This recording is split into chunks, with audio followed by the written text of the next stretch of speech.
Good morning, everyone. Good morning. Good morning. Welcome. So Hoo-ah, that's pretty cool stuff, eh?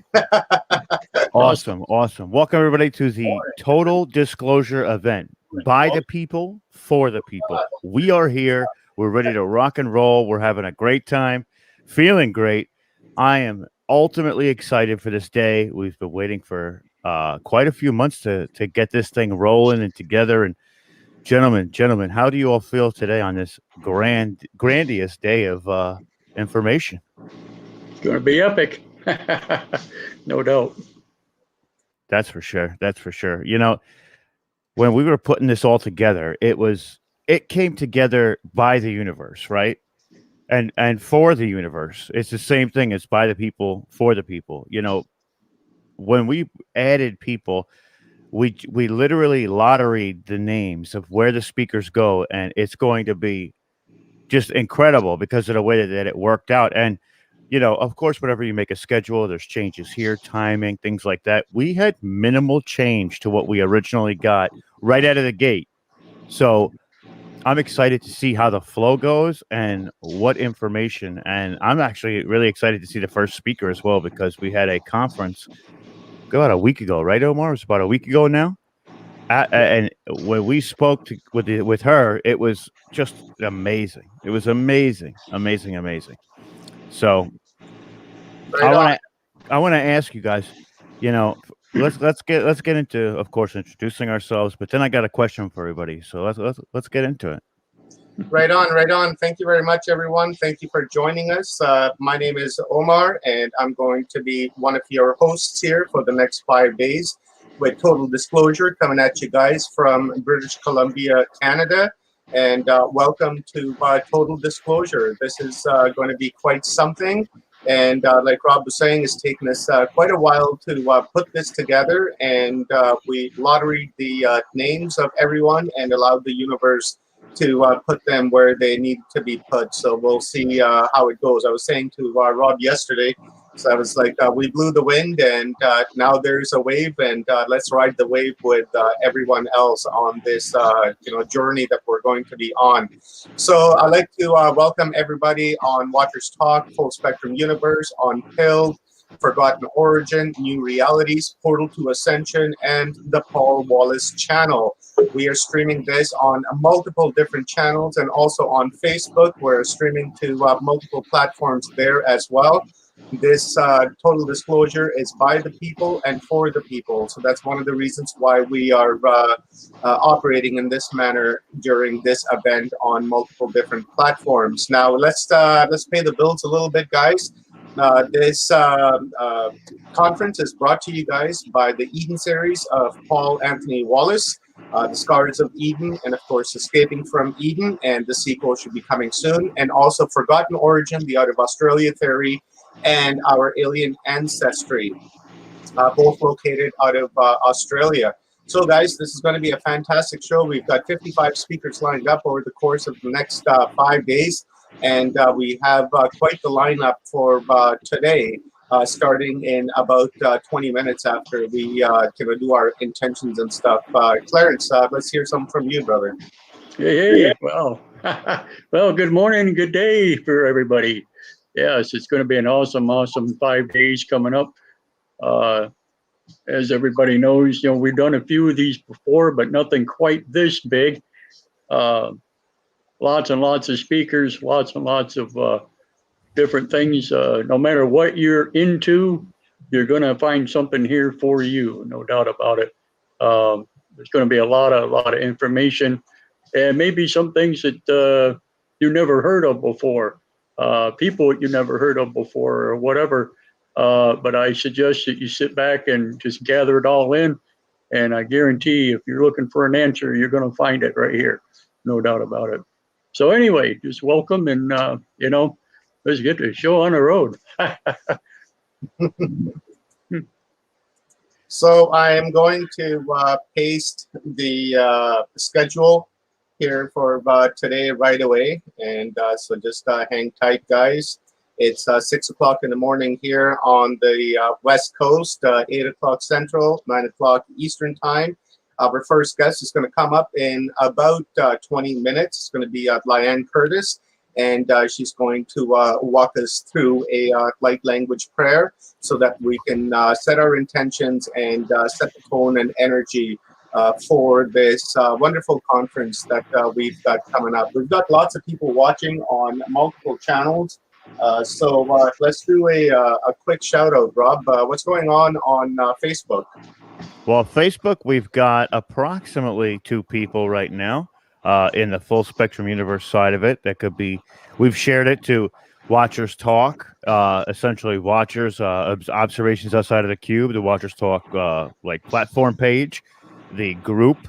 We also are starting to put it up on people's walls. And the thing about, we normally weren't going to figure out how to do it on Facebook because we know that Facebook is one of the sites that is sort of falling by the wayside when it comes to broadcasting and streaming. And we had so many other platforms, but we figured it out. So it's kind of a surprise to the people that it's even on Facebook because we were talking like it wasn't going to be on Facebook. But, we want to make sure that this information is given to everybody and anybody who will listen. So we did our due diligence and, we made sure that we were ready to rock and roll. Yeah, absolutely, guys. And I want to thank you to Rob for co-organizing this with me. This has been, a lot of work over the course of the last month and a half or so. A lot of communication back and forth, not only between Rob and I, but with all of our international speakers. As we've got a lot of people watching us on the Paul Wallace channel. As you guys know, a lot of Paul's following is down under in Australia, and so it takes a lot of effort to communicate with people in Australia, especially when there's a 19-hour time difference between us and down there. So we're working all day long, and then at nighttime we're waiting for the Aussies to wake up so we can talk with them. And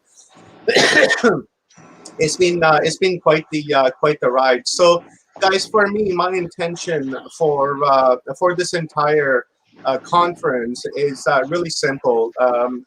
My idea behind this was that the government can't or won't provide disclosure, and they recently did try to give us a tad bit of information, but we weren't happy with that, and decided that we should do our own disclosure and bring on some of the world's leading speakers. And my intention for this was to bring forth information, to receive downloads that we can use on a daily basis in our day-to-day lives. And I think we've really accomplished that mission because of the topics that we're going to be talking about and the subjects that are going to be coming. This is the information which we can use on day-to-day basis. For instance, like plant medicine.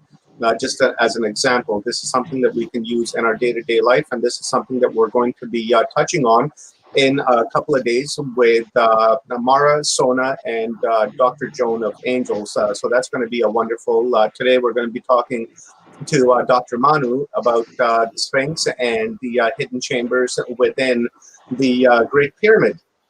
How does that help us on a day-to-day basis? Well, that really, covers the fact that those are not tombs, that they're machines, and that there's an ancient use for them, and the ancient super civilization built those. And with that, information being in our head, we can really digest the information that's coming out of Egypt, the new stuff and the old stuff. So that's kind of my line of thinking on that, Rob.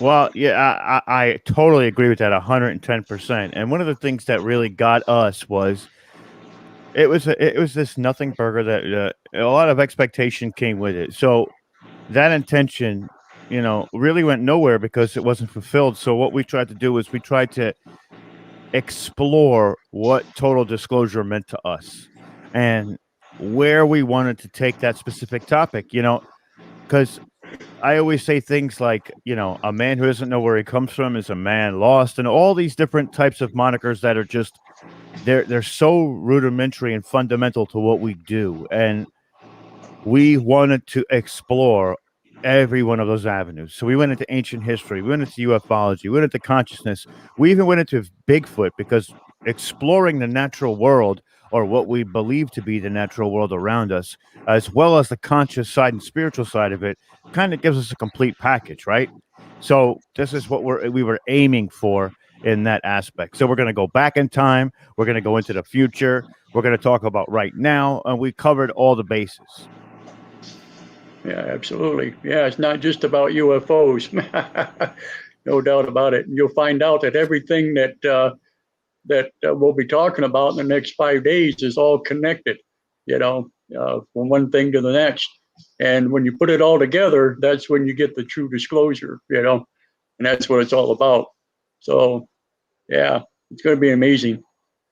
So to quickly run through the schedule for today, we have Eleanor Bayne coming on at 7 o'clock in just a little over a half an hour. And then after that, we have Philip Kinsella, and then Dr. Rita Louise, and then Dr. Manu. And then, I'm sorry, Neil Gore's not going to be able to attend today. So we're going to try to extend our conversation with Dr. Manu.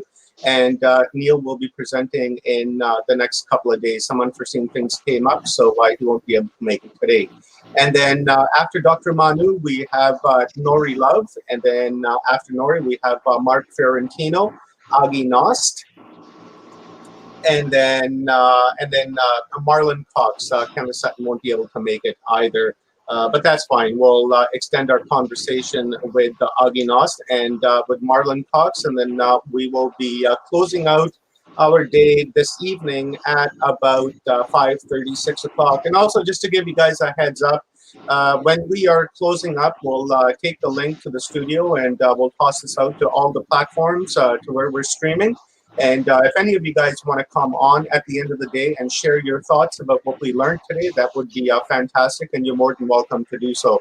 So we'll open up the room for everyone to come in and share their thoughts. And what else? Visit paulanthonywallace.com, because this is brought to you by the Eden series, The Scars of Eden, and of course, Escaping from Eden. Rob, do you have anything else to add? And we'll bring Liane on in a couple of minutes. I mean, I just, one of the reasons why we start an hour early before the first speaker is, first off, to introduce the sponsors and get everybody situated, let you guys grab your coffee, especially being this early in the morning, but also work out some of the technical difficulties. People who know streaming to this many platforms, there could be moments where things get a little hinky or a little glitchy. Bear with us.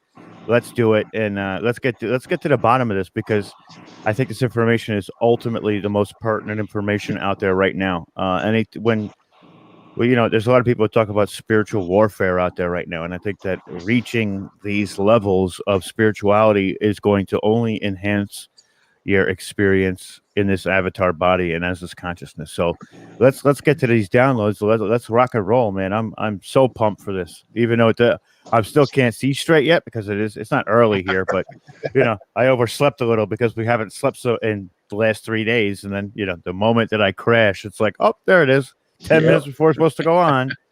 But that's just the story of my life. I'm not going to bother anybody with that. So I'm good to go, man. Let's rock and roll. Yeah, I had a pretty tough time sleeping last night. I was up until about 12:30, 1 o'clock, getting the studio ready. And of course, when I was laying there, I just couldn't sleep. I was tossing back and forth, and just really excited to get to this morning and get this started. And here we are.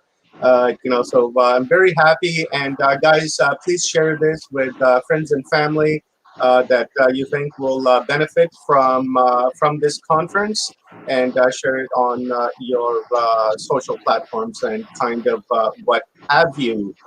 So I think let's bring Liane on. Hi. There she is. Good morning, Liane. How are you, my friend? I'm doing great. How are you doing over there? Wonderful. A little bit tired. Still trying to wake up. I was up at like 4:30 this morning. Just antsy and excited to get into this. I reached out to you yesterday, Liane, and I thought it was really appropriate to really begin this conference with you, because we've crossed paths on Portal to Ascension on many different occasions, and I just love your energy and your mindset as well as to what you represent, and I really appreciate that. and ask you to come here and help us to lead this conference off with a light language prayer, and to really set the vibration so that the sky people that are watching this and helping us to conduct this disclosure with the people, so that we can include them and their energy in this as well. So, Lyanne, I'm going to toss the stage over to you, my sister, and you take over from there. And when you're done, just let me know. All right. They usually go 2 to 3 minutes. Is that too long? Is that okay? Pardon me? They usually go between 2 and 3 minutes. Is what seems to Yeah, happen. that's fine. Take as long as you need.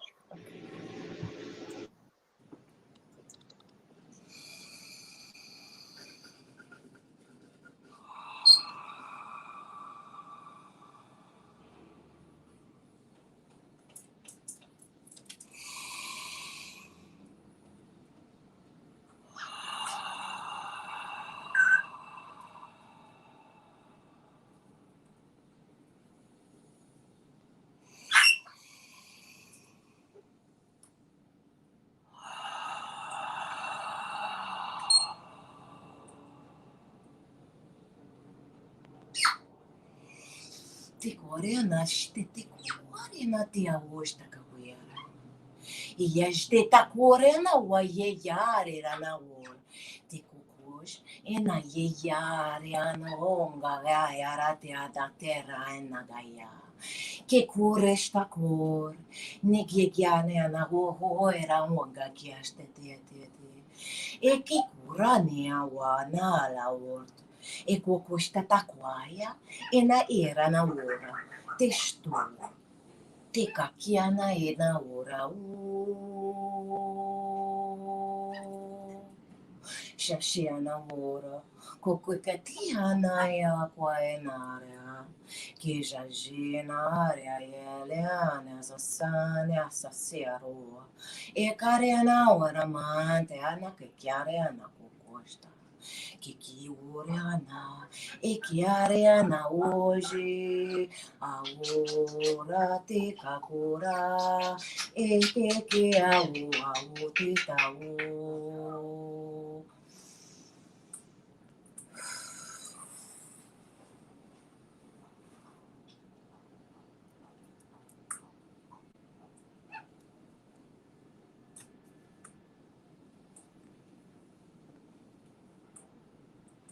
Quest'ana quecora na ciccia coiana te kikiarana na kuaria haria o sosti te kiawaria neste kikira to tuia na ore ai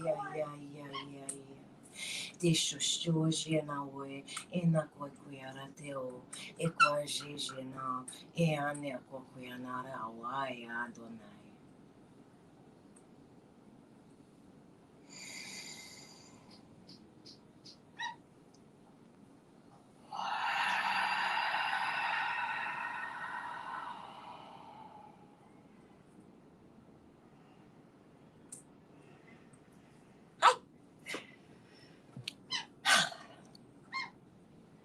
Hopefully you guys heard all that.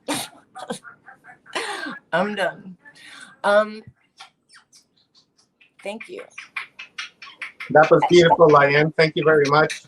I was kind of meditating when you were doing that, had my eyes closed, and trying to connect with the sky people so that we have their blessings in this, and just set the energetic tone. That really set my energy up really well. So thank you very much, Lyanne. I really appreciate it, sister. You're welcome. Anytime. Always happy to help. Always happy to participate. So if it's okay with you, I'm gonna hang out and listen. Awesome. Got the birdie there. Can we meet the birdie? Yeah. She's usually on me when I do that. That's Velcro.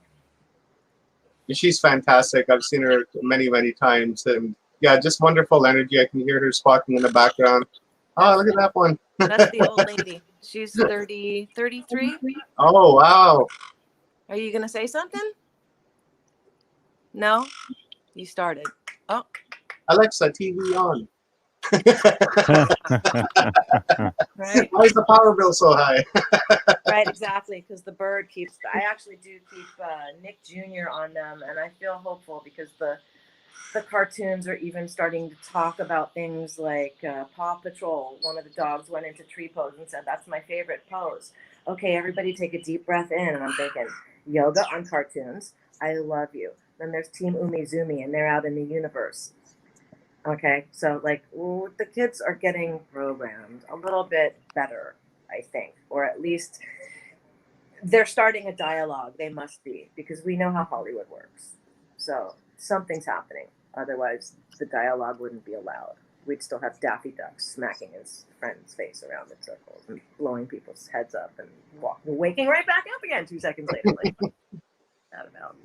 All right, I'm very Blair Witch. You guys have business to attend to, and I'm very curious to hear everybody speak. So I'm gonna. Awesome, Leanne. Thank you. You're welcome to stay in the studio, or you can join people on any of the platforms. It's up to you, sister. Either way, I'll hang out, but I'm just going to shut my camera off so I don't distract, because I'm a little wacky. Okay, wonderful. Thank you. Okay, bye. We appreciate you. Thank you. Now I'm the big square. I don't want to be the big square. Okay, no. so let me ask you guys this before we bring our next guest on, Eleanor. I'll start with Rob. We've been hearing a lot about disclosure and full disclosure and even total disclosure, the title of our own conference here. I'd like to ask you guys, what is your idea of disclosure? And everyone out in the audience that's watching, maybe you guys want to toss your answers into the comments as well, and we'll cherry pick some of the answers and try to toss them on here. What is your idea of disclosure, Rob? See, one of the things that a lot of people do is they look towards the powers that be for information. And when that information doesn't come out, a lot of them feel it's an overwhelming sense of disappointment. So to me, when we say total disclosure by the people, for the people, that is exactly what it is, right? Because total disclosure is not just the information, it's the experience. It's the emotion behind everybody's perceived reality. We know that reality is set through our perceptive lenses, right? We're all different focal points of that energy. So total disclosure is, I think, almost to understand everybody's focal point a little bit better.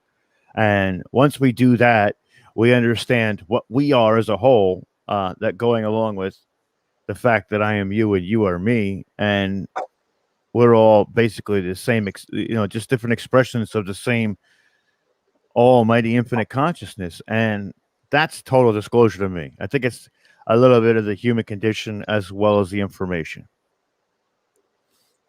Clarence?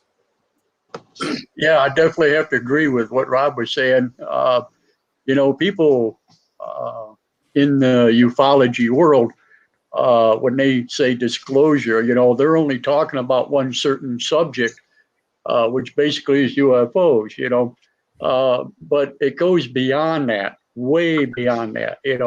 That's just kind of like a baseline when you really stop and think about it.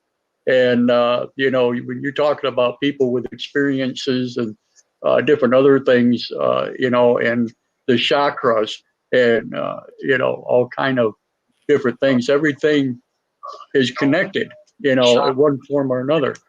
So, this is where total disclosure comes in play. So it's not just about spaceships and aliens, it's about everything, from the mental being to, the whole universe. So that's what it is, I agree with that. Omar, how about you? I would have to echo what both of you gentlemen are saying. And also to add, for me, total disclosure, is going to come in a number of different chapters. And this right here is chapter 1. 55 speakers are really barely going to scratch the surface of the information that's being hidden, lost, or kept from us. So, this is chapter 1, and hopefully we can continue to do events like this and continue to bring on world-leading researchers and authors to really dig into our past and try to understand who and what we are. And one of the fundamentals of disclosure for me personally is the books that are being written. For instance, Escaping from Eden, or Scars of Eden. Here, let me bring that up.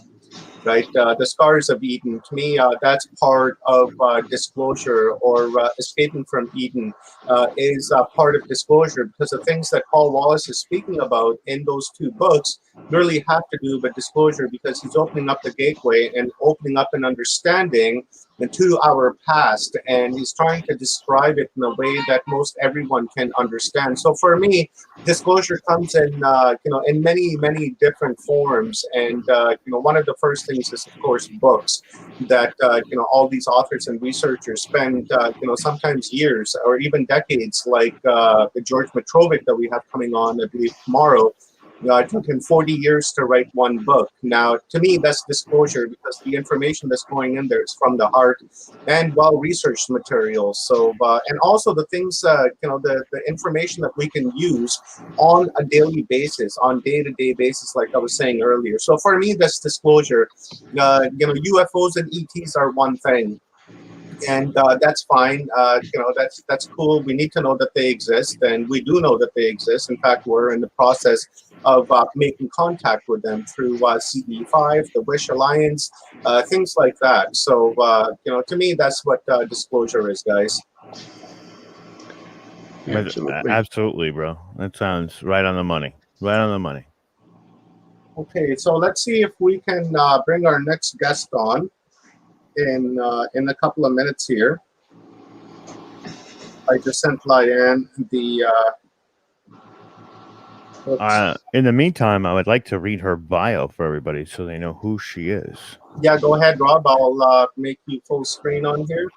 So, for the past 26 years, Eleanor has studied and trained, healed, taught, and worked with a vast number of therapies and modalities around the world. She has had a broad and privileged view of what was available in the fields of advanced healing, complementary medicine, TCM, yoga, breathwork, soft tissue engineering, body structure alignment, kinesiology, I never say that right, and a sympathetic and parasympathetic nervous system, the holistic field, energy medicine, sound therapy, advanced technology and equipment, magnets, and PEMF, NLPF, and hypnosis, meditation, manifestation, law of attraction, the power of positive thinking, the power of prayer, formal world religion and philosophy, spiritual practices and transitions from around the world, modern, ancient, and indigenous, sacred site pilgrimages, ley line and planetary grid work, conscious development and expansion, secret societies, metaphysics and magic, sigil and esoteric work, plant medicine, sacred sexuality, consciousness, evolution via sacred sexuality, the paranormal and entity removal, psychics, the Akashic records, conscious exploration, techniques and technology of healing, mental, emotional, physical trauma, the study of various modalities of DNA, life activation, psychology, the realm of superconsciousness, and 95% of our minds, of us, our subconscious, the unconscious mind, techniques, science, quantum physics, time travel, quantum jumping, Wellpoint Hypnosis Method Practitioner Level 3. And she is a master hypnotherapist. This woman is, just crazy. This is just an amazing amount of stuff. She has her website, quantumhypnosistherapy.com, and she helps people. That's ultimately what we want to do on this planet, is help people. So,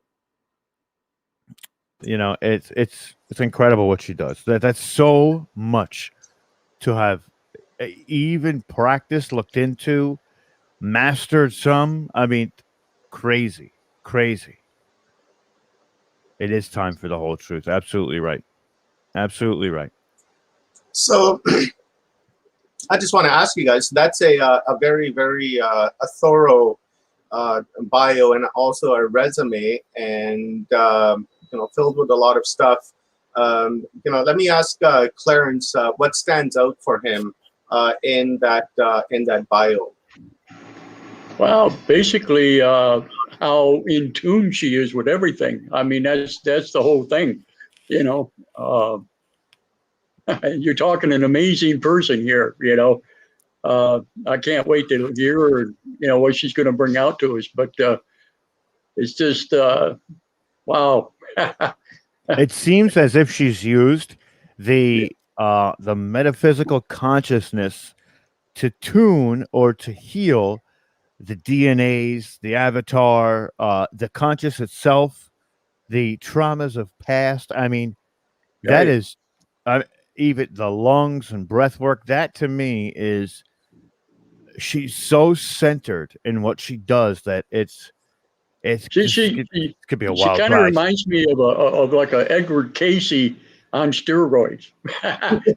Pretty much, yeah. Yeah. I mean, this is going to be awesome. I mean, and anybody that knows Edgar Casey, well, they get just a tip of the iceberg compared to this lady, so yeah.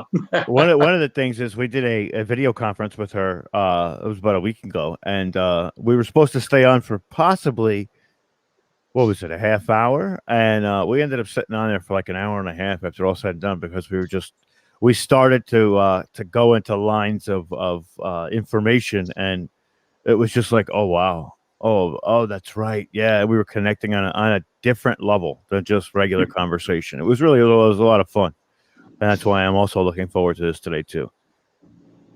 Awesome. Yeah, you said you hit the nail on its head, Rob, when you were saying about trauma. In our world today, and in our world leading up to today, there has been lots and lots and lots of trauma. And I read something interesting the other day that when there's trauma within your bloodline, that trauma is genetically passed forward for like 14 or 15 different generations.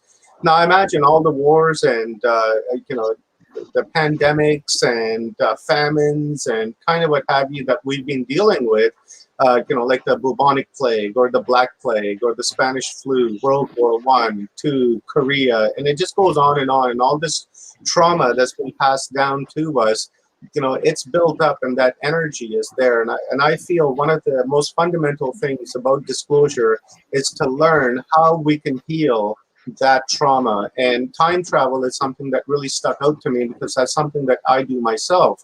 Now, I don't physically time travel. I don't get into a ship like Michael J. Fox in his car and zoom into 1984. Oh, no Back to the Future? Yeah, exactly. I don't do it like that. I do it more so on a hypnotic level, where I taught myself, because there was a lot of trauma in my life. And so what I decided to do was, when I daydream, I began taking myself back in time to the moments when there was trauma in my life, and I take myself back to that moment, and I console myself and I counsel myself, and I let myself know that everything worked out, everything's going to be okay. And I've done that for several years now, and I found that doing that has really cleared up my energy and has really helped me to work out the traumas that I've gone through in my life, and it's helped me greatly. So I'm actually looking forward to hearing Eleanor and applying some of her methods in my life on a day-to-day basis, on how I can heal my trauma, how I can help heal the trauma of my family and of my friends. So with that being said, I'm going to remove Clarence and myself off the screen. Rob, if you want to just have a quick chat with Eleanor, and Sure. then we'll toss the stage over to her. So we'll bring her on and just quickly introduce ourselves. Hi, Eleanor. Nice seeing you again. Thank you so much. Good morning to everybody. How's everybody doing this morning? Doing wonderful Fantastic. over here. Fantastic. Fantastic. I just wanted to introduce you to Clarence Mitchell from Closer Encounters. He's one of our partners, and also one of our co-hosts for this conference. So I just wanted you guys to meet. So we're out of here, and we'll leave the stage for you and Rob, and then eventually just yourself, Eleanor. So thank you very much for coming on Total Disclosure and sharing your wealth of information and your knowledge. Is truly is a gift to the world. So thank you very much. My pleasure. Thank you so much as well. Excellent, excellent. So, Eleanor, pleasure to see you. We had an amazing conversation the other day, and I'm so looking forward to what you're going to be presenting today. But before we get to that, I wanted to ask you this too. You know, I just went through the whole resume of what you've done, and while reading that, what stands out to you as something that is important to you? Important to me in which context? On a personal level or in terms of what's unfolding globally in these times that we're in now? To you. Well, let's start with you because we know with a lot of we have a lot of different people on the platform, so we're going to try and stay away from the specific words that we know are going to be crazy. But Absolutely. to you, I want to know what's important to you because ultimately, while you're giving this information out, people are going to see your light shine. So, to get a better understanding of you, what would be important to you? What is ultimately important to me is so very simple, yet so seemingly very difficult. And that is about the balance and the practice of my own experience of love. Love on a universal scale, love on a personal scale, and self-love. Because in my journey, you could have all the wisdom, all the knowledge, you could even have abundance in different forms in your life.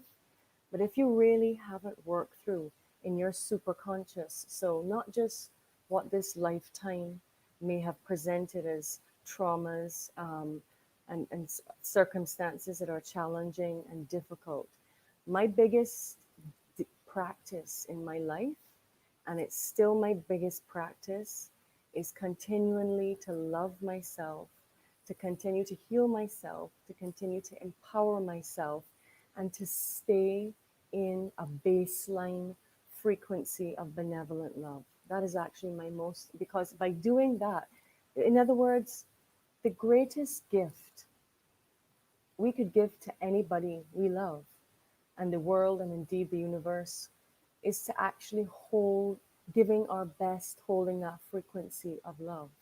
It's the greatest gift is to be the best version of ourselves, because then we are more in a place to assist others as moment to moment masters in these times now. You know, that's such great advice too, because we hear all the time to, like you always say, you have to be okay with yourself to help others. And ultimately, we want to jump that gun and go right to helping others. But ultimately, you're doing damage to yourself so most of the times while doing that because you're not fully aware of what's going on within you. And then it triggers things in you as well.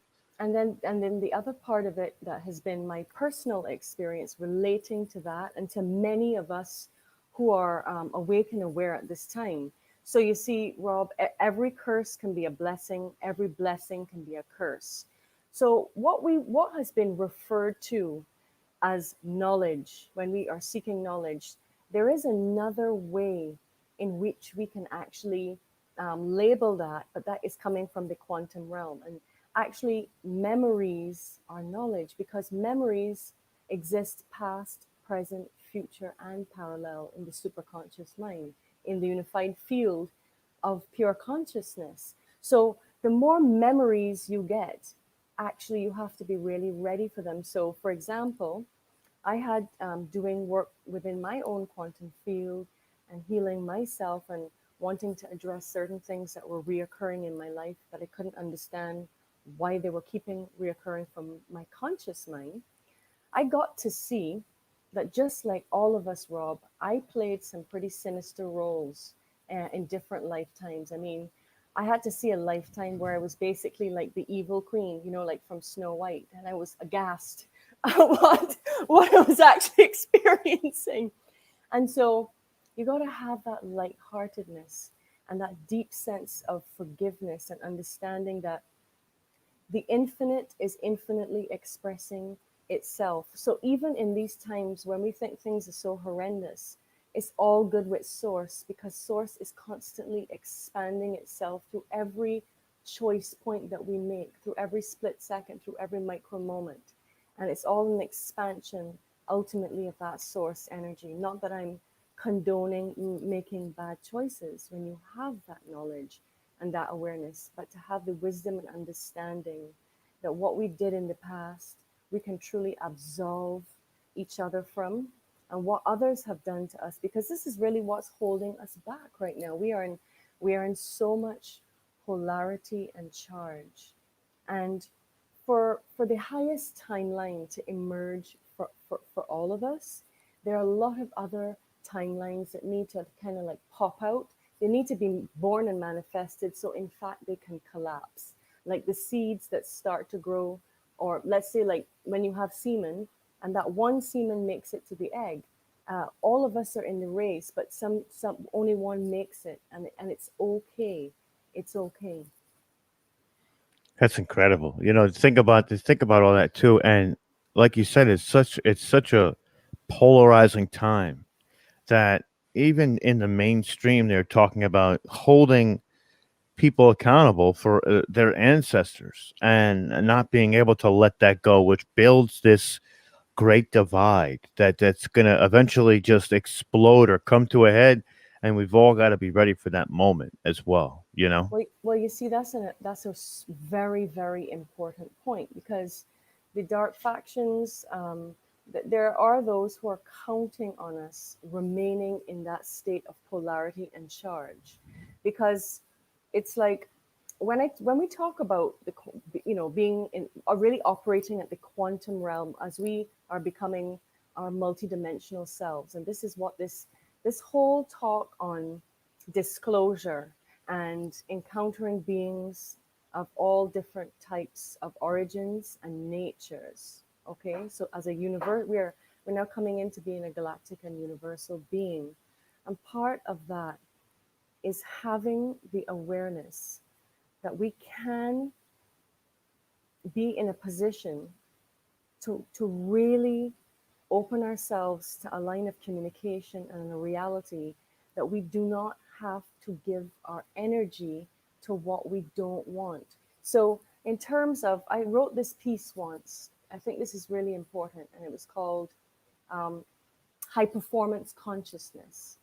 Because when in the early days, when I was learning how to master my mind and my consciousness, back in '94, and that was through neurolinguistic programming, there was a training around Formula One drivers, so high performance drivers, and this is where we're at. We are being asked to become the high performance drivers of our consciousness in this reality. Now we can't just have a little bicycle or a go-kart.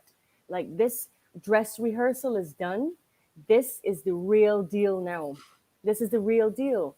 So the first thing that you're taught in Formula One driving is that because of the speed and the velocity you're going at, it is inevitable that your car is going to go into a spin. Take the metaphor of what's going on in the world right now. The world is in a spin. It's in a wobble.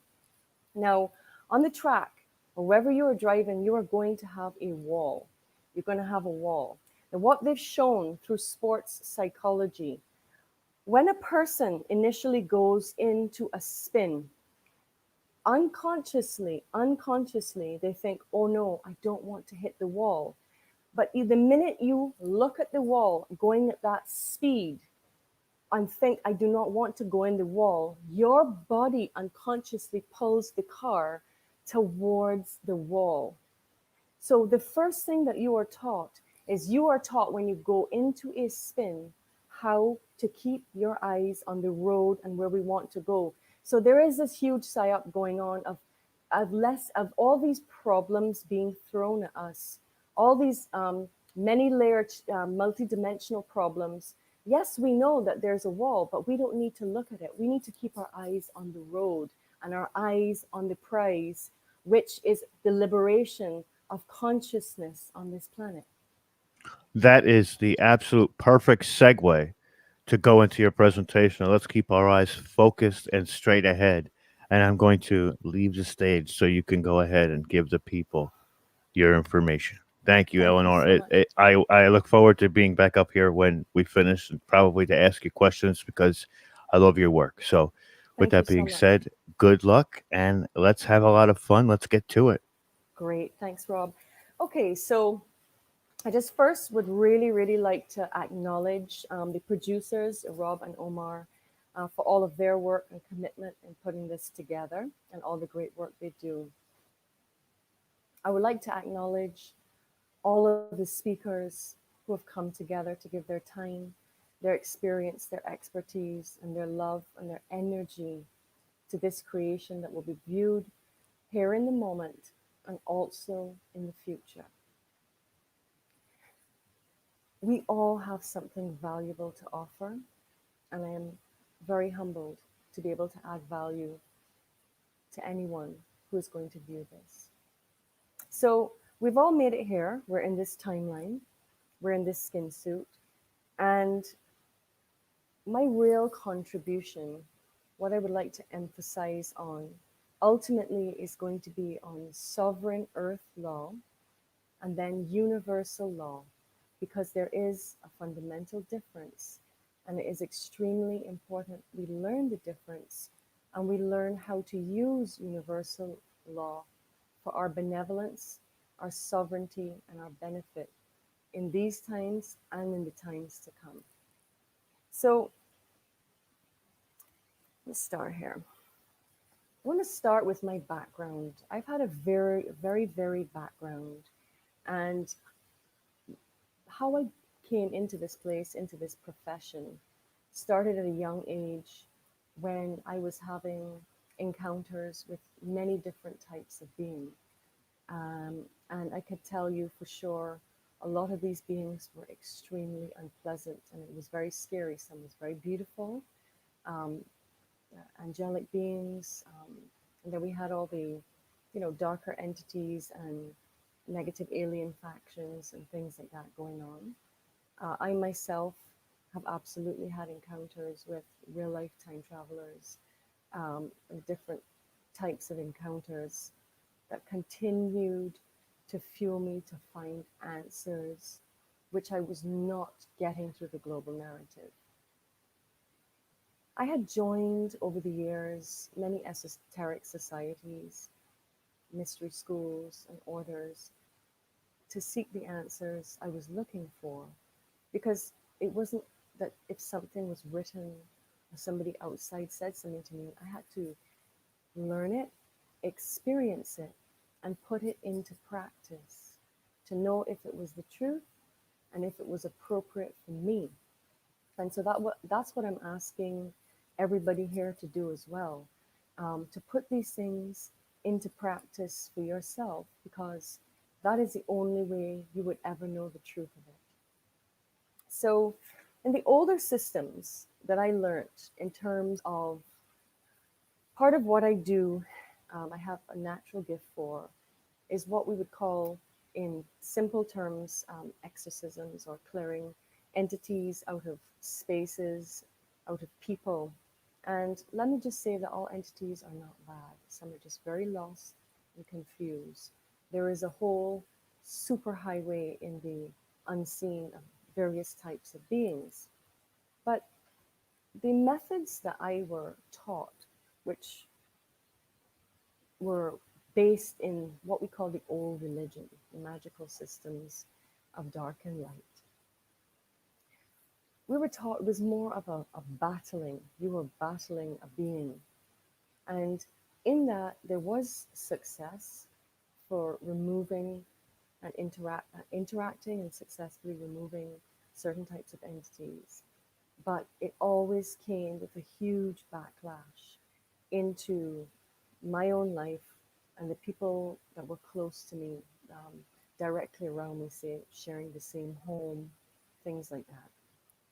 And then I also want to make a very important point here, that although I've never utilized any kind of magic previously, I don't practice anything now. I simply work in the quantum field, because creating at the quantum level is the new form of magic on this planet because it is instantaneous when you work at the superconscious mind level. There are a lot of systems that are still in operation on this planet that have practices such as there's a quote, we're here to manipulate energy. No, we're not here to manipulate energy or anyone, in my humble opinion. We are here to master ourselves. We're not here to manipulate. We're here to master energy in the fabric of reality through the super technology of our I am consciousness. Our I am consciousness, a spark of God that is within us, is the apex of our being. It's the boss. So we have many aspects and versions of ourselves through time space, and not all are sovereign and benevolent. And we're going to get back to that. So there are a lot of different practices where people sort of capture, let's say, jinn or different types of beings, and they have domination, not equal co-creation with them. They seek dominion and domination over other beings and put them to work, which is something I've never been in agreement with. So when this system came into my awareness, it was based on a prayer I had made. Because as I was telling Rob and Omar in our initial conversation, enlightenment on this planet and this plane is an interesting thing because even though my form of enlightenment came, meaning being able to see through things, it came with great suffering, but that great suffering was what allowed me to see the truth of what is. So in my journey, I came upon many persons, whether they were psychics, labeled as psychics, shamans, various types of practitioners. And especially since 2017, I was shown things manifested in my life on a very personal level, where I saw that what we're about to enter in this era of time we're in now, so certainly 2020, I would describe it as the fall of the age of the guru. When I say that is,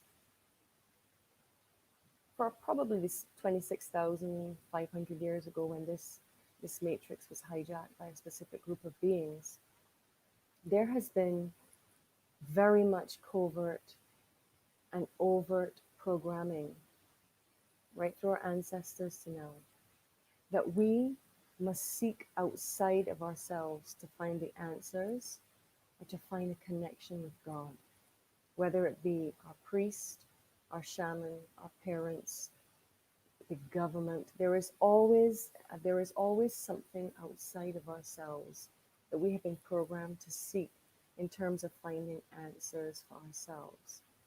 And what I saw on a very personal level, because I worked very closely with super psychics and persons that were reading other people's Akashic records and giving a lot of sessions, even hosting medicine ceremonies using ayahuasca and such, I saw where there was a mistake in consciousness. There was a perversion of the true spiritual law of our awakening process at this time. So surely, we always have those who are going to be in front of us, behind us, above us, besides us. It's all a process of relativity. So there's always those that are ahead that help to show us the way.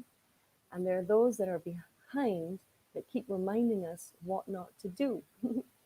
But there have been many negative alien factions and what I would describe simply as trickster spirits that come in with different types of beings. So we're talking about disclosure because when there are many different types of ETs with different intentions out there,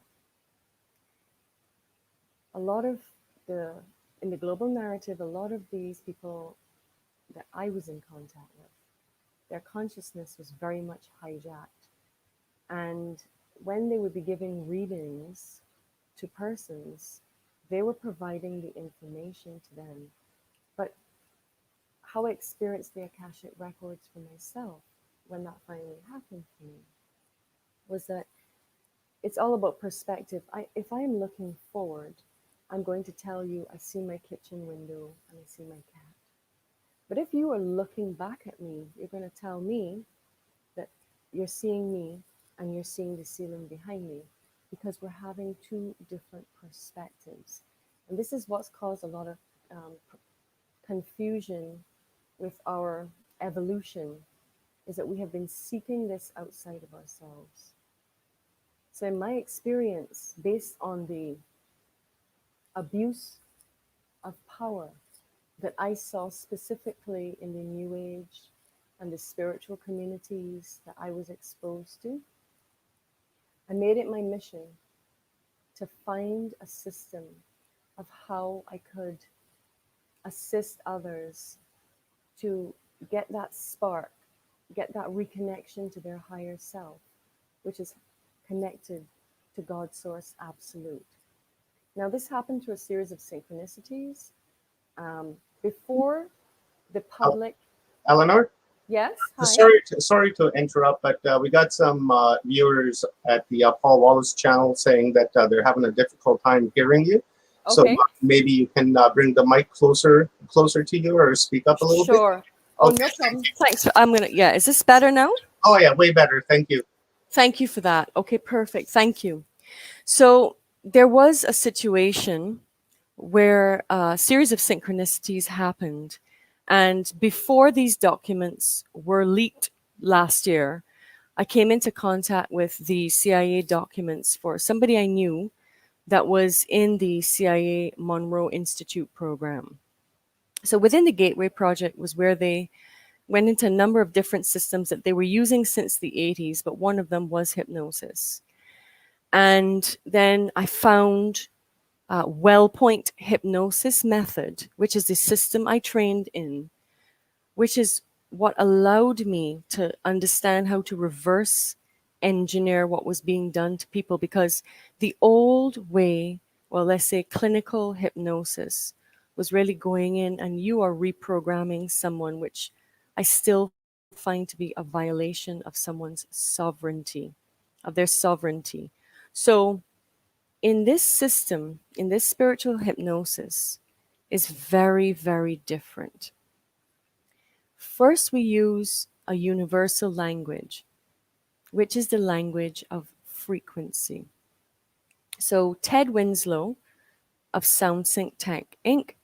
and Big Country Publishing, he is the husband of the creator of the Wellpoint hypnosis system. And the music, the frequencies that we use pre a session, in the session, and post a session were all received while Ted was in a hypnotic state and he had these downloads. These frequencies, first and foremost, within the Wellpoint hypnosis system, we are the only practitioners who are licensed to use these scientifically backed and patented frequencies. Within the frequencies, they have those frequencies that are visible to our audible spectrum, but they also have a lot of frequencies built in that are outside of our audible spectrum, but our brain and our body and our subtle energy fields hear them. So what this does, it does a number of different things, because we can look at the biophotonic imaging, the same type of technology that is used to see an aura. We can see, after a person listens to these frequencies, the subtle energy bodies start to shift, the chakras come back into alignment.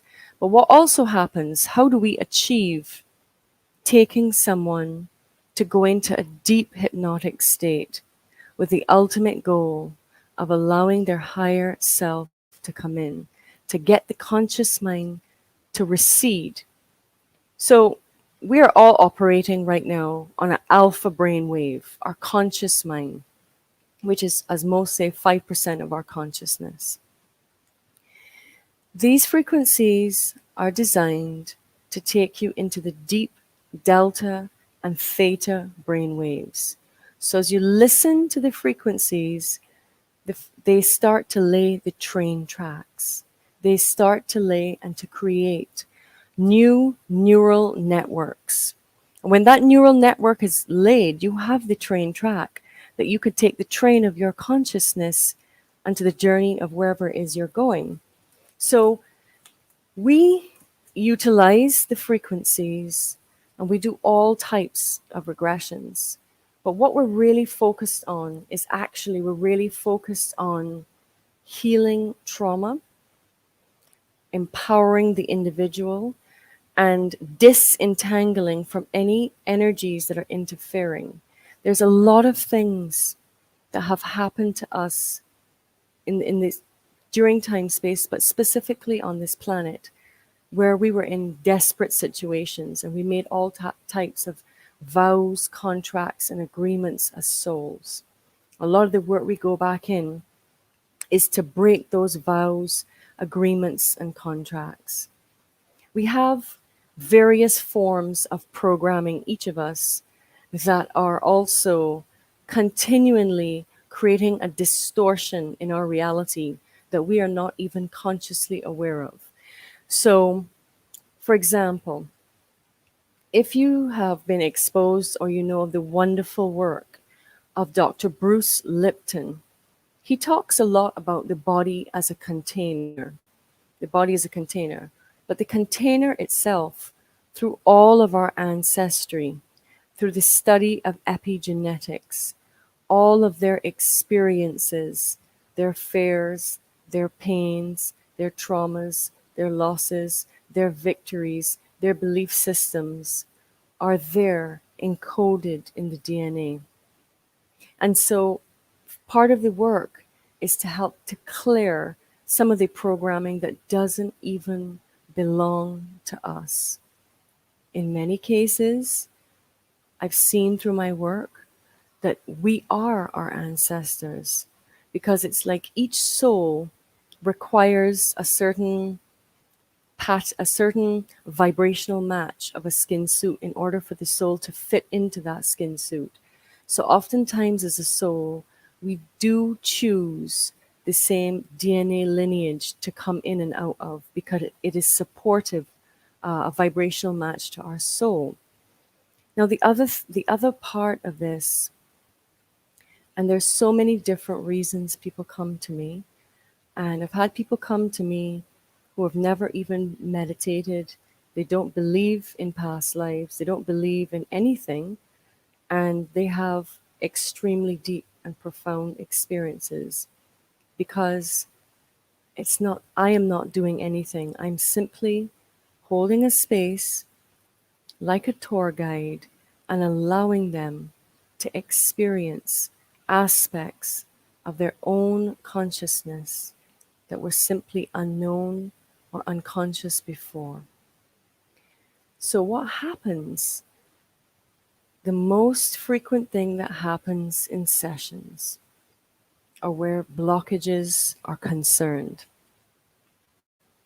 Now, mostly where there's a blockage, there is an entity. So in my experience with this new system of working with entities, not all entities are bad. Please let me reaffirm that. Is when I came to understand and figure out a greater understanding of how to apply universal law. So I want to start to actually go through what is universal law, because think of a scenario. Even if you have wisdom and knowledge, even if you've been keeping up, even if you have a healthy body and a healthy mind and have sovereignty in your life, keeping your physical, your mental and emotional space clear.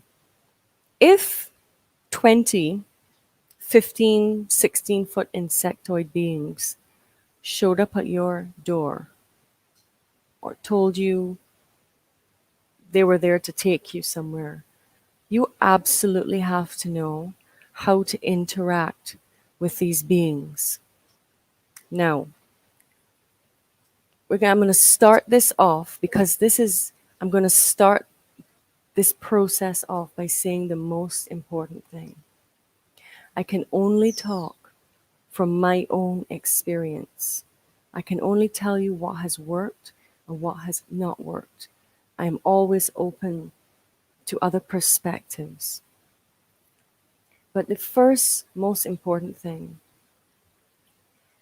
is not allowing yourself to become emotionally hijacked. It is a form of discipline and a practice of sacred neutrality. So when any being comes to me in sessions, and I've had some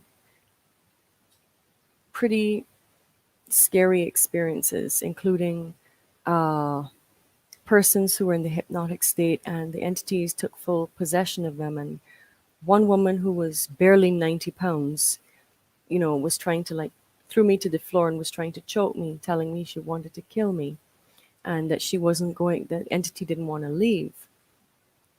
But I stayed very, very calm because the energy that I'm holding with all of these beings is as if I'm a mother, I'm a parent. We can imagine ourselves as parents who are speaking to our children that we love so much.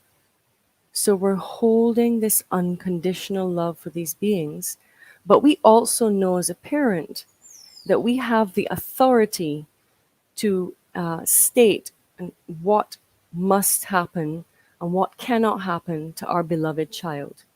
It's almost the exact same principle and discipline. The thing is, we must have no fear. We must understand that our I am presence is the apex of our being, and that apex of our consciousness has a domain. Just like in cyberspace, we have a domain. We have a realm that is just specifically for our own frequencies, like our own IP address, so to speak. So we have to know when a being comes before us, we ask it its name. And I usually start by saying, I declare who I am, I declare my intention, and I state under universal law, you must reveal yourself. Truth, truth, truth. And if you want to take this practice even deeper, there is a practice I've come across that has proved itself to be useful, which is you look directly in the left eye of that being whilst you're speaking to it.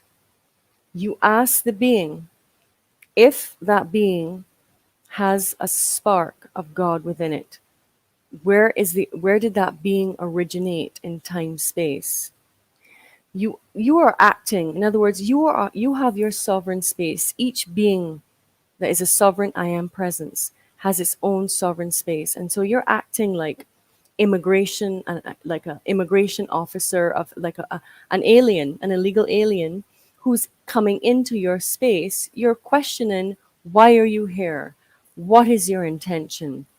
And there's a series of questions that you can actually make. You ask the being, does it have a contract with you? Is it benevolent? When I see some of these questions, you ask the being if it can feel the love of the Creator within them. And this is very, very important.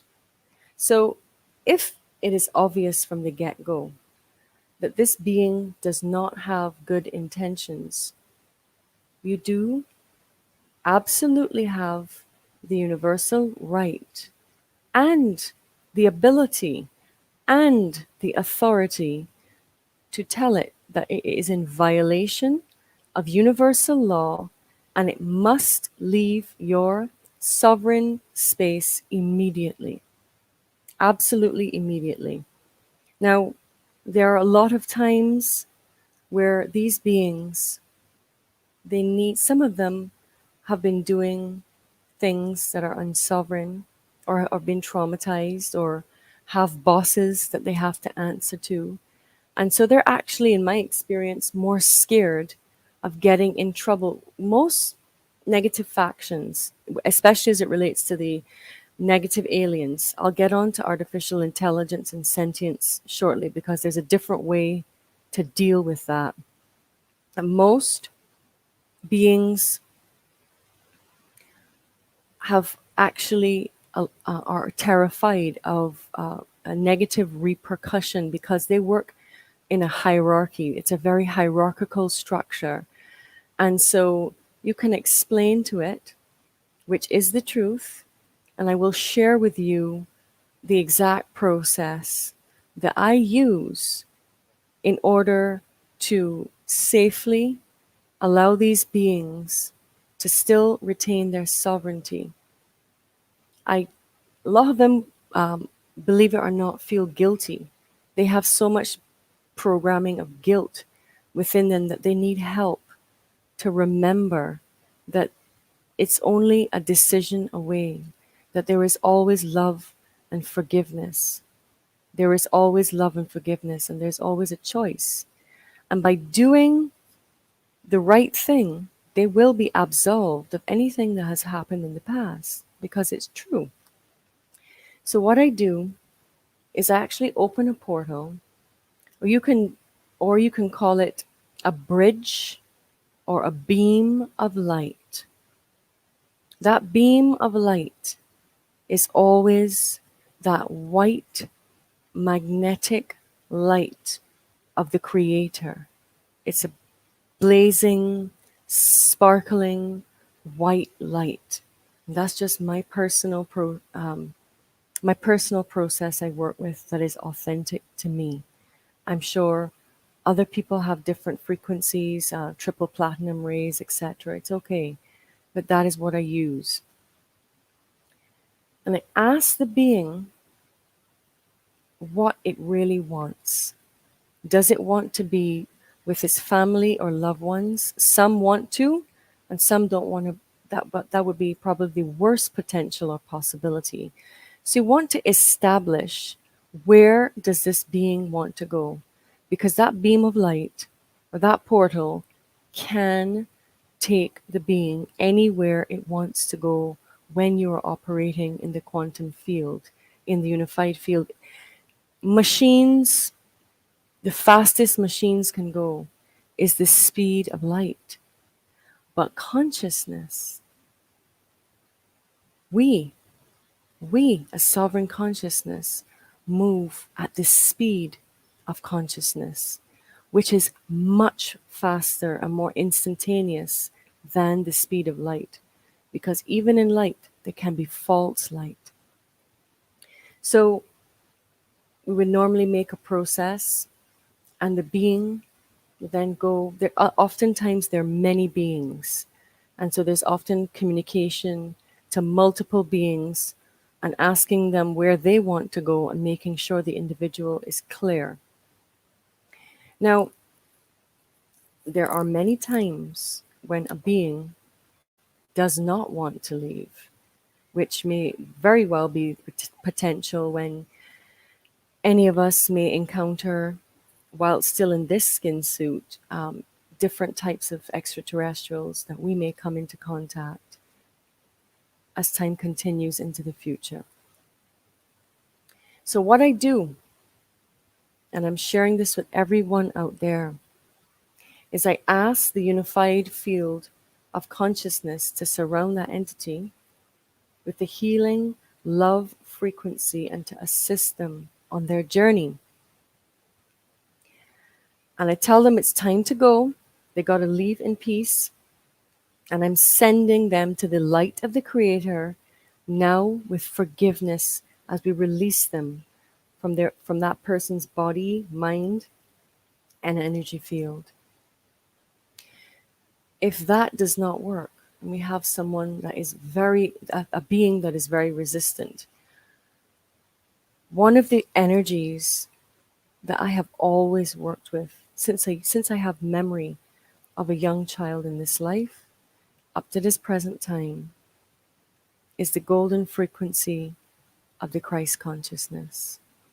And in my personal experience, which is all I could truly share, is that the one frequency that negative entities, unsovereign entities of any scale, earth-based or universally, they do not like the Christ consciousness frequency. So I call in the Christ consciousness frequency to basically fill every atom, fill all the spaces in the room, in the space, encapsulate that being. And I give the being a choice. I give it a choice. I tell it, I can now place it where it wants to go in time space, or that being has to return to source. Now, the return to source option, I've only had 2 beings who have actually asked me of their own free will and volition to return them to source, because they knew that that would be in the highest good.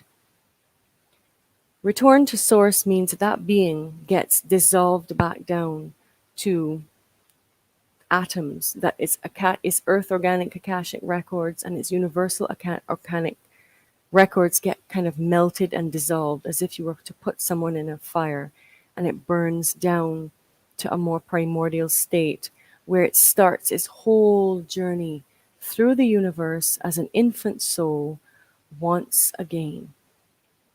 So these are some very, very important things. And I mean, obviously, I know this is a lot for everybody to take in. So if you ever want to get hold of me, I can be found at quantumhypnosistherapy.com.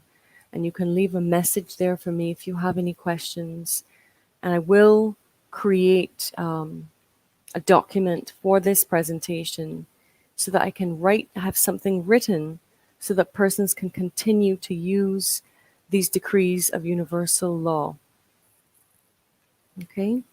So there are all types of reasons why we would have these things in our lives.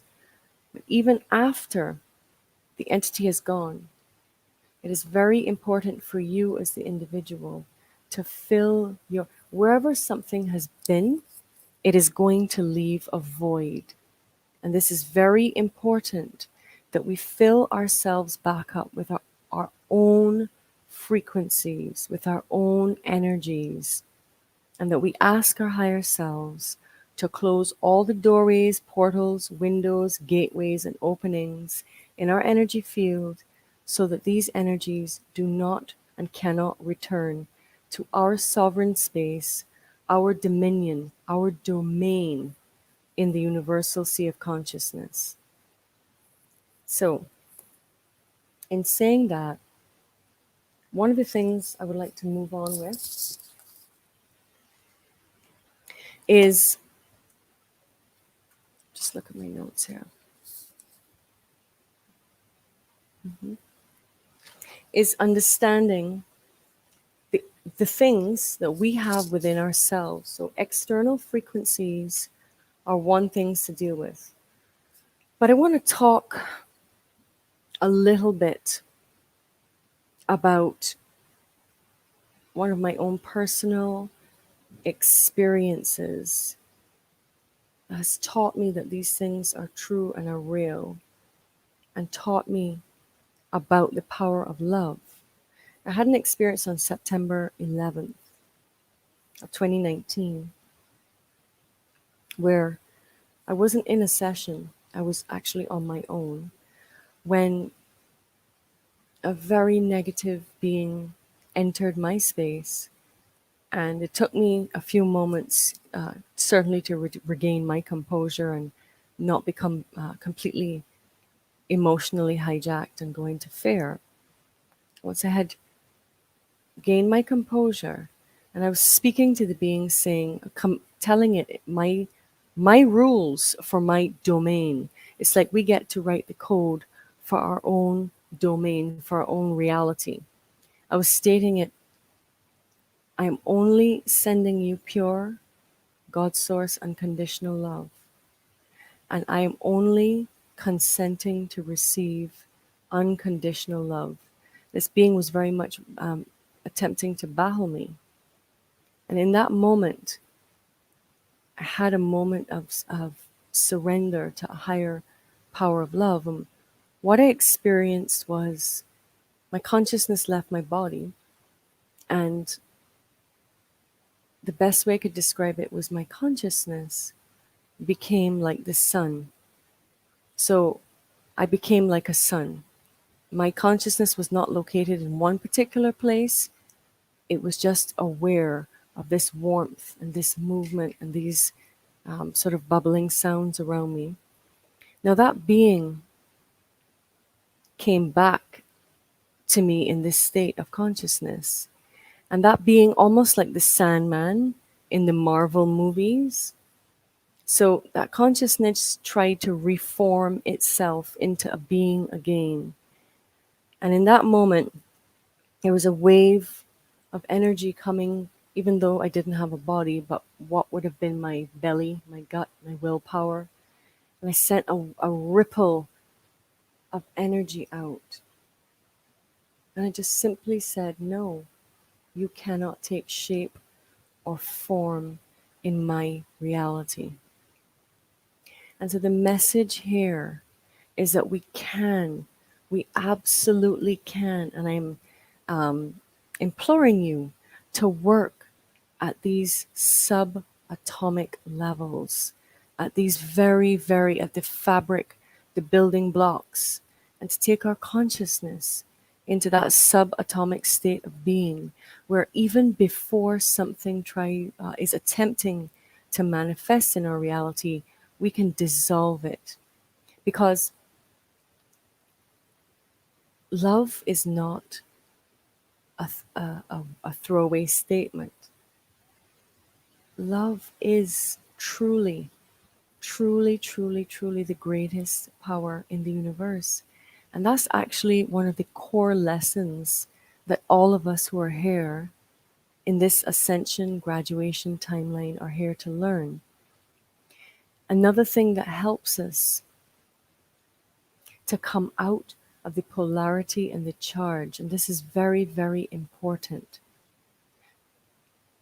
is that seen from a higher perspective, seen from a much higher perspective, all of these bad actors and negative characters who are playing out all of these roles on a much higher level, they contracted to do it in order to give us the stimulus to grow and to evolve as souls. For some people, that can be an angering statement or infuriate them. But from a much higher level of consciousness, outside, when we rise above the ceiling of 4D consciousness, the height of all the magical systems of dark and light are highly polarized light and dark, which is what we're at the ceiling of the fourth dimensional constructs in the fabric of reality, which is extreme dark, extreme light, and heightened spiritual battles. When we rise above that, we are being asked, all of us who are leaders in this community, to remember that we have to collapse internally, externally, and eternally out of our consciousness these victim-victimizer grids, these prey-predator grids, these right and wrong grids. Because even though it's true, and it's a paradox, and it seems a contradiction, because we do have to stand up for our rights at this time and take action and say yes to what we want, say no to what we don't want. And saying no to what we don't want is different for each soul on their journey. So there are actions we have to take. But in terms of our operating system, in terms of our baseline of consciousness, we're being asked to understand that we truly are one. We are one consciousness, all of us at a higher level, and there are various roles being played out. It could be seen like this. If we had a task, and our task here is the liberation of our own consciousness and the liberation of all the different realms and domains that share Earth and this time space, the liberation and the unfolding of the truth and empowerment and the natural law and the sacred order returning as a reality into recreating it as a reality. We could say that goal, say we were swimming in the ocean of awareness, we're swimming in the sea of consciousness, but our task, what we're here to do is we got to reach a shore. There's a shoreline. We can see it and we got to reach it. We're swimming along. We've been swimming along. But when 2020 came, it was as if a big shark appeared behind us. Now, that big shark is a scary monster, but you better bet we're going to reach that shore a lot quicker than if there was nothing behind us. And it is staying within that awareness and coming out of the polarity and charge. Most of us here have all been warriors, but we are being asked to be warriors in very, very different ways, because if we continue to fight, it's a paradox. We have to stand up, but we have to create this from our consciousness, because if we continue to give our energy and even into fighting their negative timeline, we are by spiritual law creating their timeline, because we are giving our energy to it. And that's exactly what they want. That is exactly what they want. Okay? So at this time, based on everything I've said so far, I want to know if Rob, anybody has any questions at this point. I'm actually going to turn my lights on behind me. 1 second.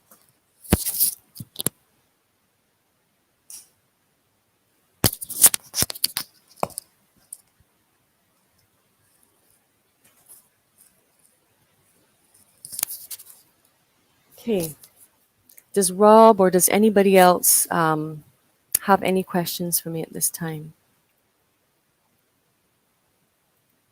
Okay.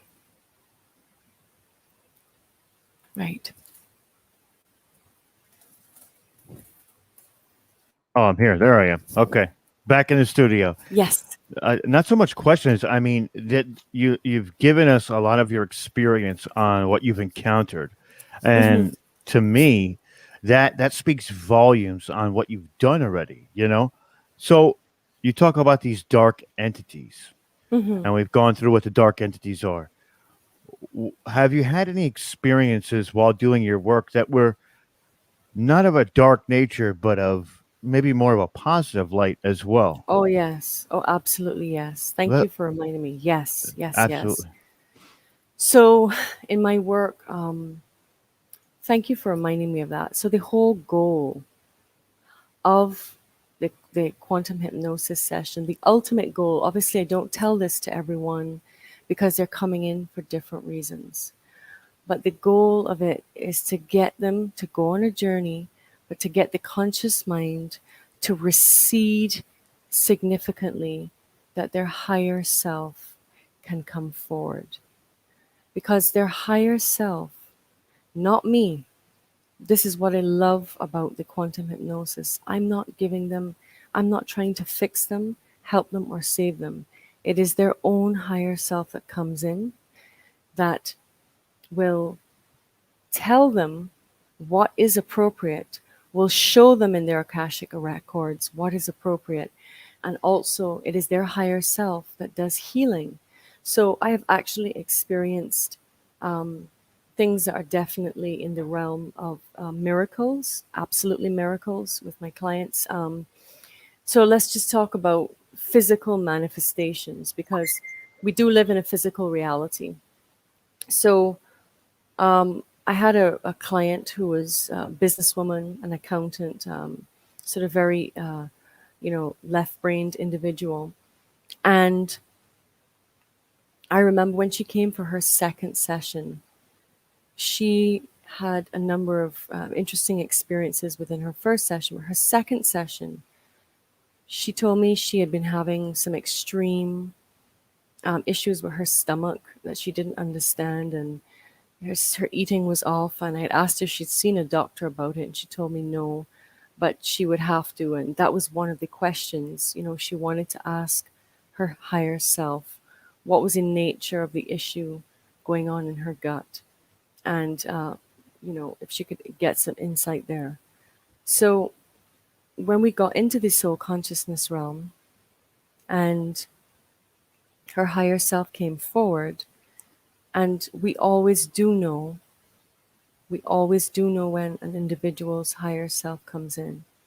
You can't fake it, because there's an energy that fills the room like it's almost like a very light, pure energy, and it's a very sacred energy, a very reverent energy.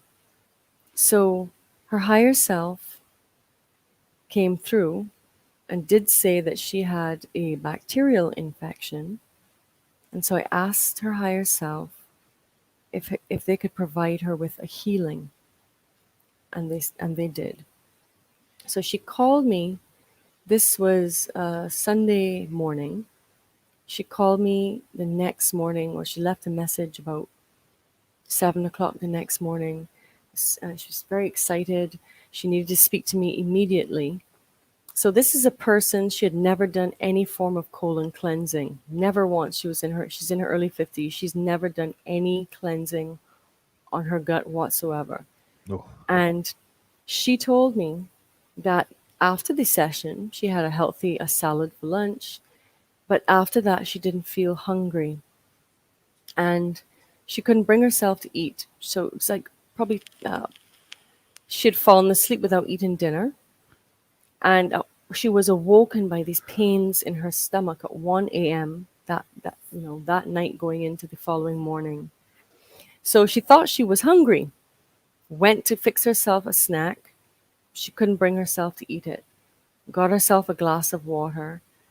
And after 3 or 4 sips of that water, she told me all she could do was run for the bathroom. And she told me she had basically, a very explosive event where she released the healing that was done. She released a lot. She released that bacteria because she said there was all this white foamy substance, and she had several bowel movements. And she was very concerned because, she had to go to work the next day, and she was worried as to what was going to happen. But she said after she had all these other expulsions going on, she said she woke up and she felt ecstatic. She felt, completely cleared. So there are many instances with healing where we do work when the higher self of an individual comes in and does work with an individual. You have instant manifestation. I've had a story with a young child, although we don't often work with children for different reasons. But in this case, I tuned into their higher self, and the higher self gave me the okay, and the child and the parents gave me the okay as well. So this child had suffered with a lot of asthma, very, very much, and a whole range of issues going on for them. It was a very emotional session. The child was only 11 years old at the time and really wanted to address this ongoing asthmatic conditions. The child went straight into the hypnotic state, went straight into no resistance. And what happened is that we discovered they went back to another lifetime. They told me that they were from the planet Pluto.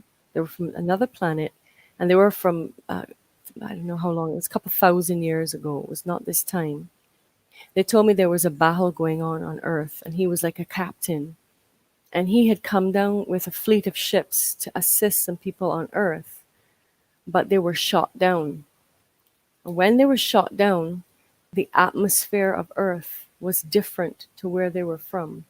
So when he was trying to breathe, he could not breathe, and that is how he died.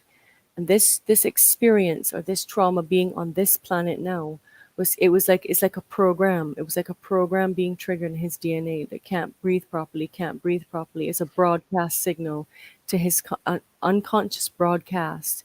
So we did that session on July the 16th, actually, of last year.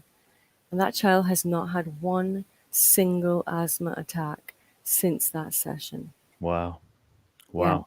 Is it more difficult or easier actually to help a child because of less indoctrination? Does age play a relevance within this spectrum? No, it really has to do. It has to do. Thank you for that question. It's a really good question. It has to do, Rob, with a number of variables. So it could be where how much foundations has that person laid into their own self healing and development, and a number of different variables.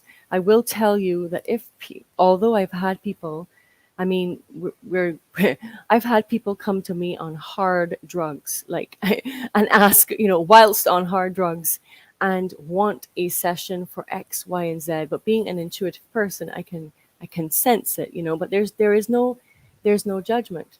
I've had strippers come to me who have been on all types of, and we still have very profound sessions. But if a person is doing hard, like really hard drugs continually, or if they are on very heavy antipsychotic medications, so certain types of prescription medications, as you would understand, can inhibit certain aspects of us being able to take the train down those train tracks into the superconscious mind. Okay? But the biggest thing that will block somebody actually is fear of the unknown. I've had a really incredible session with a woman, also in telecommunications, a very business oriented woman who, through her own personal circumstances, just reached the point of absolute frustration and decided, as I was a friend, and I'd known her a few years, and she trusted me, and she'd heard feedback from other persons that had done the quantum hypnosis with me. So she told me, she's had a fear from childhood of doing hypnosis, that she actually thought she was going to die, like literally die and leave her body if she ever had hypnotherapy. I remember you telling me a little bit about this. That's Yes. wild. Yeah, it was so extreme. And let me tell you how these things can go. But her session was really profound, because in the field of infinite possibilities, I could have never even conceptualized that this was a possibility. So her story was that she was part of a twin. She had a twin brother, but her twin brother died during childbirth. So she's the only child that survived. Now, what had happened is, which is a case for many souls, it's not a bad thing, not a bad being, but her brother's soul entered her body because her brother wanted to have his experience in this life too. So what was happening is, she wanted to live out one life path, but her brother's soul was inside of her body and was interfering and trying to pull her life onto the life path and the fulfillment that he was seeking out of his soul contract here at this time. And when her brother came through, when we got into the soul consciousness realm, her brother presented himself as a young baby. So it was such a beautiful energy, you see, that was coming forward. And we spoke to him. We explained him what was going on. We explained him, we understood, but that he was causing a lot of interference for her, and it wasn't helpful. And obviously he could go and he can be reborn and have a body to himself. And so he was happy to leave. And this really changed this woman's life. I mean, even what she was experiencing as blockages in her personal life after this happened, those blockages shifted. and move forward. So there are many reasons and things that can happen, but what is a big blocker?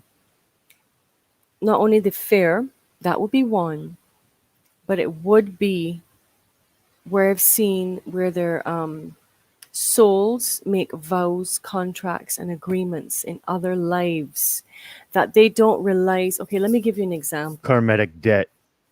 Correct. Karmic debt. We become the karmic debt vehicle of the contract, vow, and agreement that we made in unknowingness or tacit consent. Because a lot of where I've seen people made vows, contracts, and agreements that are shooting them in the foot in this lifetime because people were desperate. So all through the ages, we have these intermediary beings that are kind of like Rumpelstiltskins, all right? You make a deal, but what you have to give back into return is another story. So that can be one reason, or it can be. Let me give you an example. Let's say 3-4 generations ago, Rob, your soul was actually your great great great great grandfather. That your soul was you then. And let's say you were a really wealthy man at that time, that you had accumulated a lot of money.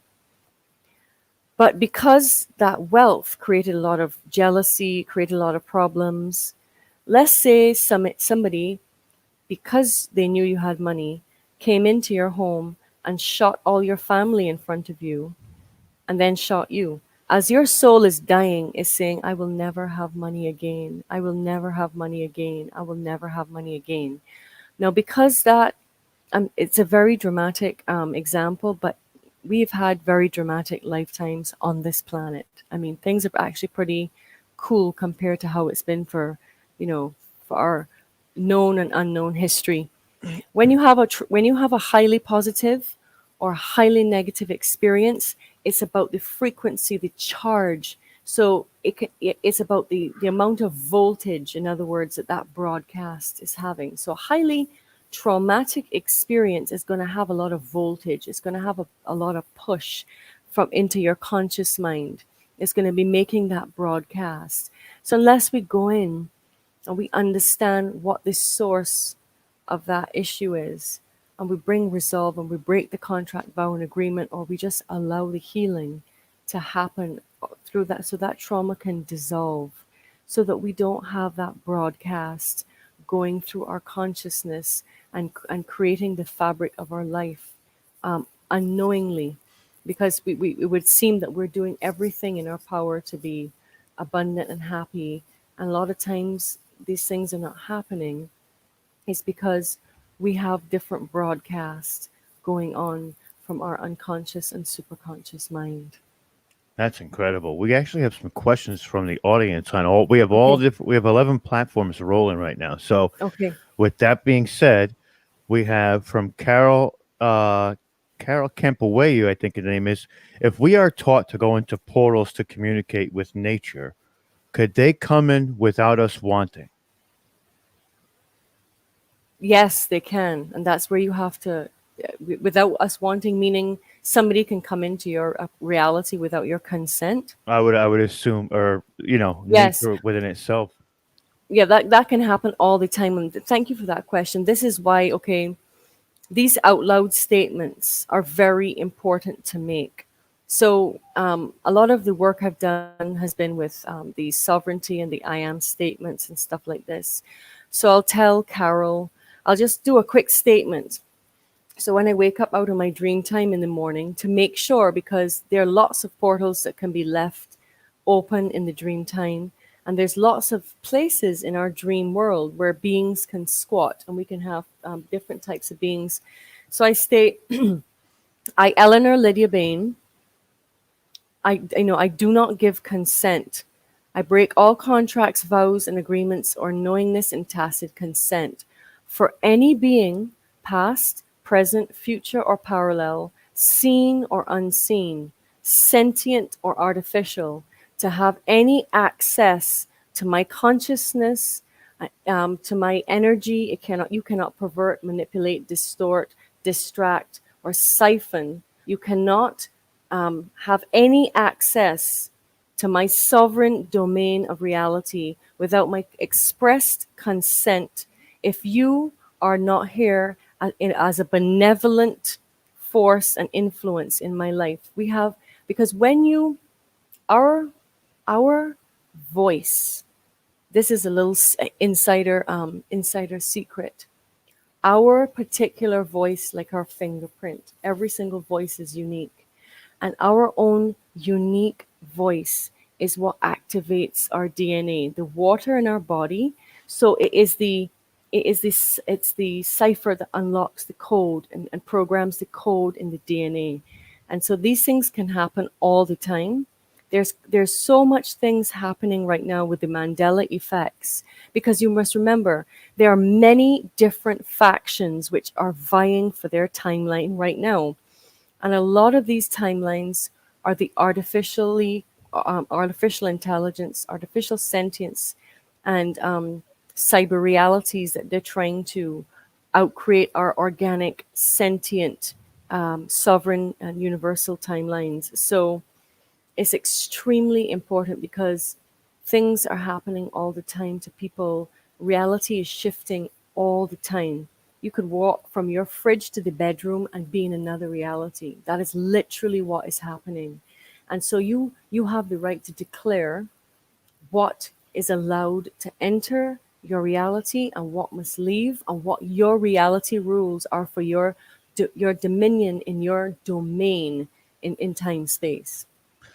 That when you said that, I thought, as your voice is the software, your DNA is the coding within that software, and your body is the hardware. Put it in computer terms, and It is.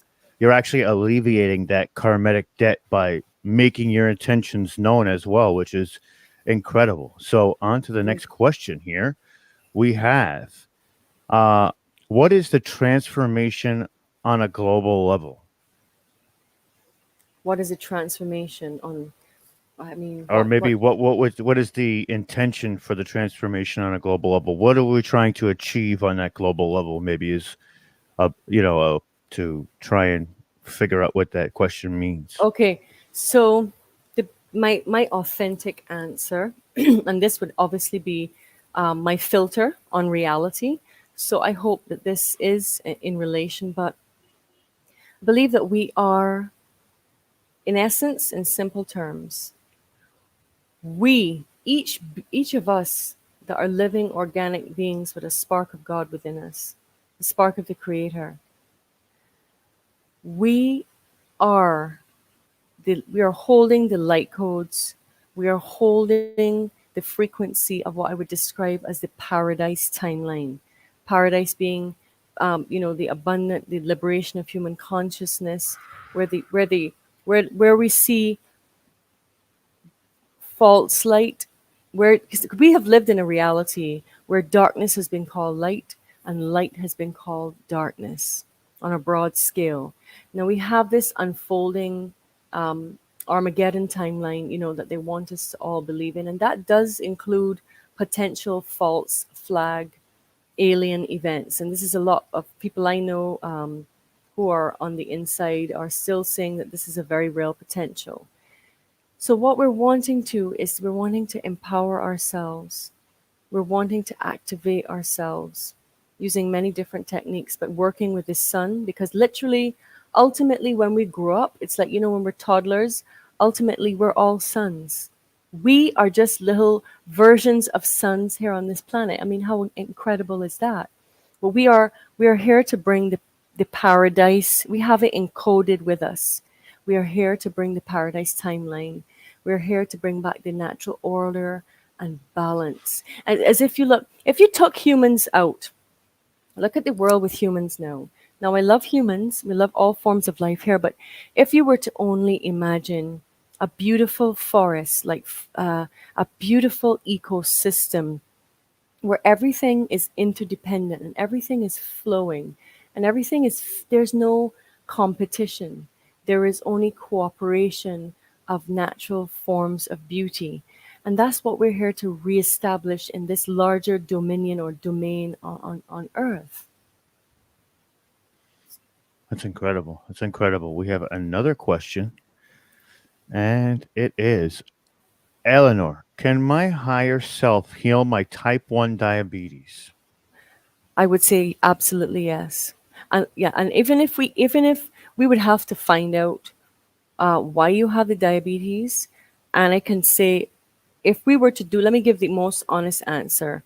The potential is yes, but the truth is the only way to know that answer is to go in and to ask your higher self, what is the purpose of, you? What is the purpose? Is it to learn something? When we find out the purpose, as it's because everything has a purpose, no matter how it looks, and then we would ask the higher self to come in and give a healing and also recommendations into the future of what you can do in the physical reality to maintain being diabetes free. So I can't answer for your higher self, but absolutely in the work that I've done, that is absolutely possible.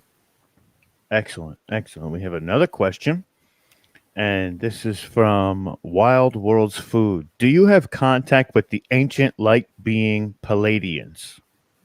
Yes, I've encountered Palladian beings. Yes. What is that like? The Palladians, Yeah. but just I've always had positive and very beautiful experiences with them. They can have kind of etheric, like light bodies, is the way I experience them. Some people I know have experienced them in a very physical manner. But the Palladians I've encountered have never been tricks to spirits. Because remember, a lot of these beings can assume different forms in order to trick us and throw us off guard. I've never had any negative encounter with the Palladians. That's incredible. Another question about age and possible age-related illnesses. Have you ever worked with an elderly person with dementia, and have you been able to help them in any way? Wow, I have actually never worked with a person with dementia. I'm always open to working with all types of circumstances because all I can do is be sincere and we do our best and we can see if we have the desired result. It isn't, I've never really even thought about it. It would be possible, but I haven't worked with anybody with dementia. It would be rather difficult to think about it because of the focus with that specific person. Sometimes you have to have like a clear moment with that person because dementia is where your brain kind of skips around a little bit. So to generate that focus, you would have to find those lucid moments, which would you might It's actually be on possible. call. It would be really great because they're naturally operating in different states of consciousness. Main thing would be to let the person know the main how that would work in function would be to allow that person to know that they are in a safe space and it's safe for them to release the conscious mind and go deeper into their subconscious mind. That would be what I would say would be the most important thing working with someone with dementia, that they know and they accept they're in a safe space. You know, listening to what you this whole presentation and knowing what you do, to me, it's just something I would love to venture into. And I applaud you for all the help that you've given to people out there, and the work that you do is absolutely incredible. Thank you. Ultimately selfless, and that's amazing. And Thank you so much. I commend you on that. It's very difficult to do that, but you seem to have got it down, and it's so incredible. It's so incredible Thank the you work so that you much. do. That it's Thank a you. privilege to talk to you right now because I'm sure you're a busy woman. But we have about 2 minutes left. Hmm. So what I want you to do is I want you to just let the people know Yes. the last things that before we close with this specific interview. Hmm. Hmm. What is the message that you have for the people going forward? All right, let me just tune in one moment. Absolutely. Okay. I want everybody there to really feel the energy of this in their heads, in the mental plane, from the heart, and from the willpower. No matter what it looks like out there, I've always been an eternal optimist, and I know in every fiber of my being there is nothing more powerful than the will of God. Do not give anything, any negative narrative. There is always a solution for a problem. There is no thing more powerful than the will of the divine through us, release the negative programming. We are the ones we've been waiting for. And we could do this. We can do this together. We got this. There is no thing more powerful, more earthly, that is more powerful than the will of the divine. And we could be the instruments of peace and the great mystery. Forgive yourself. Forgive everything out there. Come as a clean slate with a clean heart and enjoy every moment of this journey. Incredible, incredible, Eleanor. I can't wait to get you on the Full Spectrum Universe and dive even further into this. Fascinating. It's fascinating. And you are an incredible woman, and I commend you on your work. And thank you so much for coming and giving us that hour and 15 minutes of just being able to absorb that. It was incredible. Thank you so, and I thank you so deeply to you and to Omar, and I'm sending tons of light and the highest potential for the entire conference. Thank you so much. Thank you so much. Thank you very much, Eleanor. That was wonderful and beautiful. And the comments that are coming in from all the platforms is they're just commending your work, and they're all in love with you. Lots of questions came in that we couldn't address all of them. But, we're just going to carry on, and I really appreciate you, Eleanor, and thank you very much. Have yourself a wonderful, wonderful day. I will. Thank you so much. So you'll just end my screen, right? Yeah. Thank you. Bye, guys. Bye. Talk to you soon, Eleanor. Eleanor. Bye. Wow, that was intense. Wow, that was quite something. A lot of great information came out of that. Making notes here on the side, just as everyone else is, I'm sure. What a way to set the tone, man. What a way to set the tone for this conference. The energy is off the charts right now. It is incredible. It's incredible. Yeah, look at all the comments that are in the comment section. It's just amazing. What a way to start. What a way to start, gentlemen. That was an honor and a privilege to hear that information. And I love when somebody comes up here and feels so passionately about something and has so much information to give that I'm going to probably have to watch it 2 or 3 times just to make sure that I absorb all the critical information, right? Absolutely. Yep. Absolutely awesome. That was an amazing ringtone, and I was dancing a little, but no, it what did you think, Clarence? We haven't heard your thoughts on it just yet. What kind of stuck out to you while she was speaking? Well, it does. Of my ordeal when I was young and stuff, Mm-hmm. So it does kind of hit me in a different way than most people, if you know what I'm saying. It hits different. Yeah, it does. And of course, I've been an empath, my whole life. And so I feel and know about these other vibrations and different things, and a lot of truth to what she's saying there, no doubt about it. And it just, I'm going to have to get deeper into, the healing aspect of it and stuff. But wow, yeah, definitely resonates a lot with me. Awesome. Well, we see Philip. We got Philip here. Philip, how are you, my friend? There he is. Well, well, gentlemen, from over the pond, the British man is here, and not manicure man. But it's great to be with you guys, and I'm really honoured to be back on and to discuss about what we'll talk about. So yeah, I'm really honoured. Thank you. Amazing. Well, we know Philip is an acclaimed author of a couple of books. He's an international speaker now with his work on the road and going around to conventions and events. He is also a podcast host with his twin brother. He is also an experiencer and has a plethora of information to give to the people. Absolutely incredible. I can't wait to hear all about it, Philip. I'm excited. I'm excited for your presentation, my friend. Thank you. And yeah. Thank you very much, Philip, for your time here this morning. I'm just going to quickly read your bio, and then we'll toss the baton over to you. So Philip Kinsella is both a clairvoyant, medium, and UFO investigator, author, having had many bizarre UFO paranormal experiences throughout his life.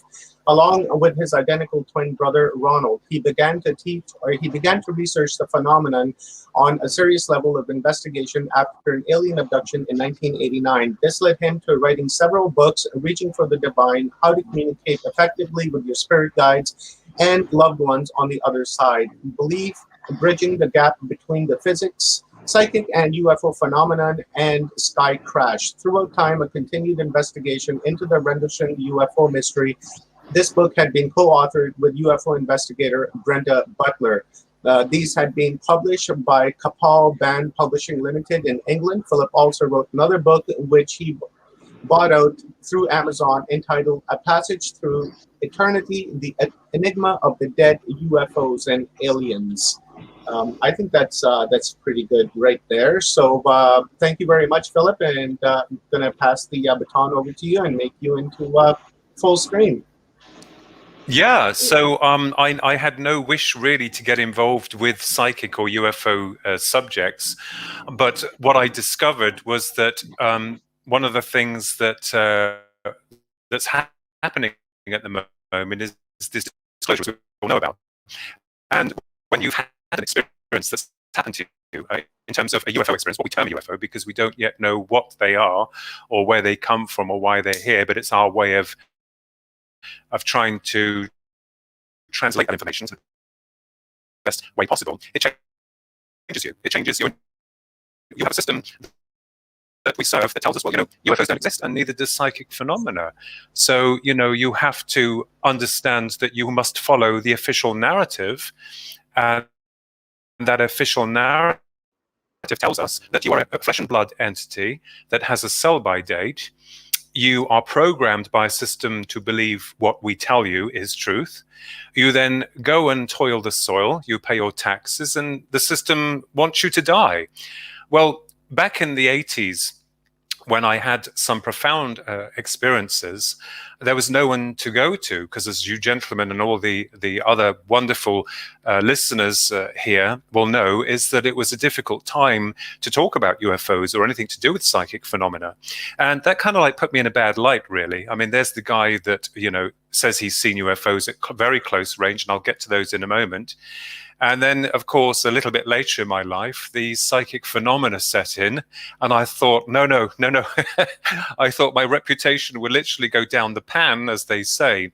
But what's interesting is that when we deal with UFO research or looking into the paradox of the UFO phenomena, we discover that the phenomena itself has several very bizarre facets linked to it.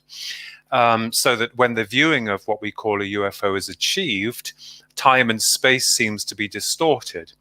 And then there is a second part to the experience where the intelligence behind it seems to integrate on a personal level of, conscious reality. And this is what interested me and opened up other areas, not just with regards to the UFO subject, but also about our souls, if I can use that word, or consciousness, and the continuation of that intelligence once we die on this planet, because I had a hard time accepting the fact that we live and then we die. And to me, as a kid growing up, I couldn't get my head around it. I remember saying to my mom, where was I before I was? And she said, you were in the womb. Now, my mom has a great understanding of all this now, as does other members of my family. But it opened up a plethora of other subject matters.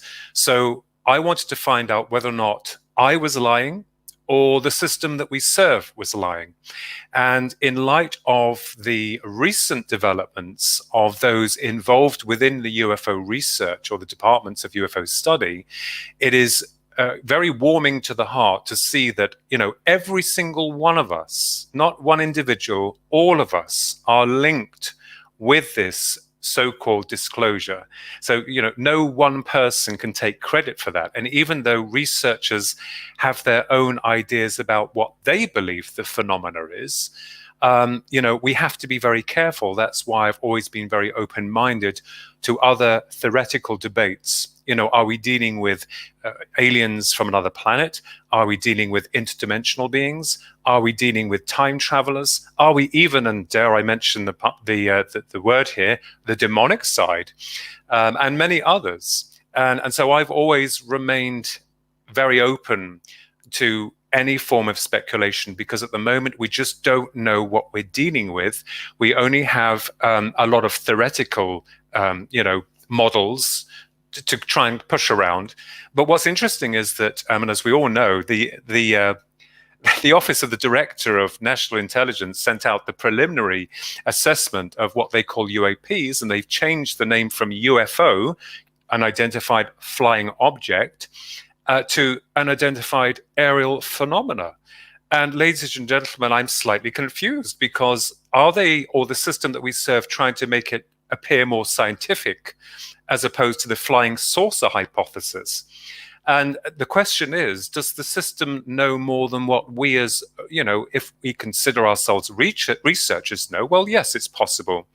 But I also believe that this system that's controlled by, I feel, a very small faction of top officials or echelons, very powerful, perhaps linked with the military elite, have indeed been studying this phenomena. And I believe this is why the Senate has, been infiltrated to say, look, those of us at this end want answers. And what we're asking for is quite simple, and it's to acknowledge that UFOs are real. This is the first step, because there's going to be a lot more involved in this when this disclosure does come. Are we going to get it at the moment? Well, who knows? But I frowned upon the 9-page document that was released, and it appeared to me that those responsible for writing this document were quite hard-pressed to know how to tell the public that, and admit, yes, there is intelligences beyond this sphere of reality, but we're not going to actually tell you at this moment in time. So I'll give another example here. I belong to NUFORS, which is the National UFO Reporting Service that was created by my good friend Nigel Ross. And the purpose of that group, that organization, like many other brilliant organizations around the planet, is not to hide information pertaining to the UFO reality, but is to bring in reports from people that aren't hidden or, stored away in a filing cabinet that will never see the light of day. Now, we wrote to Parliament, which I suppose in effect is a little bit nearer to your Senate, as it were, because you have the Senate and you have the governing bodies that preside over that legally. So Parliament here in England is a place where we have MPs who are supposed to be there for the good of the people, the same as the Senate. But continuously, every time that any form of official information that we want is not released, they keep climbing up and saying, they have no information. Now, with the Ministry of Defense as well, too, I mean, they've released a lot of their files, as we all know, but we still are not getting answers. So we wrote to a key member, myself and Nigel wrote to a key member in Parliament, setting out the scene of our organization and wanting to bring this truth, the real truth, to the public. We want people to know that, we're not crazy people, that, a lot of us, many of us involved with these, subject matters are credible, intelligent individuals. Okay, there's some that ruin it with lies or disinformation or whatever, but, that happens in all walks of life. So we wanted to form a group within government so that we could put everything on the table and say, look, we can work together with many, many other brilliant researchers, and you bring your staff to the table. Let's work out some kind of strategy where we can work towards disclosure. We got silence back. And then when this report did come out and did go to our Parliament, I was really embarrassed, in fact, really annoyed, seeing one MP who was stating, with these things whizzing around. So from my perspective, I'm like, well, these people, most of them, it's all very well for them to have their fat wages and their comfortable homes. But when it comes to us, the programmed masses, or the herd as they call us, and they do call us the herd, it's almost as if, well, who are they? Well, actually, the herd, the people at this bottom end of the spectrum, probably know a lot more than they do. And this is why I am so passionate about, the truth, because that's all that we're after. And especially when you find yourself having had an experience. I had what they call an abduction, and it certainly felt like it back in the winter of 1989. We lived in a small village called Marston Mortain. Certainly wasn't, it was the only abduction that I recall. The UFOs, my brother and I have seen at close range, along with a member of the family, our maternal grandmother, when we were very young, very close range. So the system that we serve tries to make you look like a nerd. But when you've been through an experience, which they call an abduction, what puzzled me with regards to that abduction when it occurred was part of it was physical and the other part was non-physical. And I'm not going to go into that because that's going to take a long time, but I'm just giving an example here of my mindset was thinking, well, hang on a minute, how are these entities able to bring you through solid matter? And after the initial experience that I had in the winter of 1989, I then suffered. I don't want any sympathy here because we're all strong people here, I suffered within the media outlets. I was so naive in assuming that on television, I didn't approach them. I never have. They approached me, to tell the truth of what happened, and realizing that I was in a circus with regards to the media. And the way that they were portraying UFOs was very much in a nuts and bolts and ridiculous fashion. So after that period, within the 90s, I seriously contemplated and thought about what we were up against with regards to this so-called disclosure, and why it was that we serve a system that cares little for its workers, what they consider brain-controlled workers. But most of those workers, many of them have bolted now, and they're starting to realize that, in a sense, we've been had. And the other thing, sorry to go backwards and forwards here before I forget, that really annoyed me was that the build-up to this disclosure was interesting, sitting back and watching. And I admire and I love many celebrities, many of them. But it was interesting to see how some celebrities were coming forward to perhaps bump up their profile, saying that they always believed in UFOs. And then when this document came out, a 9-page, if you call it a document, that didn't really say much of anything, it all went quiet. So you see these patterns within the media, within those channels that are put out there that most people see on, here in England, AOL and other electronic outlets. And I can see, and it's no conspiracy, this form of programming, because everything was kind of like gearing up to this big disclosure, and everyone was getting ready and gripping their chairs and like, boy, here it comes. And then, of course, it just seemed to die a death. I know that there are many reports that may still come forward, but looking at that 9-page document didn't give us much hope to begin with. So my argument was, as a mere individual among many, was that how do we go about trying to get people to listen to us? Because when you've had an experience, it doesn't make you unique in any way. When you've had and you've seen UFOs at close range, the last had been on the 9th of April 2016 at exactly 11:15 p.m. at night, that my twin brother and I and many others had observed, and thank God had been filmed and had been analyzed. People then say, oh, well, I think you're telling the truth. And you look at it and you think, well, what do you think I am? That's what we've been after, is the truth. So dealing with the UFO subject is a very complex and multifaceted subject matter. And one of the things I found is that we have to be very careful and very open to other people's belief systems, because the phenomena seems to integrate itself on a personal level of connection with the experiencer or abductee. And it's clear also to see that this intelligence behind this force does not want the person to recall the events, although the events that happened to be in 1989 were very clear, and maybe that happened because I'm very hard to hypnotize. Someone tried it once and they couldn't do it.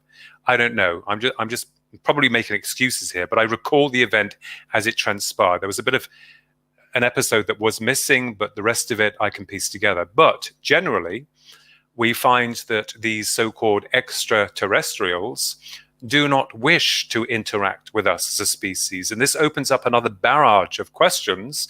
You know, is it because the human race is so vile they don't want to connect with us? Is it because there is a protocol from them where it forbids them from interacting with us? And as I've argued before, well, they've broken that protocol if there's one that's in the universe somewhere.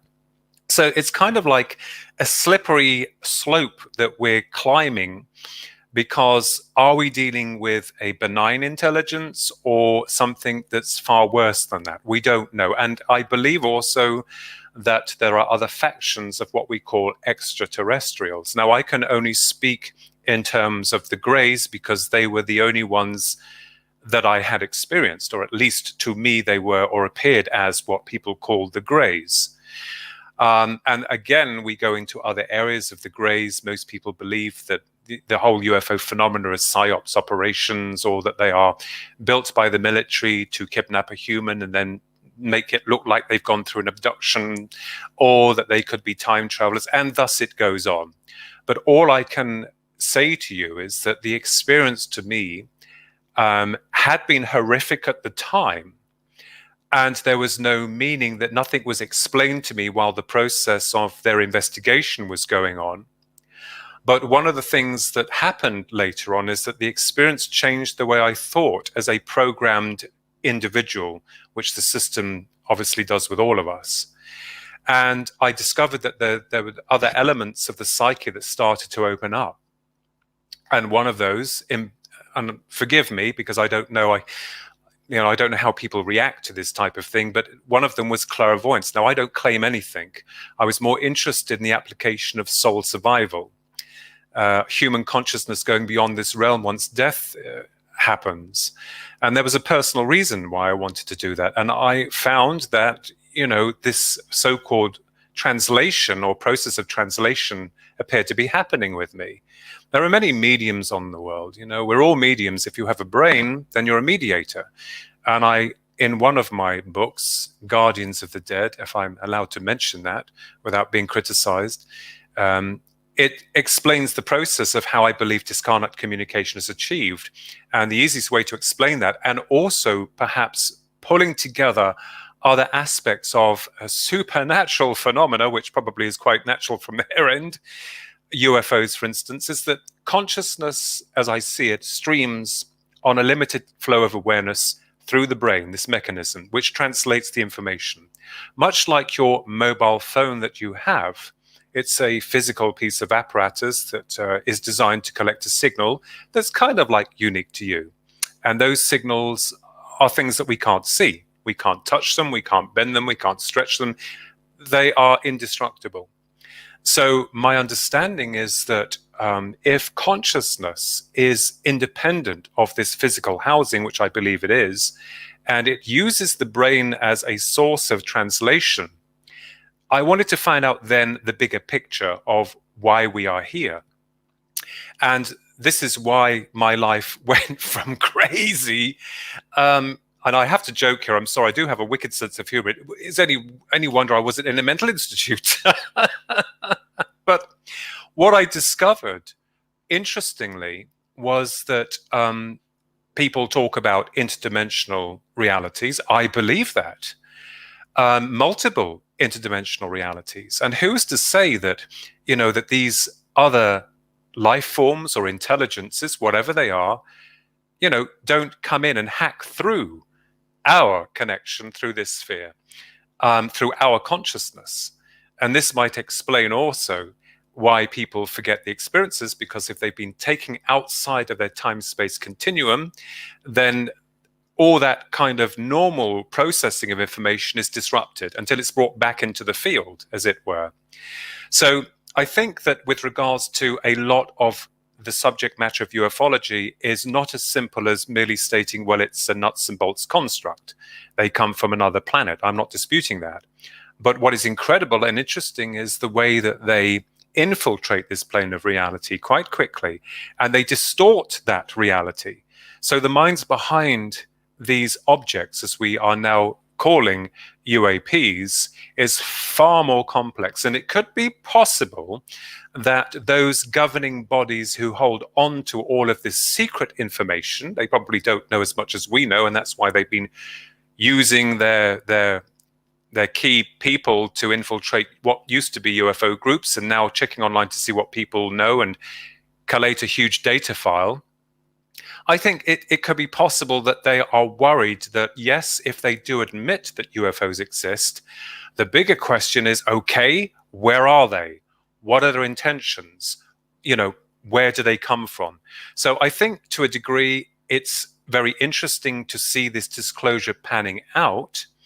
But at the same token, I feel that it's exciting because it gives us hope, and much hope, in the sense that we are much more than just physical beings with a sell-by date, going back to that analogy. Now, dealing with the psychic and UFO phenomena was something that I got involved in. I'm not claiming anything, you know, bringing down huge amounts of wonderful information. I'm still struggling to put the pieces together, as many of us are, and using theoretical debate with some brilliant, wonderful minds upon this planet, because we're all connected. Remember, we're all linked together. And one of the other areas that interested me was that if people are having UFO experiences at close range, and in this lifetime we don't get to know much about them, it's like a big, you know, bummer. But there's more. And I believe that in this life that we are walking from birth to death, we could be recording our experiences here on a blank canvas, that upon death, because the limited processing of consciousness is no longer limited, as it were, or condensed, once it separates through death, it becomes universal to its other memories and experiences. And remember, this is something that a certain faction of the aliens, as they, you know, the Greys, are interested in. I can't go into too much detail with that, but I'm just giving an example of how it is possible that these alternative dimensions of awareness are able to infiltrate this reality. And that's why they come in and they go out very quickly. And this is interesting because people lose time, they lose memory.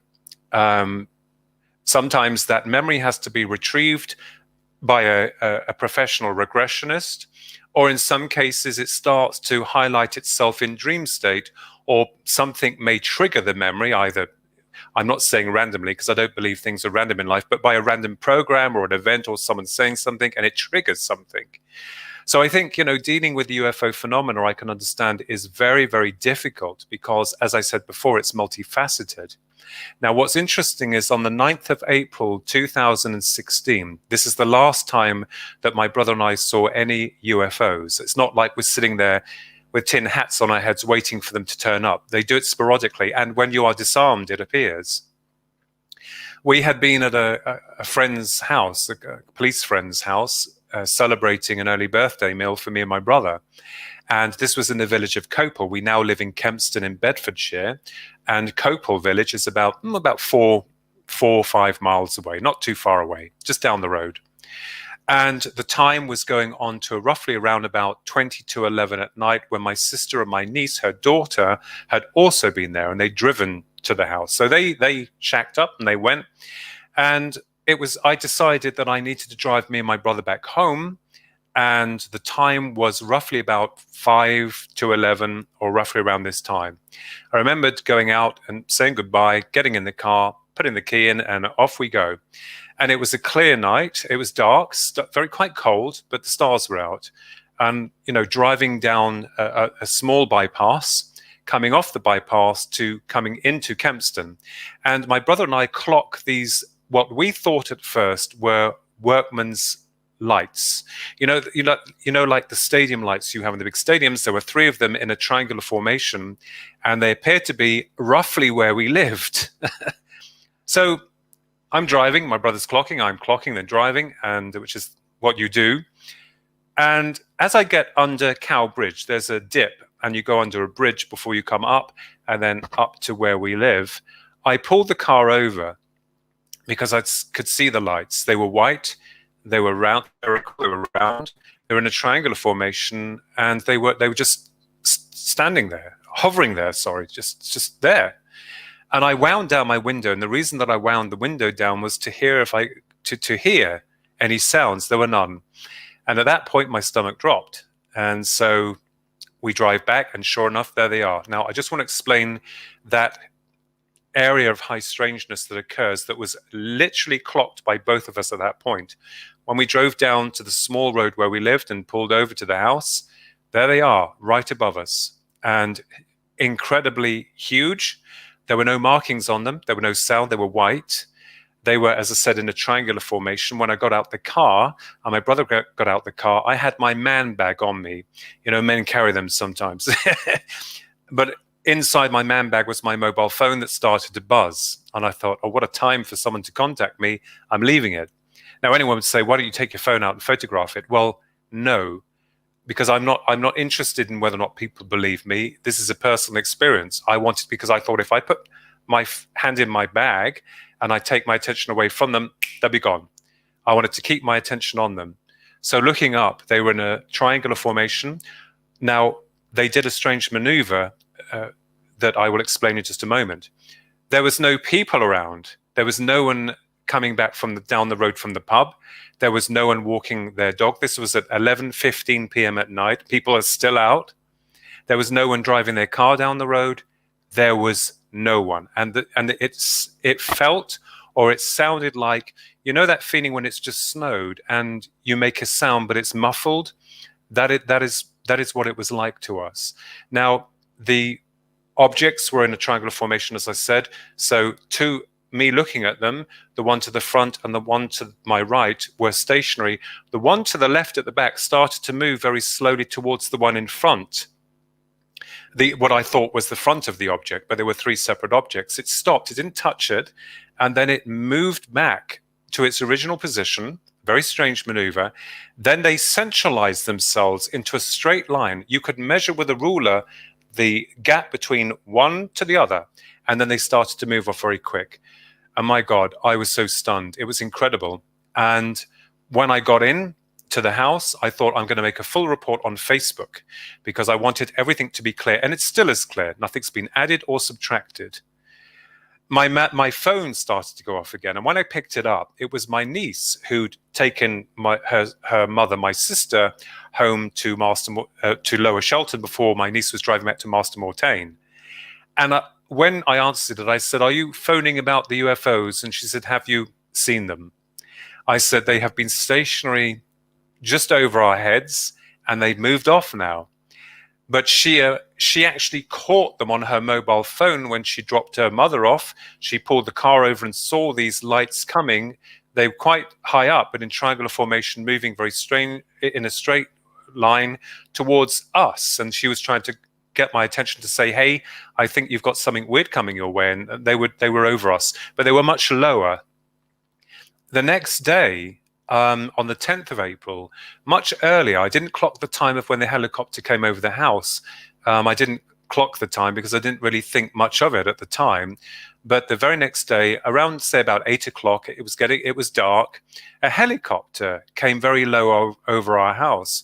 And I went out to the garden with my brother, and when we were in the garden, we could see the helicopter. It wasn't a military helicopter or black helicopter. It was a white helicopter, but it wasn't a police helicopter. It was tipped at an angle like this. And you could see the pilots, the two of them, in the front of the cockpit. And they positioned themselves like this so we could see them. And they were going around in a circle 3 times. And then it went off. And I thought that was quite strange, considering that those 3 objects had been witnessed by us the night before. And I was sure that would make the newspapers. I was sure that would be on some kind of media outlet. And I was damned if I was going to phone up the papers and say, hey, I've seen some UFOs. Because you know what? When you do it in the past, they just drum up, they write children's books and they science fiction, and they're imaginative. So their analogy is that you have to be a complete blank canvas if you see a UFO with no intelligence whatsoever. That's my argument, and that sticks. But it seems strange, and then reports started coming through from people that I know. As we all know people, we trust people. And I had a guy come round for a reading who, after the reading, he said, I want to show you something. And at that time, I was still writing You, the Public Deceived, the Grand UFO Deception, which Philip Mantles brought out. But I was still writing it, and it was like a piece came together. He said, I need to show you this. And he showed me this photograph of his mate that had taken of the 3 objects that he had seen on that night, on the 9th of April 2016. And these reports started coming through, but no more than that was said. And then a little bit later, another UFO group got hold of me, and they had tracked these 3 objects from the east of England. And was it the east? I can't remember. I'm sorry. My memory fails me at this point. But anyway, it's the bottom end of England coming up. And he was trying to say to me, well, you know, it's okay because the time that these were seen was 10:15. And I said, well, I'm awfully sorry, but I can't change the time. The time was exactly 11:15 p.m. at night. And then they discovered that there may have been 2 sets of these triangular lights. It was not a triangular craft by any means of the word. It was triangular in formation. But when you are in the presence of them, it is awe-inspiring. It's hard to describe in words. Was there any missing time? No, there wasn't, because I clocked the time there and then. But what's interesting is that you question why. Why? You know, and this is why I wanted to approach the subject in a more kind of like constructive way in terms of theoretical debate. And I do believe that a lot of good people out there who have these experiences, that they are unique to the individual. So this is why maybe we're trying to cram everything into one box and making it fit. Like, yeah, there's the UFO, it's physical, it comes from Alpha Centauri, wherever, and stick it in that box. And there's the cryptids, and we're going to put them in that box. And it just doesn't fit because the model starts to split and break apart. And I think because of the multifaceted nature of the phenomena, this is why the establishments of power perhaps are finding it very difficult, because they would have scientific consultants, even in the military establishment in your great country, United States of America, the most powerful nation in the world. They would have the best scientists on this. They'd have these great minds who are also trying to get their heads around it. So I believe that the phenomena is perhaps able to morph itself into our reality, and when it translates through to us as the individual, I think this is where we only get part of it. Now, I spoke to another great guy called Robbie Graham, who's very much into ufologists and an author as well of some great books. And he also considers the fact that, we are only able to translate a certain amount of information as it comes through, and the translation process, when you're met with something that you can't explain, overwhelms our consciousness. But then the intelligence behind it seems to dig in on a deeper level.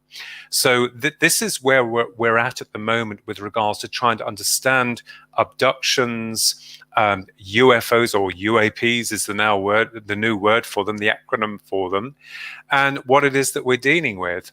But what is really annoying is the fact that, the powers that be have continually denied the existence of UFOs, just as much as they have continually poo-pooed any form or suggestion to psychic phenomena or conscious survival beyond this realm. Well, how can they then disprove the military experiments of remote viewing, which were fact, and which Ingo Swann himself, a brilliant artist and a medium, trained the military, as you all know? How can this be hearsay? But you'll find that the system that we serve is corrupt. And I think now that more and more people are coming forward to voice their opinions, they're starting to wake up, because this sleeping mode that they've tried to get us in control, believe, negativity, all this type of thing they keep feeding and pumping into the cerebral cortex is actually disarming us. But thankfully, there are many people, in the world, brilliant people, who are beginning to wake up and to realize that, something is occurring. Now, I will say, for this report to come forward is quite a big deal, even though it didn't give much away. It means that we're onto something.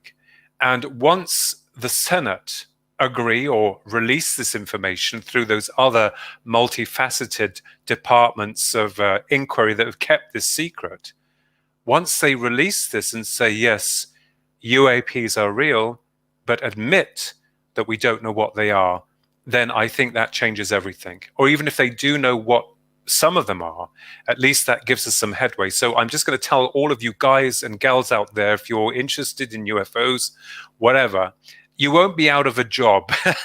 There'll be much more to look into and explore because it's fascinating. Now, I do also understand the other part, the darker part that we are not meant to mention.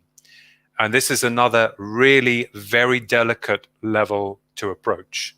Because as I said before, are we dealing with a benign intelligence, or are we dealing with a very negative intelligence that only wants what it wants for itself? Well, I believe that both are correct.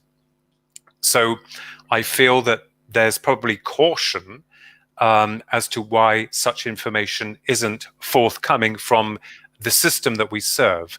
There are interesting geographical locations around the world. And if I may just point this forward a little bit before we come to a conclusion, it's interesting, isn't it, that I've always argued that human consciousness is multifaceted and multidimensional. And a lot of this phenomena seems to occur in areas or remote areas that are not so influxed with millions of minds. You have Skinwalker Ranch in Utah, which I think all of us would love to spend some time there. But if that's the case, we'd probably end up upsetting the energies there. The national forests, the national parks in your country, a lot of strange phenomena going on there. So it does leave us feeling quite chilled by a lot of how this intelligence seems to play with us, like cat and mouse. It wants to be seen and then it doesn't.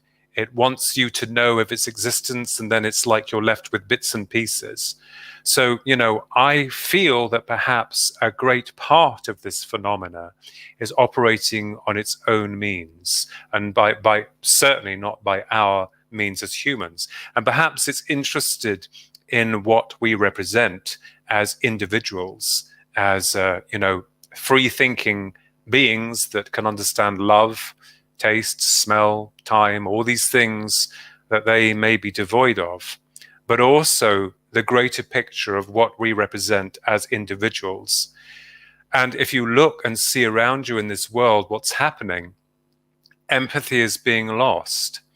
The system we serve wants to know who you are, what you like, who you see.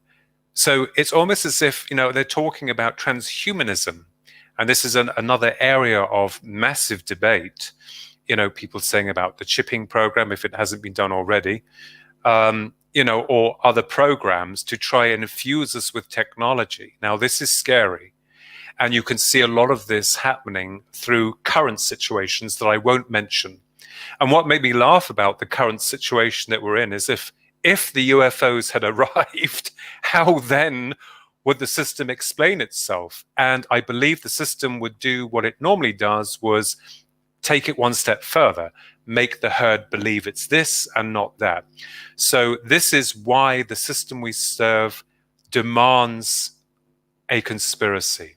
It loves a conspiracy. The system needs the conspiracy because it safeguards its own conspiracy. So the system loves it when we mess everything up, when we, shove everything in and can't make sense of it. It loves it. And then it starts to hammer down on people. Oh, they believe in UFOs, or they believe in aliens, or they believe in life after death. We can't have this. Let's get something out there to detract them, to make them understand that they are just here for a short space of time. They live and they die. And let's also give them fear to disable their consciousness.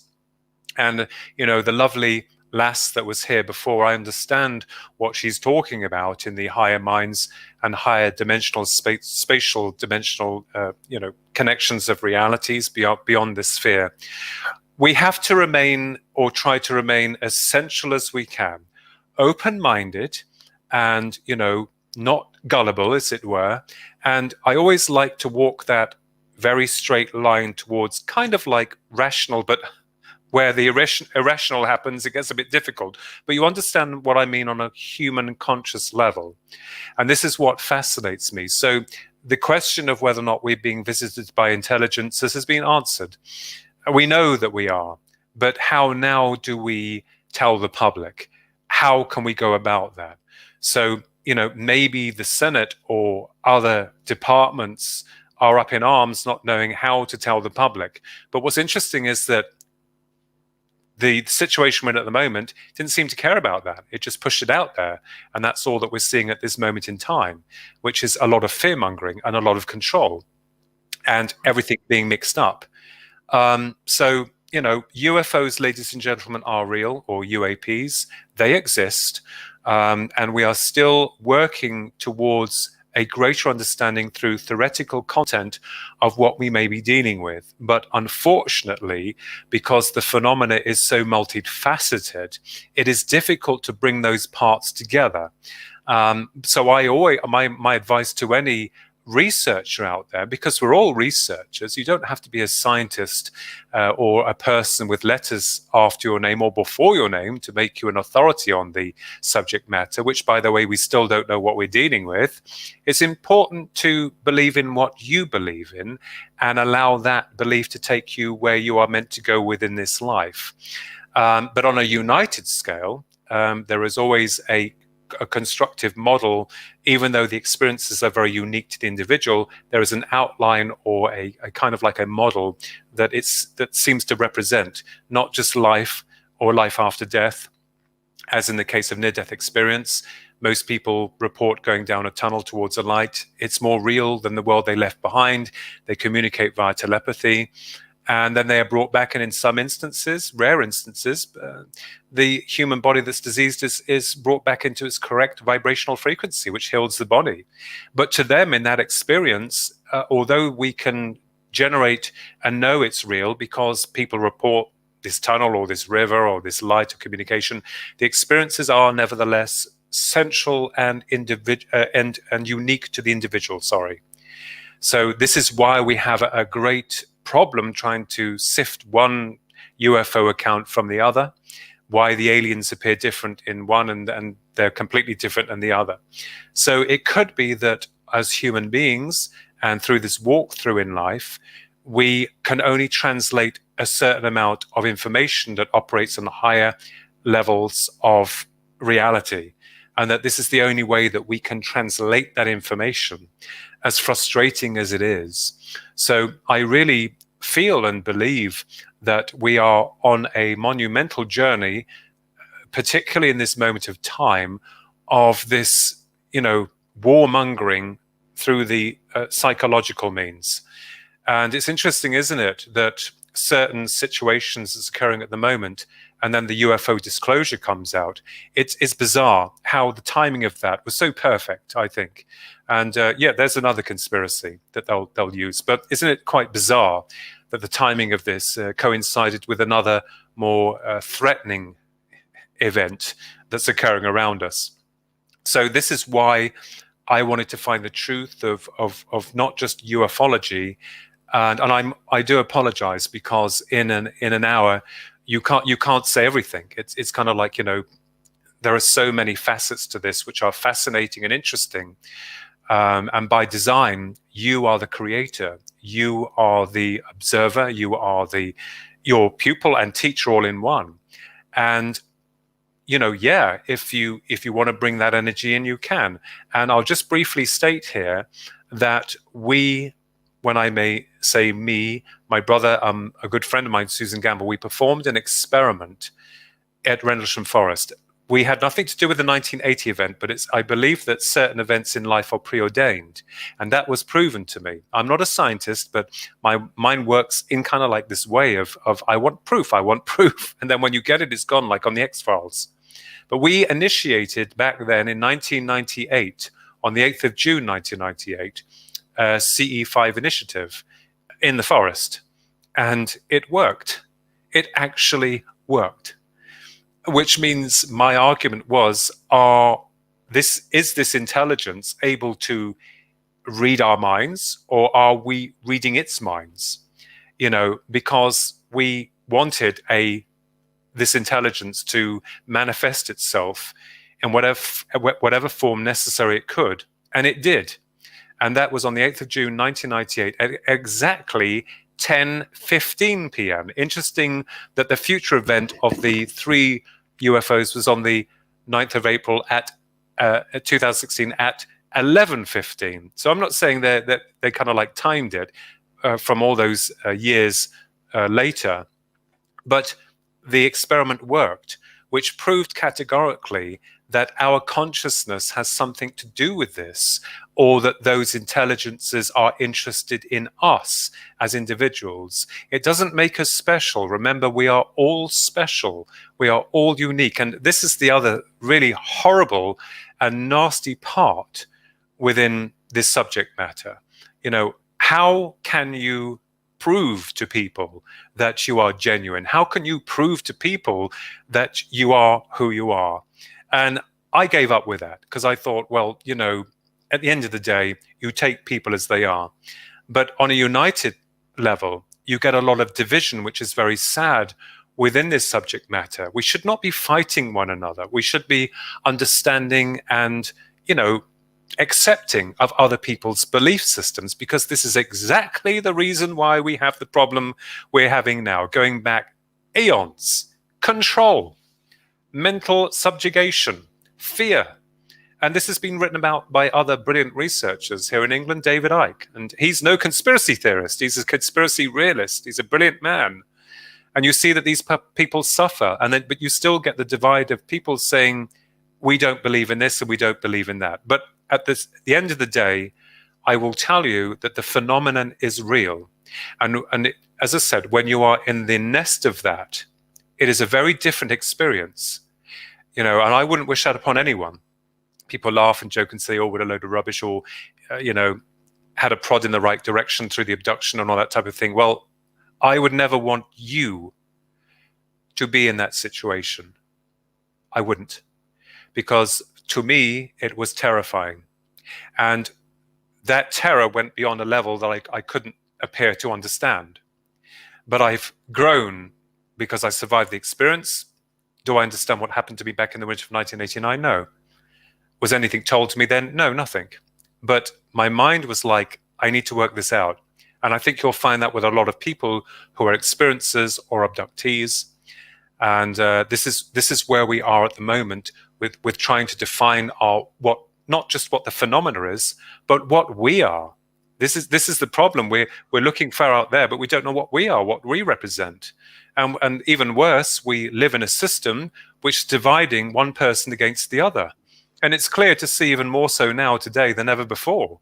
So, where does this lead us in terms of acknowledgement or disclosure? And this is something I've argued within my works. But to change the subject slightly and make it a little bit more positive, I am also interested very much in the genesis in our creation and where we derived from. And I believe that we were genetically modified. I still believe that going back, and I'm not saying that the intelligences here are the ones that created us, although it could be possible, but I believe that we were genetically modified from the hominid or the ape, our cousin, and infused as workers, slave workers here on this planet. But we have a spark of awareness that is obviously derived from the gods, which is awareness of self or consciousness. And I truly believe that. And there's a lot of brilliant scholars out there who are saying this, but of course, as you know, if in the system that we serve, if you go against the official narrative, then you're out of a job and you lose your funding. And this has happened with a lot of scientists, or what they're called as pseudoscientists. But they're just realists. They're just trying to put parts to the puzzle together. So I believe that there is a fascinating amount of documentation and evidence out there which categorically proves that this is amazing, you know, when you start looking into this. So folks out there, if you're interested in UFOs and you're just coming to the table with it, good on you. But I can assure you, you'll be going down the rabbit hole. But in some cases, it's a good rabbit hole. And use your judgment and your initiative to find what fits for you. You understand? But it is, you know, this is where I am at the moment, and working on two new projects, and we're all, you know, we're working towards that greater truth, as it were. And all I've ever wanted was the truth. All I ever wanted was to find what we are and those that we have lost, and also the bigger question of contact, which has already happened. But officially, the fight is with the system that we serve. That is where the evil is. That is where the corruption is. That is the system that needs to be brought down. And I believe that, you know, if we can just get rid of that and bring in like a council of wise minds united around the world, then we might be able to make some headway and move forward with not only technological advancements, but a great many things that would advance our species. Excellent, excellent, excellent. We have a couple of questions from the audience, Philip. That was another amazing presentation, man. You bring a game every time you're on this stage. Every time. It's so incredible. You know, the way you articulate it too makes it so it all comes together. It kind of wraps itself into one. So let's get to the questions. There's a few here. So first question we have is, Philip, do you think a reason for the UFO or UAP name switch was to continue to muddy disclosure narratives, i.e.? Yeah, absolutely. I mean, let's look at it, okay? The phenomena hasn't changed, but the name's changed very subtly. And I know people say, well, it was changed for this or changed for that. My personal feeling is that they changed it to a more scientific acronym so that people wouldn't think it was a flying saucer, because flying saucers have been ingrained within the human psyche as being aliens from another planet or dimension or wherever. So I believe that they've changed it to make it more technical, or, oh, could it be our own people? Unidentified aerial phenomena, not flying object, which has been stigmatized, I think, now, and set as like the Hollywood version of what we're doing. But they've moved it, and I'm like, well, it doesn't make any difference, because the damn phenomena is still the same, whatever you call it. You know, it's just like calling us human and then saying sentient being. We're now known as, you know, I know that we are, but we'll call us sentient beings, or give us another name. It's always known human. Why change it? No. I agree. Totally, yes.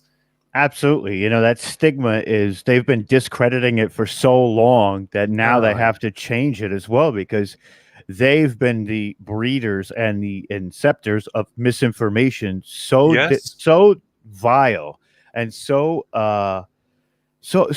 covering or shadowing of it that now they can't even begin.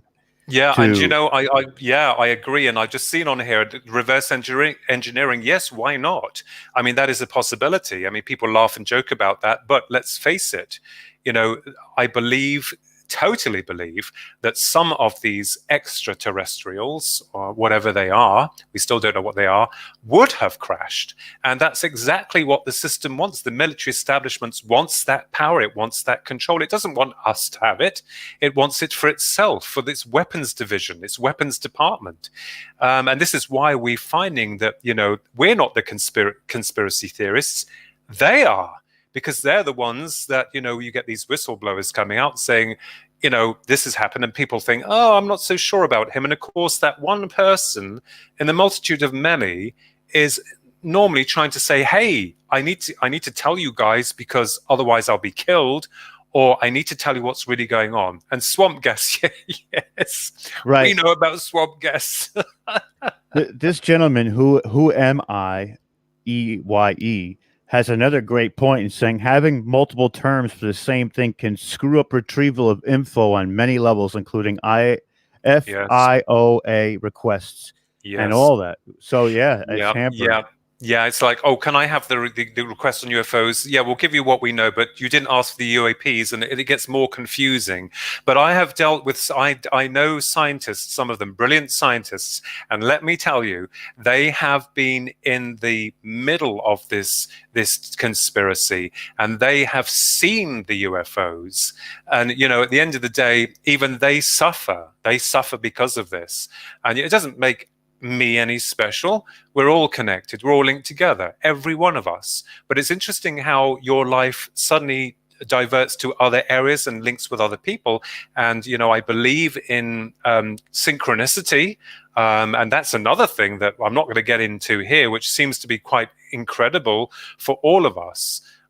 So it's, you know, I can only talk from experience. I can only talk from my own ideas of the theoretical content of what we're dealing with, but there is a large portion of this subject matter which is multifaceted, but at the same token fascinating.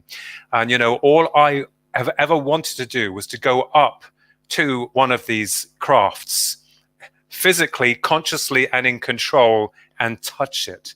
And see the bodies, to see what they represent.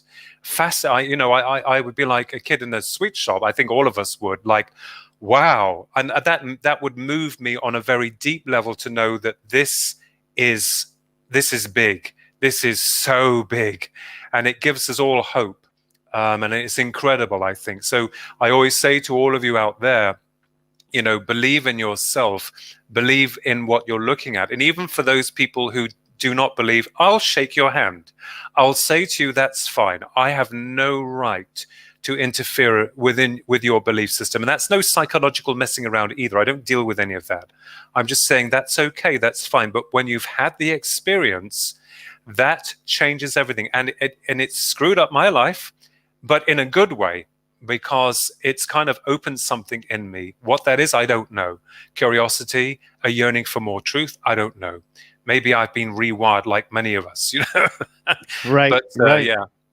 You know, I have this visualization too, that you could see this craft come through orbit, burning almost at the tips, and then you go to touch it and it's cold to the touch. Yes. I have that. I don't know why I feel like that, but so we have some more questions here. We have, are gray aliens advanced biological clone drone robot beings used by the reptilians? No comment. Still working progress. That's right. That's right. I felt the same way. I'm like, I'm not really sure. So here's another one. We have, I really like that answer. how does the life of Jesus play into this? Well, I mean, come on. You know, I feel, and I'm going to say this now, something happened. Multiple forms, multiple consciousnesses coming through to awaken humanity. I don't know. I myself always have believed that event happened. I think that it's been twisted, and, you know, the churches, as we all know, changed everything and rewrote everything. I believe that these wonderful sentient beings came down, incarnated, and tried to move us forward, but the system again crushed them. But their message hasn't died, and I don't believe that we've seen all of the message. So I'm very open-minded. I've always believed in that, and I would, you know, even if it was on a different level of belief, I understand it did happen to some degree. Yes. You know, I say that a lot too. Is the church itself is fallible because it's created by man. Your faith is immutable because it's given to you by a higher being, an omnipresent being that's giving you the ability for that faith. So, you know, with that being said, Philip, we have about 30 seconds left. give everybody your coordinates and a final message. I'm from the planet Zeta Reticuli. No, I'm only joking. We've got a website up, me and my twin brother, www.thekinsellatwins.com, and you can find me on Facebook. And I have to push poor authors. My books are on Amazon. The latest one is You, the Public Deceive, The Grand UFO Deception. And I had a lot of help from a lot of researchers with that. And I'm very honored. I'm very, very honored indeed. So that's where you can find me. But stay cool and believe in yourself and just, fight for your truths. Absolutely epic. Philip, every time you grace us with your presence and touch the stage, it is an immense download every time. And I appreciate you. All your work is incredible. And I love you to death, man. And I can't wait to I look forward to working more into the future with you. Okay, and you guys are awesome, and also your viewers, amazing people. And I'm not saying that they are, because they're all interested in this on some level. They're trying to find something that kind of like beats with their soul. So good on them. God love you all. Thank you so much. Thank you very much, Philip. Really appreciate it, brother. And Clarence and Rob, and you're all so awesome. Thank you so much. I really appreciate it. Thank you very much, Philip. That was a wonderful, great presentation, and really appreciate it, brother. You're hitting it right out of the ballpark, and thank you for sharing your experiences.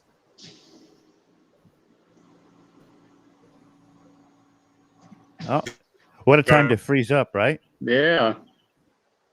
Okay, so with that being said, thank you, Philip. We're going to bring on Dr. Rita Louise. And just want to do a shout out.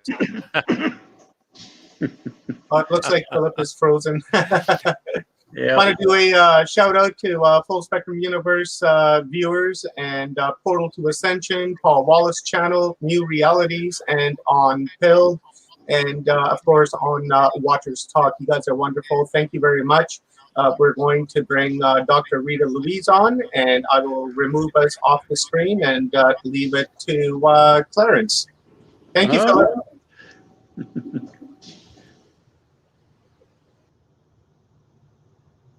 Hello, Dr. Louise. How are you? I'm great. How are you, Clarence? I'm doing very well. Thank you very much. It's great to have you on here. I think Philip's kind of a hard act to follow. Yes, I'm going to do my best, though. Fantastic. For anybody that doesn't know the doctor here, I'll give you a quick rundown on her. She's a best-selling author of many, many books, no doubt about it. She's the founder of the Institute of Applied Energetics. Is that right? Yep. Okay, cool. You're also a former host on the Just Energy radio show.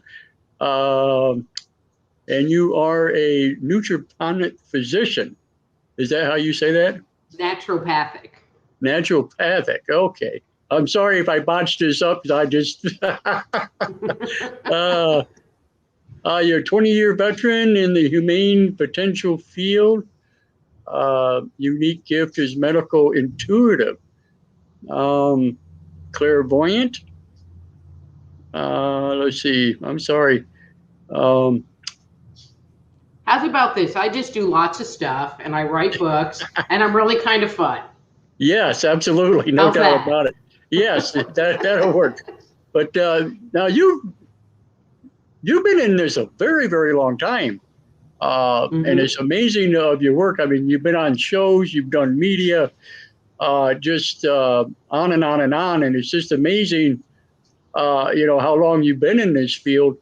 And it's just, the things you have come up with and different things. I've heard you on Coast to Coast before and different things like that. And it's just shock and awe. I mean, and I'm still learning.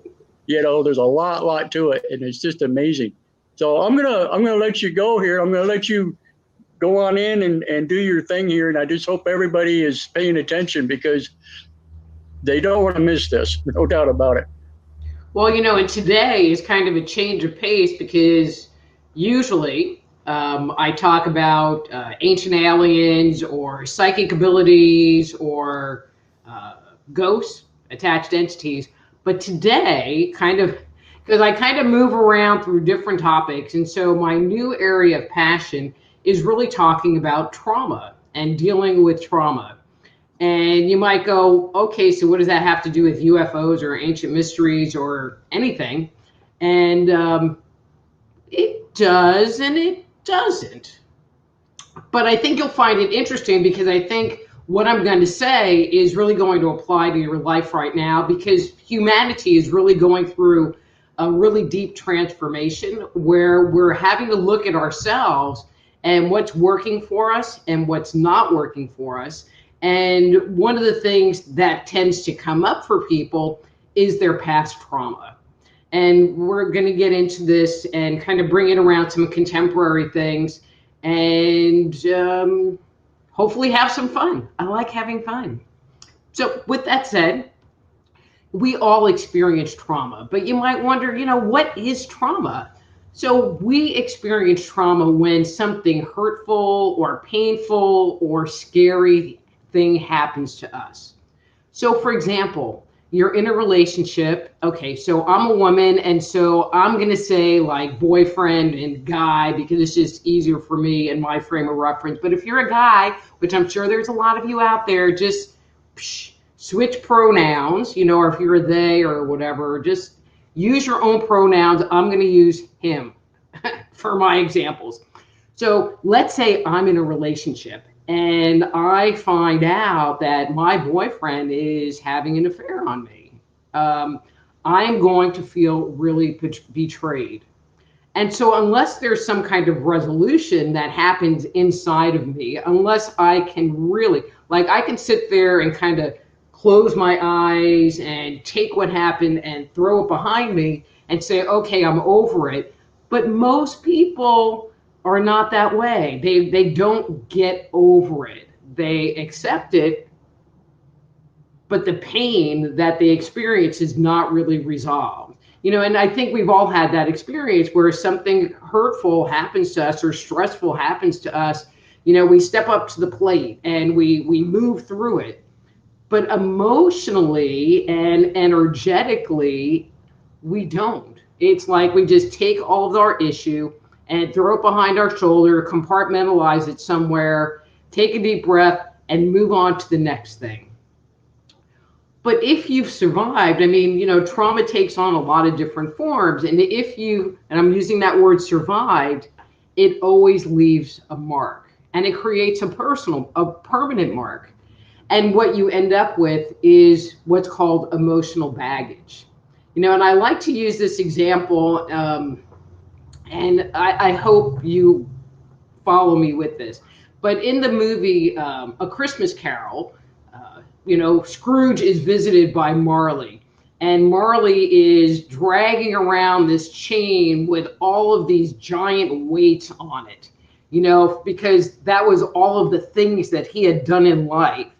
And our emotional baggage is like that. It's like these weighted chains that we carry around with us behind us, out of our day-to-day awareness that really wear us down, wear us thin, and create secondary issues in our lives. And so some people call trauma stress, but really they're the same thing. And their effect on our body, mind and spirit, psyche, emotions, whatever you want to use, is really all the same.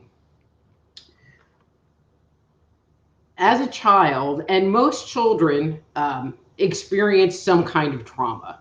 And it could be a very simple thing that happens that really creates a traumatic experience to much more severe things. So let me give you an example.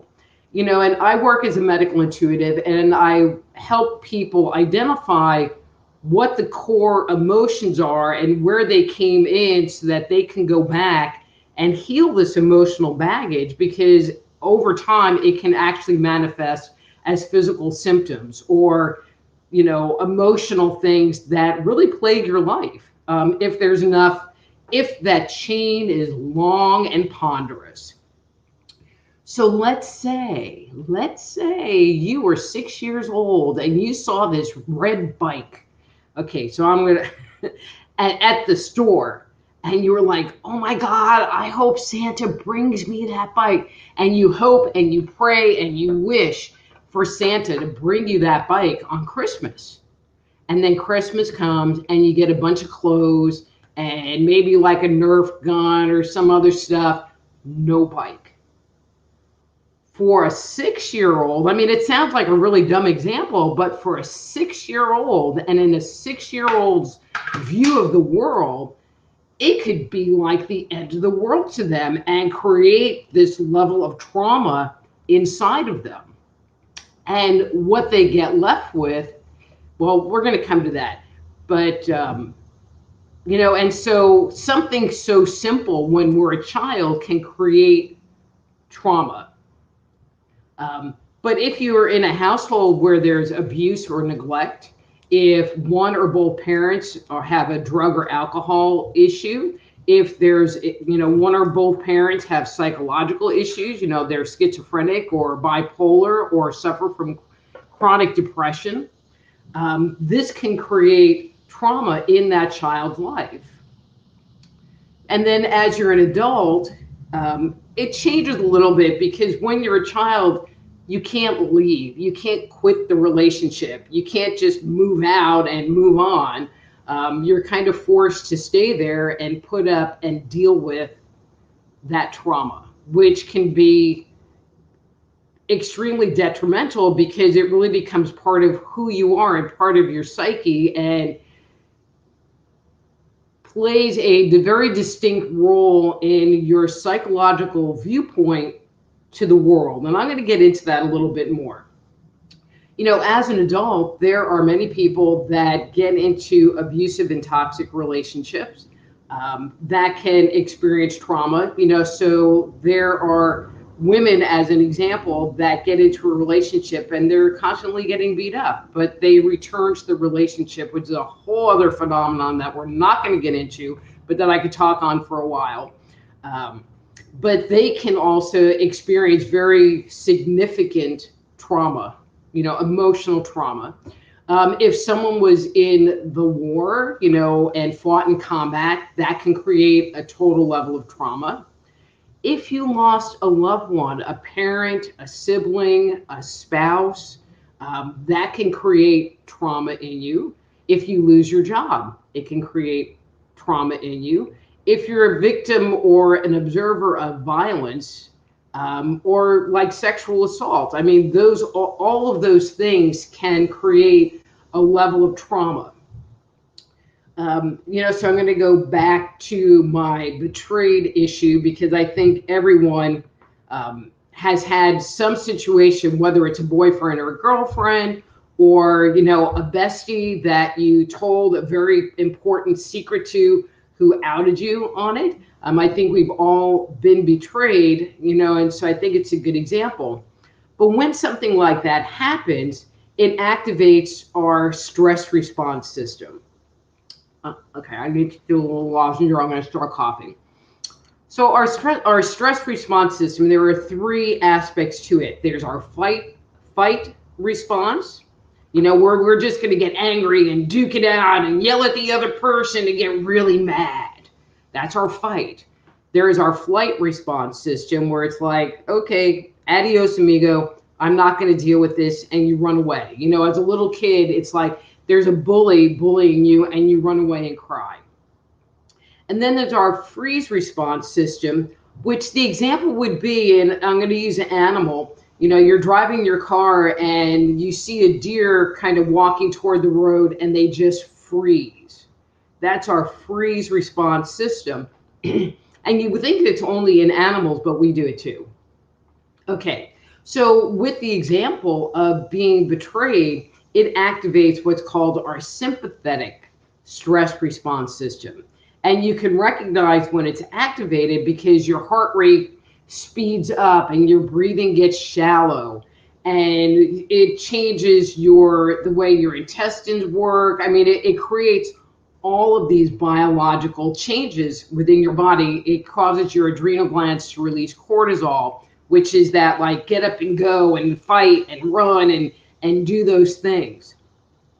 Where if your freeze response is activated, it activates your parasympathetic system, which is actually a relaxation response, which calms the heart rate down.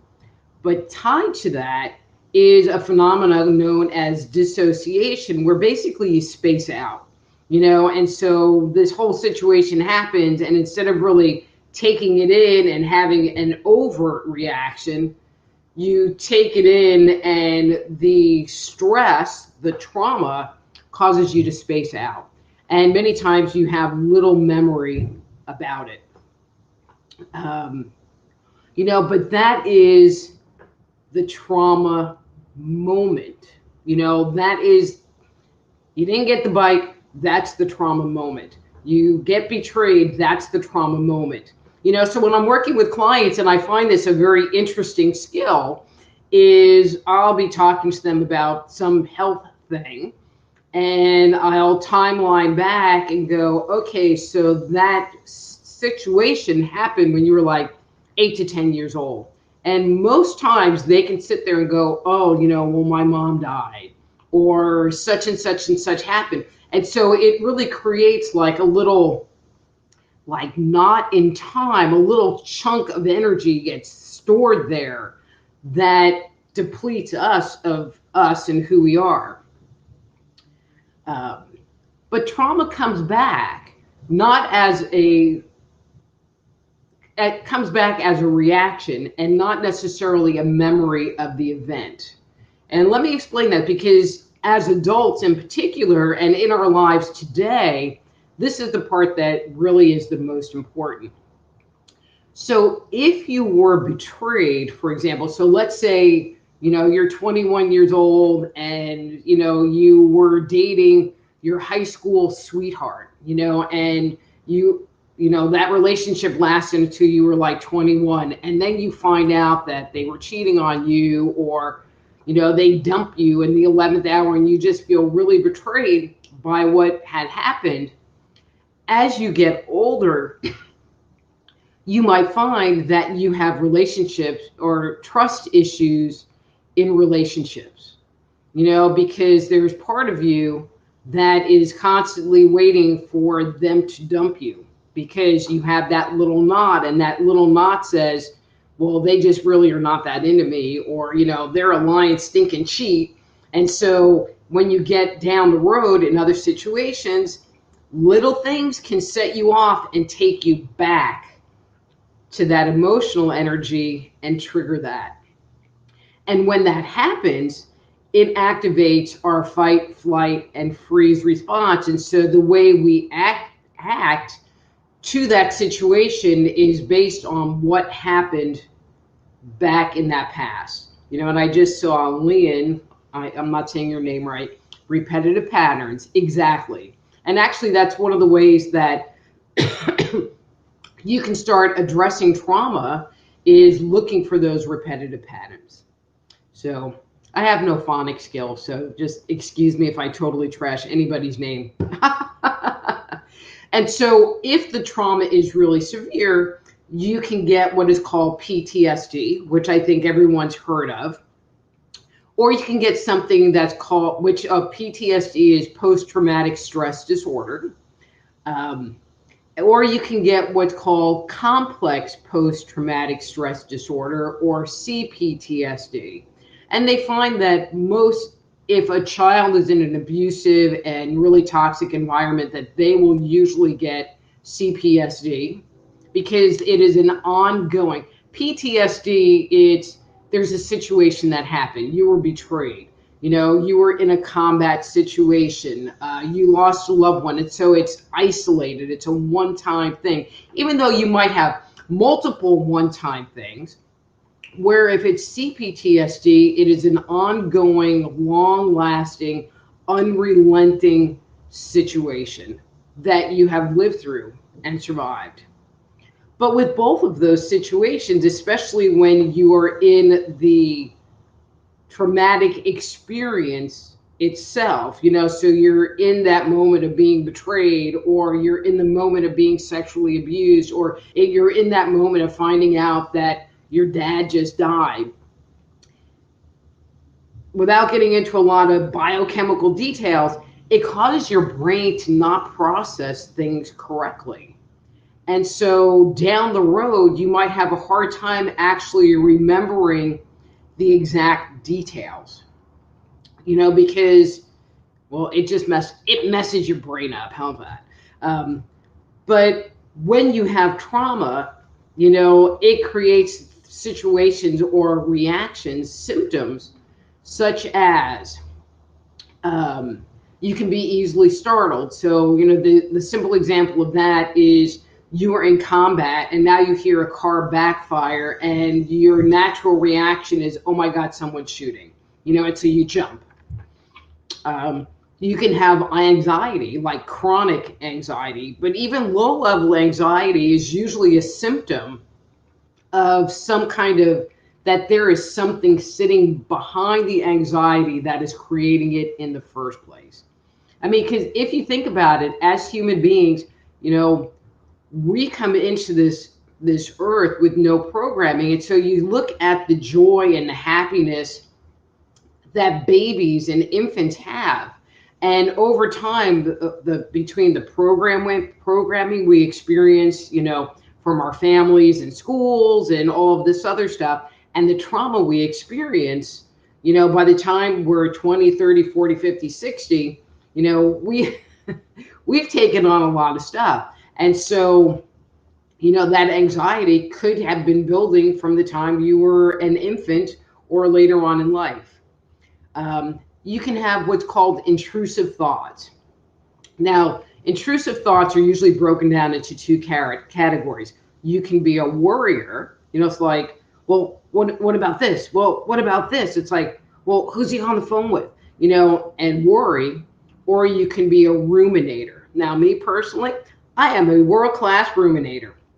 And when you ruminate, something happens. So something currently happens. Somebody pulls into your parking spot, while you were trying to get into it. And people that ruminate will tend to think about that thing over and over again. And I should have just crashed into them or got out of my car and yelled at them to tell them to get out of the spot, whatever it is, And that's rumination, but it's when you think about a past event and how you maybe would have handled it differently. But people that have trauma, suppressed trauma, they can be depressed. They can have exaggerated emotional outbursts, whether it be anger or crying or, easily getting triggered. And, and I was going to say or, but I'm going to put and, you're not in the present moment. And this concept of the present moment is just really important. So when we're in the present moment, and, describing it is a little bit challenging. So all right, I'm going to assume we've all had experiences where we've gone for a walk in the woods, or we went to the gym and had a really good output or a really good workout. And internally, we just feel very much alive and very in tune with the world around us. And we feel kind of carefree and whole and solid. And this is what I want. And this is where I'm going to go. But from like a mellow, get along with it kind of groove place, that's how you feel when you're in the present moment. My experience working with my clients is that we suck at it. And I'm not sure I can say that any other way. As human beings, we just really are not good at being in the present moment, and they don't teach us how to find that place. If you get into spiritual traditions, or religious traditions or metaphysical traditions, they really work on helping you to find that space within yourself. But as society is concerned, they don't teach you that at all. And they will let you worry and ruminate and be anxious and not give you any tools to address what is going on, which really doesn't help with, any trauma that you might have experienced in your life.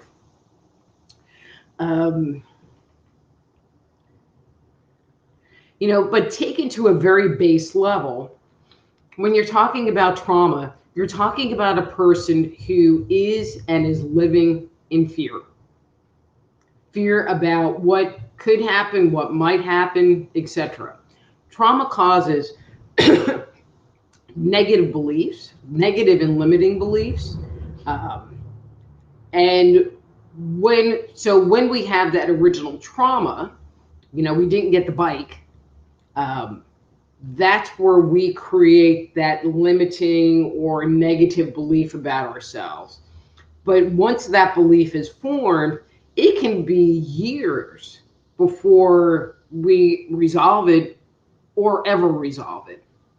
So I'm going to go back to the bike example. So let's say you prayed for that red bike and you didn't get it. And so you might have created a belief that says, I'm never going to get what I want. And so as you get older and there's something that you want, I want to get a promotion, I'm hoping that whatever, wherever there is this hope that you will get, and I'm just kind of making a generic example here. There's this belief or programming, right? It's like you kind of self-sabotage that says, I'm never going to get it. And sometimes taken to a certain point, you might not even ask for it because you have this belief that you're not going to get it, so why bother? But if you do ask for it or you're waiting for it, it can create all kinds of anxiety because there's this fear inside of you that says, I'm never going to get it. I'm never going to get it. I'm never going to get it, which totally sucks. Yes, self-fulfilling prophecy. Or using the betrayal example, every time the phone rings or you see your significant other texting someone, there's something in your mind going, well, who are they calling? Who are they texting? Maybe I should go look on their phone. Okay, but don't do that. But maybe I should go look, and there might be truth to what's going on. They might be cheating on you. It's a possibility. Or it might be that they're just talking to their sister, And I think that you have to make a determination. So sometimes those limiting beliefs create so much anxiety that we end up triggering ourselves, even though there's not anything to be worried about. I hope that makes sense. Okay, so kind of let's take this in a little bit more context. And so when that happens, when you see the texting going on, you are being triggered. I mean, that would be the word, although, if you're being politically correct, I guess you're not supposed to use triggered anymore, but I don't remember what the appropriate word was. But it really didn't work for me because people get triggered. So, here you are and you're like, la, la, la, la, la, la, I'm having a great day. I went to the gym and I worked out and I'm like all in the present moment and I'm feeling great. And then you get home and, your significant other is like, and then boom, I mean, it can happen that fast. Boom, you can be triggered. And those thoughts are going through your mind and that cycle of fear activates your adrenal glands. You go through that whole biological process until you get to this moment where you can calm yourself down, calm your body down, calm your psyche down, and move past it. And so for some people who, the technical term is that are well emotionally regulated, which means that they came from a house where this was modeled and they felt safe in their environment, they can kind of get themselves back on track within a little bit of time, maybe a couple of minutes, maybe an hour or so.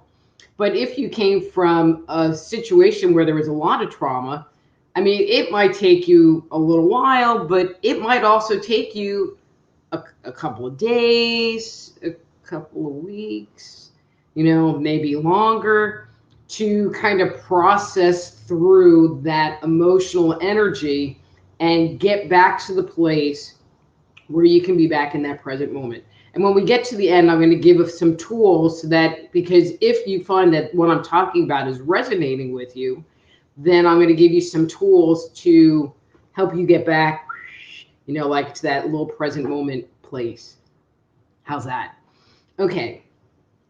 So, and I'm feeling like with this group, I can get a little political, but I really don't want to get political. But I think it's really important to talk about what's going on right now. And in particular, I want to talk about COVID.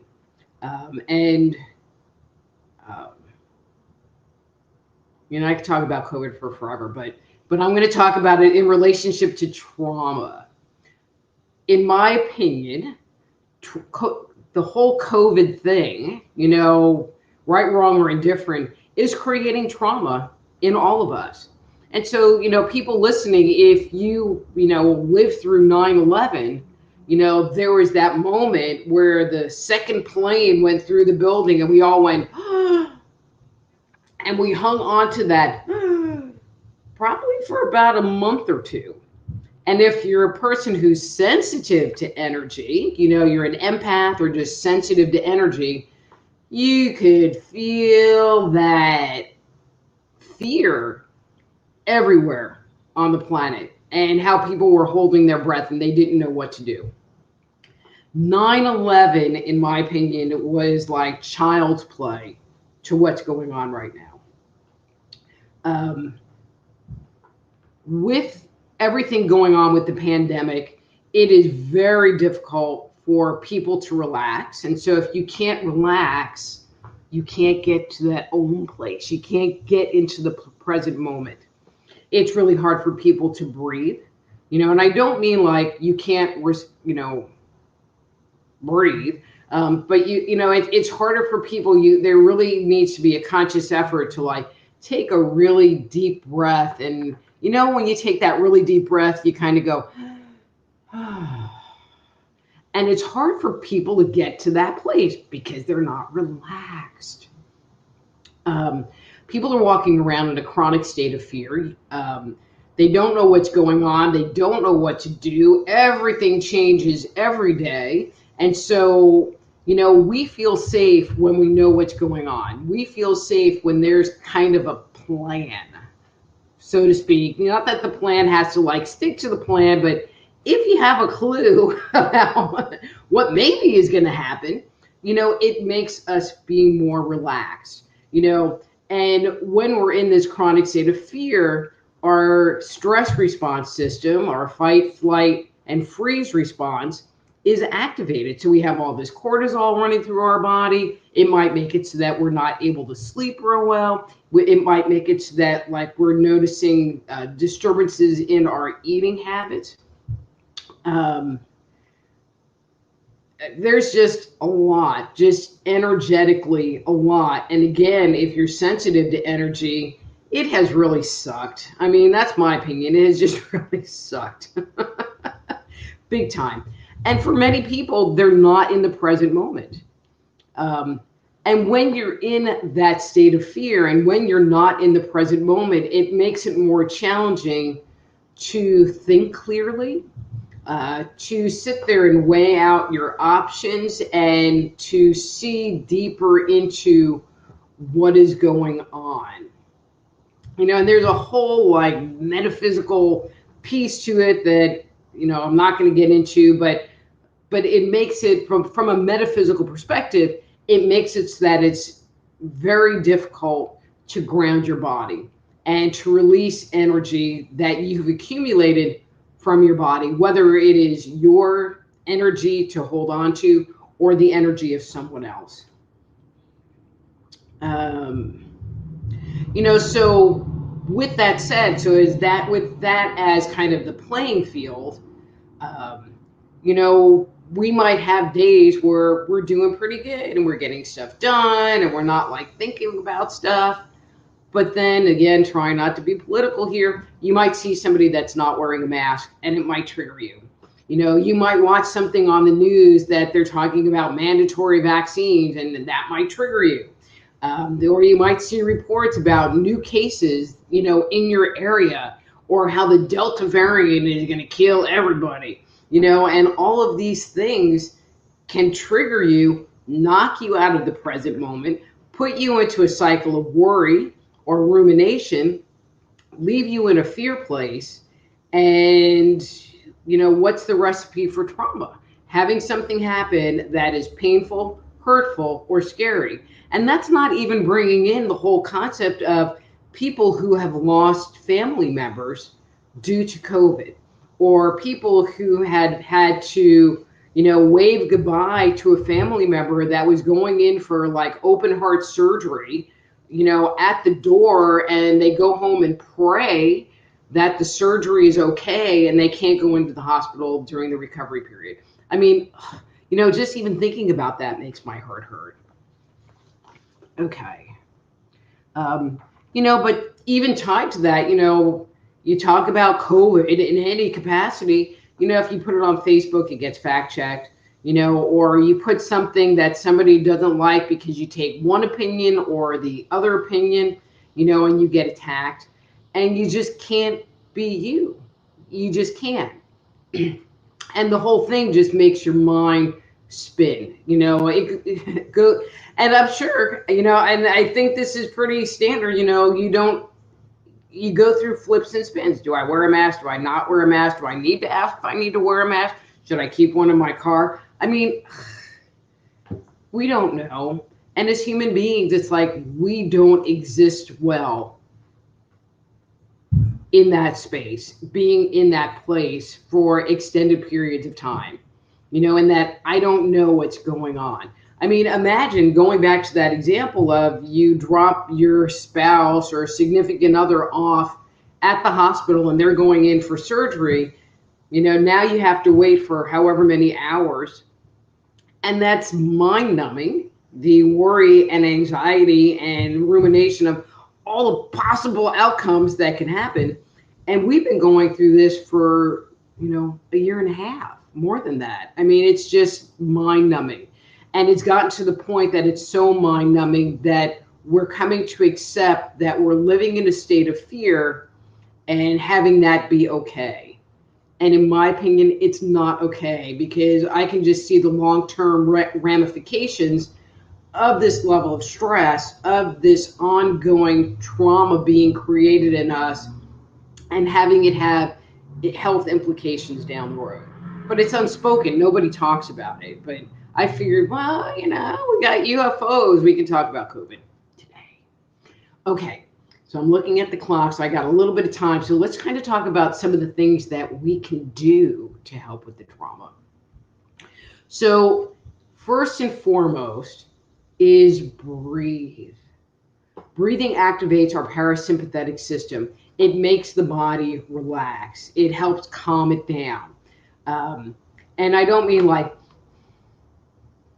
I mean,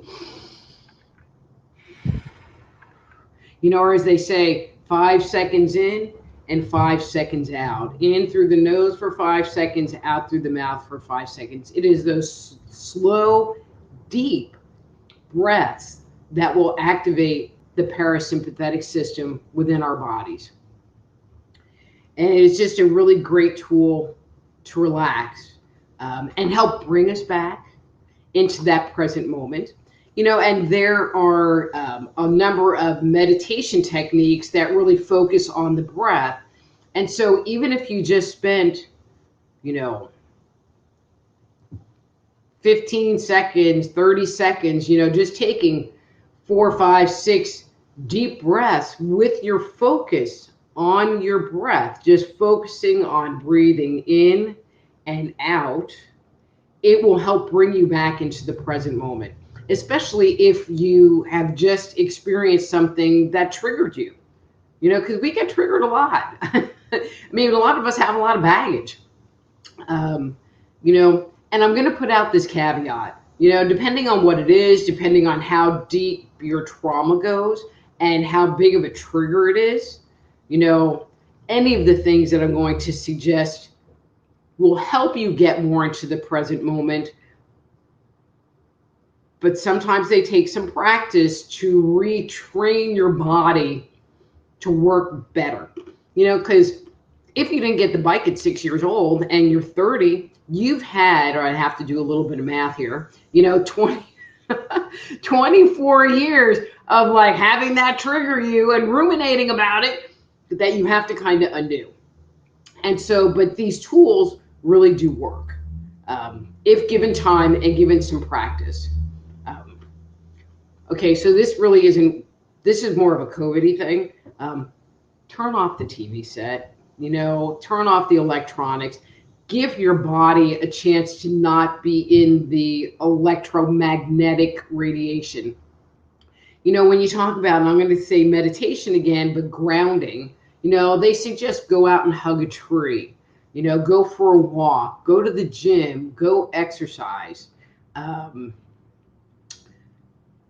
like to go fishing. And so, there are days that I've gone out fishing, like really in a crappy mood, but come home happy, especially if I'm catching some fish, then it's a good day and not a bad day. Another thing, dancing, anything that moves the body, anything that brings you joy and brings you passion or makes you focus on what is going on.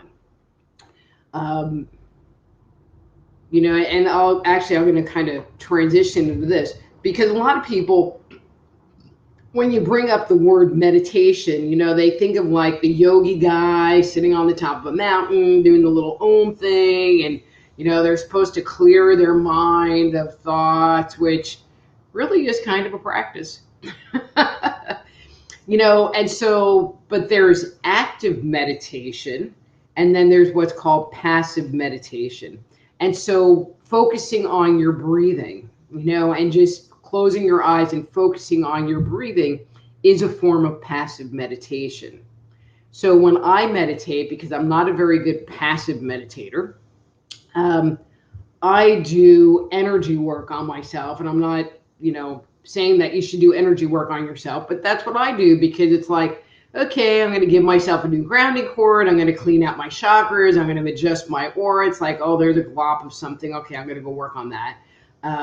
And so that's one of the things I do. I go fishing.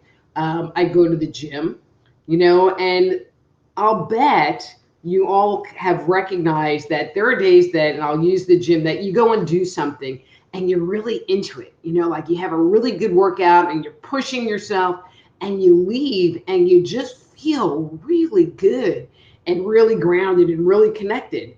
That's because you got in the groove. You got into that present moment. And the goal of meditation is doing things to get you into that place. So it's not about sitting on a mountain, oming. It's about finding that place. And so anything that you can think of doing to help get you there. When my kids were young and they used to irritate the crap out of me, I found, and I know you're all going to laugh because this is pretty funny. I found that cleaning my house was a very good active meditation tool. And so, man, I would like go into the bathroom and start scrubbing the tub and cleaning the tile and washing dishes and cleaning things. And they knew to leave me alone because I was like deep cleaning.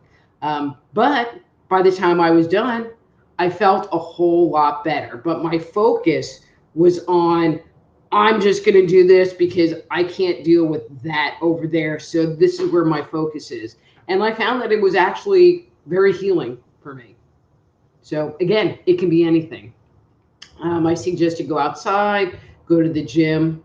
One of the other things is love yourself. If you're having a bad day, if you find out that you've been triggered, have that be okay. Forgive yourself. Acknowledge it's like, oh, I've been triggered, and love yourself anyway.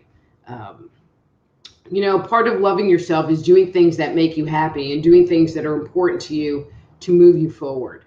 And so many of us are not taught to love ourselves. We're taught to love everybody else and to love ourselves last. And it's our responsibility to take care of everybody, but not take care of ourselves.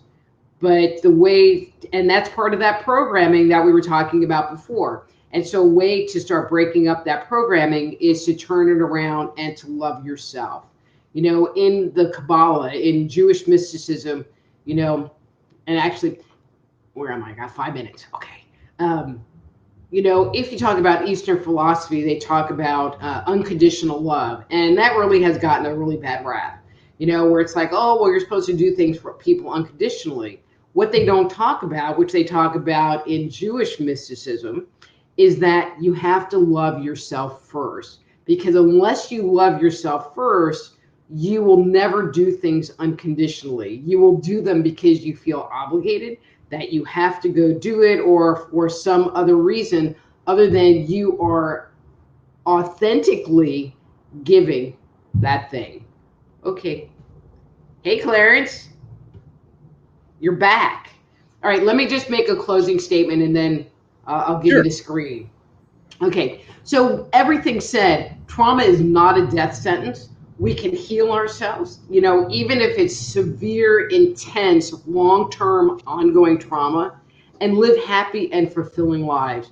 It just takes time and energy and the desire to change what is going on in yourself so that you can be happy. Okay, I'm good. Fantastic. I loved it. I just wanted to ask you real quickly, you were just talking about nature and grounding and different things like that. And I came to realize, while you were speaking about that, well, I'm speaking from experience myself. Now, I've always lived in a rural area, mostly from the countryside and stuff. At least I tried to. And I noticed a big difference between people like myself and other ones that live in the concrete world, so to speak, where they're always in a rush. It seems like from the time they wake up to the time they go to bed, it's a nonstop world, where I have the advantage where I can step outside and breathe in that fresh air when you can find it, obviously. There's not a lot of smoke and stuff in the world. Right now, it seems that Mother Earth is hurting. And I'm not sure what the answer is for the time being. For folks, do you have any idea, on Well, kind of putting on my very philosophical hat, I think Mother Earth reflects what's going on with humanity, and says, well, here, just like our bodies manifest what's going on inside of us, I think the earth reflects what's going on with humanity. Mm-hmm.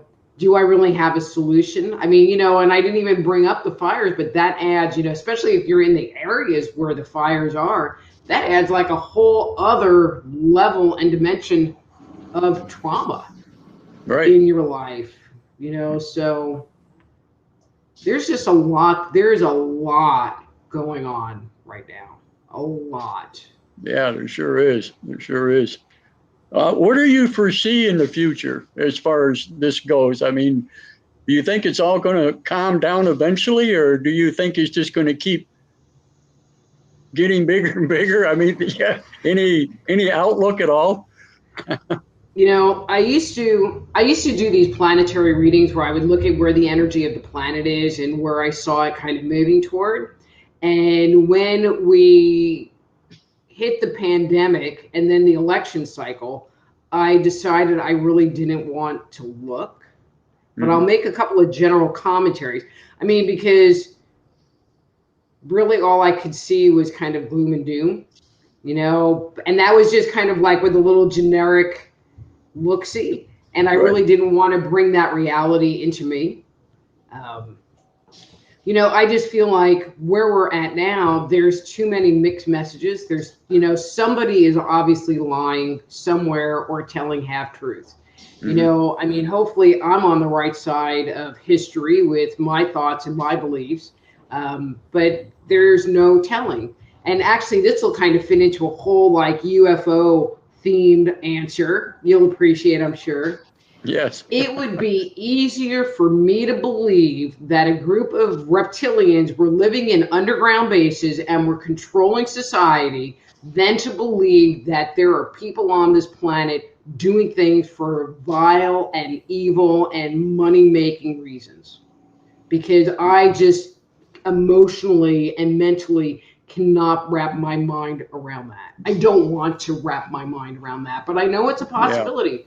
I rather have the reptilians, and that's kind of scary if you rather have the reptilians. Yeah, I definitely agree with that. Definitely agree with that. It's amazing. Well, I'm just hoping, because I also do a little bit of astrological stuff, and that, and I look at the stars and I watch the movement of planets and different things like that. And it seems to me, and I may be way off here, but I think we're going to come into a different zone, so to speak. And I think people are really starting to feel the effect of it. And it's not just a human thing. It's a galactical thing. I mean, it's just, and gee whiz, I just hope people can find their way through this, if you know what I'm saying. It's just, it's. Well, you reminded me of something. So in 2019, the earlier part of 2019, one of the things that I kept seeing in my clients and in myself was that a lot of core issues were coming up for them. They were kind of ending a cycle, and there was this level of deep inner healing that wanted to have happen, and so the things that were holding them back were coming into their awareness so that they could heal them and clear them. And in my commentary, and I mean, this is just very vivid, my commentary, the healing part is going to start happening in 2020, and the big transition is going to happen in 2020. Now, that was not what I was expecting, but we are in a huge transition right now. But, and I hate even saying this out loud because it just, I don't know, it kind of like hits my stupid meter, but it almost feels like there is a battle between truth and not truth and good and evil happening. And I don't even like vocalizing that, and we don't really, and I think that's why I don't conjecture, because I don't know. Yeah. I don't know. I know it's hard. I just try to ride the wave. Wow. Unbelievable. So I don't know if there was any other questions here in the chat room. Anybody have any questions for me? I got a million answers. Yeah, absolutely. Let's see here. Hi, Dr. Rita. There's not a whole lot of questions, but there is a ton and tons and tons of comments coming in from almost every platform that we're streaming at. It's wonderful. You've just started this conversation within this stream that people are just going crazy over. They're thanking you for your teachings, and thank you, Dr. Rita, for the tools and great insight information coming in from WatchersTalk, and a bunch of other fantastic comments on Portal to Ascension and from the Paul Wallace channel. This discussion is so on time. Thank you so much, Dr. Rita Louise. Dr. Rita is great. She told me exactly what I was needing to hear. I love hearing that comment there, that we were able to equip someone with the information and knowledge to help them on a daily basis in their day-to-day life. And that's really what the intention of this entire conference is to disclose information which we can use on a daily basis. Well, it's sometimes planting a seed and raising someone's awareness of, well, if this happened to me, then perhaps, this is something that I should look at. Every time my boyfriend picks up the phone, I get upset. Well, maybe I should spend some time just kind of thinking about that and reflecting on it, because it might take me back to, when I was betrayed, and it'll give me the opportunity to work through that so that I don't have to take it into the future. I mean, for many of us, it's like we've been carrying this crap around for way too long. Yeah. It'd be nice to almost a lifetime. Unload some of it. Yeah, absolutely. What can you say to the average young person who's just now finding themselves, so to speak? Is there any kind of guidance you can give them to kind of keep themselves? Love yourself, honor yourself. If you are not being in your truth, then you need to stop and really look at that. I think the biggest thing, well, actually the word that I've learned, because none of this was my truth until a couple of years ago, the biggest word that I learned was boundaries. What's good for me? Is this something I want to do? And check in with yourself. I always think of that Toby Keith song, What About Me? Right. It's like, and,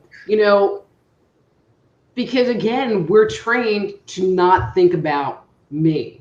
And so if a friend comes and asks you to help them move, it's like, is that something I want to do? Or am I compelled to help this person?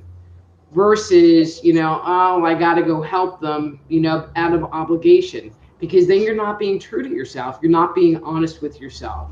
And I think, starting to look at that is just really important. But then we have a lot of people that think that they're entitled, and maybe they need to look at that part of how they can give. When my kids were growing up, so I have 2 stepkids who were kind of awful.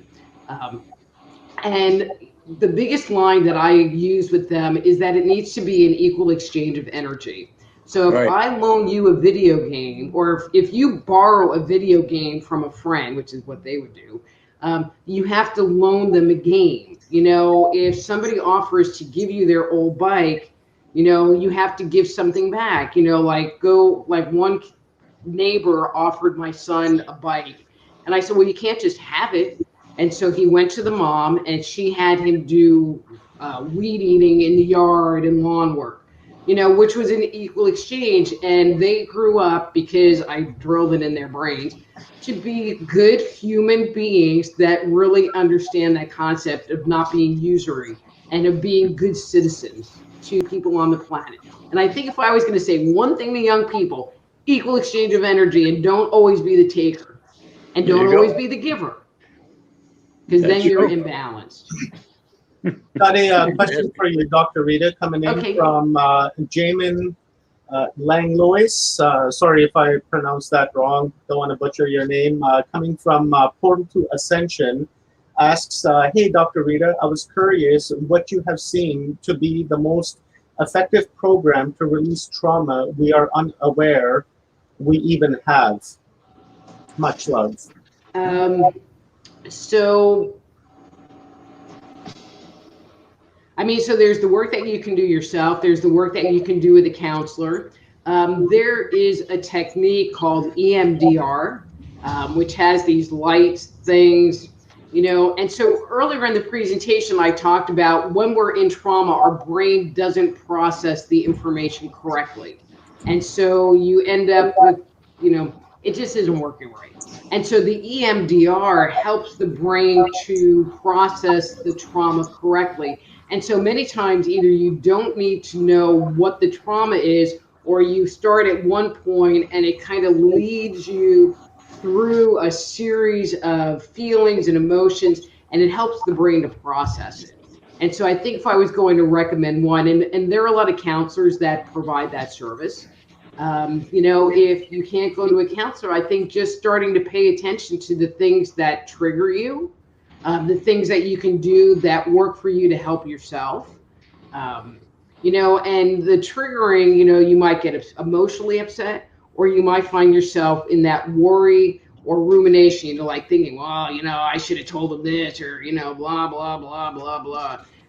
Because if you're in one of those two places, that means that you've been triggered, period. Wow. That's fantastic.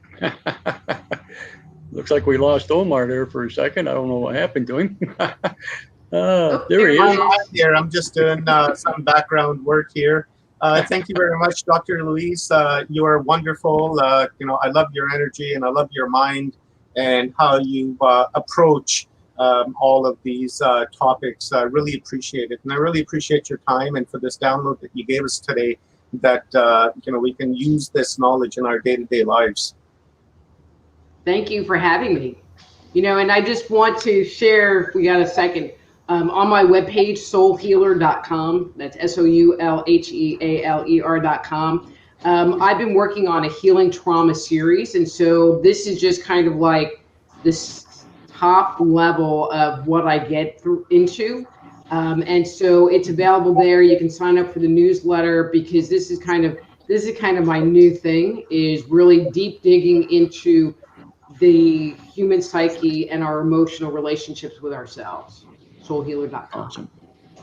Awesome. And I posted the link to Dr. Louise's website on all of the platform, guys. So if you just scroll up on the comments, I just posted it about a minute ago, so it shouldn't be that far up in the comments. With that being said, thank you very much, Dr. Louise. Really appreciate your time here this morning. Thanks for having me. I had a great time. Yeah, thank you. Much love to you, and tons of respect. And I will shoot you an email once we're concluded with this event. Great. Thank you. Awesome. Thank you very much. All right, guys, that was quite something, eh? That was quite the download, and really happy to have Dr. Louise on here to share this information. Now we're going to switch a little bit of gears here, and we're going to bring on Dr. Manu, and we're going to have an open talk with him. So if you guys have any questions, please post those in the comments, and I will keep my eye on those. And also, just to help us out a little bit here in the comments, when you post your question, if you can caps your question so that they're in uppercase, so that they stand out, that would be very helpful for us to find those questions so that we can address those with our speakers. So with that being said, thank you very much, Dr. Louise. Now we'll bring in Dr. Manu.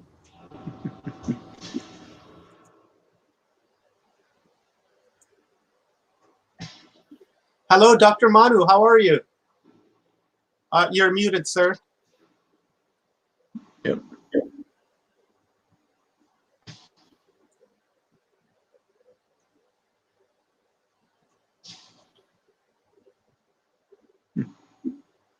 Maybe go into the camera mic settings down below, and just click that, sir, and go into the audio settings, and maybe pick your microphone from there. While you're doing that, Clarence, just keep an eye on Dr. Manu, and I'm going to read his bio. Okay. How about now? Can you hear me now? Yeah, there we go, Dr. Manu. Okay, yes. Sorry about the glitch. Thanks for having me, by the way. Thanks, and thank you for the invitation, and welcome to the audience, Portal to Extension. Nice to be here. Thank you very much, Dr. Manu. It's an honor to have you, and I've been looking forward to picking your brain on this subject that we're going to be talking about here today. So let me just quickly read your bio so that our viewers are aware of who you are. It will just take a minute. So Dr. Manu is of German and Persian descent. He grew up in Germany and Iran during his early years, and immigrated to the United States at age 20 to study medicine. After 4 years of pre-medical college education and 8 years of medical and science training at the University of California, Irvine, he earned his MD and PhD degrees and went to Houston, Texas for his internship. From 1996 to 2001, he specialized in dermatology and participated in the UCLA STAR program to train as medical scientists researching in the field molecular immunology and targeted anti-cancer drug design. Since 2002, he has worked as a clinical dermatologist in private practices and at various clinics in California, Arizona, Texas, Idaho, and Wisconsin. He led the medical global brigades on 3 charity missions to Nicaragua and Honduras, and co-founded a charity called Esperanza for You to serve orphans and poor in Tijuana, Mexico. His entry into Egyptology and ancient civilization came with reading a book, The Orion Mystery by Robert Bauval and Adrian Gilbert, and watching documentary film, The Pyramid Code by Carmen Bolter. This exposure was instrumental in studying archaeoastronomy, relearning geometry and architecture, and eventually self-teaching the hieroglyphic language of the ancient Egyptians with the book Middle Egyptian by James Peter Allen. Since 2006, Dr. Manu has authored a book about the architecture of the Great Pyramid and published several papers with Robert Salk and Robert Duvall about the Great Sphinx, pyramid architecture, the inventory stela, and the symbols on the T-shaped pillars at Göbekli Tepe. With archives under the Sphinx, he is making his findings available to a wider audience with a goal to bring the public at large closer to the magic and meaning of numbers and words in ancient Egypt and help advance the progress of knowledge about how they seeded the origin of ancient civilizations. Wonderful. Sorry, I took up the whole hour with the introduction. I apologize.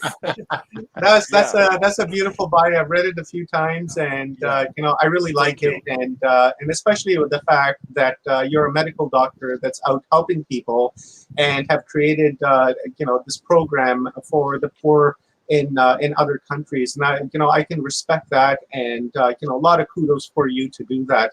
Because we need more people like that, because there's a lot of people in this world that are suffering, and and a lot of us just can't seem to look beyond our nose. And I think that paradigm is changing, and we're getting into the mindset of unity and oneness instead of individuals. So I really want to thank you for that work that you do. And now let's get to business here, Dr. Manu, about the Sphinx and the Great Pyramid. Wanted to have this discussion with you. Here, let me bring my partner, Rob Yox, on here. And hi, Rob. I will, hello, doctor. How are you? It's hi, a pleasure to meet you. Manu, I go by Manu. It's okay. Manu. Pleasure. Manu, yes. So, Dr. Manu, you recently wrote a book about the Sphinx of Egypt, and I don't want to take too much time on that, because there's a couple of other pressing things that we need to discuss here today. So can you give us a little brief on your book, and then we'll get into our conversation? Yeah, absolutely. You're right. So thanks again for the introduction, and thank you to your co-hosts. The name of the book is Under the Sphinx. It was published a couple of months ago, and basically what I investigate is the legend of the Hall of Records, which I'm sure most of you are familiar with. This is something that was made popular by Edgar Cayce about 100 years ago. He talked about the Hall of Records. He talked about records from Atlantis stored in an archive somewhere in Giza, either in the pyramid or near the Sphinx, or somewhere in a chamber under this cave complex under Giza. But at this point, this is basically a psychic that was having visions, and he was telling his clients, his patients, about these visions. And you have to kind of leave it at that. And I did. I wasn't getting close to that, but my research in terms of dating the Great Sphinx sort of serendipitously led me to this story about the Hall of Records. And then, because I was also interested in the hieroglyphic language, I ended up actually finding hieroglyphic evidence. So this predates by several thousand of years what Edgar Cayce was talking about. And then I suddenly had to take this more seriously, right? I mean, before I said, okay, fine, this is a psychic talking about it, and you just leave it at that. Either you believe it or you don't. But I was looking at texts that were actually talking about the very same thing. And these texts came from the ancient Egyptians. And they were talking about, in this case, for example, a will of Thoth left under the feet of the Great Sphinx. And so at that point, I had a real mystery on my hands. And so that's what basically ended up leading to this book. So what this book is about is the hieroglyphic evidence to the real Hall of Records under the Sphinx. And basically what I found is that, yes, there was an archive under the Sphinx, but it's not what everybody may have thought. It was a portable archive, like the Ark of the Covenant, a portable chest that you could move. And this is the textual evidence that I found. And I even found something that was probably in this archive, and that has to do with a painting that shows up in a cemetery in Middle Egypt. And that painting shows the heliocentric solar system that the Egyptians did not know at that time. So, and then I traced this painting and this archive back to the Sphinx. And this is all textual evidence. It's all hieroglyphic. I'm only using what Egyptologists have basically dug up from the ground, what they have discovered, and so you're gonna get to learn a lot about solid Egyptology in this book. But in addition to that, you're going to find a new angle on this evidence, and specifically, what I will show you is the symbolic textual proof for this archive. I will show you that there was a monument before the Great Sphinx. It was a lioness, and her name was Mehit. And this is, of course, something that we have published before. You mentioned Robert Schock and Robert Bouval. Those are my co-authors from 2017, where we published the initial evidence of that. In the book, I have more of this evidence now that I am very convinced that there was a statue there before. I think Robert Schock, Robert Bouval, John Anthony West, they were absolutely correct about this. And I also wanted to mention that the idea that Giza Plateau was somehow encoding precession, I also found evidence that this is true. This comes from Graham Hancock and Robert Bouval. They published a Message of the Sphinx in the late 90s, and they basically concluded that the Hall of Records is this sort of idea of astronomy and the mathematics that goes with the Great Pyramid. And I can sort of confirm that what they were writing about is correct, but I have a new angle on it in this book, Under the Sphinx. So Under the Sphinx is available worldwide. You can find it in any Amazon store in your country. It's on Barnes & Nobles. It's in print on demand stores that you can get worldwide. So there's a lot of information in it, a lot of Egyptology. You're going to learn about hieroglyphic, about enigmatic writing, about Heka, which is the sort of the cryptic language that the ancient Egyptians were using to convey information that they did not want to expressly have everybody understand, only certain select people. So there's something about that and a lot more. So I hope you will all get a chance to take a look at it, because I think it's a lot of new information that we didn't have before. Awesome. That sounds absolutely incredible. Incredible. And, it's like you said, it's always been this almost, where is this located, this specific library? And the fact that you look at it as something different than just, books and things like that. And it's actually a chest, is there any idea what could possibly be the conclusion from finding that, or is there any connection also to the Library of Alexandria by any chance? Not that I'm not saying no. In the book I can only report what I find evidence for. So I'm an evidence-based researcher, so I wanted to make sure that the field has a solid base from which to argue their points. Okay, that was my goal. I didn't want to, if I didn't think that the evidence was strong enough, I didn't put it in the book. So what I found is that this archive was breached. So unlike what Edgar Casey predicted, that the archive would be unsealed sometime in the future, this was, of course, 100 years ago, but he predicted that it yet had to be unsealed. And I found evidence to the contrary. So this archive, according to what I found, was breached a long time ago. And it was not breached by Zahi Hawass, which is a rumor that's going around. No, this was breached about 5,000 years ago, at least. And I have a written evidence for this. It's in the book. It's in the first couple of chapters. I will show you the written evidence that an archive was breached. And the Egyptians told us about it. That's the first thing. The second thing is that, like you just said, the archive is not a library with bookshelves and books in it. No. This is not the kind of archive that I found. The kind of archive that I found evidence for is, just like you said, it's a chest, a portable chest, and the Egyptians had a name for that, for this type of box that had very important information in it. And we know from the text that this information was the information that the sun god used to create the universe. So this is not just some, letters, or this is basically the Genesis code that is in this archive, and the ancient Egyptians told us about it. And what I found is a real physical correlate to this mythical archive. So you have to understand, in Egyptian text, you cannot separate the mythical aspect from a real aspect. This is actually the same, and that was so amazing that I had to prove that what I'm reading there in the coffin text has a real physical parallel. And that is the case. So I found, so I couldn't stop until I found proof that there was a physical correlate to this mythical archive, and I found it. And it goes all the way, it takes us all the way back to Giza. It takes us under the arm of the lioness. And again, this is physical text telling us exactly, concretely, where the archive is. It is under the forearm. So in that sense, Edgar Cayce was absolutely on the spot. He said that the entry to this complex is somewhere under the Sphinx.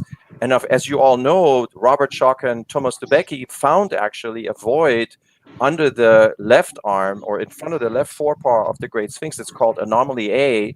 So we know there's a void. It just, this particular place has never been probed. And one big reason why I wrote this book is I'm trying to make a case to the Egyptian authorities to allow another probe into that space. It's so far untapped. They've drilled all kinds of holes around the Sphinx, in the Sphinx temple, but this particular area is the most promising one. And I think even though this is breached and the archive was probably taken out a long time ago, but it would still be important to look inside to see if it's a man-made cavity like Schock and Dubecki proposed, and if there's still anything left in it that that shows us that this was there was actually something in there that was made by humans and that they used it to store information. And then I wanted to add one more thing since you asked. So I just want to emphasize again, the reason why I'm saying that this archive was breached also is because there is the content is esoteric information that the ancient Egyptians couldn't possibly have had, and that is this painting. So I described in the book a painting that shows the heliocentric solar system, and I go through great lengths to prove that that is what the painting shows. So I'm using textual analysis to prove it. And so once you're confronted with this evidence, you have a painting that shows that the sun was in the center of the universe, immediately you have a paradox on your hands, because we know that the ancient Egyptians believed the earth was in the center. So then you have to ask, well, where does this information come from, right? And so now this gets us to, you know, what Graham Hancock, for example, has been writing about for years, fingerprints of the gods, magicians of the gods. What he was basically saying is there is a lost civilization that had advanced sort of knowledge and probably related to the sky, to, you know, geodetic information, whatever. And they stored this information for some reason for posterity, and then they were destroyed. And we have no archaeological evidence left from this lost civilization, but the knowledge that they passed on and stored in the Hall of Records, if you will, that knowledge is basically the footprint of this lost civilization, because it doesn't fit into the culture of the ancient Egyptians. And so that is really the final conclusion from this book, Under the Sphinx, is that we have to take this to the next level now. We have solid evidence from the Egyptologists. Now, in addition to all the evidence that, you know, researchers like John Anthony West, Robert Bouval, Robert Schock, Graham Hancock, and so many other authors in this field have amassed, that we have to take a serious look at this possibility that there was, in fact, an advanced civilization that left us with some knowledge to restart us after a destructive event.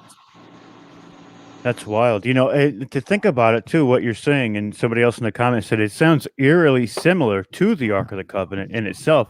One question I have is what has been the resistance by the Egyptian government to from, you know, up till now, before we had this evidence, from going further? Because we know that there's more from you know, past archaeologists, things like that, Right. and paleontologists, that there's more under the Sphinx. What has been the pushback, and why are they stopping people from really trying to find this information out? Yeah, that's a complicated answer. And I know there's been a lot of criticisms and people are upset. I completely understand that. I am frustrated just like other people. But you know what? I am trying to move forward. I'm actually trying to build a bridge and with this information, and so that we can, you know, take this forward. There are some constraints that we will not be able to easily overcome. I mean, the Egyptian government, for example, wants to have a first take on any information that comes out of archaeological research, because as you can imagine, the information is worth a lot of money, and that's income for a country that's not necessarily a rich country. Okay, there's a lot of poverty in Egypt, and so, you know, it has to do with money, it has to do with information flow, it has to do also with the narrative. You know, what kind of story do you want to comfortably tell the world? You know, some people might get upset if you tell them that the Sphinx is 10,000 years old, right? So that might not sit well with some major groups of people, and then they might not come to Egypt, for tourism. I have no idea.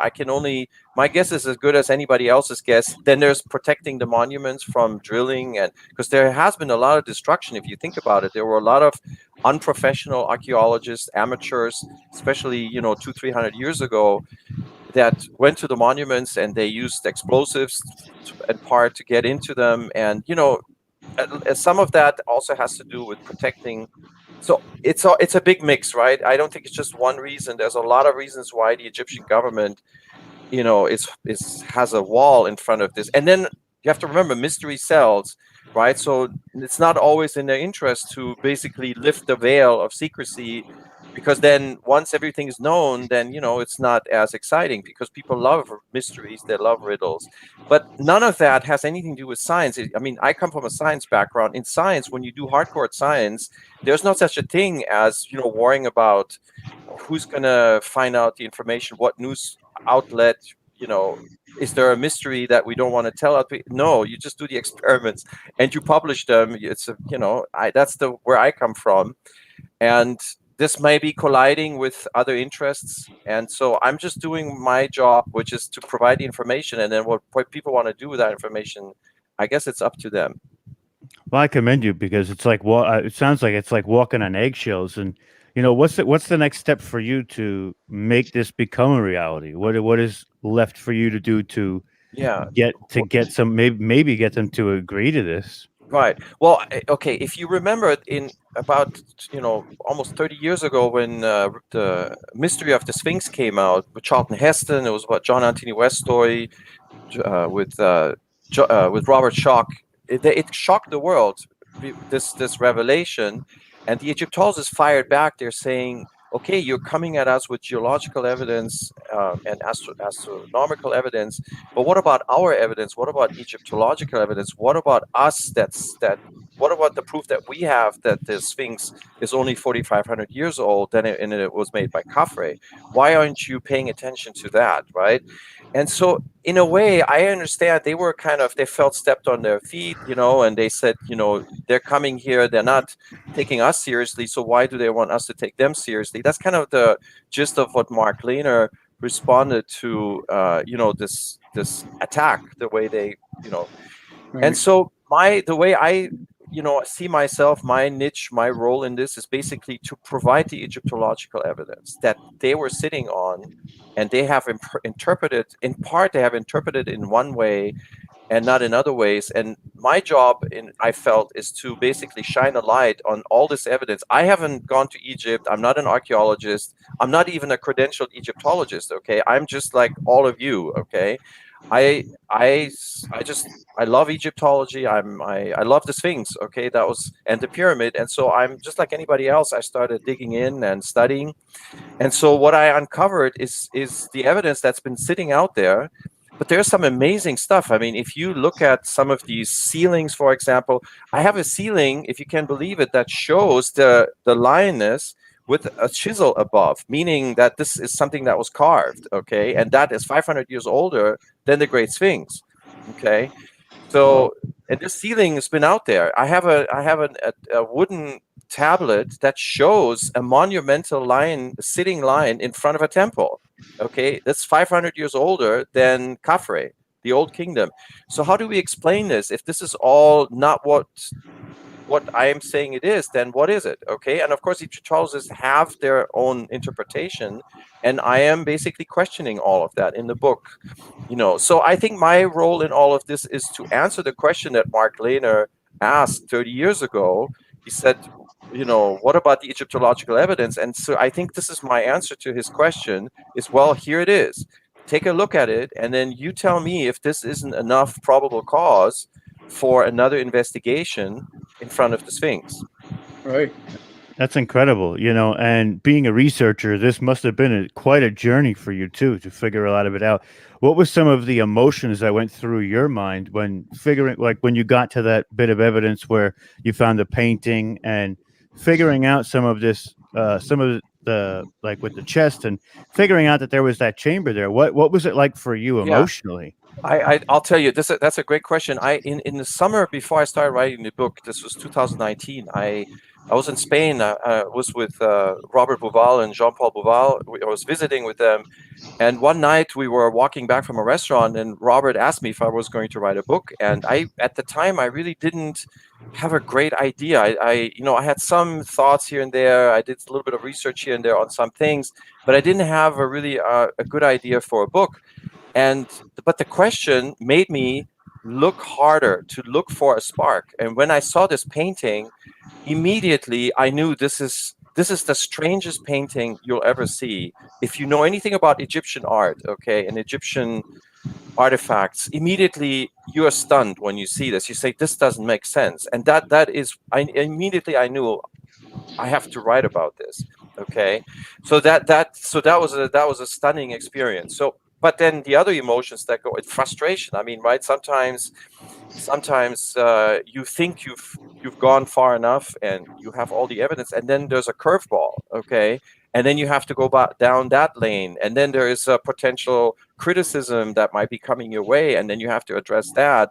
So there's some tedious work involved, and you just have to be tenacious, right? So it's frustrating, it's exciting, and what keeps you going is this amazing idea that you might be onto something, that you might be walking on a path that nobody has walked before. And I think you be the judge when you take a look at the book. I think there are some things that I don't think anybody has described before. So for example, I have an answer now for where the two names of the Sphinx came from, Horachti and Horemachet. If you remember, this is from the New Kingdom. We all of a sudden have two names for the Great Sphinx, but we don't have a name for the Great Sphinx in the Old Kingdom when Egyptologists are telling us that the statue was made. And I have an explanation for that now, and it is in the book. And when I saw that, I sent the news to Graham Hancock. Graham Hancock wrote the foreword for the book. He was very instrumental in helping me structure the book. And so he's not just an amazing researcher, he's an amazing writer, as you can all imagine. But when you have sort of an intimate back and forth with an author like that, and he helps you to structure your thoughts and put it on paper, it's amazing. That in and of itself is a very powerful emotional experience for me, because if it wasn't for Graham, the last chapter of this book wouldn't be in existence. I wouldn't have discovered all of these other things. But the way he helped me to think about the logic of the argument I was making, it helped me to discover those other things. So it's an amazing experience. And you're in another world. For those year and a half that I've been writing this book, I was pretty much away from normal civilization, I have to tell you. And I'm just entering back now, family and friends. I'm becoming a normal person again. But for that time when you're writing, you are not a normal person. People are asked, where is he? He's not responding to phone calls, right? I'm like a hermit. I'm basically always at the desk, writing, researching, reading books. It's an incredible experience. You're at the mercy of the research, and I understand that too. Yeah. One of the things that it seems to me, and this is just an observation, is that the Egyptologists that are standing in your way, in a sense, it's all ego and pride, and the fact that they may not be the ones to bring it forward or to bring it to the light is one of the reasons probably why there's so much pushback about it, because they're not the ones who are able to unveil it, and they would like the credit for all that stuff. They've probably been working there for quite a while as well. Mm-hmm. Yeah, it's right. But the problem is, see, if I start analyzing why we have these barriers, and I start criticizing them, I don't think I'm going to get to where I want to go, which is to move forward the research. And I know I will not be able to get everything I want, which would be a drilling experiment, but at least, even if I can just catch the attention of a few people that are Egyptologists or that are sitting in the ministry, and maybe the next generation of researchers, maybe from Egypt, some archaeologists, they will do the experiment. I would be all for that. It doesn't have to be me. It doesn't have to be anybody from outside the country. I actually think it should be somebody from Egypt. I believe that you're going to have a profound effect on the future of it as well. With what you're saying now, it sounds eventually down the line, you will have that profound effect you're looking for. And that's amazing. That's amazing. Yeah, I hope so. And that's why I hope you guys will all share. It's a community effort, right? this is not about making money. You can't make money with books. And in any case, I have a solid job. I have a day job. This is definitely not about selling books.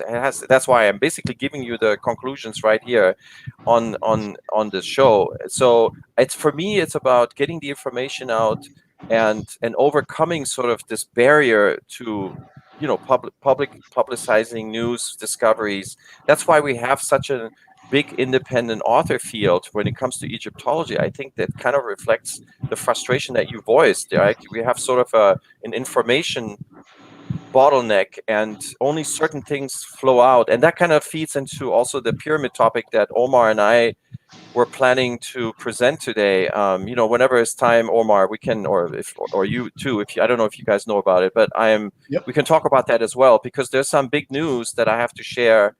That's not my research, but it's big enough that I think it should come out. Yeah, absolutely, Dr. Manu. Let's get into that.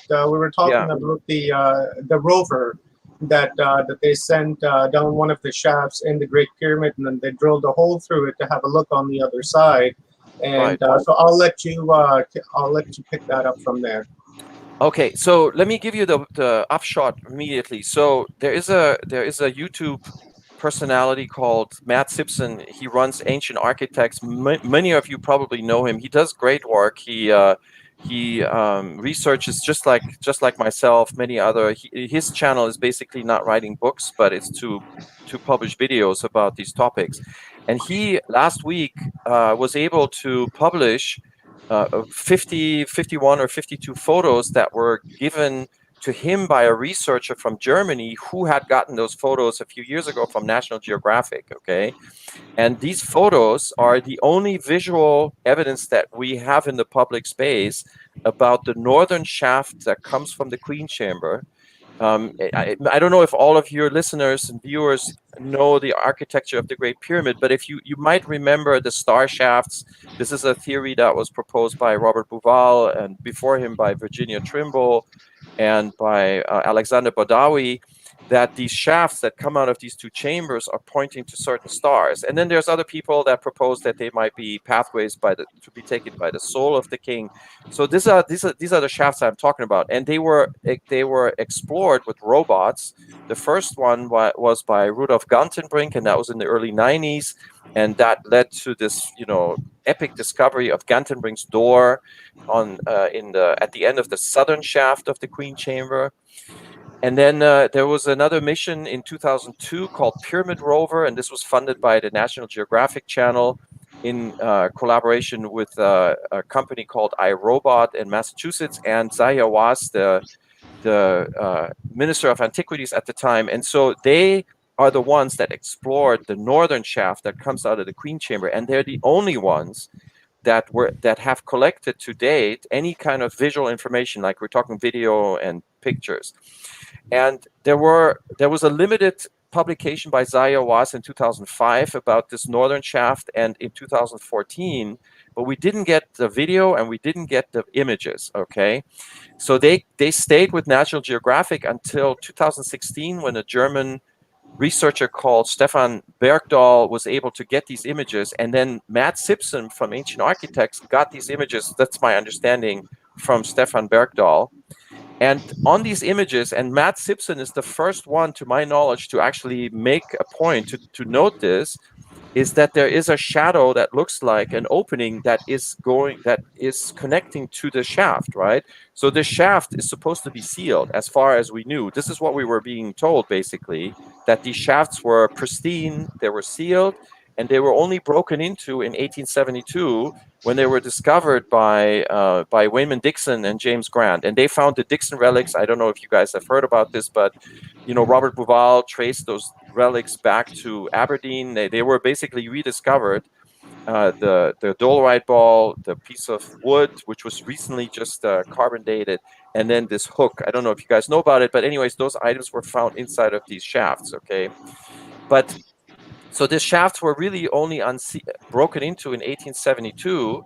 But now, after all this time, this is news that we didn't know, that there is an opening that apparently leads into the shaft about halfway or about a third of the way into the shaft, there's this rectangular shadow that looks like an opening. Okay, well, the question is, there's no known structure inside the pyramid from which one could have broken into the shaft to create this opening. Okay, and the reason why I'm saying is that this window was made after the shaft was built is because there's debris inside.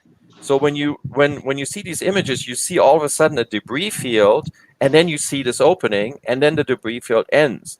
So it means that whoever created this opening must have hacked into the shaft after the shaft was built. Okay, but from where? That's the big question. There is no structure that we know in the Great Pyramid from where you could have done this, and so that means there is a hidden corridor that we don't know about yet. Okay, and there is actually a proposal by Jean-Pierre Houdin. I don't know if you know him. He's a French architect who proposed the internal ramp theory, and he proposed that there's other chambers, other corridors inside the Great Pyramid that we don't know about yet.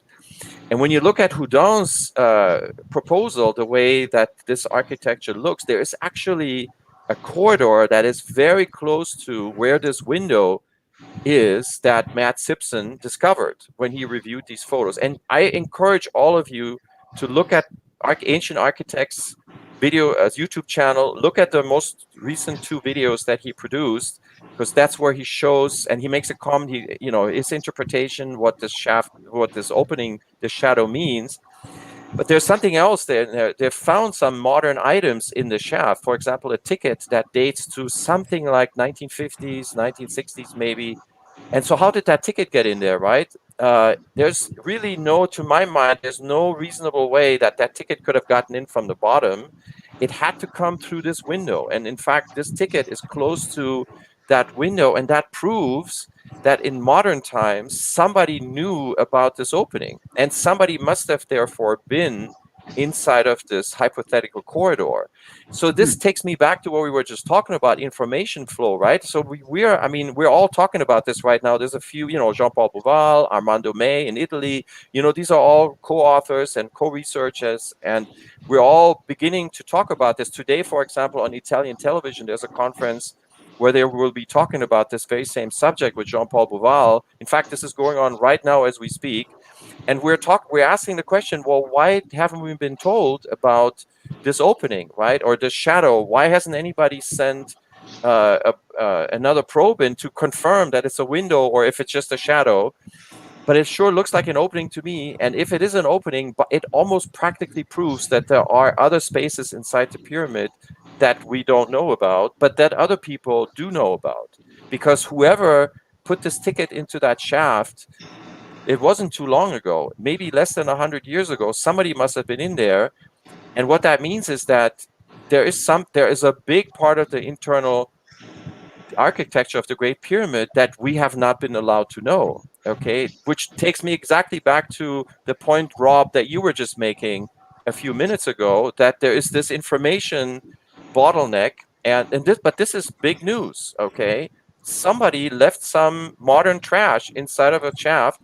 And if we had not gotten these images from National Geographic, thanks to them, I have to say, if they hadn't been so gracious to send those images to Stefan Bergdahl, okay, we would still not know about this.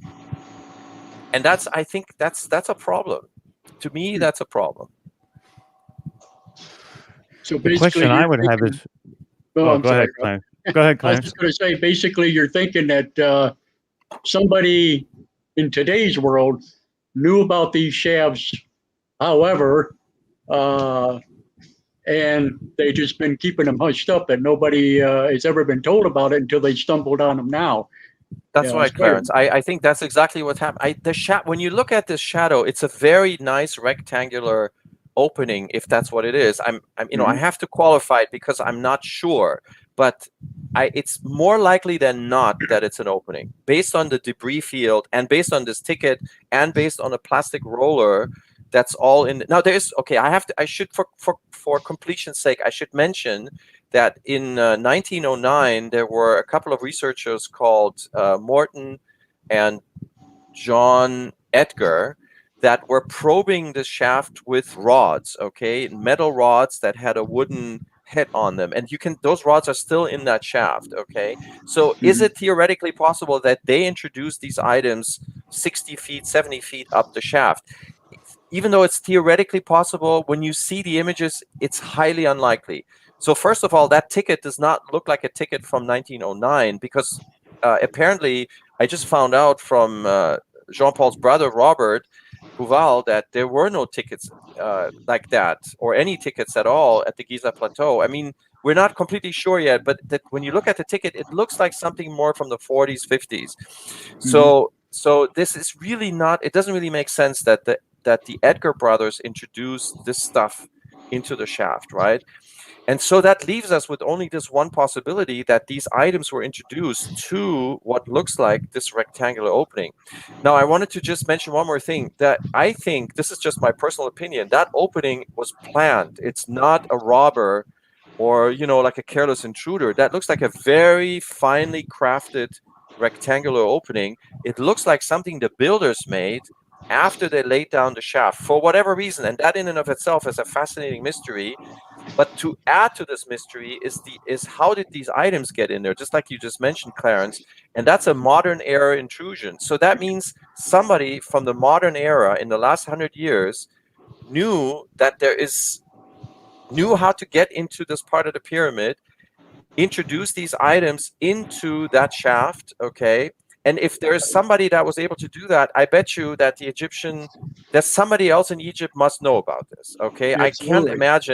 I can't imagine that there's only one person, whoever introduced the ticket, a tourist or whatever, is the only person in the world that ever was inside of this hidden part of the Great Pyramid, if there is such a hidden part.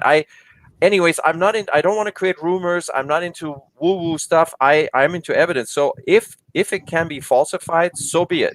But the first step that should be done, the very first thing is, and this should be with public supervision, complete university-based, is fine with me, that there should be another investigation and should be published to see if that rectangular shadow is an opening or not. That's the very first thing that needs to be done. And it can be done.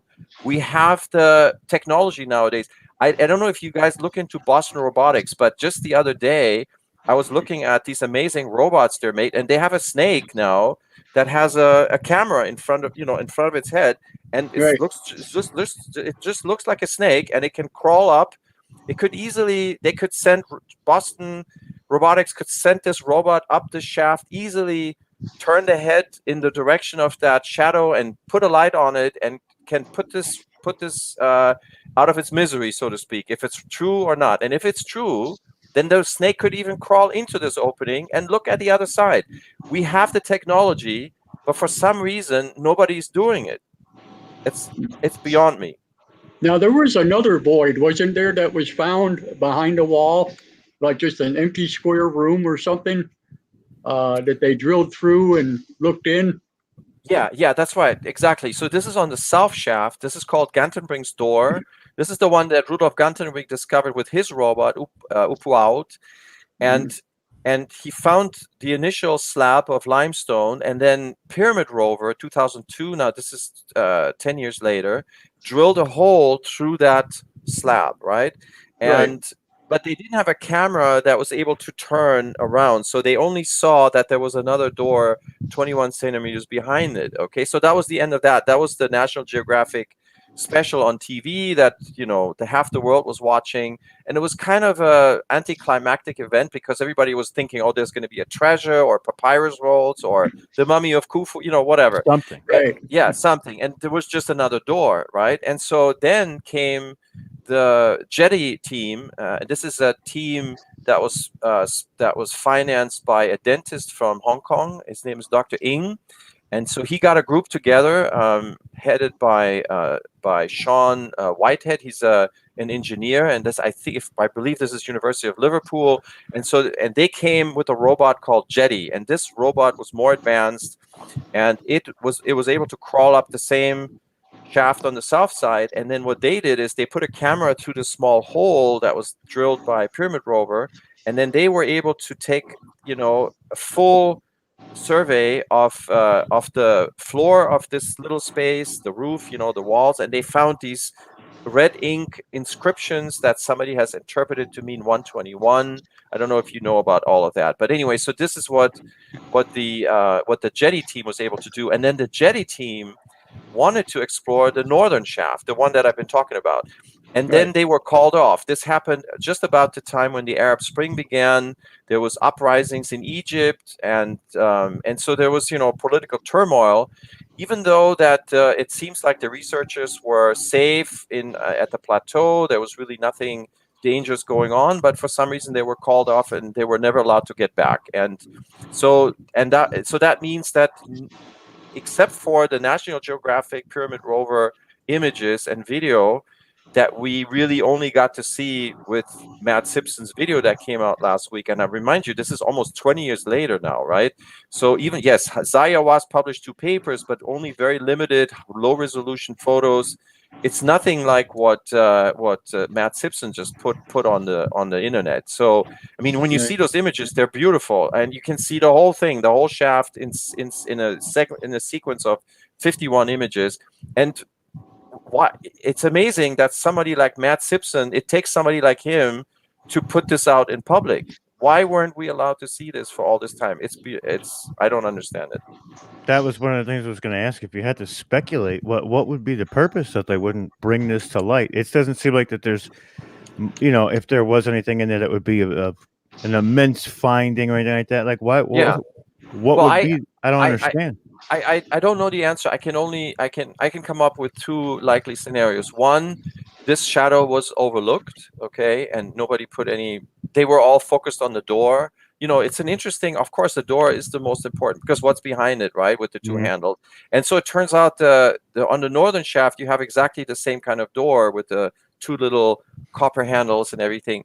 So maybe they overlooked it, and then the other possibility is that they know about it and it just never made it into the public realm for some reason. And, again, I don't want to criticize. I think it's actually very nice of National Geographic to share the images after the Stefan Bergdahl asked for them. So I'm just happy that they said yes, because they could have easily said no, right? They could have said, no, we're not going to share. It's proprietary. But they said yes. So it goes to their credit, and I don't want to criticize. At least we have it now. I'm just saying it took a long time for something like this to come out. And and I think the next step is so easy. It's so easy to confirm this. I don't think there's really any excuse not to investigate it, and there's no excuse to not publish it so that we all can know about it. Sure. So what is the next move now? Or are we just waiting? I mean, the next move is for you guys to talk about it, okay? That's why I'm here today. I'm sharing it with you so you can share it with all of the people that you know. And it should be shared. This is something that should be out there because we all talk about the pyramid means so many things to so many different people. It has some people feel healed, it has such positive effects on so many people. And I think because of that, and because people love to travel to Egypt, they love Egyptian monuments, they contribute to Egypt's economy. I think there's so much positive in all of that. I think just for the sake of that, I think it is worth for all of you to share this, okay? Ask the question, and when enough people talk about it, eventually, I think that then something is going to happen. Because remember, if Matt Simpson had not published these images, we would still not know about this. True. Very true. Dr. Manu, on your path of research, did you come across any information that would indicate when the Sphinx or even the Great Pyramid was built? Yes, in Under the Sphinx, I basically concur with what John Anthony West, Robert Schoch, Robert Bouval, Graham Hancock. What they basically the consensus between the 4 horsemen, they're called the 4 horsemen, so I'm going to stick with that designation. So the 4 horsemen, the consensus is that the Sphinx was made sometime 10,500 BC. And this is based on geological dating that Robert Schoch and Thomas de Becky performed, seismic refraction. That's actually the more quantitative technology method that they use to date the decay of the ditch, the floor of the ditch. And so they are dating it to that time. And I concur with that. And in the book, I found something that may actually tell us the specific date when this could have happened, because I think what the Sphinx is looking at is the sunrise on a day when there was also an eclipse, a lunar eclipse. And so when you have that kind of constellation of astronomical events, then you're not just talking about an epoch like, the age of Leo, which is of course hundreds of years long. No, then we're talking about a specific date, and there's only a few candidates when you actually get an eclipse on an equinoctial on the equinox, right? So we're talking about a lunar eclipse that happened on the day of an equinox. And so I discussed this evidence, and there is some textual evidence that I have for that. And so my answer to your question is basically yes. I think the Sphinx was probably made in 10,000. I can give you the exact date. 10,128 is what I came up with, because I can show that there was an eclipse that happened around that time that was on an equinox. Okay, that's at least the concept how you could exactly date the Sphinx. Now, does that mean it couldn't have been made later? No, not necessarily. So because I can only take the hieroglyphic evidence, as you know, back to when the language was invented, right? And so the earliest evidence that we have to date is about 3200 BC. So it's about the same time, maybe a little bit after the Sumerian script was invented. And so when we talk about hieroglyphic text, right, if I want to show when the Sphinx was made, and in this case we're talking about a lioness, actually, the lioness Mehit, which I textually show was a statue in Giza, then I can only take this back to 3200 BC. And in the book I explain that I can date this comfortably to about 3000 BC. However, even if I can't take it all the way back to 10,000 BC using writing, okay, I can tell you that it comfortably falsifies the current narrative, okay? And that was really my goal, because in science you falsify things. It's difficult to prove things, but you can disprove something, and then you actually know something. And so in order to disprove, to falsify the Khafre narrative, which is what we've been told, right, that the Sphinx was made by Khafre, it's 4,500 years old, right? In order to falsify this narrative, you just have to show proof that there was a Sphinx before 4,500 BC. And Right. like I said, I can date this to 2,500 BC, meaning 4,500 years ago. And I can comfortably take this back to 5,000 years ago. So therefore, in this book, I falsify the Khafre narrative, okay? And then I'm going to let my colleagues, the geologists, the astronomers, and the traditionalists, the oral traditionalists, I'm going to let them take the Sphinx all the way back to where they want to take it. But if I take a look at all this evidence, the best one by far is the one that Robert Schoch and Thomas Dubecki collected. That is the most compelling quantitative evidence I have ever seen for a Sphinx that could be 10,000 years old. And you guys should all take a serious look at this paper, because unfortunately, for some reason, everybody's talking about the water erosion hypothesis because it's attractive, it makes for good TV, and and I'm not dismissing it, but the real solid evidence is the seismic refraction data that Schoch collected with Thomas Dubecki. That is actually the quantitative proof that the water erosion hypothesis is correct. And so therefore, but for some reason that never made it in the alternative. Nobody ever talks about the seismic refraction data until Matt Simpson last year published videos, taking a look at it. Now it's more in the discussion now, but I think that's what people should focus on, because otherwise people will criticize the water erosion theory. They were saying, oh no, that's not water, that was salt. That you get all kinds of opinion floating around, and I can tell you, this is unfortunately the work of Robert Schoch is so important, but there is actually very few people that actually understand what he did and what the results mean. That's another message I want to say. We have some evidence that we've collected over the last few decades, but most people don't take a look at it, and you should, because it helps to make the case.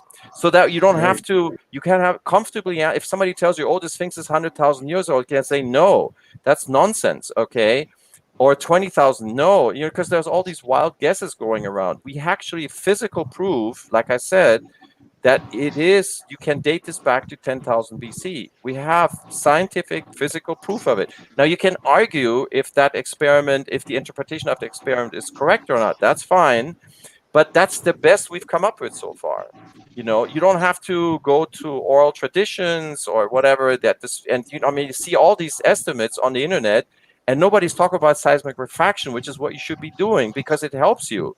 If you want to make the case for a lost civilization, then why don't you use the evidence that's available instead of coming up with these wild guesses, right? This is what I'm trying to say. Right. Now, I wanted to ask, there's a couple of questions that really come to mind. One of them is, there's a big debate on what the Sphinx looked like originally, and then some people are saying that that it was later changed up to look like a pharaoh, but it was really a lion to begin with. In your research, have you come up with any evidence or any suggestions as to what the Great Sphinx looked like in the beginning? Yeah, of course. That's a big part of the book, and we've published this 4 years ago. It was a lioness. Mm-hmm. It was a lioness statue, and we even have a name. It was Mehit. The name of the lioness was Mehit, and there is textual proof of it that predates the reign of Khafre.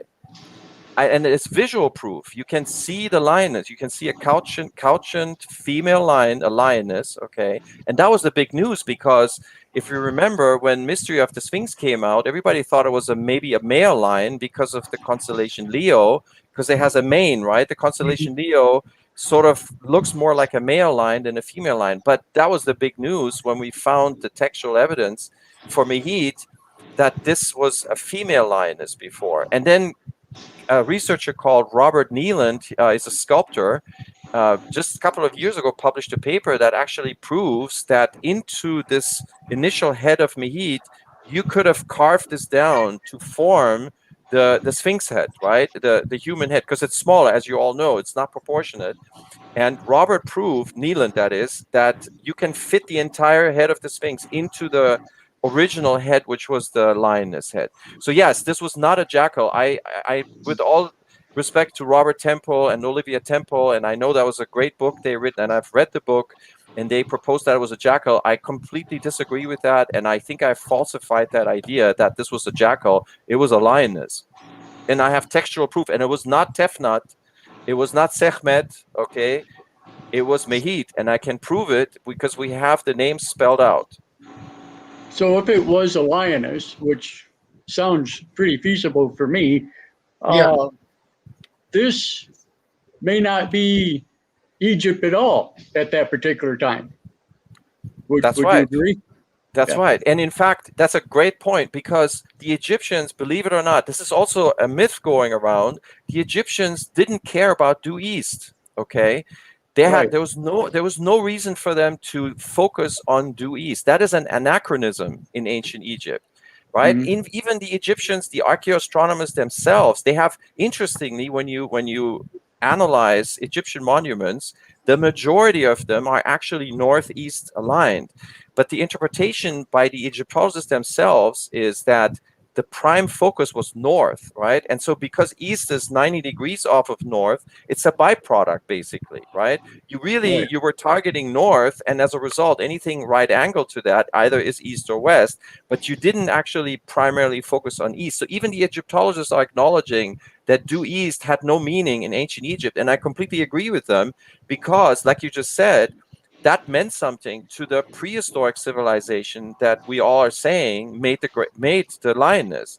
It meant something to them, but it didn't mean anything to the ancient Egyptians, and that's why the monument is an anachronism. The monument itself and the orientation to due east doesn't fit into ancient Egypt. So that's another piece of evidence that it comes from a time before. Yeah. See, I've always argued that point with other people, and they always told me I was wrong. So you are absolutely correct. See, this is the problem. There's so much, talk in this field. This is the problem with alternative history, that a lot of people have a lot of opinions, but there's actually very few people that look at the evidence that has been collected and published. Okay, and I understand it's difficult to read all these books. I get it, but that's why sometimes it takes a conference, it takes a talk, and sometimes somebody has to just make the point loud and clear. This is what I'm trying to do today. I'm trying to make this point as clear as I can. There is evidence out there. You just have to look at it. Okay, when you look at it, and sometimes the evidence comes from the people that you're arguing with. It comes from the Egyptologists themselves. They've actually, not everything that comes out of Egyptology is wrong. No, they've come up with a lot of useful information. It would be great to be able to collaborate with them. And I've actually made this point to the director of the ARCE the other day, because we had a chat on Zoom, and I'm a supporter, and I said to her, you know what, it would be great if you could have independent researchers and alternative researchers also contribute, to have them give some input, let them visit the archaeological sites, and so we can bring these ideas together and move the research forward. So Right. that's really why I'm here. That's really my message. Is I'm just trying to build a bridge. Awesome. And I think my time is up, right? It's 11 o'clock. Yeah, pretty quick. I just have one final question. Everyone has seen images about the entrance that's on the head of the Sphinx. Does that lead to anywhere, or is that something that was created recently? Recently, I mean, in just like the last couple of thousand Which years. entry is this? The one behind Right the on ear? the head. Yeah, like when you go over the pier or the Sphinx, Right, you see a circular entrance on the head that looks like it's going into the brain. Is that something that's an original design of the Sphinx, or is that something that was like later added on? Okay, so you're just going to get my personal opinion. Because I haven't been up there, so I don't know for sure. My opinion is that's a later modification in the New Kingdom, because there may have been a headdress on the Sphinx. Then there is a hole in the back of the Sphinx that was made by modern era researchers. But the most interesting space, if you ask me, is the major fissure that goes to the waist of the Sphinx. That major fissure probably existed even before the monument was made. And at the bottom of that fissure, there may be a chamber. There may be a void under, in other words, a fissure, as you know, it's a crack basically. And the crack tapers together. And so at the bottom of, when you look from the top, right, there is maybe just a small crack, but that crack may connect to a void underneath. And this is actually something that Auguste Mariette observed when he was excavating the Great Sphinx. Mark Lehner didn't see a void. He just saw the crack, and there was some debris, some modern era debris. And so apparently he never investigated. Again, this is so easy. You just go down there, put a camera in, and see if there's actually a void under the waist of the Sphinx. And so I think that is probably the most promising space besides anomaly A, which, as you know, Robert Schoch and Thomas de Becky, they called these anomalies, the seismic refraction that they did, the seismic analysis. So there's a space in front of the left forepart. It's called anomaly A. So that one and the major fissure, those are the two most promising places where we should probe. Cool. Okay, wonderful. Thank you very much, Dr. Manu. Okay. www.cheopspyramid.com. Guys, I've posted that link in all of the platforms where we are streaming. So please go and check that website out and show your love to Dr. Manu for this wonderful download. Thank you very much, Dr. Manu. This was a great conversation. I learned a lot. And people learned a lot too from what I'm seeing in the. Appreciate it, Omar. Thank you so much, Clarence and Rob. Thank you so much for co-hosting. Great questions. You guys are great. I wish you good success with the conference. Talk to you soon. Thank you, Dr. Manu. You have yourself a wonderful day. Goodbye. Bye. All right. Wow. That was awesome. That was quite the download, eh, guys? Holy shit. Yeah. See what you get? Yeah, you don't want to miss this stuff, man. I was writing stuff down like crazy. So now I got a whole list of stuff to go look up too. I love that. I know this part. That's one of my favorite things about the conferences is being able to figure things out that you may not have looked at in that light, or the information that you might not be privy to without actually going through, listening, and picking things out. You know what I mean? Yeah, exactly. Like we have this comment from Rick Keith from our WatchersTalk YouTube channel. It says, this is the first I've heard of seismic refraction data. Glad I got to hear Dr. Manu. So this is information that a lot of us didn't know, And some information we knew, a lot we didn't know. And so, this is the beauty of these conferences, is that when that information comes out afterwards, you get to go and research, and you're essentially handed some homework. So far it's been a wonderful conference, and we've had some great speakers so far, and we've got another great speaker coming up here now, Barbara Lamb. I'm sure you guys are quite familiar with who Barbara Lamb is. Barbara Lamb is an experiencer and a past life therapist. She is a UFO expert and a crop circle researcher. Barbara is a longtime psychotherapist, having been licensed in 1976, and a highly trained hypnotherapist and regression therapist since 1984. She had 5 years of training in regression therapy by the International Association for Regression Research and Therapies. She became a trainer for that organization, as well as for the Professional Institute of Regression Therapy and the International Board of Regression Therapists. In 1991, she began regressing people to the details of their extraterrestrial encounters, and has regressed well over 2,000 people in over 4,000 regressions to those and to other paranormal experiences. This work and her past life therapy and her soul guidance work continue with sessions in person in San Diego, California, and on Skype or Zoom. Thank you very much, Barbara, for giving us your time here this morning, and coming on here to give us a download. So welcome. Thank you. Can you lower your camera just a tad little bit, Barbara, so that we can see you? There we go. Much Awesome. better. Good, we got it. So I'm going to remove us off the screen, Barbara, and I'll hand it over to you. Okay. Thank you.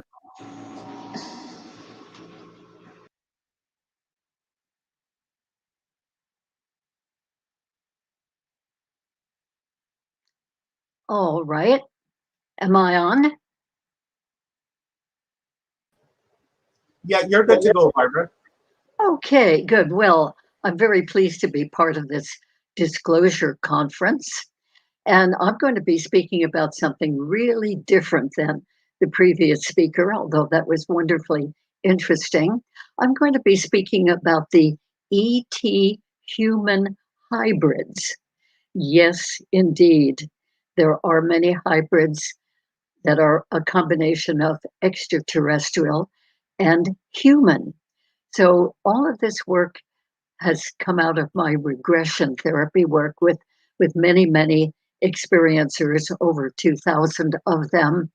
And along the way, not only hearing about people's encounters with the extraterrestrial beings, but in many of the regressions, they began seeing these unusual beings, even more unusual than the extraterrestrial beings, because they were a combination. They seemed sort of human in a way, and yet not fully human. And it turns out that they were ET human hybrids. So there are different kinds of hybrids. There are many who live on the spaceships with the other extraterrestrial beings, and they do not come to Earth because they are not human enough to pass here or to withstand our bacteria and our viruses and so forth, or even to tolerate our food. And so they remain on the ships for their entire lives, or some of them live on other planets, perhaps in colonies with other hybrids, or mixed in with those other extraterrestrials, whoever live on those planets. They may, a few of them may possibly be human enough to come here and integrate into our society to some extent. I have seen one woman on one occasion a few years ago, and I immediately had a sense, she is not really human. And the friend who was with me had the same reaction. And we wanted so much to get up and talk with this woman. we happened to be in a coffee shop, and we just couldn't. It was as if she had the ability to immobilize us so that we could not get up from our table and go and talk with her. But I think that that is relatively rare, that those kinds of hybrids actually do live on Earth. But there is another type of hybrid that are born here, and I will be talking about them in a little while. But I'd like to start first with the hybrids who live on the spaceships with the extraterrestrials. There are 4 different stages of those hybrids. First of all, there is an extraterrestrial being who has combined reproductively with a human being, and therefore the offspring of that couple is half human and half hybrid. And then many of those hybrids go on to combine with another human, so that that being is 2/3 hybrid. And then that hybrid may combine with yet another human until that offspring looks pretty human and acts pretty human, but still has a lot of extraterrestrial genetics inside that being. And then there's a very late stage hybrid, and that is the kind of hybrid that may, on some rare occasions, I think, come and live on Earth. So let's talk quickly about the process of hybridization, how it actually happens. A very typical way is that eggs are taken from a human female in an abduction experience, and they are on the ship mixed with the reproductive material on the ship, the reproductive material of the extraterrestrial beings. And by the way, the sperm is very often taken from the human man.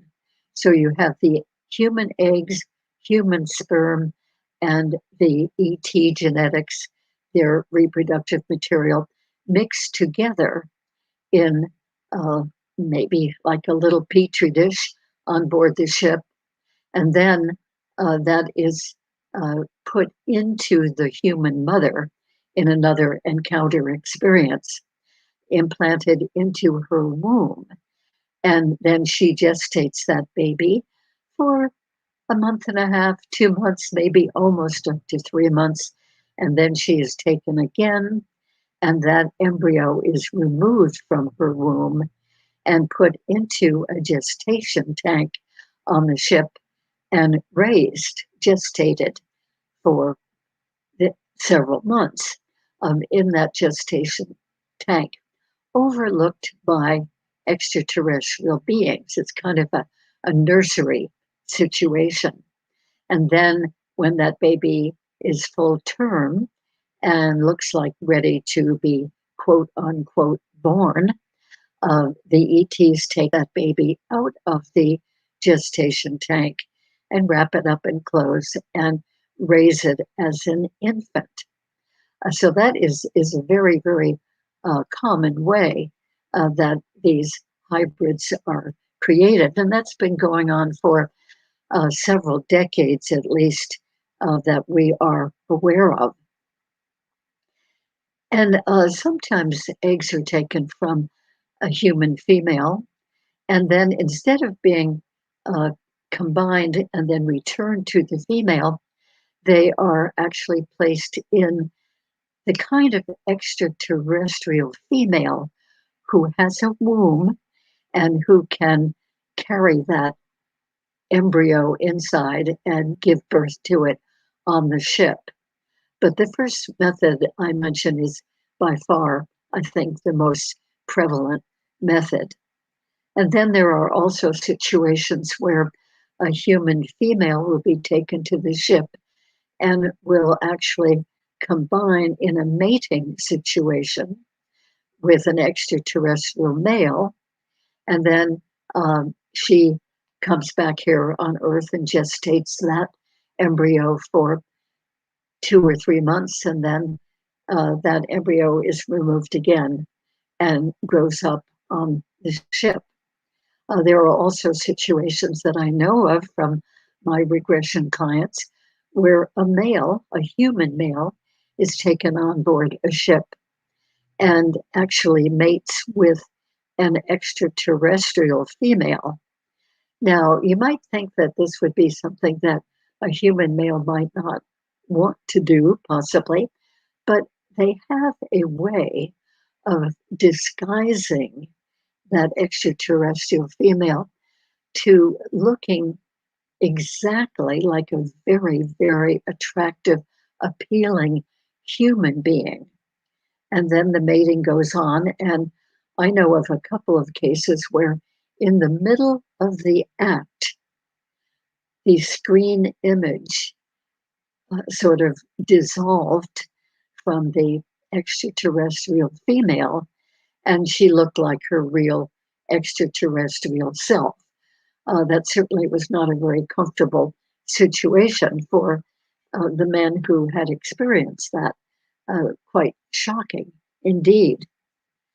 So we have various ways that these things are made and created, these hybrids. But I'm now going to go on to the reason that have been given by some of these extraterrestrial beings, the reasons for doing the hybridization programs.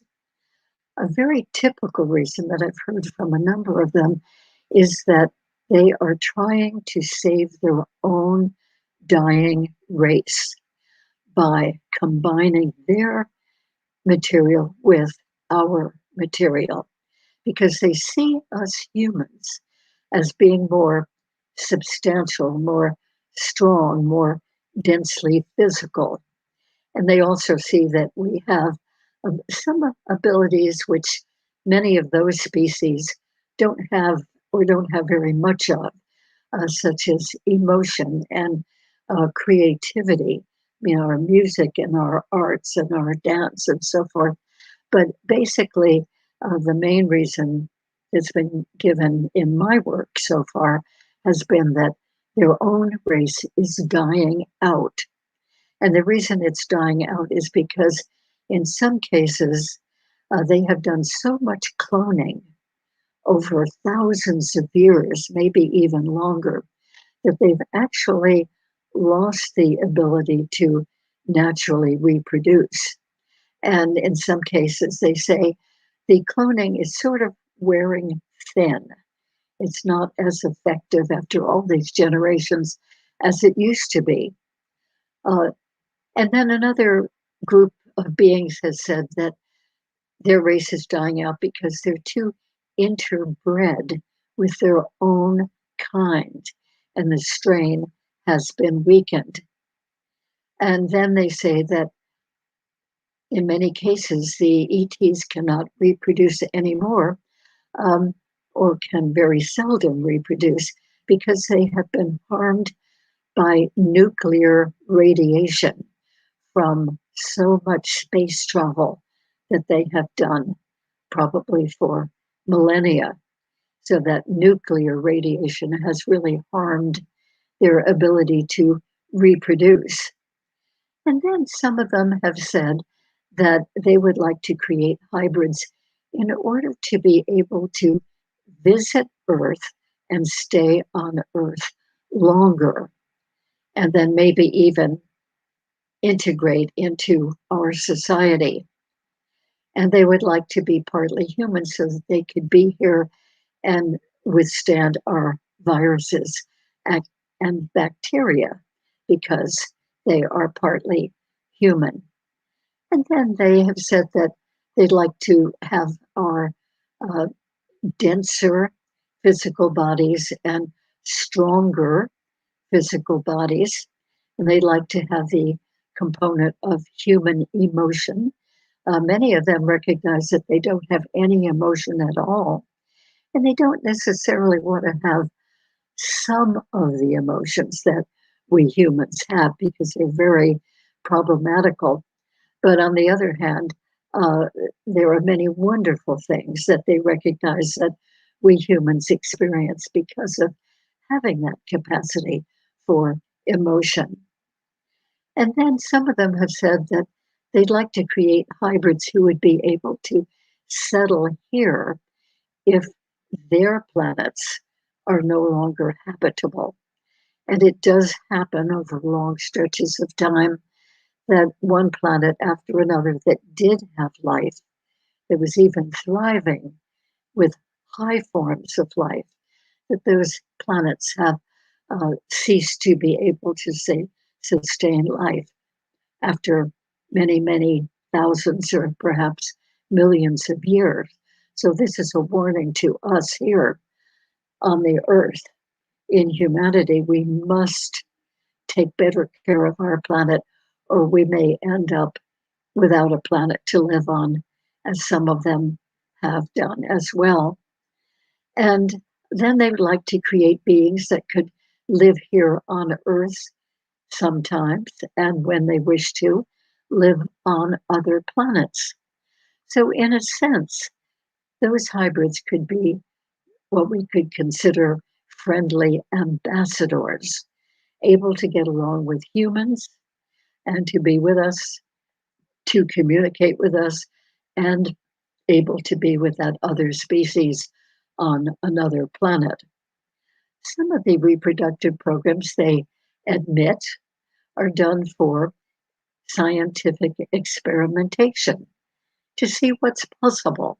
What kinds of life can they mix with other kinds of life?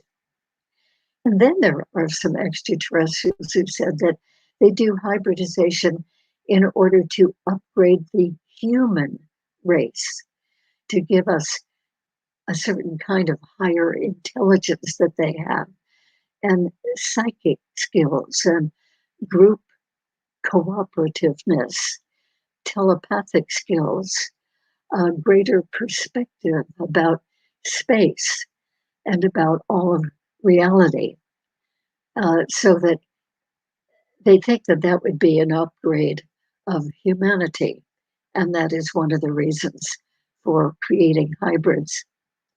And then they would like to create a superior race, some of these beings have said, giving us some of their superior kinds of intelligence mixed with many of our wonderful characteristics.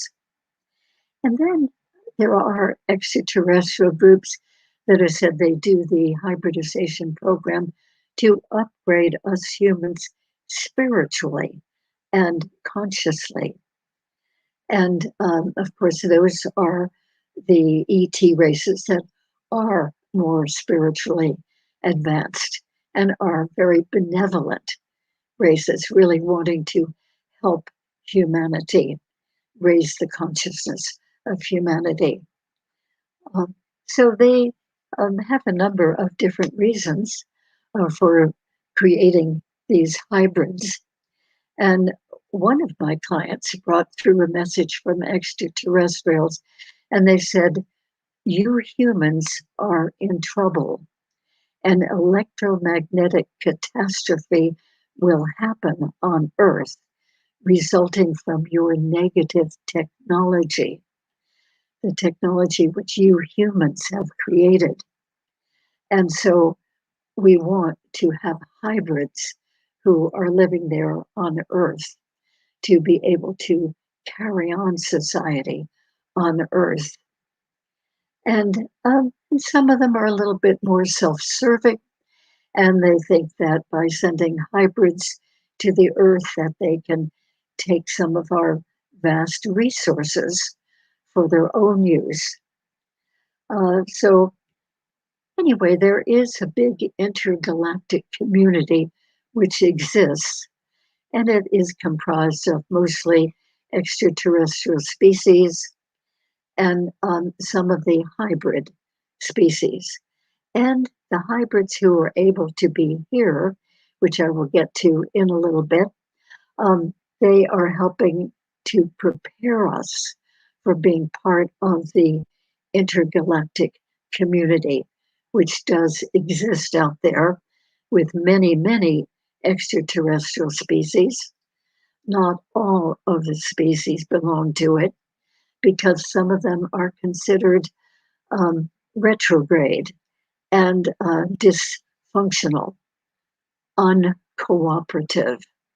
And so there are the other people who belong to this great galactic council, other species of beings, and they would like to see us be able to be part of that group eventually. But we have to evolve quite a bit more before we will qualify to be members of that council. So I would like to go on now and talk about the other kinds of species that do hybridization.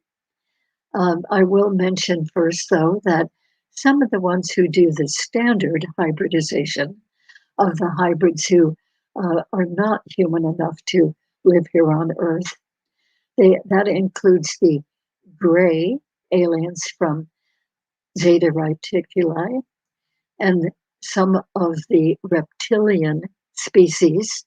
There are a number of different reptilian species, but some of them definitely create hybrids with humans. And then there are some human-like races, such as some of the Pleiadian races. And they are very much like us, except that they are advanced spiritually, intellectually, cosmically, in terms of cosmic awareness. And then some of the mantis beings create hybrid beings. The Pleiadian beings, especially from Alcyon, create hybrids who look and act and seem to be very human. And some of those, indeed, I think, do live here on Earth with us and help out in a number of ways.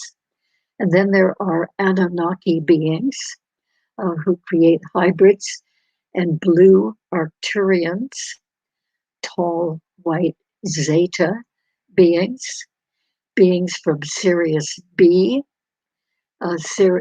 beings from Metatron, and the Asani beings, which are small hybrids, a combination of gray and human.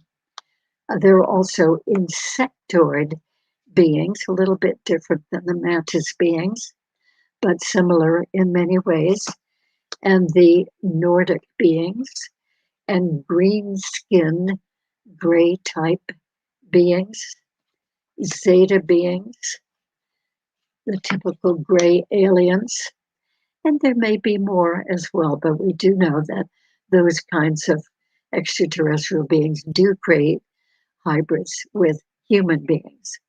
So now I'd like to go on and talk about the ET human hybrids who are living full lives right here on Earth.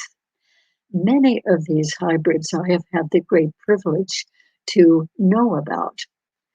They are wonderful beings.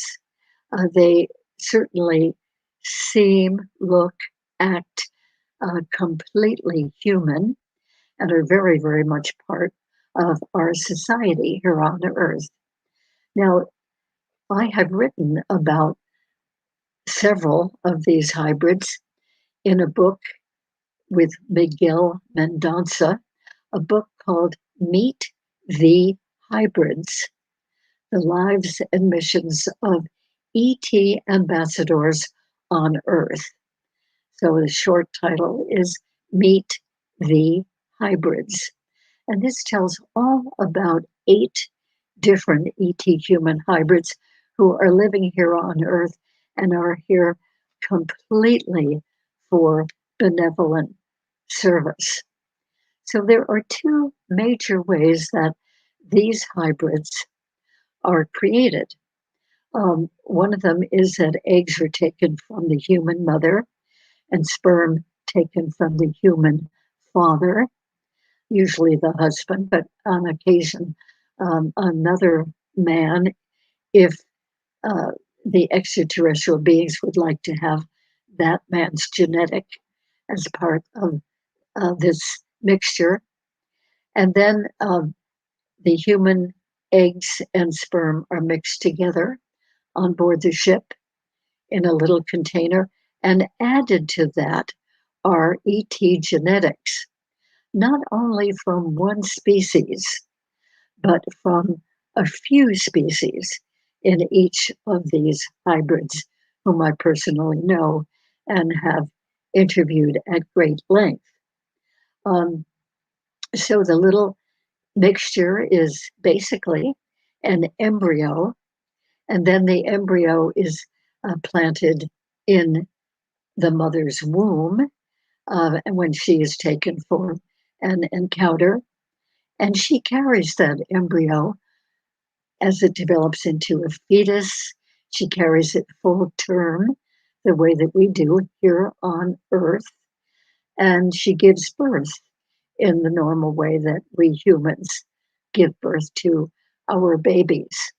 And so that hybrid baby is born here and will live his or her entire life here on Earth. So these hybrids look like regular people. They look like normal babies, but sometimes they do have something a little bit different in it about their physical bodies, and it may come out early in their life or a bit later, depending on what the variation is. Like one hybrid has thumbs that really flare out at the end. They're much rounder at the end than most of our thumbs are. Another one of the hybrids has a different bone consistency, quite different than humans. Another hybrid has an extra organ, and another one has an organ that is usually in the lower abdomen that happens to be up fairly high in his chest. Another hybrid has an extra rib. Another one has a very unusual blood type, not found in the rest of us humans. And another one of these hybrids has a weaker muscular system and has even been advised very young in life to not participate in any kind of sport because her muscles just would not stand up to it. So there are many commonalities between these ET human hybrids who are living here on Earth and were born here. So, as I have mentioned, each was born here on Earth from a human mother and looking perfectly normal. And then each became a hybrid in a different way. And they learned about their being a hybrid. They learned about it in different ways. So all of these hybrids always felt really different from everybody else, even felt different from their own families. They didn't necessarily look different, but their whole experience was that they felt very different. And they all felt that their families here were not their true family, and that their true family was somehow out in space. And many from a very, very early age would be seen staring up at the sky, wanting to go home to their true home. Now, of course, their Earth parents didn't like hearing that, and they would reassure them, no, you are our child. We watch you being born. But the child would be confused because of thinking that, no, somehow my real family is out there. And from a very, very early age, from their earliest recollection, these hybrids on Earth have been frequently visited by the extraterrestrial beings who gave them their genetics. And from the very earliest stage, they always were happy to see those beings. They totally welcomed them because they felt like they were family, their true family. So they felt different from other humans, and some of them had trouble with the density, that from a very early age, they just felt that being here on Earth is sort of sluggish and dense, a really lower vibration than they experienced when they were on the spaceships with their beings. And these hybrids have had many, many visits on the spaceships, on different spaceships, according to which species had given them their genetics, which species had taken them for that particular encounter. They gradually became aware of their ET lineage, and that what was happening is that they really were hybrids. And that's why they felt so different from other people around them. And that's why they also had a whole raft of psychic skills that other people around them, even in their families, didn't have at all. But they had the psychic skills because of the extraterrestrial genetics. They each discovered, too, that they have extraterrestrial guides from their star family, and they really appreciated the guidance that would come to them. And they also had abductions, except that they never thought of them as abductions because they thought of them as a great privilege to be taken by the beings onto their spaceships. And most of them are a mixture of more than one species. So they would therefore have a variety of extraterrestrial beings visiting them. And all of these hybrids living on Earth have a wonderful set of special skills. They have a full range of psychic skills and intuition. They even know how to hear telepathically and to speak telepathically. And that's the way they communicate with their extraterrestrial beings. They all have a range of healing skills. Some of them actually do Reiki healing here on Earth, or color sound healing, or light language healing. They call these methods, but anyway, in the variety of healing, they are really helping many, many human beings and also animals. They do a lot of healing of animals.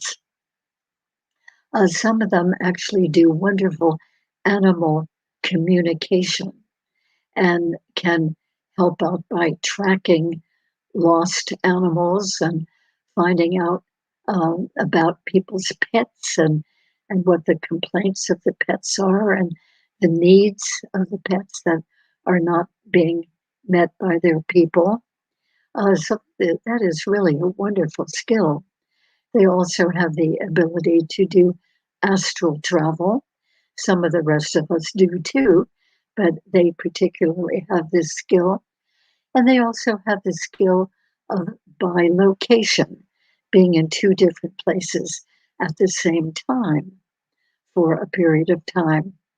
And they also have the ability to teach people how to heal themselves, which of course is very, very valuable. And many of them do channeling of higher beings, and channeling of deceased persons in many cases.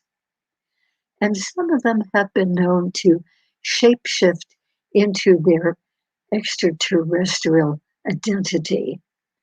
I know 3 people, 3 of these hybrids who have had a full morphing or shapeshifting into their reptilian being. because of the reptilian genes that they have in their bodies. And when they shapeshifted into their full reptilian aspect, they were really happy about that.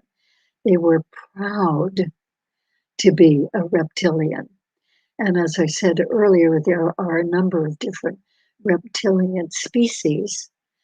Some are seem to be more threatening and large and arrogant in many cases. They're reported to be, but there are reptilian species who are very strong and kindly and benevolent. And that's the kind of reptilians that these hybrids have in them, and the kind that they have morphed into being. And when I say they have morphed into the being, the morphing, the reptilian being that they have changed into might last for a couple of hours, probably no more than a few hours at a time. And one of the hybrids in Meet the Hybrids actually started changing into a mantis being. Now, the mantis beings are very, very tall, could be 8 feet, 9 feet, 10 feet tall, and very, very slender. And so he found that over a period of time, he was being elongated. Now, that sounds rather preposterous, but even worse than that, it was very painful for his human physical body to be stretched and elongated bit by bit. It didn't all happen at once. And he had to tell the mantis beings, please, I can't take it. That's enough. So they quit doing that elongation. But it just shows that it's very interesting that sometimes these beings would want to have their human hybrid beings experience some of what it's like to be a full one of those beings. So the species that have given their genetics to the various ET human hybrids who live on Earth, whom I know, the species include Pleiadian beings and the small gray beings, blue Arcturian beings, Sirian beings, Andromedan beings, tall white zetas, mantis beings, reptilian beings, beings from Alpha Centauri, cat-like beings, Lyrans, tall white beings, Orion beings, etheric beings, beings of light. And then there's an aquatic Zuma species that has given their genetics to some of these hybrids. An aquatic dolphin-like race.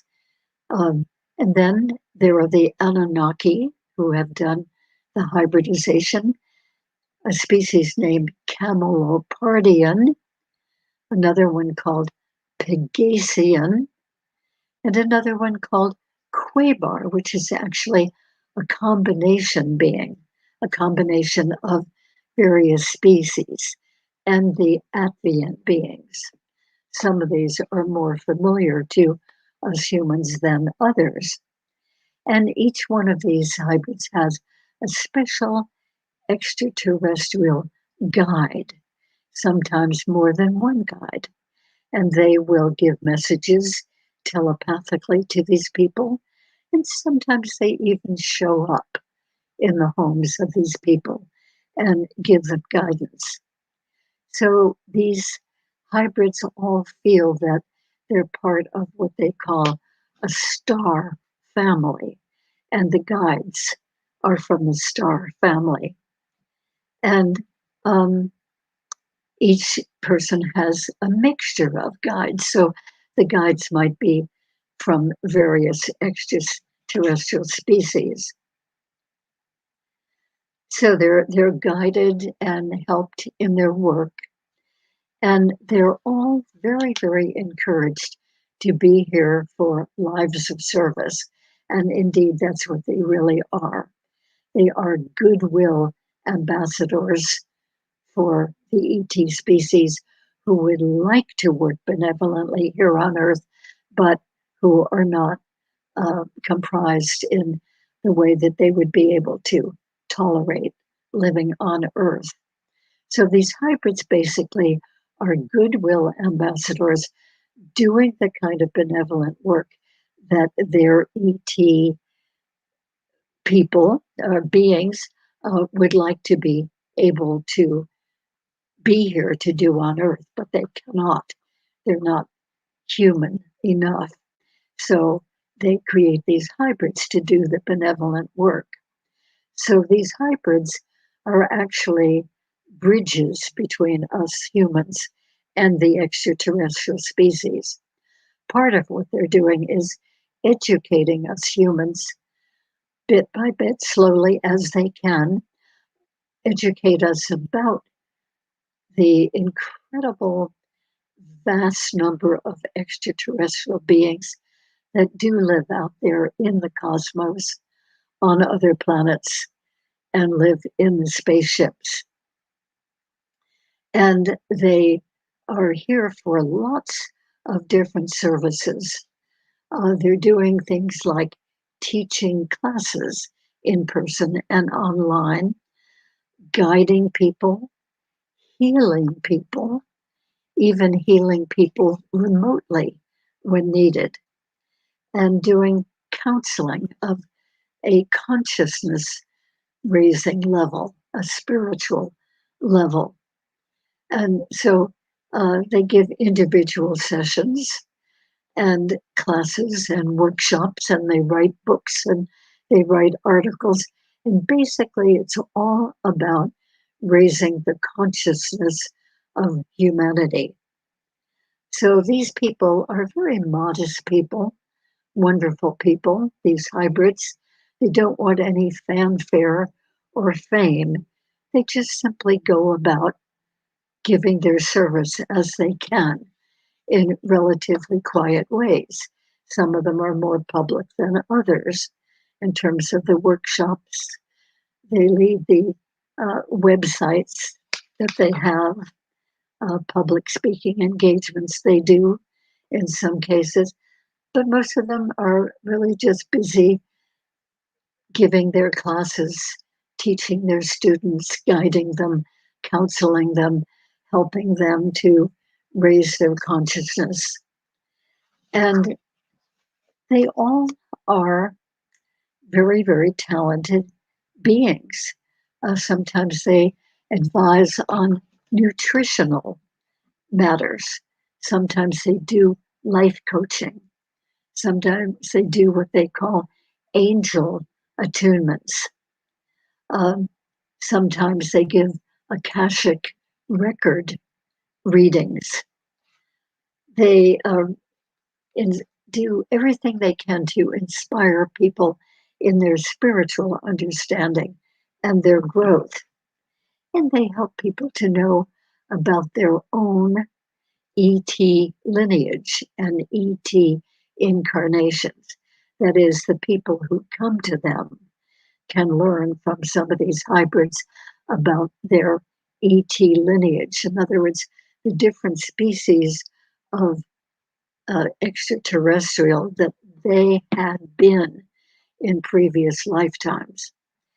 And these hybrids say that so many of us human, perhaps most of us humans living here as humans on Earth now, have had previous incarnations as various species of extraterrestrials. And I must say, it is very exciting to find out about that. And of course, we do forget from lifetime to lifetime.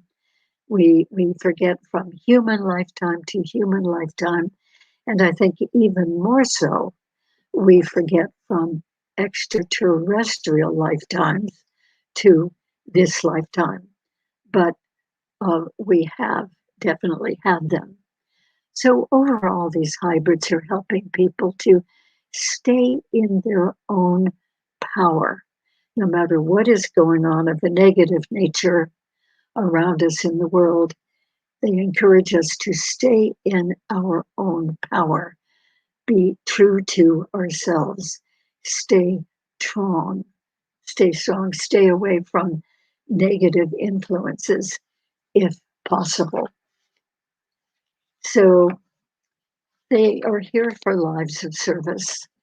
They're here to educate humans to be aware of the reality of extraterrestrials and to help accept the eventual extraterrestrial presence, which will be here on Earth.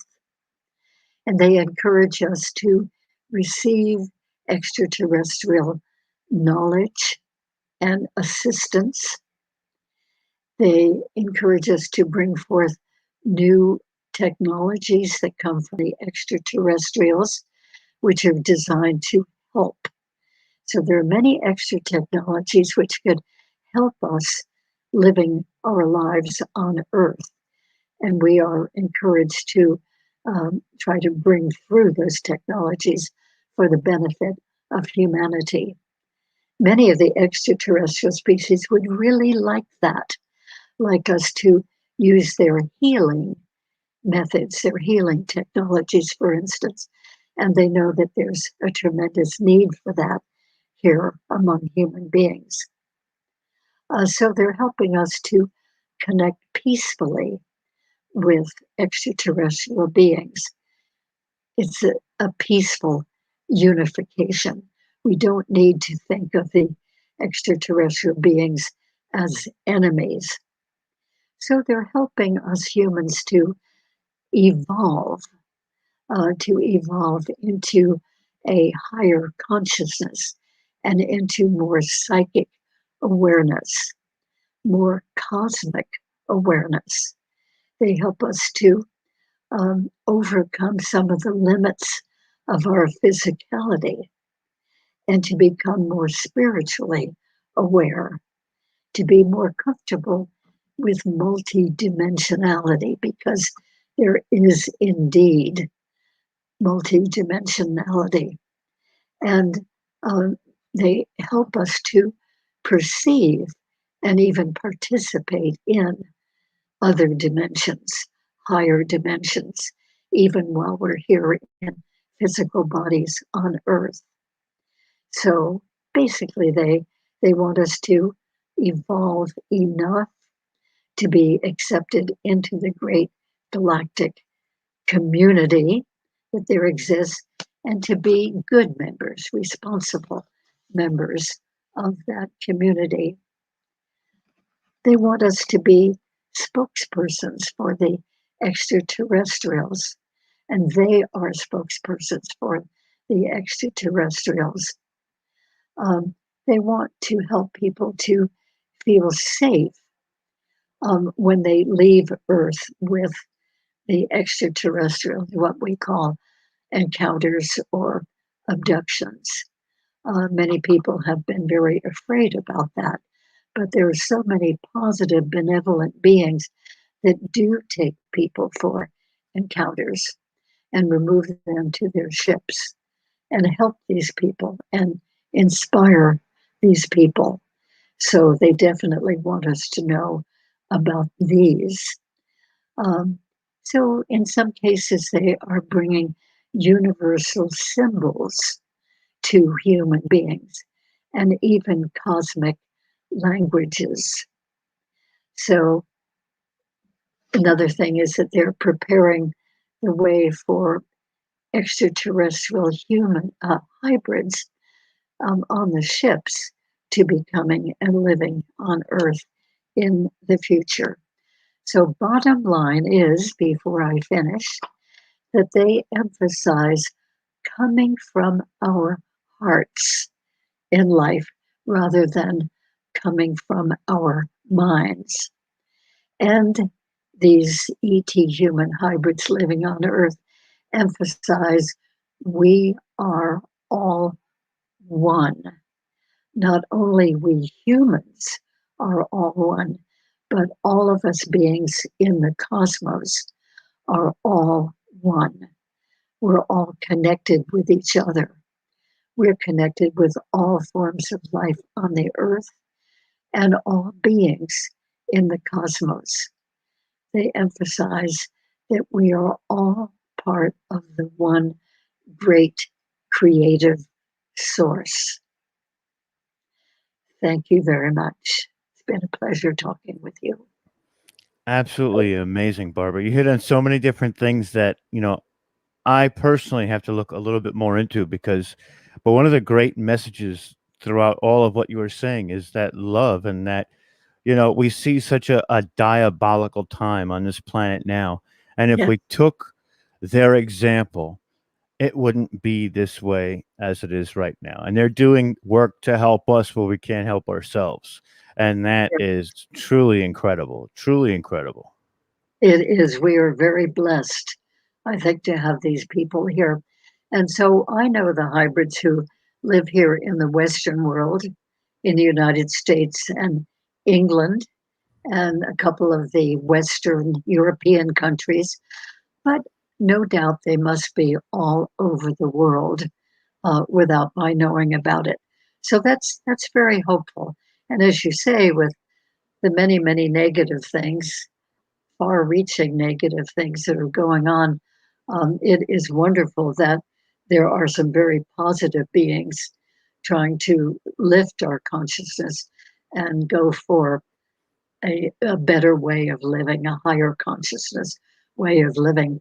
So these beings also are trying to help us to get ready for the great process of ascension, which allegedly is coming, where higher consciousness, better meaning people are going to be going basically to another domain, another planet, another frequency, another dimension, and living lives in peacefulness and harmony. And those who like all the negative stuff and the strife and the wrongdoing, they'll just stay here and tough it out and live that kind of life if that's what they prefer. So it's inspiring to think that hopefully there is a choice for us who mean really well. And you said they also give classes too, so I'm sure they're using that time to prepare people for that ascension. Yes. And just to keep it on an even lighter note, even the people that stay behind, I truly believe, and I'm not sure if you do, but you can answer after I finish, is that once they do that work, they can hopefully join us eventually in that ascended area. There's always that potential. That's when there's always, some people call it redemption. Some consider it more evolution of consciousness and will. I think that that is possible for anybody, no matter what they're involved in now.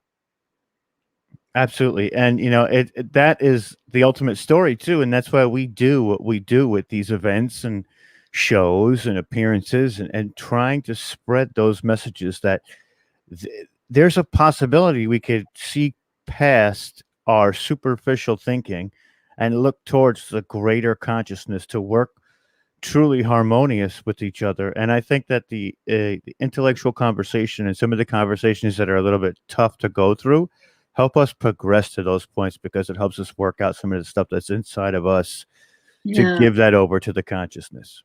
Oh, wonderful. Yes. We do have a couple questions. Okay. So let me pull them up very quickly. I know that there was two. Here's the first one.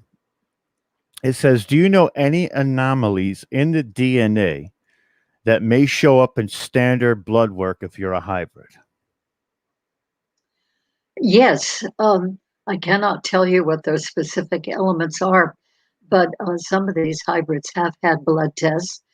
Some of them are told that they have a very unusual consistency of blood. Not necessarily what we would consider a blood disorder, but definitely some differences in the blood consistency. I would think so. They're probably made up of some extra or lesser genome that's not, natural to this environment or this earth, and they'll have to adapt to get to. That's part of the reason why they're half hybrid and half human, half of a different species and half human, is so Right. they can intermingle while staying a little bit under the radar, but still being prevalent enough to notice if we go down to like the base coding and the levels of it. Right. And I'd like to just say that you just mentioned half human and half extraterrestrial. The hybrids who are living here on Earth are mostly human, but they do have a substantial portion of extraterrestrial genetics in them. The ones who are half human and half hybrid, those are hybrids who continue to live on the ships or on other, planets, because they would not be able to survive here. They wouldn't fit in, because they would probably look a little bit more like a mixture between both. Would be a lot more different. It would be harder for them to conceal that amongst other human beings, I would assume.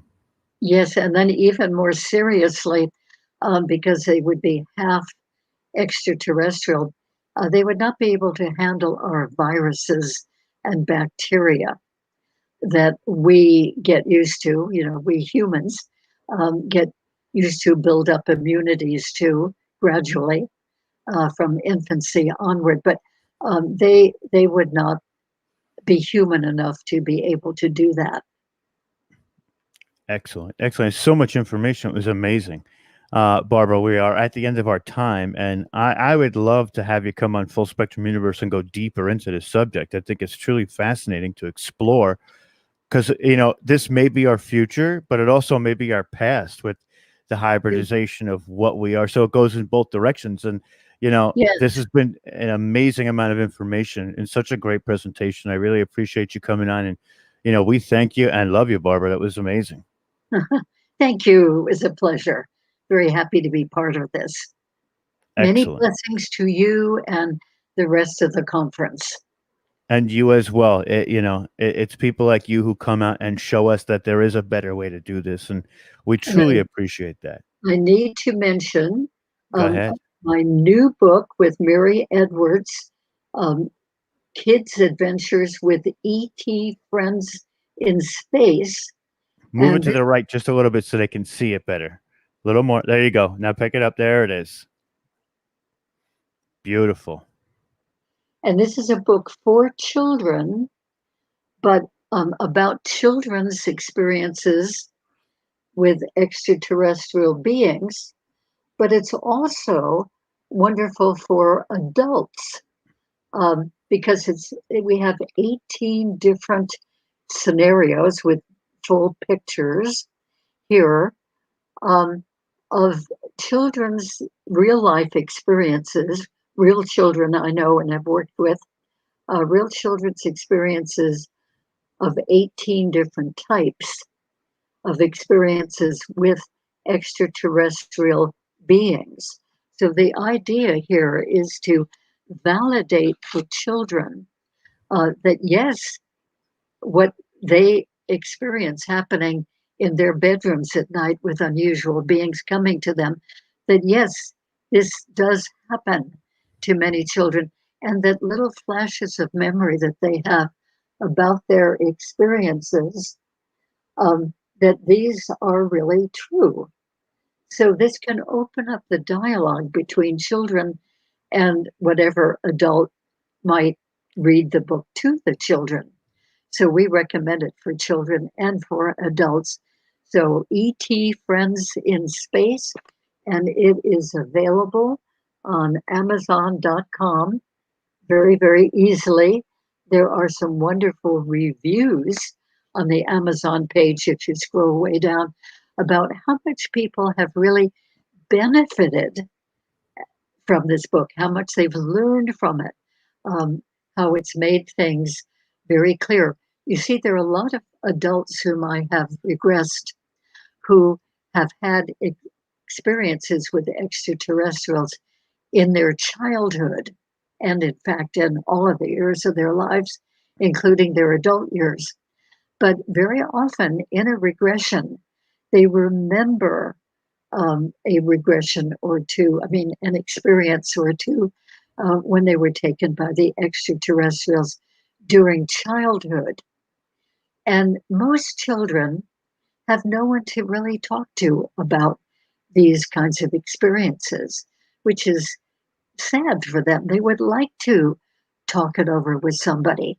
But usually, if they report to a parent that there's been a visitor in their room again last night, the parents will say, "Oh, it must be your imagination," or "It was probably a dream," or maybe it was your imaginary friend.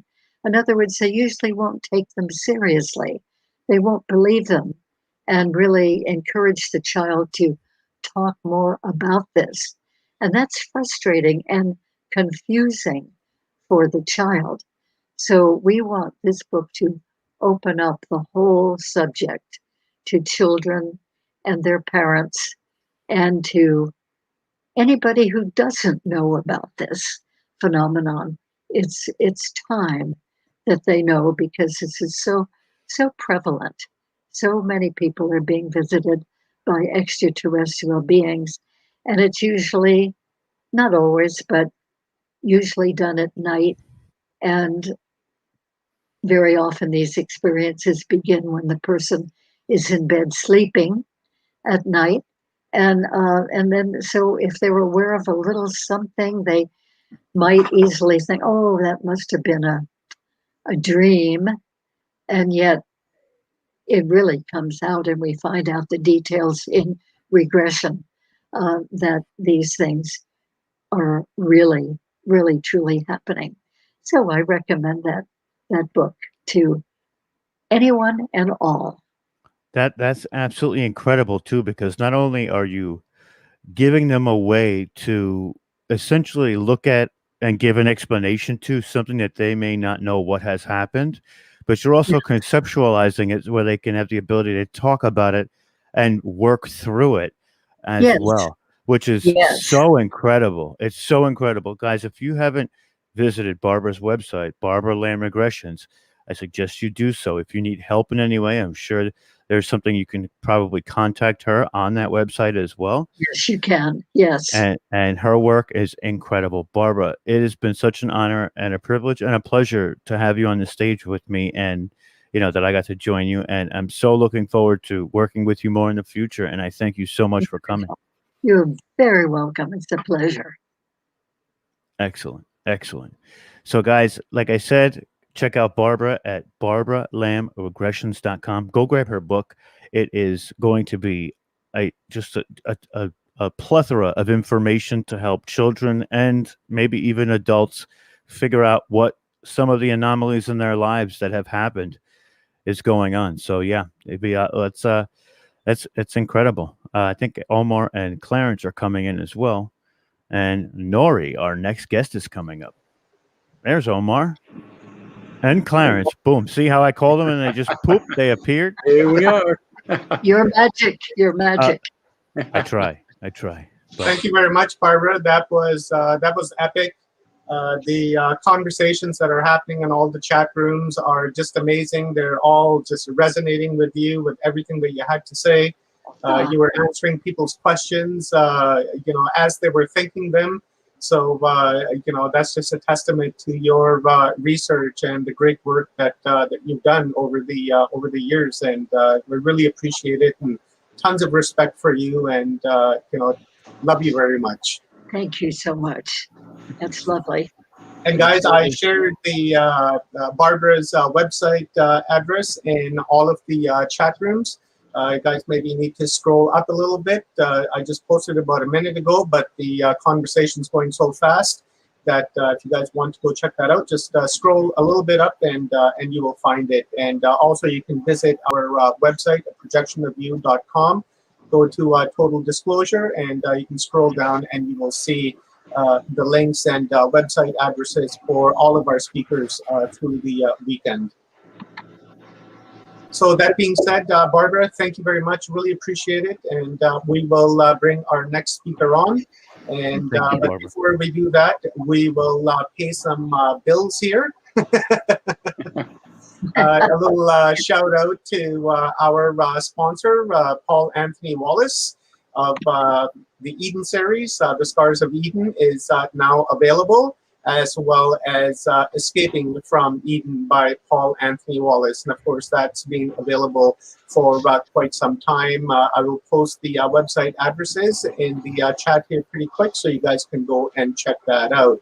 And of course, our other sponsor, Our Alien Ancestry. Check that out at ouralienancestry.net.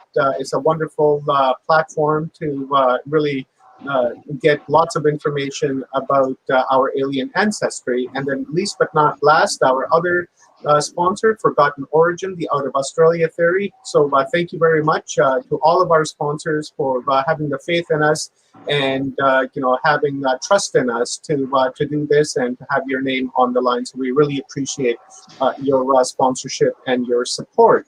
So with that being said, I'm going to bring on our next speaker. I'm sure you guys know her. Her name is Nori Love. So add her to the stream. Right now, she's audio only. There is Nori. I will quickly read you guys the bio for Nori, and then we'll hand the stage over to Nori for a powerful download that's about to come. Since Nori was born, she has been dedicated to making a positive difference in the world. Nori has always been drawn to awakening consciousness in people, groups, and communities across the planet. Her professional journey has been an exploration of realizing and grounding her calling through healing, entrepreneurship, innovation, writing, coaching, and healing artistry. Nori has her RN degree and license in a double certified law of attraction coach, a certified hypnotherapist, and a Reiki master teacher.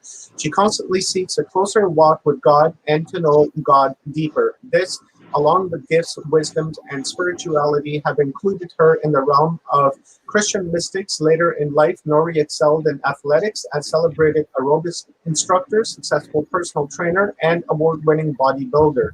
Nori says this was all law of attraction at work for this formerly obese girl from New York. Some of Nori's mentors and teachers are features teacher in the movies The Secret, Bob Doyle, and the great thought leader, Christy Whitman, and unparalleled healer, Evelyn Apostolou. Nori has studied and practiced law of attraction since the late 80s, and her whole life changed after being in the hot seat and working with Abraham through the legendary Esther Hicks.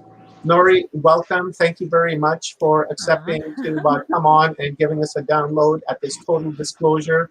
I really appreciate it, and much love to you. And I will just toss the stage over to you. And guys, get your pens and papers out, because this is going to be a very powerful download that we're about to get. So Nori, I will give the stage over to you, my friend. Thank you so much. Oh my goodness. Whew, that was powerful in and of itself. And I am just so honored to follow Barbara. Wow. What a powerful presentation. What a powerful gift she brings to us. So, hey, everybody. I am so happy to be here. I am Nori Love. And do you like puzzles or mysteries or experiencer stories? Well, if you do, I have something for you today. But I'm going to ask you to pay attention to the story that will be told and make mental notes of the circumstantial, the directional, and the situational details, as they will provide, let's say they'll provide more. Okay, so a couple of housekeeping things. They say that you should never make excuses for yourself before you speak. But my question is, does that still stand? And if it does that stand in our community? I want to be real. I want to be open. I want to be vulnerable. So I'm letting you know that my old man dog is nearing end of life and that this is a bit of an emotional time for me. And today I'm going to be telling you a captivating story of a young lady who had an experience like none that I've ever heard of before. And it too is sometimes emotional. So you may have to hang with me for a moment in the event that we will have to wait for the lump in my throat or some renegade tears that slip out to pass by. Is that okay? All right, great. So please write this down. NoriLove@gmail.com. NoriLove@gmail.com. That's how to reach me. And if you don't want to wait for email, you can text me at 757-323-5558. 757-323-5558. We have interviewed many experiencers on Broadcast Team Alpha. My co-host Aage Nost, our former producer Tom Schaefer, our current producer Manu, also called Mac, and I have been interviewing experiencers for a few years now on Broadcast Team Alpha. You can catch our show on Tuesday night, 8 p.m. Eastern, 5 p.m. Pacific on YouTube, Broadcast Team Alpha, and you can watch the replays on broadcastteamalpha.com or on YouTube. I've had the blessed experience to help some of the experiencers with hypnotherapy because most of them returned with their lives upside down, to say the very least. Some spouses and churches thought that the experiencer was evil or satanic, and as a result of that, marriages broke up, children were not allowed to see their experiencer parent, and sadly, the experiencers stopped talking about what happened. Close friends and loved ones turned away from them when they, one, needed to talk about it a lot, and two, needed the loving acceptance of their loved ones. We think that we have learned more about disclosure from these brave souls who had the courage to tell their story than what we were told would be forthcoming from the powers that be, right, and the news. And what do you think? I think personally that the crumbs of disclosure that have been thrown thus far are nothing short of insulting, right? So today I'm going to share with you a young lady's remarkable story and experience. She gave me full permission to share this, and she hopes that what you're going to hear will not only proffer insight, but perhaps provoke memories and give you or someone you love, someone you know, the courage to tell their story too. It was 1973. And the quaint neighborhood was not far from the Great South Bay. It was tucked away from blistering suburbia that was still to come. The small beach at the end of the community, this was where little ones learned how to swim with Mrs. Sharp, who was a school teacher, who was off in the summer and made a few extra dollars teaching little kids how to swim. And this was the place where teenagers danced to the jukebox, played ping pong, ate grilled summer food and ice cream, fell in love for the first time, and generally had fun at the community clubhouse. And it was open from Memorial Day to Labor Day. On Labor Day weekend, the Kiddies' Day Parade was held, and all of the children under 12 years of age would dress up in costumes and make their way on foot from the mailbox at the top of the neighborhood to the clubhouse and the beach at the end of the neighborhood. It was approximately a half-mile trek, and it was one that many people in the neighborhood was familiar with because they all walked to the beach. At the clubhouse on Labor Day, the child with the best costume would be named the winner, and the prize was awarded. It was a bittersweet time because there was so much fun and festivities, but it was the end of summer and the official beginning of the school year. The neighborhood was lovely. The one-way road in and the one-way road out were reminders that not too long ago, the neighborhood changed from being a private neighborhood to an open one. It was in 1973, and the erecting of streetlights a few years before was a major buzz in the otherwise somewhat sleepy community. It was pretty idyllic, though the sleepiness was occasionally jolted by an accident or the death of a neighborhood, the death of the neighbor. It was a time in life when everyone knew each other's dogs and they freely roamed the neighborhood. The Italian ladies, and I'm one of them now, the Italian ladies wore black for the rest of their days after the death of their husband. And every Sunday, the aroma of garlic and the cooking of the family dinners permeated the air. Can you imagine it?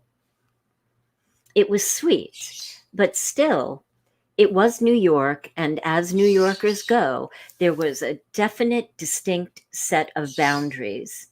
And neighbors only got so close, but everyone respected that.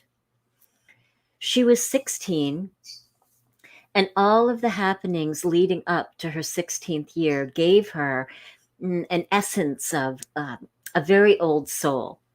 She survived serious trauma and abuse, and not passively, really. Her abusers didn't have an easy time with her. Deep inside, the embers of a warrior spirit burned. And instead of being resentful, she found her way into psychic awareness, metaphysics, and followed that thread even to astral travel and a very rich inner life. I'm going to take a breath because I want the butterflies to go away.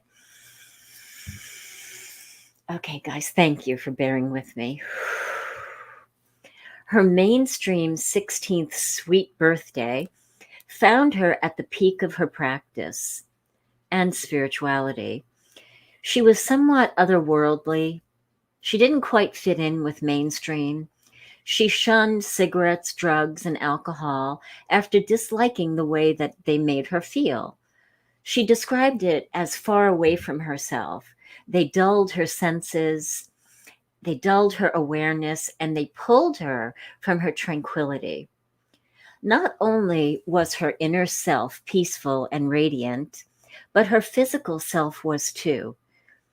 Practicing yoga, eating a vegetarian diet, her sturdy body showed long, gentle, sinewy muscles. Her skin was clear and olive. Her brunette hair was glistening, and she carried herself in a way that inadvertently made people envious. Not because of the way that she looked, but because of the way that you could tell that she was in touch with every aspect of her being, including her spirituality. She embodied her spirituality. And one look in her green and rust eyes said it all. While writing in her journal one day, she was startled by a sound that she'd never heard before. She would often hear the sirens at the fire station, and then they had a test siren in the event that there would be some sort of catastrophic event that everybody needed to know about. But it wasn't that siren, and actually, it wasn't a sound. It was more like a feeling, but she thought she heard it, and it seemed to pull her like it was magnetic or something. She couldn't resist. She grabbed the keys to the car on the way out the door. Living at the top of the neighborhood, right? So the top of the neighborhood was the way out, and then the way in, I'll tell you about that. Living at the top of the neighborhood, she would make a right out of her driveway, go to the highway, make a left, make another left in the one-way street, and that's how she would get down to the beach. But this day was different. She instead drove the wrong way down the one-way street, and it didn't really seem odd to her. She went the wrong way, and when she got to the mailbox, right, where the Kiddies' Day Parade began, she saw a crowd of select neighbors all walking down to the beach. It was so weird. People left their house, whatever they were doing. Some of them weren't clothed to be out. They were all answering the sound, the pull of that frequency. She parked her car on someone's lawn. With all that was happening, it seemed perfectly normal to do that. She went into the house on the lawn that she parked, and she gestured to the confused family there to come walk with her. And all the other select neighbors were parading down that same street as the Kiddies' Day Parade. It was daytime, but the street lights were flashing on and off, and some of them seemed to blow when she walked under them. Everyone appeared glazed over, she said. They looked straight ahead. Their eyes were fixed as they headed in silence to the beach. Once there, everybody lined up on the shore, facing the water expectantly. She was in the front row by the water. The sound, the feeling, whatever that was, became so intense that she felt like her body was vibrating. She thought that every cell was even vibrating. And then she thought she saw something coming from way across the bay underneath the surface of the water. But it was fast, like a stream of light, but there was no light. Her heart began to race. She had butterflies in her stomach, and she was overwhelmed with both a deep longing and an expectancy. A craft emerged, stopped in the shallow water, right in front of her.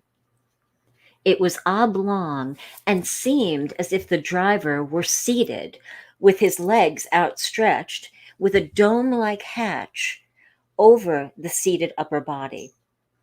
The hatch opened, and the one piloting the craft got out. Her eyes were wide with delight. Staring at him, she knew him very well. It seemed to take forever for him to climb out, but really, it took an inordinately long amount of time for her to take him in, because his legs were so long and he was so tall.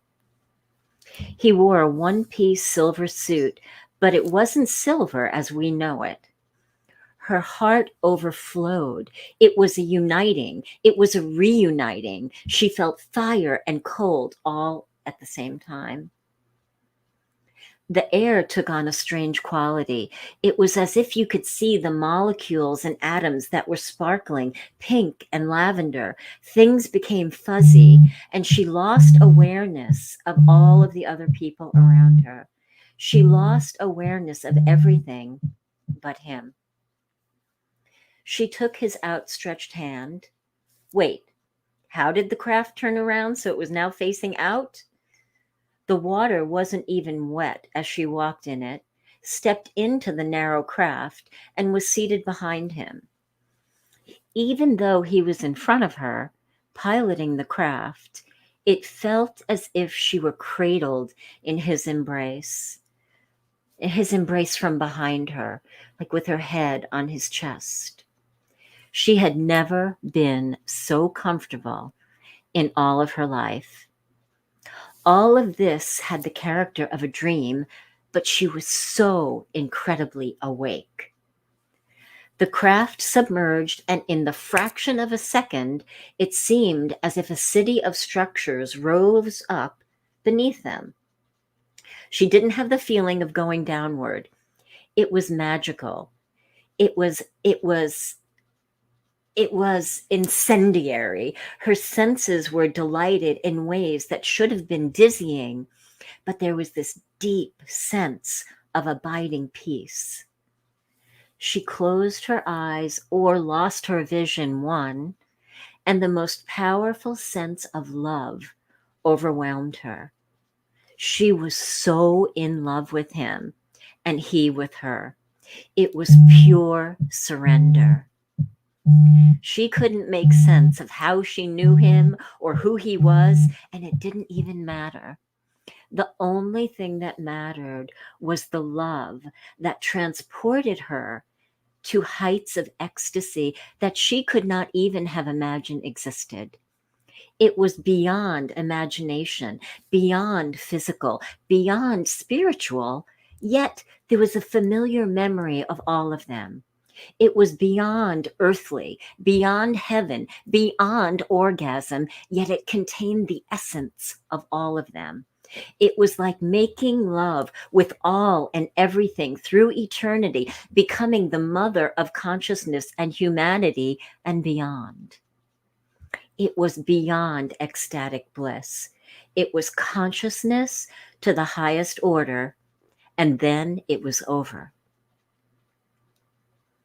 The next thing she remembered was the craft stopping at the water's edge again at the neighborhood beach. She stepped out with the absence of desire, the absence of wonder, the absence of everything that it seemed one should feel at a time like this. But it felt deeply satisfying, like being in the moment times a godzillion. Everyone was lining up facing the water again, and it seemed as if we were being sprayed with something, but there was no one doing the spraying. It seemed like the spray was a light, but it had no sound, but it could be heard. We all turned around then, our earthly senses returning, and we walked up the street in silence. People filed into their houses, and everyone knew that what happened would never be spoken of. It seemed as if it never happened. But she remembered. She remembered and immediately wrote the experience in ecstatic detail in her journal. The next day, life pretty much went back to normal, but several things remained weird. Every time she walked to the beach, she had this glimmer of knowing something. Something happened, but she couldn't quite pinpoint it. Her journal mysteriously, strangely disappeared and was never to be found. And even some years later, streetlights still went out when she walked under them. And even many years later, she had a sense of remembering. Or was it just a dream? A long time later, she opened to channel and channeled a Pleiadian called Alchemedes. Being a trance channel, meaning she goes out when he comes in, she does not hear what happens during the sessions. But during one of Alchemedes' sessions in the Mastermind Connection, she listened back to a recording and discovered that she was the mother of 3 star children. He gave their names. It was so real that she cried for 3 days straight before equalizing that energy. And then she realized that it was him. It was Alchemedes who took her hand and helped her into the craft. It wasn't a dream. Thank you. Excuse me, guys. I will happily take questions or dialogue.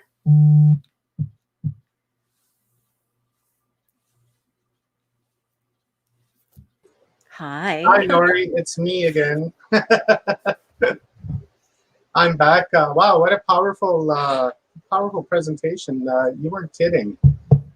Hi, Omar. Yeah, where to begin? Can you hear me, I can't Nori? hear you. You can hear me? I can't hear you.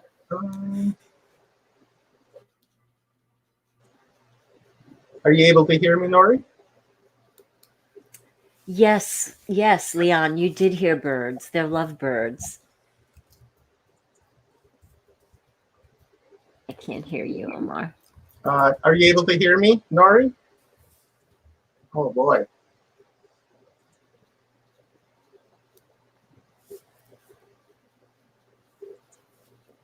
I can't hear you.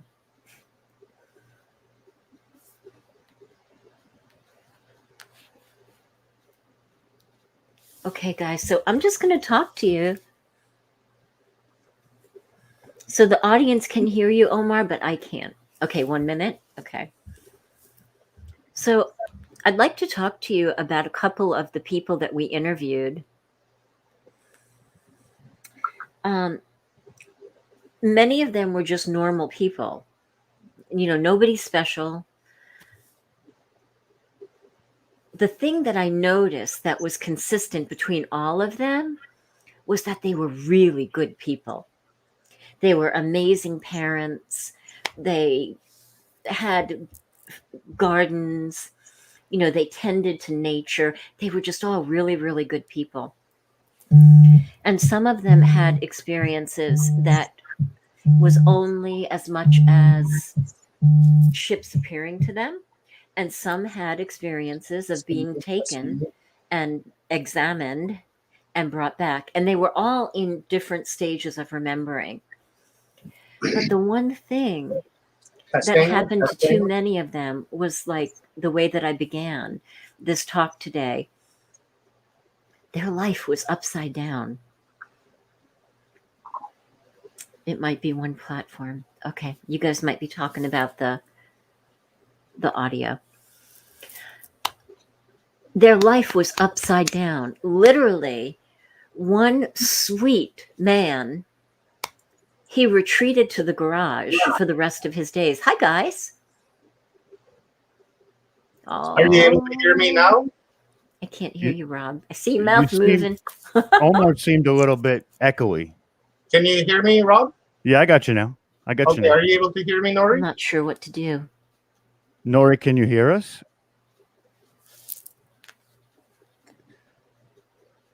Oh, she can't hear us, huh? Let me check my mic. How about that? Audio. That's my mic. And my headphones. Guys, maybe yeah, I don't know, into guys. the comments if you're able to hear Rob and myself. Liane says that she can hear. So I'm just going to keep talking until the sound comes back, or I'll say goodbye. No. So this one man, he was such a love. He was the sweetest heart ever. He ended up retreating to his garage for the remainder of the years until we talked to him. Literally, his family and his wife thought he was evil. That was very real. They thought that he had become satanic. And all of the things that he needed to bring himself back into the community and live despite this crazy experience wasn't offered to him. And unfortunately, I did not get to work with him. The offer still stands. But that happens to many people. So this young woman back in the day, I don't know how she equalized everything. I think maybe because she couldn't remember, she was made to not remember. Let's see, 2 users. Okay. Rob, are you with me yet? I can hear you. Can you hear me? You can hear me. So it's okay. The energy was just. I think you have to check your phone and tell her to go on my phone. Come in on my phone. Come in my phone. Okay. Tell her to. This is like charades, right? Is it a movie? To check where her. All right. To check where her sound is going, like in the bottom taskbar. Do you want me to log out here? Click up. No, don't log out here. Okay. All right. Try adjusting the volume on my headphones. Hello? I think I hear you. Can you hear us now? Hallelujah. Thank you. Hallelujah. There we go. Check your taskbar and see if your sound is going to your headphones. Yeah, she's got it, Rob. She can hear us now. Just needed to turn the volume up. Oh, thank you. I was checking my microphone. I was like, "Oh my God!" I'm so sorry. I'm so sorry. I could hear you guys before, so I don't know why that happens, but it doesn't matter, right? It doesn't matter. We're having a wonderful conversation here. Yay! That was a really powerful, Nori, and it gave me goosebumps, and the hair on my arms just stood right up. Thank you. It's a powerful story, really powerful, and You know, I heard this story a long time ago, and later when I found out that there were crafts that went beneath the water, it was a little surrealistic, you know, because you just feel like it's a story or a dream, and then things start coming up when you demand to remember. Things start coming up to validate it. So really, really powerful stuff. That reminds me of when I was doing a lot of research, and I went on to Greg's show, and people, oh, well, not people, but a specific person was discrediting me. And I bet if we had that conversation now with the mainstream media, their tune would be a lot different.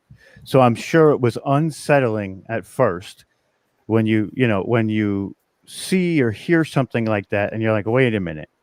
So this has been happening for a while. People did see this, and there is witness to it. So you have to process it and wrap your head around it, which is one of the most difficult parts. It is, but look where we are. I mean, and I love what we're doing with this whole conference, you know, helping to truly open up what's really been happening. You know, and like I said in the beginning, I think the little crumbs of disclosure that we've been thrown are really insulting. You know, it's like, let's get to the real stuff, you know? So I love what you guys are doing here, and thank you for having me. Thank you for letting me be a little part of this amazing journey. Oh, we appreciate you. And you know, that's exactly right. When you feel almost as if they're insulting your intelligence with what they're trying to tell people. And we know from experiencers that there is so much more to the story than if they opened their eyes a bit and would actually take into consideration those other stories that may not be that seem a little fantastical, a little bit more far-fetched than what they would like to believe. They would probably have some really great information to make an educated decision, and it would help people so that they wouldn't feel so alienated from what is actually happening that they know is happening, and then people telling them, "Nah, no, that's not the case." Like, Yeah. all right, okay. Yeah. And you know what I love about what's happening now is that people are finding that when they get the guts to tell their family, because probably telling your family is the hardest part, because you know, you don't want them to think you're totally out of your mind. But when you have the guts to tell your family, and then you find out, what happens with many people is that your mother had an experience and the grandmother had an experience, because it seems to run in the family. You know, so if what is happening now frees people to open up to that kind of information, whew, I am celebrating this time. Yeah. I resonate with what you're saying, Nori, because one of the reasons I got into this type of business, podcasting and streamcasting, was, in the beginning, it was the word. The word was UFO. Kind of. Yeah. My wife, she's been having experiences with ETs her entire life, and she tells me about it all the time. Where there's like these tall, gray-looking things that are always looking down at her, chasing her. She's always running from something. And when I got into this, the reason for that was to really investigate and try to find out what's happening with my wife Amy, because I love her to death and I want to help her and see what's going on. So I thought, the best way to do it is to start a podcast and talk to researchers and authors who are into this UFOs and abductions and such, and then maybe I can get some answers from them. Yes. And then along the way, I found out some really interesting stuff, that majority of the abductions that are happening are hereditary. And mostly it's women that are being abducted. So, by that I mean, like my wife, right? I had a suspicion that she was being abducted. So I spoke to my daughter to find out whether she was having similar type of experiences. And she mentioned that there's been a few times where she's experienced something weird, but never really got into it. And then, then I began thinking, I wonder if this has happened to her auntie, to her sister, to her grandmother, and how far back does this really go? Because it's generational. So I wonder how long it goes back. And I just wanted to state that this is one of the reasons why I got into this, and it's really refreshing to hear that other people are thinking the same thing, right? And it really solidifies it in my mind that all the research that I've done and all the people that I've spoken to, right, there was truth in that. And, people are speaking that truth over and over and over again. So if you hear the same thing again and again and again by us researchers, right, then there must be a ring of truth to it. So, thank you for really sharing that. Absolutely. And there's something that just came to me. Most recently, my path has taken me to meet two women. One of them is 88, one is 84, and they're Christian mystics. And I thought, wow, what am I getting myself into? I felt like I thought I was going into hellfire and brimstone. But these two women at 84 and 88, when you say, do you think the Bible has anything to do with outer space or, extraterrestrials?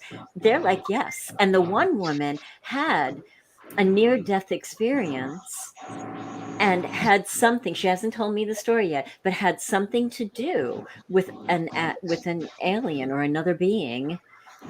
So I just love that that just so it's not just for the young people. it just so solidified it for me, because I figured that I would have to, mince my words and not be fully honest about what happens with people. And they're like, yeah, that's nothing. We figured that out. Yeah. Yeah. Isn't it great? We don't have to walk on the eggshells, and you can have that full blown conversation to really analyze and process what's happening. Exactly. Absolutely. I got a question here, Nori, from our mutual friend, the man that we both love and everybody loves. That is Aage Nost. Who doesn't love Aage, right? He's amazing. I love Aage. He's such a wonderful guy. He has a question. He says, do you think the others on the beach had similar experiences? That's a great question. Aage always has great questions. Yes, he does. He really does. And what's not to love, right? I don't know. I know that the people were selected because it wasn't every person in that neighborhood. So I would love to know, and I would love if it happened that somebody happened to hear this and it provoked memories for them, that we could have a conversation about it and begin to really open up this galactic can of worms. Yeah, that's a really great answer, because Rob and I, we were talking to a gentleman by the name of George Mitrovic last year about UFOs and such, and it just happens that we got on to the subject of I forgot what the school is called. There's a school in Africa where the UFO landed in the school field. Yes. And ETs came out, and then there was like a couple hundred children there. And then later on, when researchers came and spoke to these kids, they asked them to draw what they had seen. And, oddly enough and strangely enough and cool enough, that not all of the kids, but majority of the kids, they all drew something totally different. Some of the kids saw a triangular ship. Some saw like a flying saucer, circular. Some saw a cigar shape. And then when the ET stepped out, even the drawings of the children of the ETs were different, right? So when we got on to talking, and we came to understand that perhaps these UFO experiences, which we know it is true today, that these UFO experiences are all conscious-based. It just all depends on your consciousness and your vibration and how they will appear to you, depending on your own level of consciousness. Yes. Makes so much more sense now than it did then. That's for sure. Right. And why wouldn't they come in a fashion that would make us feel comfortable and not be afraid, or make us feel like we're in love with them, depending upon what the mission is about. Yeah. Really made me wonder, sorry, Rob, just one before I forget.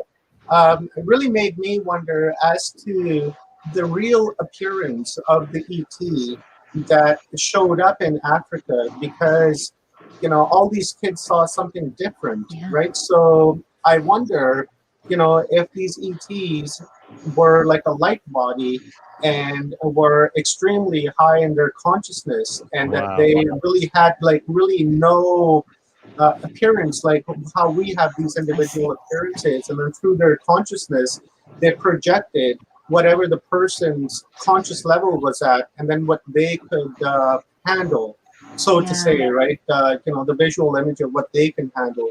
So I've always wondered about that, if that may be the case where they're actually a light body instead of a physical body as we imagine them to be.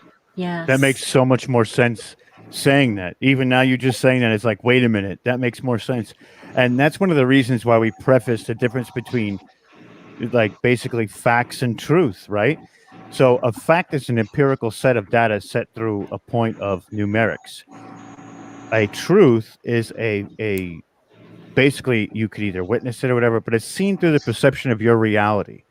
And that's why people always say, my truths, my truths, my truths.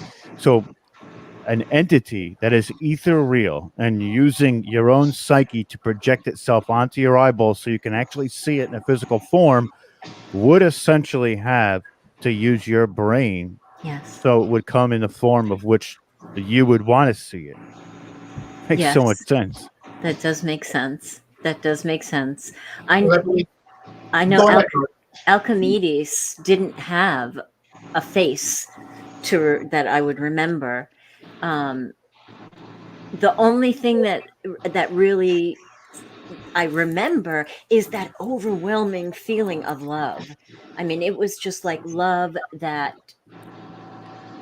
I don't even know if that kind of feeling could happen on the planet. Maybe, if I reach the level of consciousness that I aspire to, maybe then I would feel that. I don't know, but I tried to preface all of that with, the studies of metaphysics and doing a lot to raise my consciousness, having a really clean diet. And that was, I don't even know if I've ever gone back to that degree of consciousness again. I aspire to it. It kind of sounds like experiences that a lot of people go through when they have their NDE. When they say that they went somewhere and then they just felt this overabundance of love, their ancestral love, and they wanted to just stay. They didn't want to come back, but then they're being told that, hey, your mission's not done. You have to go back. And a lot of these people are like almost fighting to stay where they are because of this abundance of love. So that's beautiful. I really like that. Yeah. I mean, you wouldn't reach that spot unless in that situation again either. So basically recreating that level of consciousness or that specific frequency would definitely take a ton of practice. Yes. Ton of practice. Constant practice. Here, let me reach into the WatchersTalk hack and pull out another question. This is coming from the WatchersTalk YouTube channel. This is from Shady Lee. Hi, Shady. She says, I am one of 5 kids and only 2 of us have ever had an experience. How possible is it that not everyone in the lineage or family group is hybrid? Very possible. Mm-hmm. Yeah. Any thoughts on that, guys? I think this ties into exactly what we're talking about. Not everybody in the family may be the vibration, right, that is conducive to that meeting. Mm-hmm. So not everybody, stair steps up or down would have that same experience. Of course, or have again, the though, ability to activate that DNA, the frequency to activate the DNA as well, because it may be within them, but they're somewhat neglecting it because they're not at that frequency yet. Yes. Also keep in mind too that some of those people may not even remember or have that inkling. They may be regressed enough or the memory loss is just enough that they wouldn't know or realize. Yes. And I remember that I said, I don't want to remember. I remember saying that. So years later, I thought, well, if I could say I don't want to remember, I don't remember, I'm going to say I want to remember. And I was climbing the stairs to my apartment one day. And when I got to the top of the stairs, I'd been thinking about it so much. It was, wooden stairs. I stomped my foot and I said, I want to remember. And be careful what you ask for, because right after that, everything started rolling in. I mean, amazing. So I think, that we have the opportunity to open to what happened, to open to our memories now. That's an amazing concept to think about too. Yeah. Wow, incredible. Yeah, and also just want to add to that, like same thing with the the African UFO event that took place. It was all based on the consciousness. So my opinion would be that within that family group, if you're not vibrating, or if your distortion isn't up to that conscious level, then maybe they're just simply not going to interact with you because your distortion is too low for them to communicate with you. Maybe they can't bring themselves down to that low level, and maybe you have to increase and meet them halfway. It's kind of what I'm thinking, right? And possibly that could be the case. I don't know, but it's a very fascinating question. Yeah, because there's times when you get a UFO sighting, and there'll be a whole crowd of people, say like at a baseball game, and they'll be pointing up and everybody be looking at the lights and stuff, but there'll be a lot of them that say, I didn't see anything at all. So, what do you do with that, Sounds like law of attraction to me. Yeah. Really? And I can't remember where I heard, among one of the conversations that we've had, that, if you're the hysterical type, or if you are super fear-based, that vibration is really uncomfortable for them. It blocks it out. Right? Yeah. Amazing. All the more reason to meditate. Okay, just cruising through our comments. We've got some wonderful comments. Really, they loved your, the story that you shared with them. Nori, I myself really enjoyed it. I was looking forward to it when I received your text message yesterday. I was like, it's going to be powerful. Yeah, I can't wait. Thank you. I like those kinds of very powerful ones where, they shake you to your core and, really make you question what you're hearing, because through the questions it increases your own self-awareness, and through self-awareness your own distortions increase, and when that increases, then there's a higher likely chance that you may interact with a UFO, or possibly an ET, a light body ET, an extra dimensional ET. Who knows? But the game plan is to raise our awareness and to raise our distortion, and to nourish our light body.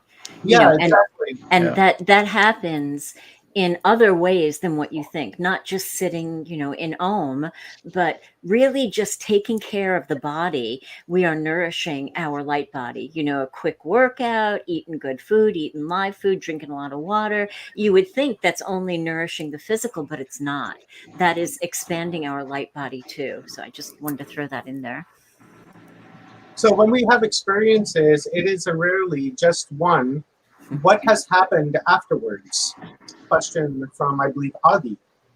Yeah. Well, it was pretty shocking when Alchemedes came through. I mean, I didn't even realize that I asked to open to channel, because it wasn't something I ever really aspired to. But we were doing a meditation during the Mastermind Connection on Sunday. And for whatever reason, I said to everybody, because the people are amazing, and their vibrations, the people that join, it takes you so high. And I said to everybody, and if you're feeling, any pressure, there's a door in the back of your neck. I didn't know that. Go ahead and open the door. And when I did that, then Alchemedes came through. And, there was like this push and pull with me and him. And I'm like, wait, what's going on here? Did you ask me? Did I ask for this? And then finally, once I surrendered, he came through, and he continues to come through. So that happened after that. Plus, plus after I demanded to remember, there were times where I've lost time. There were times where I would have the Zoom camera on all night because weird things were happening, and I wasn't in my bed for a period of time, but there was no visual of me getting out of the bed or getting back in, just like gone, and then blip there. So those are some of the. He's asking that because he knows all these. Thank you, thank you, Aage. That's pretty cool because I tried doing something similar, but not with a webcam or anything like that, because I wanted to know what's happening with Amy. So what I did one night was I took the rope from a house coat, and I tied it around her ankle, and I tied it around my ankle as well. Maybe left about a foot and a half of space in between, because I thought, okay, well, if they grab her, then they're gonna move her, and then I'm gonna feel that. Yes. And I'm a light sleeper, so I'll just snap out of it really quick, and they'll be busted, right? And but they outsmarted me, and they just never came that night. Darn it! They were like, "Oh, look at, isn't that cute? He's doing the rope thing." Yeah, thinks he's smart. Stupid humans. That's funny though. Yeah, let me just tie this rope to your ankle. You're not going to get too far. Don't worry about it. Yeah, you're tied to me, baby. I'll be your anchor. That's right. That's so sweet. So thank you very much. Thank you. Absolutely. Thank you, Nori. Clarence, you were going to say something? No, I was just going to say, well, we just won't let him wake up. That's all. He won't even know we're there. Yeah, just paralyze him. He'll be all right. Just paralyze him. Right He's there, all right. stuck. Sleep. Wait, is that a sailor knot in there? Oh, we're not getting that one out. I love it. So thank you very much, Nori. I really you. appreciate your insights, your thoughts, your knowledge, your energy, and your love.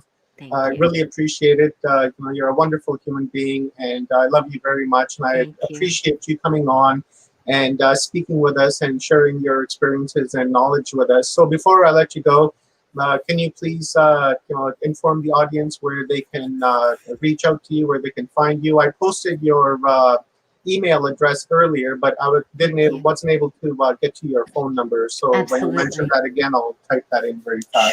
Sure. So if you want to text me, it's area code 757-323-5558. I'd love to hear from people. And the thing that's starting to take shape is there needs to be a women's group, a gathering of women experiencers that can come together in a safe container, and talk to each other. So I'm hoping that seed is going to bloom. So. Awesome. Yep. Keep you posted. Hi, guys. So I'm pasting Nori's telephone number in the comments. So if you guys want to reach out to her, all the power to you. And I'm sure she will be more than happy to speak with you. And with that being said, I really appreciate you, Nori. Thank you very much. Love you guys. Thank you. Love you too, Nori. Have a wonderful day. Bye-bye. Awesome. Absolutely. So that was pretty cool, eh? Really enjoyed that. That was wonderful. So we're going to bring our next speaker on, Mark Fiorentino, and I'll bring him on, and we will just quickly read Mark's bio. It's quite long, so I'll just stay to one paragraph. So it's written in first person by Mark. It says, my name is Mark Fiorentino, and I'm the author of Master of Reality, which is a book about the completion of Einstein's unified field theory. As long as I can remember, I have been blessed or cursed, depending on your point of view, with the insatiable and unrelenting curiosity. I remember reading about Albert Einstein and the unified field theory when I was just 10 years old. I found it fascinating and became particularly intrigued by his discussions of this theory. As I read about the unified field theory, it seemed to me to be the most interesting thing I have ever encountered. I knew for certain that if I could understand this, I would know the most important thing in the world of humans. And that is the mystery which we are all after, Mark, is the understanding of the human. So, sir, welcome. Thank you very much for your participation in Total Disclosure with Rob Yachts and Clarence Mitchell and myself. I believe that you wanted to share your screen, so if you can go ahead and bring your presentation up, and I'll toss that up into the onto the screen. It's great to see you again too, Mark, and I'm really excited to see the full presentation now, because I remember the last time we talked, you were putting that together, and this is going to be a wild ride, guys. So strap in, because this is going to be intense, but it's going to be fantastic. I can guarantee that. Yeah, looking for the audio share here. It's a little square in the bottom left corner of that, where you hit share, and it brings up where you want to pull it from. See the bottom little corner, it says share audio as well. There we go. Yeah, I didn't see it when I did the share, but let me bring up the So then you get stop sharing and do it again. Stop screen. Share screen. Now look in the bottom little corner. It should have some place to click share audio as well. Sharing tips. Don't show these tips again. I'm, share. Yeah, let's see, window. Maybe it'll show up there. Chrome tab. It should only be shows up when I do Chrome tab. Yeah, if you go into your Chrome tabs, your presentation should be there, or go into the middle tab that says window, and in the windows, your presentation should be there. Yeah. As long as the presentation is open. Yeah, I'll pick it, but I don't, again, I don't see the audio choice. So it's very small writing in the bottom left it's corner. on the, Mark, it's on the very bottom, right? If this is the square, it's on the very bottom left corner. It's just like a little square that says share audio. Yeah. Yeah. Right below entire screen, all the way at the bottom, across from share and cancel. Yeah. This is not happening like I thought it was going to happen. It's all good, my friend. We know the producers. That's right. That's right. We don't have to worry about that. Unfortunately, yeah. I know what you're saying, but I look there. The only time I see the share audio is when I pick on Chrome tab. So then maybe it'll do it by itself. Yeah. I'm thinking. Yeah, it might. And then there's three choices, which none of them is the. I don't know. I'll try the StreamYard. See what that is. No, StreamYard's going to bring you up with the other windows. If it's you have it open in the background, what you do is you hit share screen, right? You get there, and then it should be. You can actually open within a Chrome tab, but it should be under Windows, right? If it's open already. As soon as you when you click share screen. One more time. See, there's windows here, but right where you're saying that it should be, there's nothing there. So when you go, no audio, I guess. That's too bad. But, yeah, Mark, go to the entire screen when you share screen. Yeah. Right. It's the entire screen on the left-hand side, and straight on the bottom, you'll see a little square that says share audio. Right. You can click that, and then you can go over to the window, and then pick your presentation that you're sharing.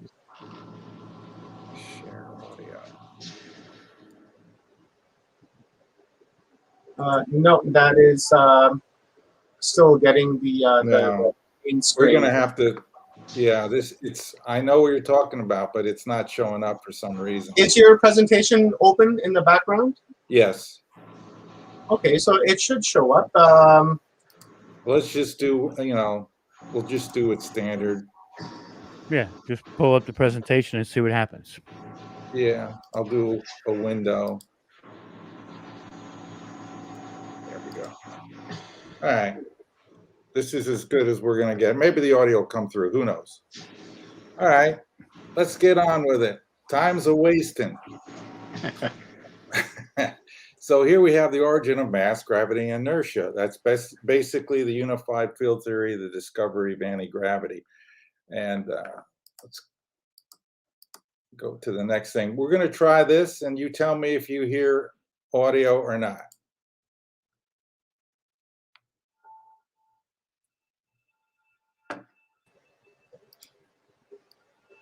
No, I don't hear audio. Oh, there we go. Got audio, Mark. Good.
I didn't know what to expect when we started this interview, but I got to tell you, Mark, you're one of the best guests I've ever had the pleasure of having on. Oh, thank you. Provided me with some incredible, and my viewers, some incredible information here. Okay. All right, so we're ready to move on. That gives you a basic feel for the theory of super relativity, and basically that's what it's all about. That's an adventure of sorts. So it's a theory, basically it's a metaphysics of reality that I studied. The overall strategy concerning the theory of super relativity is very sensible. I must complete Einstein's dream of a unified field theory. To accomplish this very challenging task, I use the evidence found in nature along with the correct interpretations given to us by the greatest physicists of all time. The theory of super relativity provides a mechanical explanation for how our universe works. We have been searching for the theory of everything for over 400 years. Our physical reality, there is only one thing that physically exists. If I get any point across, it's got to be this, because everything builds from this. That thing is the ether. The ether is a quasi-elastic solid. And when I mean solid, I mean something that is continuous. That's what basically the truest definition of the word solid is. That which is continuous. Do not think of it as something like wood or steel or metal or something of that nature. That thing in outer space, the thing that exists everywhere, is a continuous, a quasi-elastic continuous solid. It is the fundamental field. All things that we observe are simply different manifestations of this real physical object. All forces, energies, and particles are consubstantial with the ether. It is from this framework that I discovered the mechanical model that I call the theory of superrelativity. I searched for and found the origin of mass, inertia, and gravity. Once I came to understand how gravitational field is created, the discovery of anti-gravity field was rapidly followed.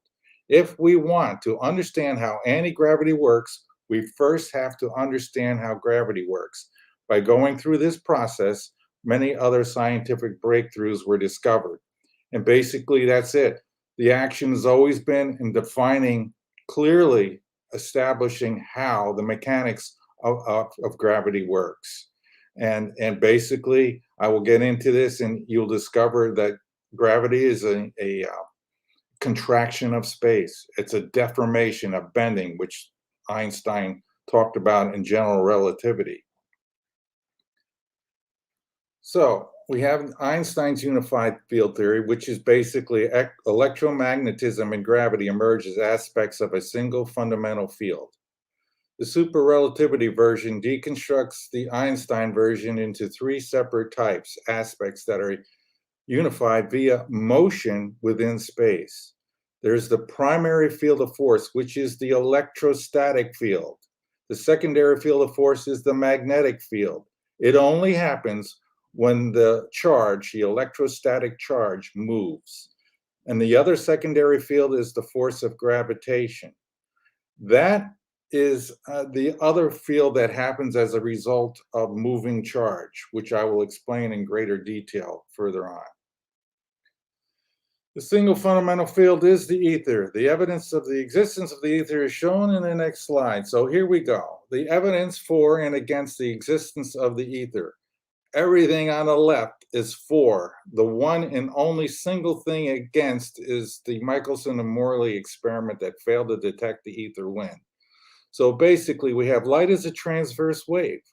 According to Einstein and other physicists, transverse waves only occur in solids. Remember, I said that the ether is a quasi-elastic solid. So there's evidence right there that many physicists ignore.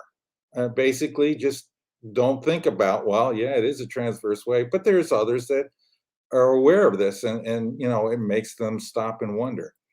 The next thing, the speed of light is a finite velocity. If space were truly empty and made of nothing, the speed of light would be infinitely fast. There's an equation that basically backs that up. D equals time equal, D divided by time equals rate. So we never see this in nature. It always takes the time to traverse a distance. That means that distance is physically real. If it was made of nothing, it would take zero time to cross that distance, no matter how far we separated 2 points in outer space. There must be something there because it takes time to traverse it. The ether has physical properties of permittivity and permeability. These are measurable properties that if you go out into deep space and you measure it, you will detect a certain level of permittivity and permeability.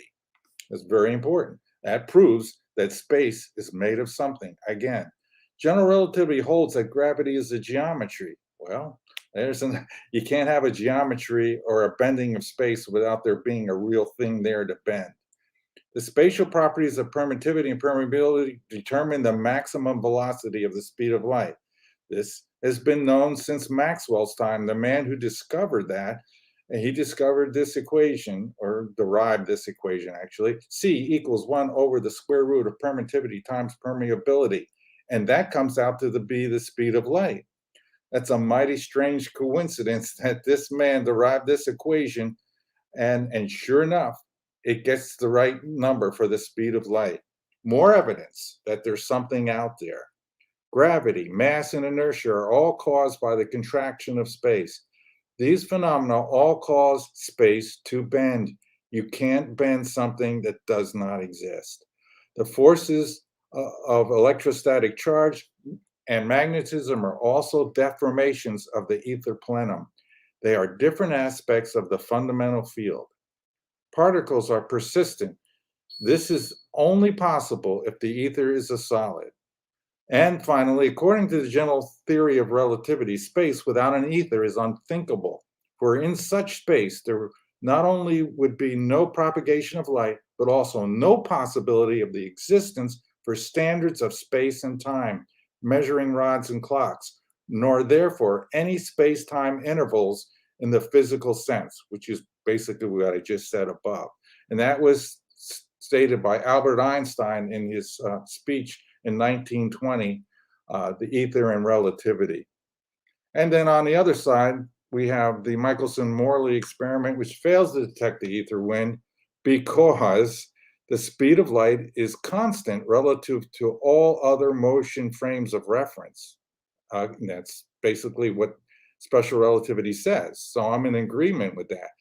But we need to go deeper. This happens because light speed is self-caused, which means its speed is dependent upon its internal structure and has nothing to do with the emitting source's inertial frame of reference. It just doesn't matter what object emits that light. It doesn't take the motion of that object that's moving.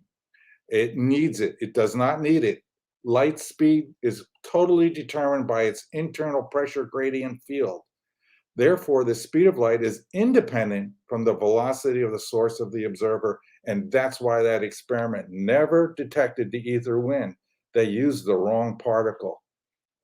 Photons will always go the speed of light. It won't matter what you're moving in or your frame of reference that you're moving will not matter a bit. You will always measure the speed of light. Here are my heroes. These are the guys. Basically, I got all the information from. Each one of them left different clues. Very important. I put these guys up against anybody now. This team is the best we ever generated here on planet Earth for discovering how the universe works. So now we need to go into the definition of force. It's very important. Force, or action at a distance, is caused by deformations within the ether medium. Deformations means bendings, stretching, that kind of thing, tensions and stresses. Stresses and tensions within the ether are the real and physical fields of force that we observe. These different types of deformations of space comprise the various aspects of the fundamental field, the ether. The possible deformation types of the three-dimensional continuous mediums. Well, really, there's only the negative charge, which is a clockwise rotation, the positive charge, which is a counterclockwise rotation.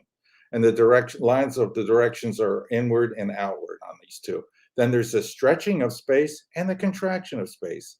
If you pick up like a silly putty and you do, well, how can I bend this material, this elastic? You can stretch it, you can compress it, and you can twist it clockwise or counterclockwise. That's all you can do. This is basic, simple, tried and true mechanics. All I'm saying is that mechanics applies to this ether medium. That's the way it works physically. So now we have the superrelativity and the primary forces, which I categorize them. The electrostatic charge is a torsion field. It's a vortex structure, which charges is the cause of the autonomous particle velocity. So the vortex particle structure creates a gradient pressure wave within all particles. That is what I will talk about later, and that is called the slip wave. It's the primary field. Everything comes about from the electrostatic charge, which is a twist of space. And once you have that at the very beginning, the creation of the universe, that charge will automatically move. And once it moves, you get the magnetic field of force. The magnetic field of force is a torsional reaction to moving charge. Space rotates within and around the moving charge, or a particle if you want to think of it that way, as the charge moves. Space stretches because of the rotation. Remember that, it's going to be important later on in our discussion. Spatial density and pressure decreases. Permittivity and permeability decrease in this situation. It's a secondary emergent force, which is the magnetic field. The gravitational field, as you can see, is a hyperbolic field. And then there's a graphic underneath, so you can get the feel of the shape of the gravitational field, which is a contraction of space. Space contracts as a result of the accelerated motion of unbalanced charges. It's a secondary emergent force. Anti-gravity field of force is, of course, an inverse hyperbolic field because it has to be the opposite of the gravitational field. This makes perfect sense. Space expands as a result of the linear motion of balanced or unbalanced charge and is a secondary emergent force. It depends on particles moving, basically. Energy is defined. Energy in motion equals mass. That's the pattern to recognize in this slide. Energy is defined as the ability to do work. Work is done whenever a force is exerted over a distance. Force in any interaction that results in a change of motion of an object. A force has a magnitude and a direction which makes it a vector quantity. Newton's second law is critically important clue. Force equals mass times acceleration. So you basically get a mass by having a force accelerate. The key is motion. Even with Einstein's theory, E equals mc squared, if you solve for mass, you have an energy, which is very similar to a force moving at the speed of light. The key here is energy or force in motion. So we'll go on to the next slide now. I basically gone through that. Any questions so far? Can you guys hear me? Sure can. No, I think everybody's just following along with you as we're doing it. So all right, I just wanted to make sure, get a little feedback here, because all I see is my screen here. Okay, so let's move upon the next slide here, the mechanical cause of mass, gravity, and inertia. In each case, the causal nexus of the phenomena listed above is the same. The key linking factors comes from the three of Einstein's discoveries. The equivalence principle. Somehow, gravity and acceleration are equivalent. Special relativity contraction of length as a result of increase in velocity relative to the ether. If you're a physicist out there and you hear me say this, you're screaming, it's not relative to the ether. Yes, it is. That's an interpretation that's incorrect, and that needs to be fixed. Special relativity's increase of mass as a result of increase in velocity relative to the ether. Everything happens as a result of increases in speed relative to the ether, the primary plenum, the underlying fundamental field. When you move particles through it, it causes it to bend in different ways. The rest mass of particles comes about as a result of uniform circular motion, which is their angular momentum. Whenever an unbalanced fundamental charge accelerates relative to the ether, the space in and around the particle continuously contracts. So in reality, there is no such thing as rest mass. All mass is due to inertial acceleration through space. The spherical contraction of particles that have the so-called rest mass is the cause of the gravitational field. It's really inertial based. I will go into that in more detail later. Inertia comes about because of the linear uniform accelerated motion. So now we're linking Einstein's equivalence principle physically, mechanically. We're saying why gravity equals acceleration. I'm giving you the details, the specific details of why accelerated motion causes gravity. When a massive object is forced to accelerate, an inertial mass increase is caused by the act of the contraction of space in and around the accelerating object. That's the new piece, the piece that was missing. That's the mechanics that nobody has realized up until my book was written. All of the objects, particles contract in the direction of the accelerating motion, and their mass increases as a result of this additional contraction. This is a very vitally important thing to understand what's on this page here, because this applies to the subatomic particles.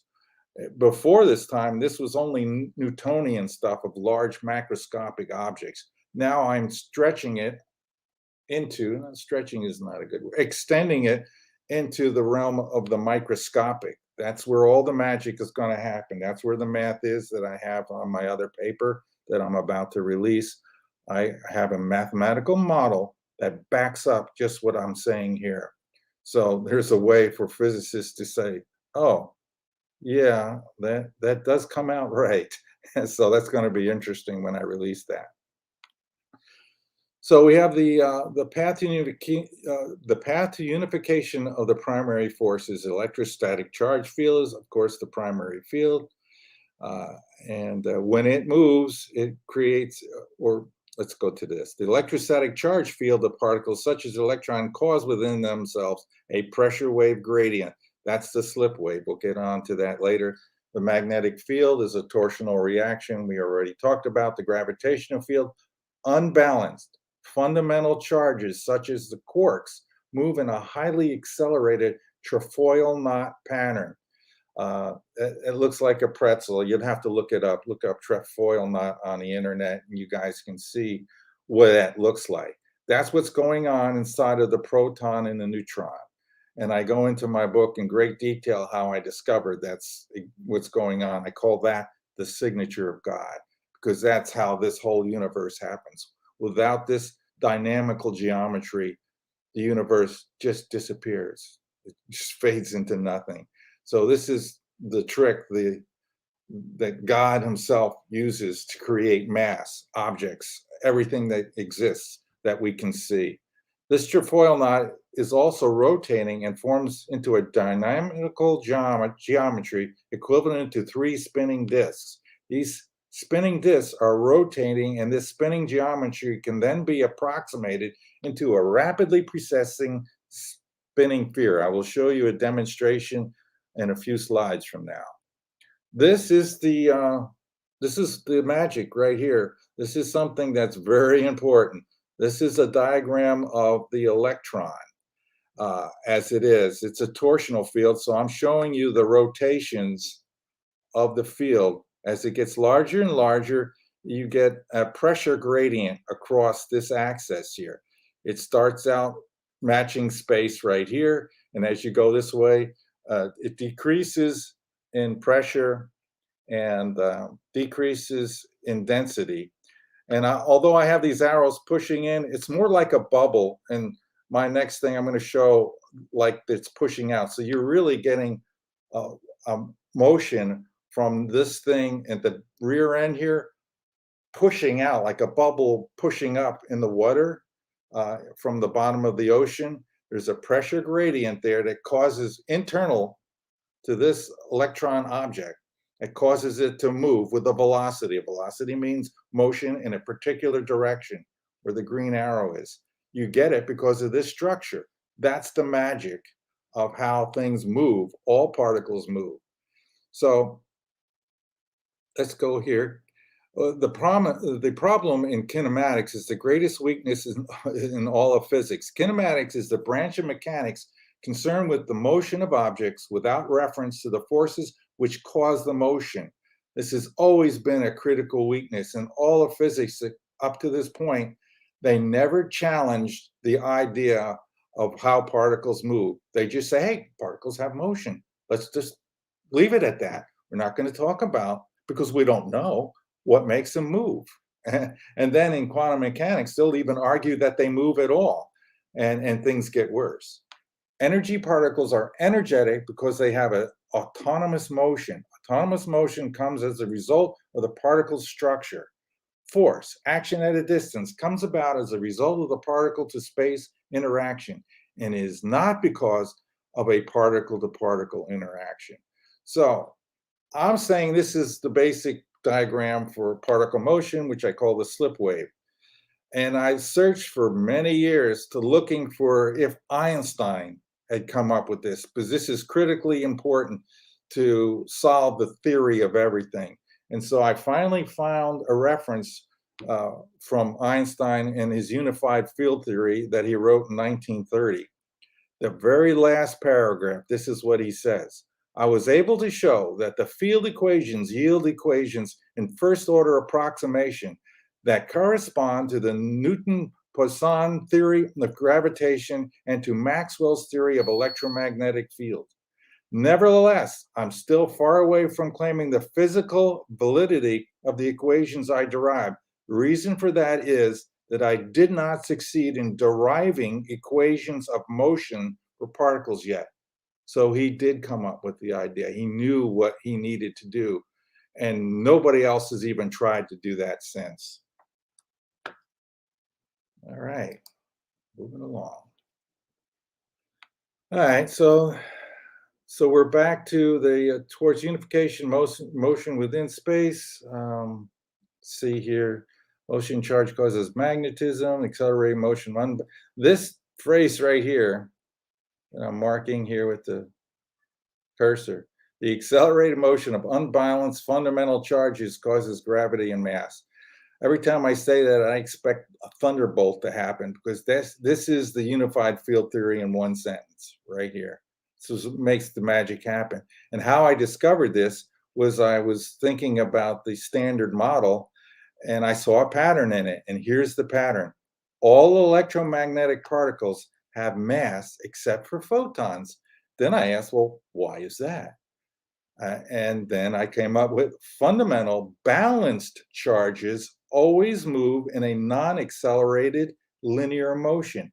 Because of this special type of motion, they do not generate mass. And that explains why the photon, which is a balanced charge, half minus and half plus, always move in a, and we already know it's a constant rate of speed that the photon moves at. So it's non-accelerated linear motion. And when you do that, you don't accelerate. And if you don't accelerate, you don't cause contraction. And if you don't cause contraction, you don't have mass.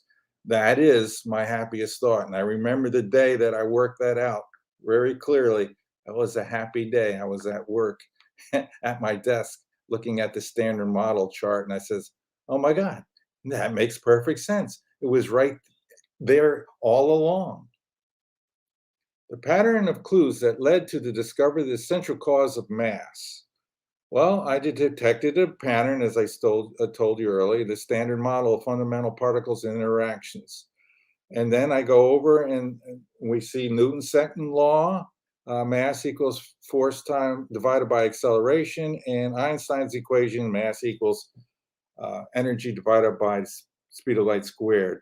And then finally, Lorentz's mass increase formula for special relativity. In each case, mass comes about from energy in motion, or a force in motion, which is very similar. So clearly, there's a pattern here in all of these famous equations, and it's linked to motion of energy. And specific types of motion create specific types of results, either mass or no mass. According to the theory of relativity, gravitational mass is always the same as inertial mass. However, when we speak of an object's mass increasing due to acceleration, we are really talking about its inertial mass increasing. Superrelativity's definition: mass is created by the accelerated motion of unbalanced fundamental charges. When charges accelerate, they cause space in and around the particle to contract. That contraction is what forms the gradient field of force that we call gravity. So we pretty much locked it down now, and I went over it twice to make sure. Now, the final solutions for the modified version, the moment of inertia, which I have in this paper now, I go into the details. I'm not going to do that here.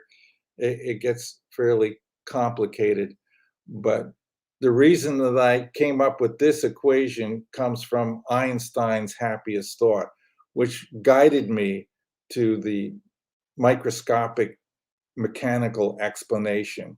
And basically, this is what Einstein came up with. Actually, he didn't come up with this. This is called, this little paragraph here is a Ehrenfest paradox. And I believe even Max Born came up with it from him before Ehrenfest. But when Einstein saw this, what I'm about to tell you, he wrote like 8 articles on this subject. He realized that this is the root cause of the gravitational field. So Einstein followed the line of reasoning that began with the happiest thought of his life. And when somebody says, this is Einstein's happiest thought, I'm going to pay really close attention to that. Still at the Swiss Patent Office, he conducted one of his famous thought experiments. Einstein imagined a circle spinning in space. The center of the circle did not move, but its circumference was moving quickly in a circular direction. Einstein compared what happens in several reference frames, a standard tool he had used in developing the special relativity theory. He concluded, using his special relativity, that the boundary of the disk contracted as it spun. That's the key. That's the mechanics. He just didn't know about the quarks inside of neutrons and protons. If he had done that, he would have solved it way back in the 50s, late 50s or early 60s, had he lived that long. There was a force acting on the circle at the boundary. The centrifugal force and its action was analogous to that of a gravitational force, but the same contraction that affected the outer circle left the diameter unchanged. Thus, Einstein concluded, in a way that surprised even him, the ratio of the circle to the diameter was no longer pi. He deduced that in the presence of a gravitational force or field, the geometry of space was non-Euclidean. So now I'm going to show you what it looks like inside of the proton and the neutron. This is what I call the signature of God. So we got multiple motions going on here. So this is the first basic trefoil knot motion of the 3 quarks. So here we go.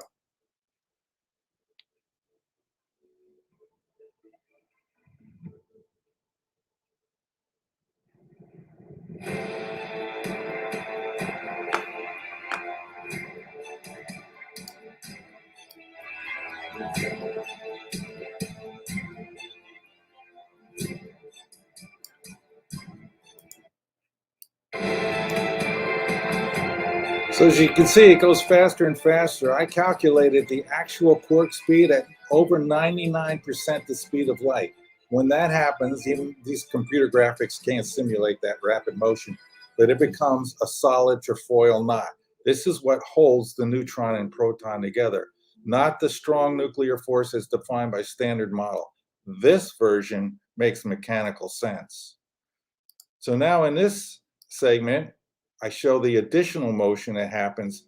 It's not only the quarks are not only moving in this trefoil pattern, the whole object is spinning and rolling at the same time. The net result of that is the axis is going to move in this way, as I'm showing here with the cursor, which is the golden ratio. Now, this isn't the perfect simulation, but you get the idea. You've got multiple motions. You basically, what you get, the end result is a rapidly rotating sphere, just exactly what you need to cause a gravitational field that's amorphous. It has no poles. It has no poles because it's moving rapidly, and the sphere is spinning and rolling. And so there's no opportunity for you to detect an axis and poles. All right, next. The neutron and the proton are rapidly spinning spheres. Okay, that's what I just said, basically. Okay. If gravity is a contraction of space, then anti-gravity must be an expansion of space. This is, I made this link later on. It's got to be the opposite. And what's the opposite of contraction? Expansion. Since we now know how to use motion of electromagnetic field to create a gravitational field, we must now figure out a way to reverse the process and cause an expansion of space by using the motion of electromagnetic fields. The mechanics of the anti-gravity revealed. The electromechanical device that can be used to create the anti-gravity field is the electron. The key to getting the electron to make an anti-gravity field is to get it to move in a non-accelerated way.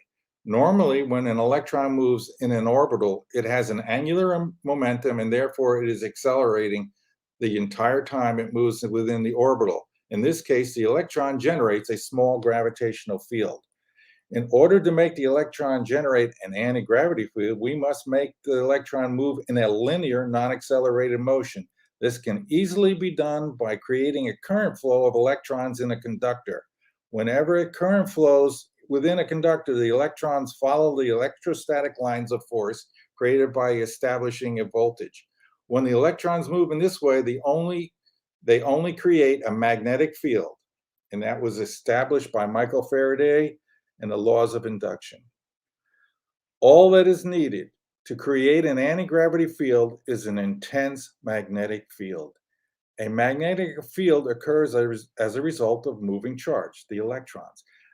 The magnetic field is a torsional reaction to moving charge. There's a direct correspondence between the magnetic field and gravity. The stronger the magnetic field, the stronger the anti-gravity field becomes. Space is made to bend in the opposite direction. The anti-gravity field is an inverse hyperbolic field. When the magnetic field is put into motion or made to rotate, the anti-gravity effect is amplified. I'm going to propose experiments that do this so that we can detect the anti-gravity field and get on with things so that we can start building our own starships. In order to do that, we have to admit that anti-gravity exists and we can create it. The magnetic force of motion causes a very strong expansion of space. All right, so here's some additional benefits from using the magnetic field to create well, first of all, it creates an anti-gravity field or a shield. You surround the ship with a strong magnetic field, it'll basically block out the ability for the gravitational field to make the ship fall. The inverse hyperbolic field can be used to shield from the effects of gravity, hovercraft. A gradient magnetic field forms a gradient anti-gravity field, and this is what I call the slip wave. The slip wave is a pressure gradient field and can be used for propulsion. Most common mode of propulsion used by UFOs from everything that I can detect. The intense magnetic field causes space to stretch, which causes a drop in spatial density. This is very important. A drop in spatial density causes a corresponding drop in the permittivity and permeability of space. This allows a space vessel, which is inside the slip wave, to travel beyond the speed of light.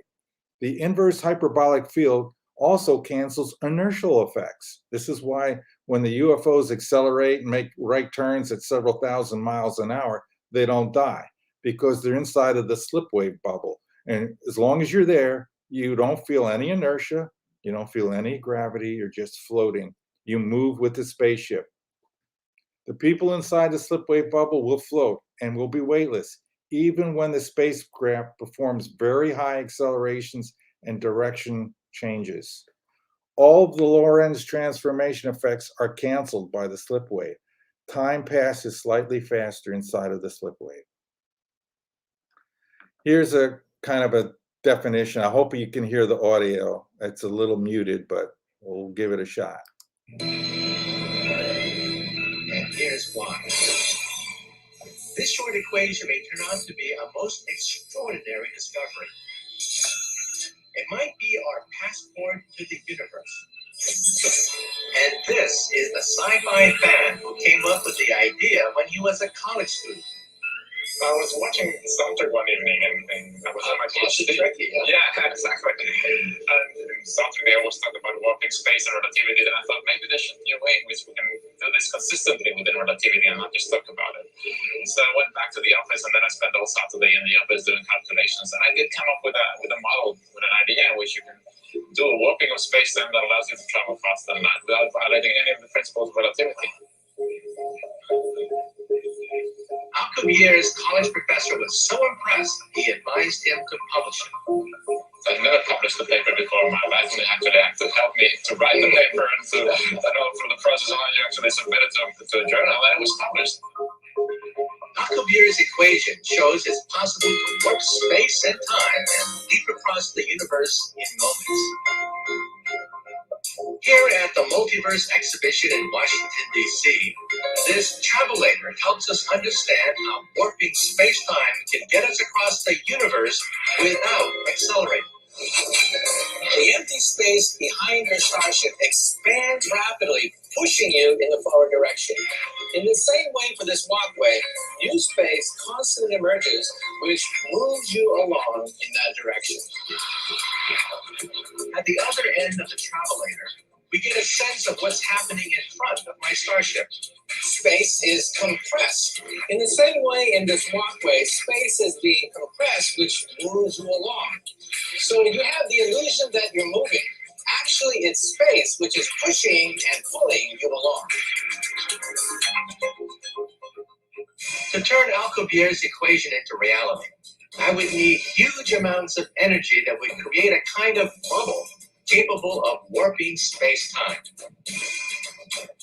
At the front of the bubble, the space-time between me and my destination is compressed, pulling us together. At the same time, space-time behind the bubble is expanded, pushing me forwards. And all this happens in an instant, many times faster than the speed of light. So I could fire up my warp drive and head off to anywhere I like in the universe.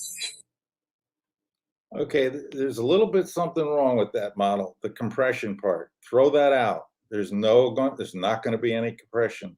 It's the part that where he talks about the expansion of space. This is the closest I could find where anybody was thinking about what I was thinking about.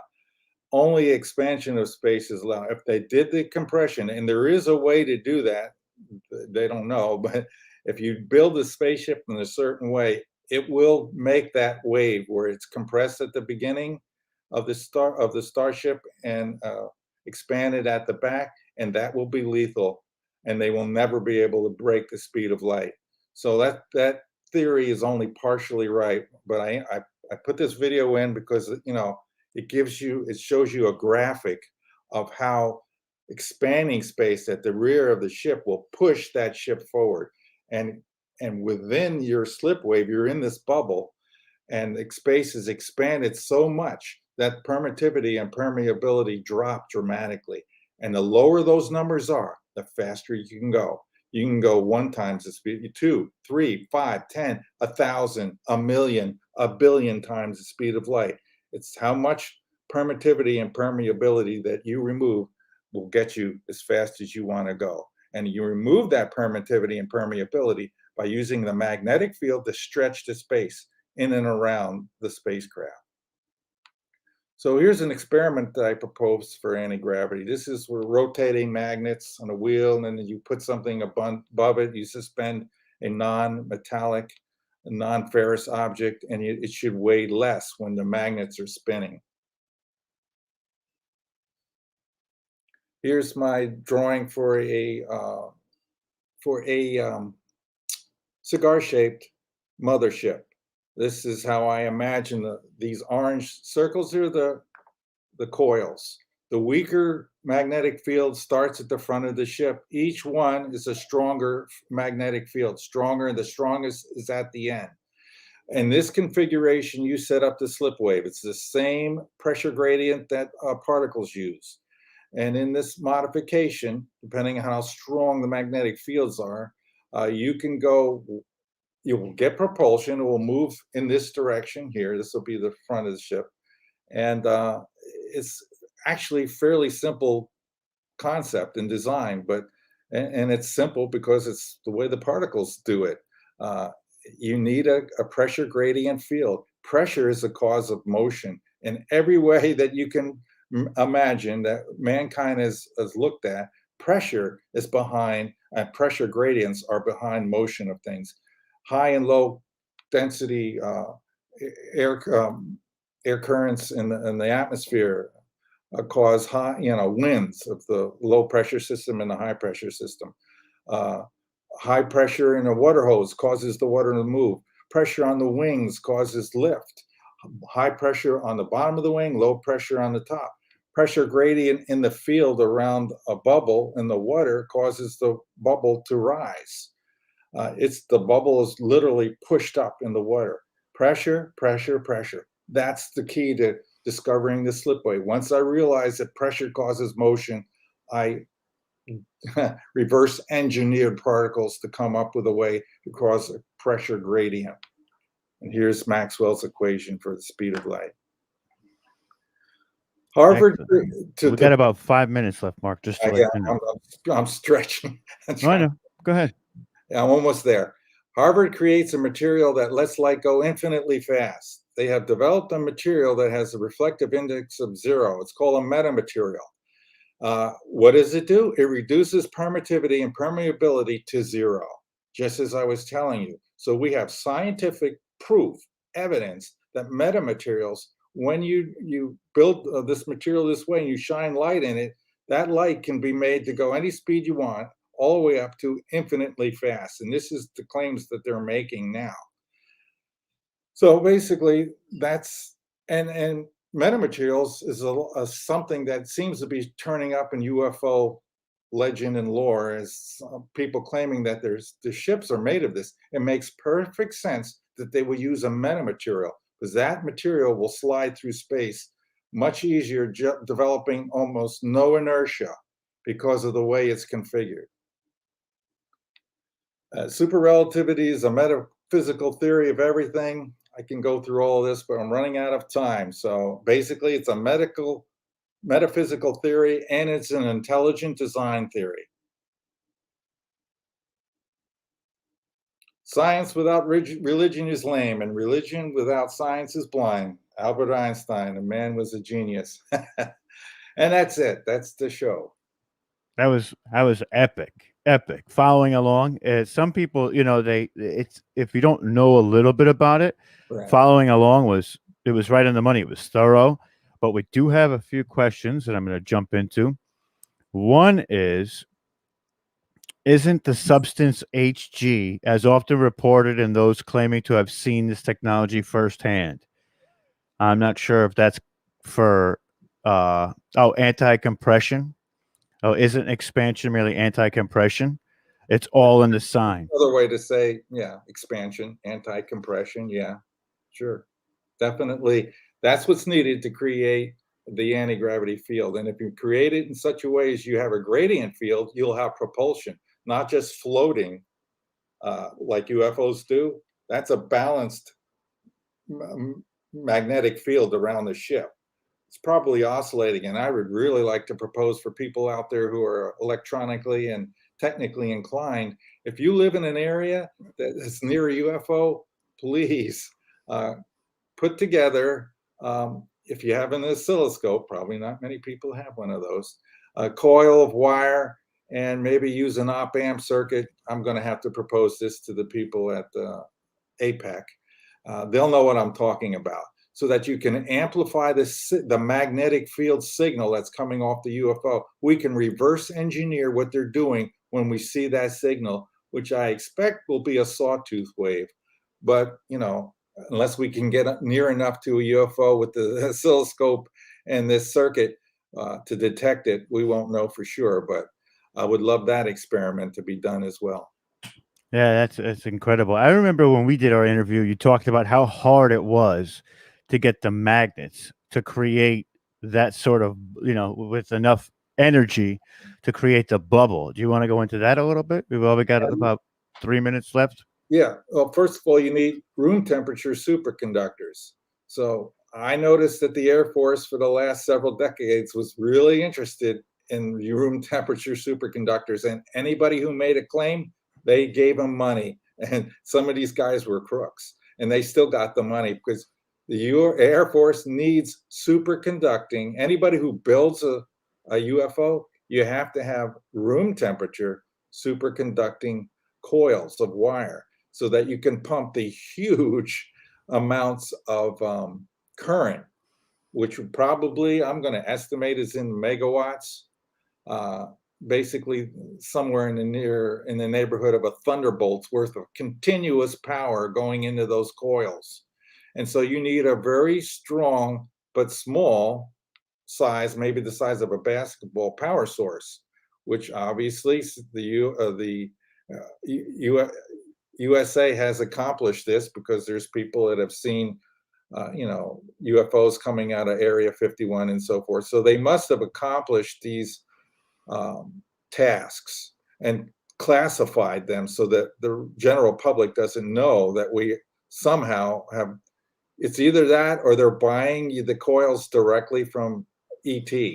I don't know, but you can't build a interstellar spaceship without those materials, without a very strong power source and superconducting material, because you need very strong magnetic fields in the hundreds of Teslas. Absolutely. Well, we have another question, and this one's a good one too. So what is stopping the 3 billionaires from developing the tech for this? They probably don't know.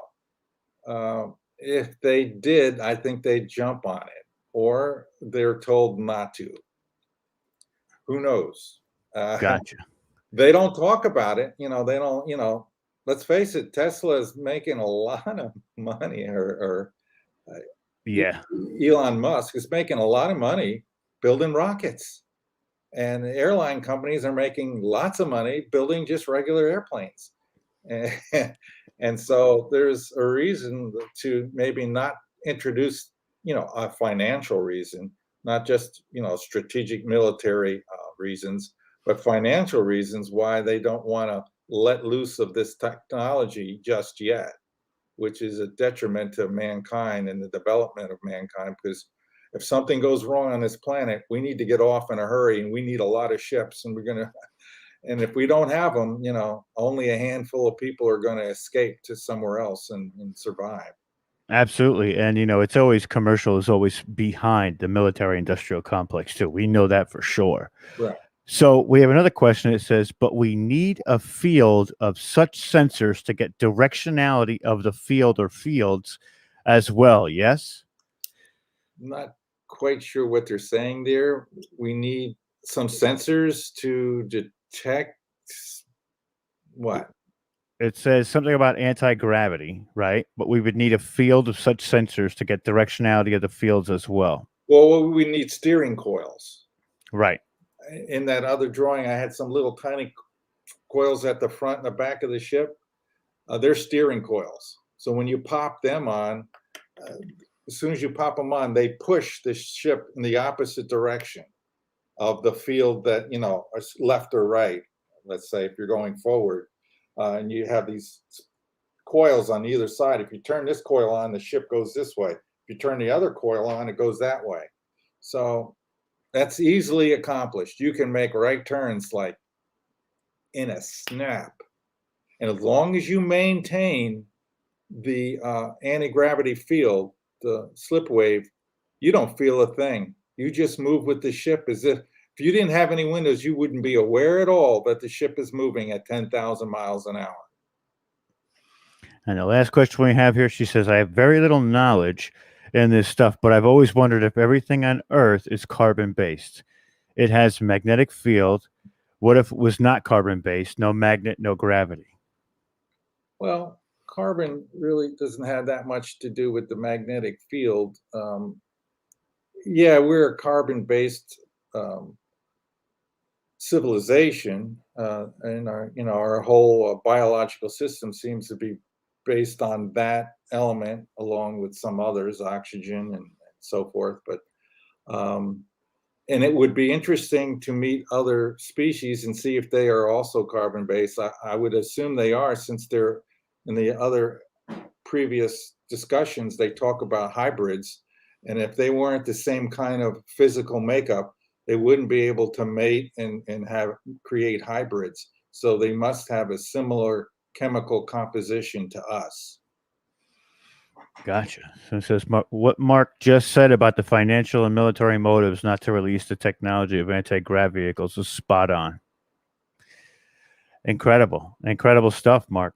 And this says, what about the scalar non-local control of the Guarani?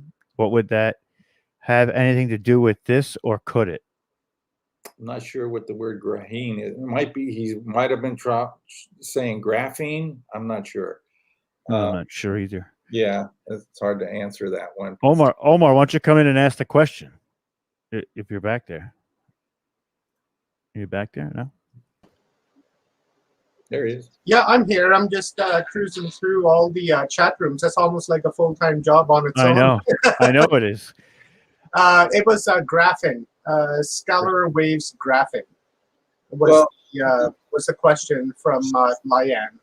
The scalar waves or scalar fields are really not the direction of the unified field theory or anything to do with it. Scalar waves are sort of like pressure waves. I mean, they might be in the torsional field theory, but pressure waves and density and has to do with fields that don't have direction. So the theory of unified field theory, all the fields, electrostatic, magnetic, and gravitational, are vector fields. And so that's very important to realize, that the unification of these forces all comes about as these are all fields that have a direction. A vector field is a direction and a magnitude. So that's the key. to understanding the unified field theory. One of the things I loved is when we did our interview and I asked you what was one of the things that you didn't expect to find out, but you found out and you were pretty much happy about it, is that when you got down to the ones and zeros of the universe, it had an intelligent design to it. Do you remember that? Yeah. And that was like profound because of all the things that we talked about. That still to this day it comes down to that. Even all those things we were just talking about with the unified field theory, it's still those ones and zeros that show somewhat of that intelligent design. Definitely. It's a beautiful design. It works. And there's no accidents in this universe.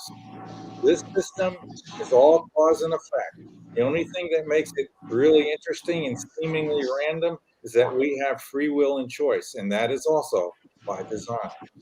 So our future has many paths, but as you get closer and closer to your future, its predictability becomes easier and easier. As you get further in time away from in the future, it becomes less easy to predict things. And that's because the possibilities start to expand out. So there is kind of a quantum mechanics thing going on with the future. The past, of course, has already been laid out. Unfortunately, what I discovered, and is in the second to the last chapter, is the Stargate technology and the ability that we're going to have to be able to time travel as well as jump from different universes and different dimensions. So this adds a great deal of complexity to reality and figuring out how it works. All of this together is such top-notch work. It's just top-level stuff. It's just for a lot of people who aren't familiar with it, it can seem overwhelming at first, but when you break it down, it actually becomes fundamental in the concepts that you're talking about, and it adds on to it. So, incredible work, my friend. Incredible work. I still love hearing it because it's it's unique when you hear about that. It's not something that everybody else is working on either. It's the cutting edge in its field. So it's amazing. It took a lifetime. It took about 46 years to work this all out, or I should say about 40 years. The last 6 years I've been writing the book and so forth. But yeah, it was, on one of the other sites, I saw somebody say something to the effect, "You are the one you've been waiting for." And, my whole life I was reading, expecting to read that somebody discovered the unified field theory. And it wound up that I write this book and found out that the one I was waiting for was me. So that gave me chills when I read that on that other site that you guys put up. Yeah, that's what this is all about. It's not about waiting for somebody to give you those answers. It's about you taking the initiative to get it yourself. That's the whole conference is we are the ones we've been waiting for. Well, I've disclosed my stuff. So I've fulfilled my bargain with you guys, and it is total disclosure. What we learned about today is the unified field theory and anti-gravity. So it's a matter of just getting that to the next step and getting people to do the experiments to prove anti-gravity. What is the next step for you, Mark? What exactly comes next so people understand what goes through the process of getting this to be recognized? Oh, yeah. For 5 months, I worked on a paper like Einstein's papers, like special and general relativity. Well, mine is the unified field theory, the origin of mass, inertia, and gravity with the math. So I go and establish a way to prove my theory, not only with all the evidence, which is 50 pages long, but in the last 8 pages, I do the mathematics that basically solves the problem of where gravity comes from. I modeled it, and I used equations that are over 400 years old. They were there the whole time. All it was needed was to switch from the macroscopic to the microscopic. Yeah, that's as it is above, so below. Goes back to fundamental things, One inherits the other. That's right. And see, some people, when they start to realize that these is still a lot of the terminology that goes with this specific form of science or this shape of science, it's not so difficult when you look at it, because it is essentially within the science, you're seeing the same thing, the same types of concepts. Yeah, this theory is a very sensible theory. There's no magic. There's no magical words. You know, it's all common sense stuff that comes from all of those people that I showed you in that video, and from Einstein. I mean, Einstein was 90-something% of the way there. He was just born too early. If he had known about the quarks, he would have solved it before he passed away, I'm sure.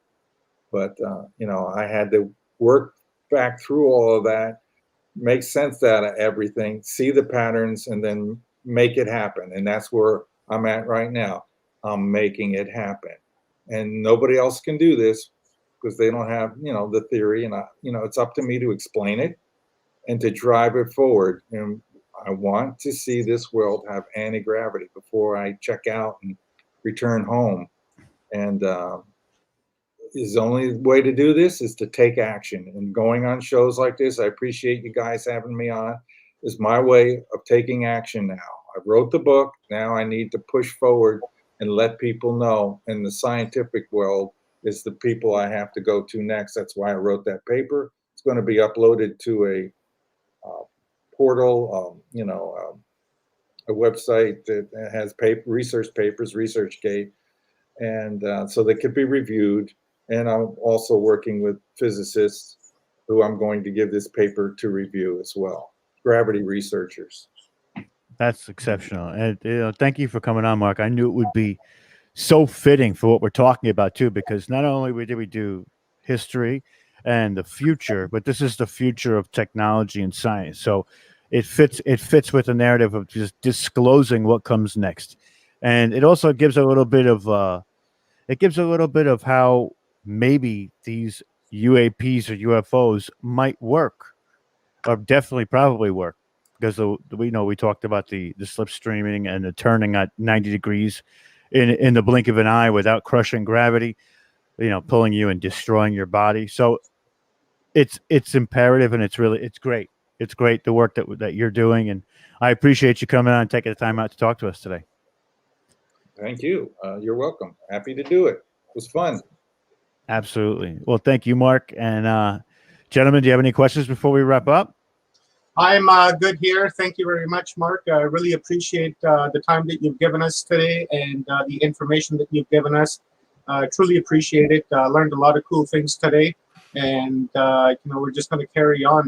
You know, excellent download. And like you said, you know, you did your part in this part of disclosure. And indeed you did, man.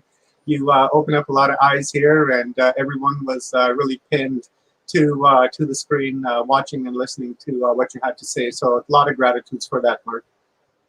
You're welcome. Excellent. Oh, Clarence, do you want to say anything? Just one thing more. www.super-relativity.com. That's where my website is. We were putting it up in the comments for you while you were talking too. Excellent. So people can go and check out all your work in detail, a little bit, you know, more detail than what they see here, paperwork and stuff like that. So thank you, Mark. We're going to put you to the backstage. We're going to bring up Aage now. Okay, right on. Thank you, Mark. Thank you. Excellent. There's the website for everybody. And here it comes. Our good friend to all of our shows and to all of our persons, Aage Nost. Yeah, this man needs, you know, no introduction. I think most people know who Aage is. We'll give it to him anyway. He's been around forever. You know, I do have Aage's bio pulled up here, and I was looking at it, and I was like, oh my God, it's like you know, 20 paragraphs long. So I'm just gonna make it you know, short and sweet. Aage is a you know, a published author. He is a broadcaster. He is a pilot. He's a farmer. You know, he's you know, conscious expanding guru. He's you know, has a podcast, Alpha Team. Broadcast Team Alpha. Yeah, broadcast. Pretty team much, Alpha. if you've done it, Aage did it first. Let's just put it Yeah, that way. yeah, exactly. So, I've been around for a very long time, and we worked with him now a little bit over the course of last couple of months, and can't really get enough of what Aage has to say, because every time this man opens his mouth, it's a download coming your way. So that's all for me, and I'm just I got my notepad, and I'm ready. Well, thank you for having me. Can you hear me okay? Yeah, all good. Okay. I think somebody's speakers are radiating a little bit hot, but there's a little bit of an echo to it. But other than that, I think we're all right. Okay, well, let's see. No, I think you're good now. I think it might have just been the moment. Okay. Sometimes it happens. All right, we'll leave it to you, Aage. Go ahead. All right. Well, thank you. Gosh, I tell you, folks, I am so honored to be here because look at this conference. I mean, 50 some speakers. That is phenomenal. I mean, when I'm part of that, that is just wonderful. And I know that life is good. I got coffee, so this is going to be fun. I was requested to speak on consciousness a little bit here, and I'm going to do that, but I'm also going to try to tie that into disclosure. There is a connection because the world is changing compared to what it was before. And we may wonder how are those two concepts related, but they are actually fitting together very well once you understand what is going on behind the scene here and what the mind and the consciousness can do. See, I would say what is making the change? Well, that is us. And the really conscious people is what is making that change.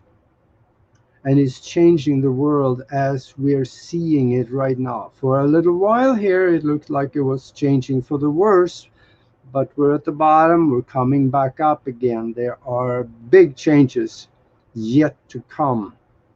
And I guess this catchphrase that was launched here well over a year ago now, that the best is yet to come. Yes, it is. In order to maybe get this to make sense, I'm going to make a statement. First of all, though, do you guys remember the movies The Matrix? I do. I loved it. Because whoever wrote the scripts, they knew something. And I'm going to make that statement that we live in a mind-created, holographically generated, and self-aware universe. Boy, that was a mouthful. Think of that. Mind-created. Mind-created, holographically generated. Okay? Universe. Are you in this universe? You probably are. So then you are also holographically generated. But how do we know that? Well, let me labor to prove that to you in some ways. I'll use science as well as common sense when I say that. And I don't get into the equations because I cannot follow Mark. Mark is unique. Your last speaker was phenomenal. And I tell you, he is on to something there. I know enough about quantum mechanics. I know he is on to something. What he's talking about, that's real. So if we think about a holographically generated universe, that goes a little bit beyond what we really hear on 5 o'clock news. And of course, they don't even want to talk about the mind. There's no scientific evidence on record showing that the mind even exists. but it has been proven, but they don't want to talk about it because that gives us a form of power they don't want us to have, for the handlers behind the curtain. So now mind created. The question is then, whose mind? Is it our mind, or your brother-in-law's mind, or maybe the big guy, that guy upstairs sitting on that cloud up there, but long white beard and a mustache and a long white hair? No, not really. We are finding that it is our mind that is created in our existence around us. And quantum mechanics is coming around to that now. There is, we have the mind, and then we have consciousness. They're not really the same thing. Now, our mind is separate from consciousness in some ways. It is part of it, but it is individualized and separate in some ways. But they are one. So if you put universal before the word mind, then it is talking about the universal mind, and well, the universal consciousness is, or the universal mind is all there is. And then the mind that we think of here is an individualized intelligence projected by the universal consciousness into this reality to do work. And this mind can actually do just about anything. What does that mean? Our minds, yes, our minds are very powerful. And we need to learn how to manifest. Okay, this we do. And we do that every day, whether we like to or not. Just like law of attraction. It works 100% of the time. Whatever is in your mind is what you're going to have in your life.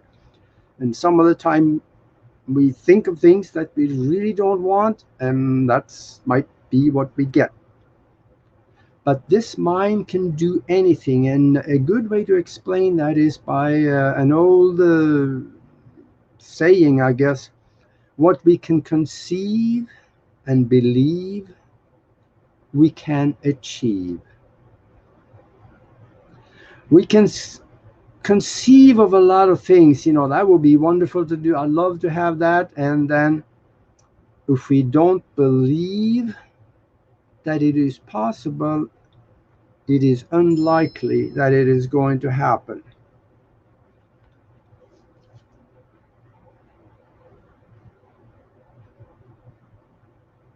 Okay. We got to believe it.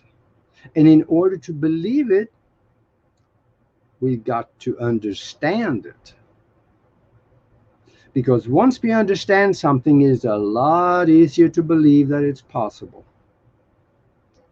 And our mind creates in our reality around us. What we create is also part of the universal mind, but it is localized here. So then, how do we know that? See, there is some science behind it. And God knows I'm not going to get into the equations of that, because that's what Mark is for. He's good at that. I understand the principles of a lot of the quantum mechanics principles are understandable. And this science that I'm going to talk about a little bit here, and the common sense of it, that can actually explain why we have disclosure happening now. Because yes, there is a science behind it. And let me dwell on that for just a little bit, because there is a theoretical physicist. His name is James Gates. And he says that when we go deep in the equations explaining the fabric of space, we find computer language. Ones and zeros. And he says that that is something that these ones and zeros, we did not place it there. They just show up. They just show up, and they are so symmetrical and so organized, it could not happen by accident. It is becoming obvious there is an intelligence behind it. So there's an intelligence that created this computer language. Computer language creates a computer program. This computer program creates this fabric of space. Again, are we part of that fabric of space around us? Yes. So we are in a computer program. Not necessarily a computer program like the one you're sitting here looking at now on your phone or on your laptop. No, it's a different computer program, but based on the same principles, because it is not one of hardware, it is one of just entirely software. That software is consciousness. That is a conscious computer program. And in order to understand that, we should also understand the individual components which we are one of. So who are we, or what are we? When we say who are we, well, we identify ourselves as, well, I'm an attorney, or I'm a pilot, or I'm a grocery clerk, or things like that. But that's not who we are. Then what are we? We are a spiritual being engaging in a physical expressed reality, mind created reality. So if we are a spiritual being, that means that is not physical, but it is it creates an expression of itself in the physical reality because of intelligence that is funneled through the mind and through the brain that actually create that hologram around you that creates the computer right here and the camera up there and everything around us. See now, how was all this created? Well, let's look at this for a little bit. For the last 300 years or so, we've been told that matter and energy cannot be created from nothing. Well, that's what science still tells us, Newtonian science. But there is a problem. The most brilliant minds on the planet, even including Stephen Hawking before he died, they said that our equations on the blackboard using the principles of quantum mechanics show us that this universe was created from nothing. So if this universe was created from nothing, everything in this universe was created from nothing, and you are in this universe created from nothing, then what are you? Are we nothing? Well, there's been times in my past when I thought so. But maybe there is something to this. So then, can we create something out of nothing? by our mind, because we'd established we're in a mind-created universe. So yes, it appears as we are able to do that. Because our mind creates everything around us, but it is nothing physical. It is only a mind-projected hallucination in form of our existence. I didn't say our life, because what you see around you is not life. Your meat suit is not life. It is an existence. Life resides behind at the form of that spark of life that is coming from the universal consciousness, individualizing itself, calling it maybe your soul or whatever you would call it, that again start creating in your reality through the mind and the brain to create that hologram around you. Now there is an example that explains exactly how we can create things out of nothing. I have an example for it. It's kind of like, I know some of you have heard this before, but for those of you, just stay with it because it's important. You need to hear it again. And for those of you who haven't heard it, listen real close. I'm a hypnotist, and if I put you in a soft chair and talk to you for about 15 minutes or so, and I told you that when I wake you up, you're going to see an elephant standing next to you in the room. And I don't care if you're on the 23rd floor of an apartment building and there's no doors that can get the elephant in. You'll see that elephant standing right next to you in that room. If I did my job right. How can that be? I snap my finger and bring you back out, and there's the elephant.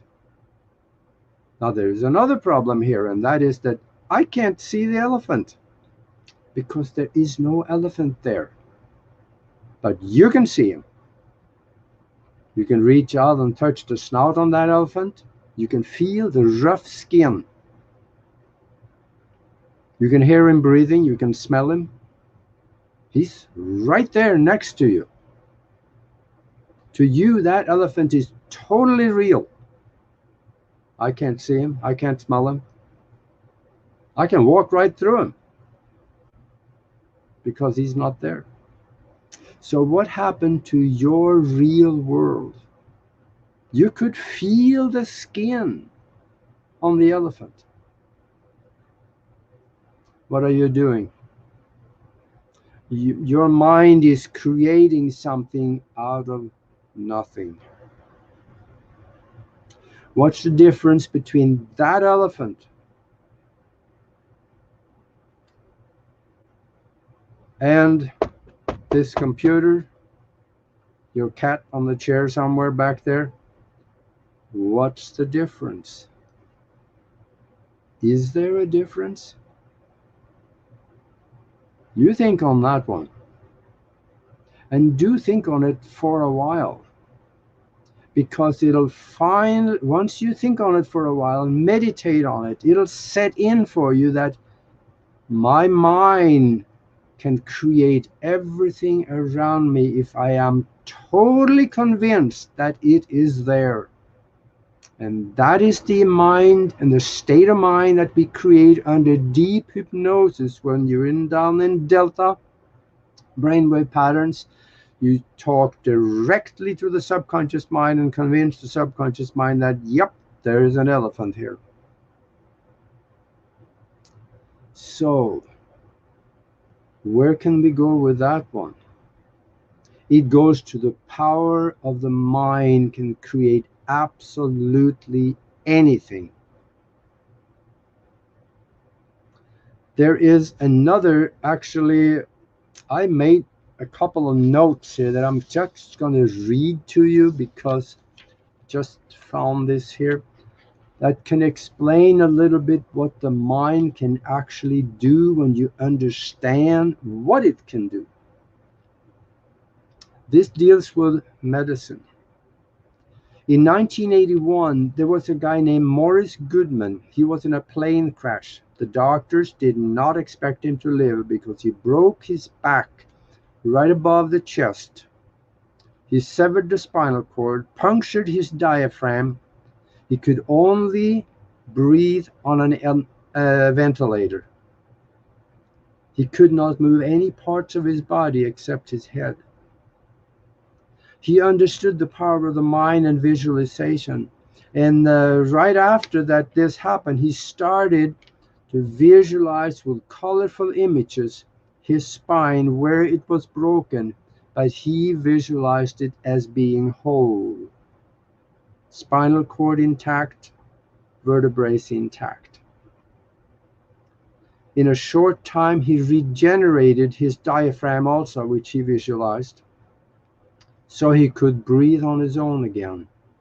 In a few months, he regrew the spinal cord and the spine so he could walk, and doctors were dumbfounded because that should not have happened. But it did. Think about that for those of you that have an illness. Maybe you have a sore toe, I don't care what it is. If you start visualizing that with total belief that it is possible, and throw vivid, colorful images into it, intention and love, gratitude for already having been healed, throw all these things into it. That's the spiritual language, by the way. Just do that, and you are going to see a change if you do it with conviction enough. Now, in a book that I wrote here, I'm going to show you Spiritual Science, Higher Conscious Thinking, and How to Access the Universal Consciousness. I deal with these things. I show people how to do these things. And in fact, I teach people how to do things with their mind that they normally would think would be impossible. And how does this inflict onto disclosure? When we have this kind of conviction that something will happen, it usually does. Well, how does it relate to disclosure? Let me just run that by you and see if it makes sense to you. Because in decades past, UFOs was hardly ever talked about. Few people had experienced it that they would dare to talk about. We probably had experiences all over the place, but they didn't dare to talk about it. And that became more and more commonplace. So that bubble of consciousness of acceptance of UFOs and extraterrestrial became bigger and bigger. That bubble of consciousness, accepting it, believing it, knowing it is true because of maybe your own experiences or believing somebody else's experience, that bubble of consciousness is bigger and bigger. And right now it is huge. Because across the globe now it is being talked of, especially in South America. Everybody and their dog down there knows UFOs are real. I don't know about the dog. But this is now coming out. Governments are releasing information. This bubble of consciousness is growing so big it cannot be stopped. They're trying. Governments are trying because knowledge is power. As long as they have the knowledge and you don't, then they have the power. That is changing. So that is why we are going to have disclosure. This will never ever again be shoved under the rug. Because that hump on the rug was so big now that there's not room for any more underneath there. It's coming, seeping out the edges, and it is coming out. We're going to have it. But still, for a little bit, we're going to have to fight for it. We have to, I encourage everybody, use the Freedom of Information Act, because there was that executive order signed in by Trump saying to the government, you will release all UFO information. That was last month in June, actually in June, 2 months ago, almost. It didn't really happen because they were dragging their feet. Now they're starting to get more and more, but help them. Write to the CIA, write to the FBI, write to NASA and say, according to the executive order, you are required to release information. I want it. Use the Freedom of Information Act and you can get some of that stuff. So anyway, I think that's probably what we all should do, because the momentum is here now. That bubble of consciousness of inquisitive questions directed at the ones that is sitting next to the file cabinet with all these UFO and extraterrestrial information in it. He's got the key. All he has to do is to open the drawer and let it out. Let's help them. And I was listening to Nori when she was going through this experience that she was talking about, and it was an incredible experience because she's an incredible lady. And after I heard that, I felt like I was, yes, I felt like I had an experience too that I want to talk about, a couple actually. And one of them, I would say, possibly could be called an extraterrestrial, because anything that isn't on Earth is extraterrestrial, but extra-dimensional, possibly more correct, because I came to the United States in 1972. I went to flight school, and during the Christmas season over that, I went back to Norway to visit.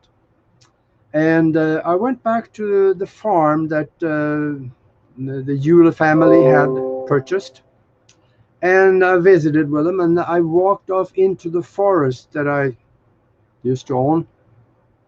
And in there is 2 grave mounds of, we presume there is Vikings buried in there. One of them, I walked up onto the top of that grave mound, and there was a stone up there, rock up there, or something that I sat down on, and I meditated. I must have sat there for a while, and while I was sitting there, I kind of heard, it sounded like somebody turned on a faucet. There was water running. And it kind of broke my lack of concentration in meditation, and I was confused, and there's no water here. So I opened my eyes up, and there was this man standing in front of me, probably about 6 feet away. And he wasn't quite a normal looking man, because he kind of looked like me, but he was lit up like a light bulb.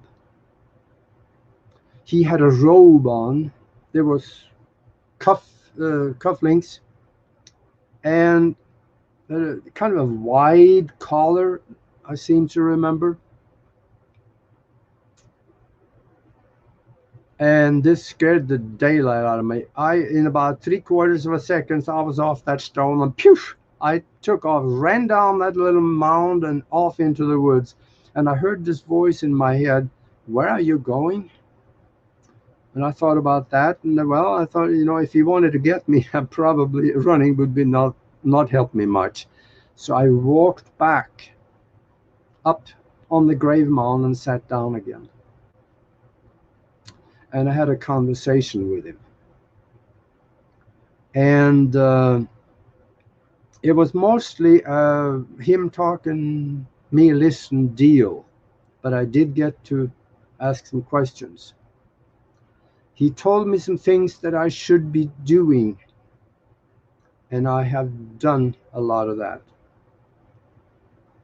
He told me some things that would happen that I would participate in. And he told me, find a way to speak to the whole world. Guess what? I'm doing that now.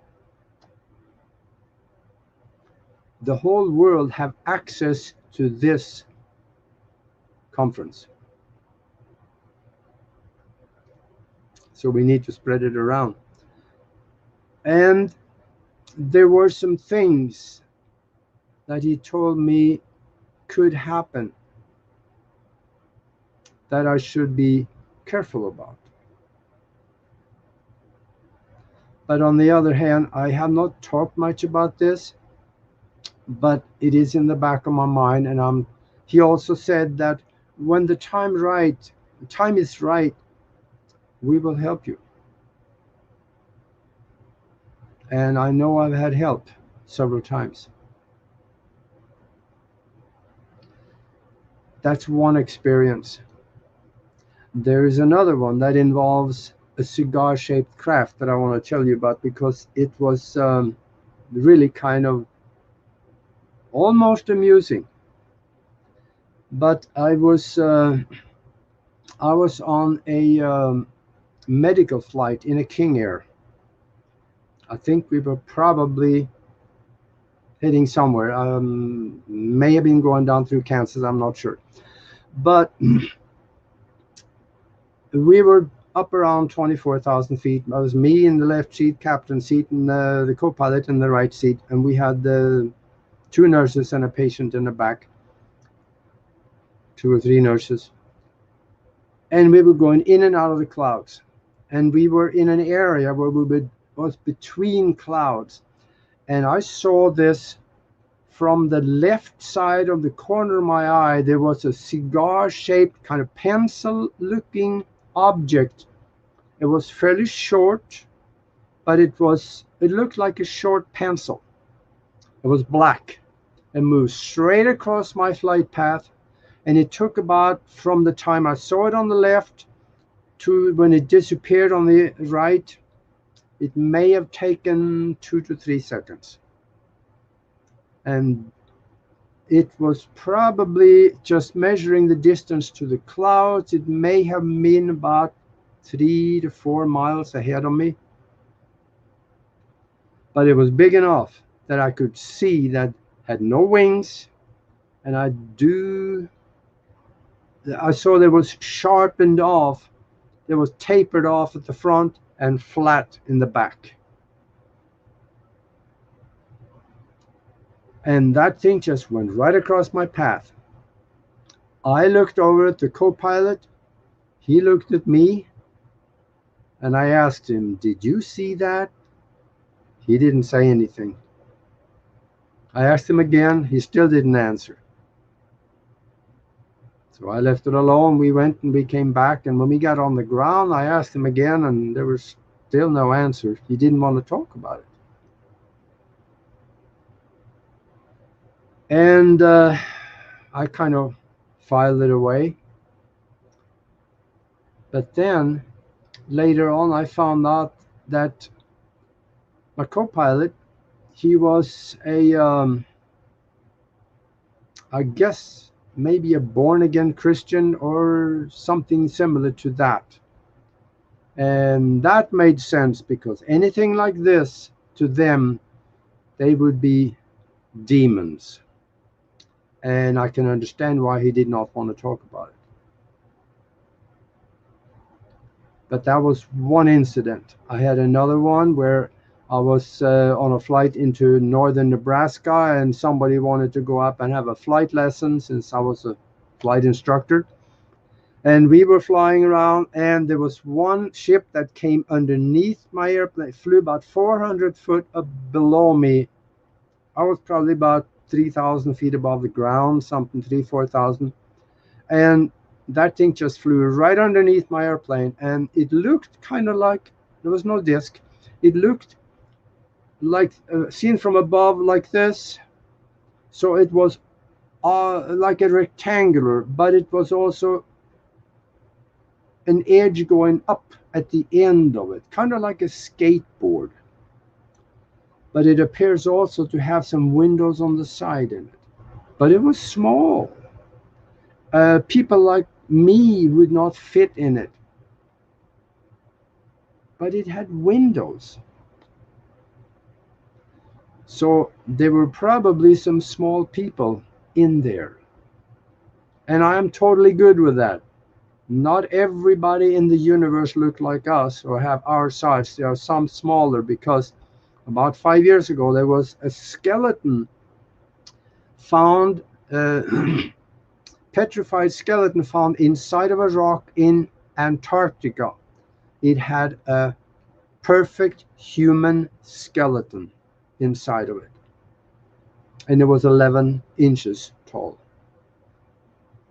I also on one of Nori and my website for the Broadcast Team Alpha website, I also have a picture that came back from NASA, by NASA, brought back to Earth from Mars, where there is a human standing leaning up against a rock, but that human looked like about a foot tall.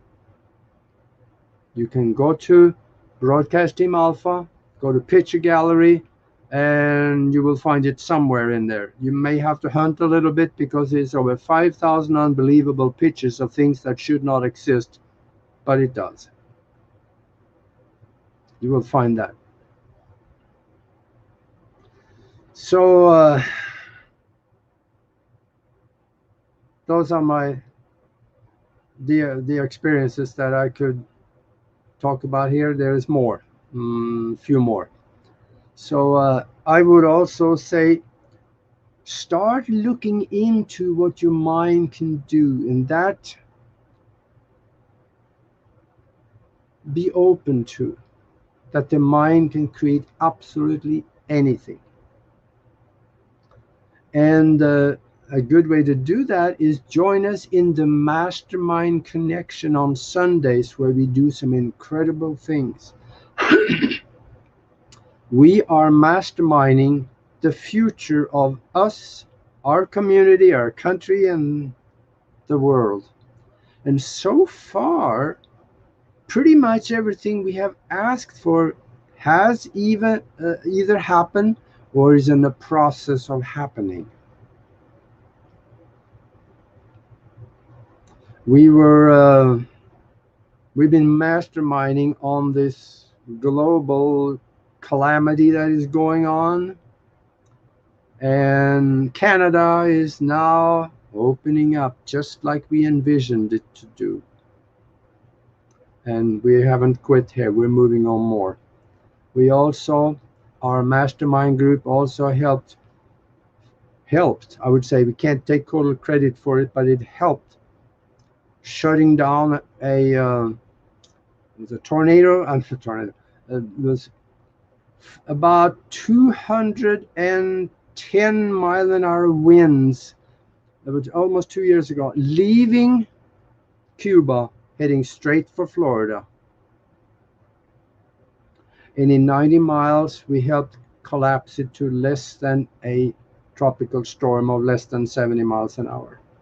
That should not have happened. But these are the kinds of things that you can do when you start masterminding, reaching into the quantum with what you want to have happen, and then you start bringing it back. So look into that. One more thing I wanted to say that I don't think I've ever mentioned before. My mom told me when I was really young, probably maybe around 9, 10, 12 years old, that she told me that she has seen Jesus. And at the time, I don't remember what I thought of it. And she told what I was at the table when she told one of my neighbors. And it did not look like the neighbor believed it at all. But she believed it. My mom believed it. So evidently she had an experience. And I don't really know what it was. That's all she said. And I don't think I brought it up afterwards. I may have, but I don't remember that. So maybe, like Nori said, maybe there is something to this, following family lines. Maybe there is something to that. So that's why I want to recommend for people to go to broadcastteamalpha.com, poke around, watch it. We got some incredible interviews with some really, really interesting people.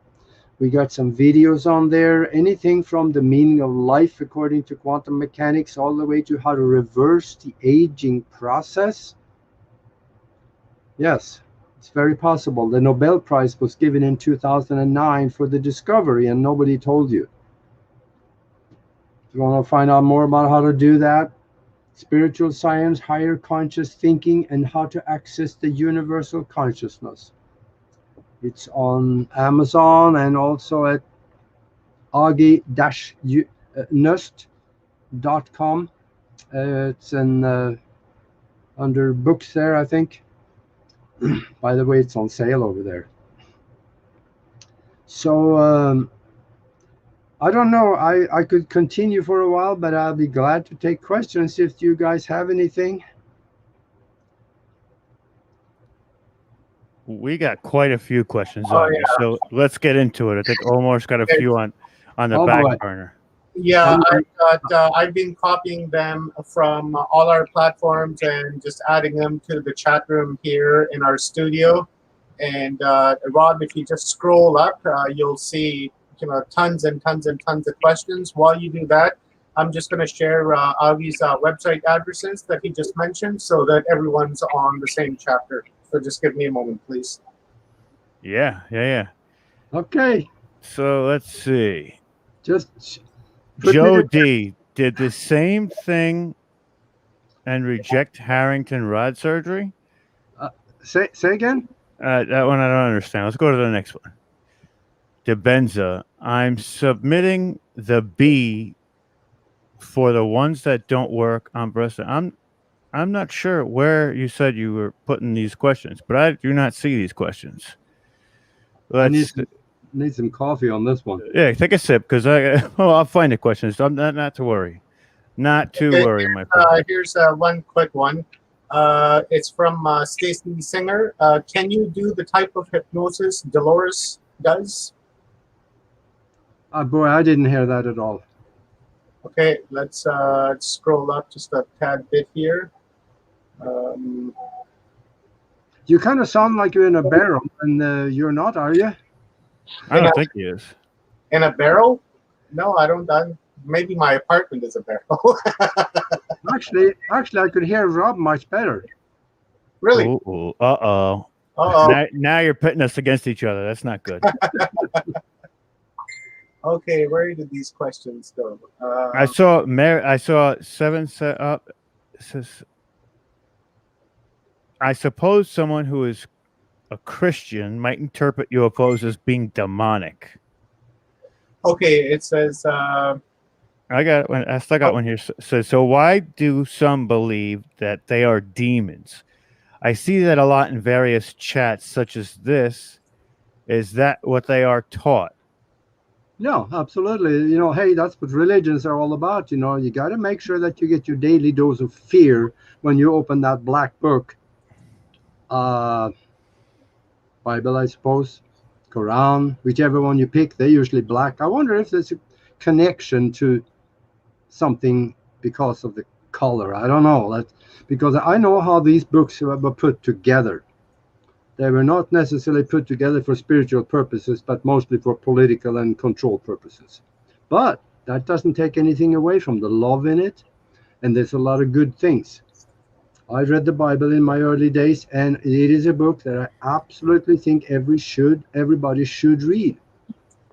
But there's a lot of fear in it, not just the good stuff, not just love. That is true. We've got one from Lindy Lou. It says, Aage, is the ego in the mind? Would brain heart manifestations be better utilized? Well, spirit, or should I say the soul, the way I understand it is that ego is not seated in the soul essence, but it is a creation in the mind. Because the mind has been subjected to outside influences that creates the combined knowledge and the bubble of consciousness in the mind. So the mind, let's say after we drop the meat suit, we don't need it anymore. The mind moves on, and it may carry some of that ego with it. Just because we're dead don't necessarily mean we lose the ego when we go into the higher vibrations. So it may need to be cleansed there also. So, Clarence, you got a lot of background noise, Clarence. I don't know what that is, but I don't know either, because I have nothing on here, and Omar said the same thing earlier. You got a fan on you? No, I have nothing on. Nothing. Wow. It sounds like there's traffic in the background. Yeah, no, I have nothing. So here's another one from Kelly over at New Realities. And she asks a question that says, will we ever all work as a collective, spreading nothing but positivity? Is that what it would take to sort this planet out? I think we have a very good chance of doing that once we get rid of religion and government. My question would be, what would replace government? What would replace? Self-reliance. That takes a ton of good faith. That's for sure. Yes. I agree with it. And I wish we could get to that point, but it would take many, many years of undoctrinating the regular mind. That's what we thought. Yeah, that's what we thought with this global calamity too. It looked so bad, and suddenly Canada is opening up. The mind is a lot more powerful than we think. Let's not put that restriction on ourselves and saying it's going to take many, many years. I think there is getting rid of government would be a good thing, but we need a form of common management. Absolutely right. So Kelly says again, it says, Aage, as a pilot, have you ever seen a UFO up there? That's absolutely. Yeah, I explained that a little while ago. Actually, there were a couple of times that I explained all, but there's more of them. I've seen many more. I kind of, and also if you go to Broadcast Team Alpha, look down in the picture gallery, you'll find a drawing that I did of an invention I did when I was 12 years old, built a UFO detector that is so simple anybody can do it. And I'm going to do a video on that shortly, so in a few days you can look for that, because it's going to be a better description of how you can put together that UFO detector. It's really simple, just 5 parts, 4 actually, if you hardwire it so it's on all the time. Now, I mean, this has been exceptional, and there's a lot of great comments. What do we have here? Aage, can you take back the theta level like Dolores Cannon did? It takes a little training to get yourself down there, and one way to do that, there is kind of a shortcut. It's called hypnosis. And if you go to Broadcast Team Alpha, you can go into classes. I did a class on self-hypnosis and how to do that, and it's really simple, just takes a little practice. And or better yet, actually, to have a hypnosis session with someone And I'm not so sure Nori mentioned this even, but she is a hypnotherapist. And that would be an excellent way for her to help you open up the door so you can go in and help yourself with self-hypnosis later on. And you'll be amazed what you can find down in that subconscious mind once you start going in there and digging in the files. Absolutely. We've got another one here. It says, wouldn't this be along the same lines as UFO sightings? In a group, some people will see it and some will not. As along the lines of what would be the question? That's taken out of context, I think. So let's try and find where it is. Yeah, Are aliens putting others in hypnotic states so they don't see them? I think there is a way they do that. Not necessarily hypnosis. It may be by interference in brain patterns, or it can be electronically. I'm not sure how they do it, but very often when people are abducted, they have no resistance, which they absolutely would have had if they had been fully conscious. So there is a way that they put them in some form of a hypnotic state-like state of mind. Mm-hmm. And I'm not so sure exactly how they do that, but they seem to have that capability, and I'm sure that helps a few of them, because there are some guys that probably would not have participated in that abduction very easily if they had not been. Gotcha. So we have another one. That's this one actually from Omar. It says, Kelly, is it because some humans are so brutal and we work against each other instead of with one another? That life here at the Earth School is difficult for so many. Why can't we experience nirvana here? No, Kelly Yeah. is the person that's asking the question from. Oh, gotcha. From a different I chat. believe Portal to Ascension. I think that's Gotcha. what Kelly's at. Don't quote me on that. It's one of those. I just don't remember. Yeah, haven't you seen the cartoon flying around on Facebook about Earth is over here, and then there's a UFO flying by, and one of the aliens look at the other one and says, "Oh, that's Earth. Lock the doors." Well, you know, we are kind of a warlike species because we have allowed governments to impose that on us. People don't go to war, governments do. They whip up the sentiment, as they are in the process of doing right now, between two groups of people here in the US. They create the false narrative of that we are in danger by someone, so we have to attack them before they attack us. Right. Once that part of society goes away, and God knows it's going to go away because it's time. That's the prophecy too. The Uluru split. Yeah. And just so guys see, this is Aage's book, Spiritual Science, the Higher Conscious Thinking, and How to Access the Universal Consciousness. Incredible book. I suggest it. Expand your mind. It helps you manifest. It helps you clear out some of the things that are either misconceptions or you're reading into too much and not in like the right places. You're reading into somewhere so much and not other places. It really helps you to ease yourself and calm. It's like not jumping in with both feet. It's like dunking your toes in, then up to your ankle, after your ankle, all the way up to your waist, and so on and so forth. I recommend it. I've read it. This is my third time running through, and after this, I have to contact Aage, and we're gonna go over it. Then you are ready for stage 2. That's right. I'm almost there.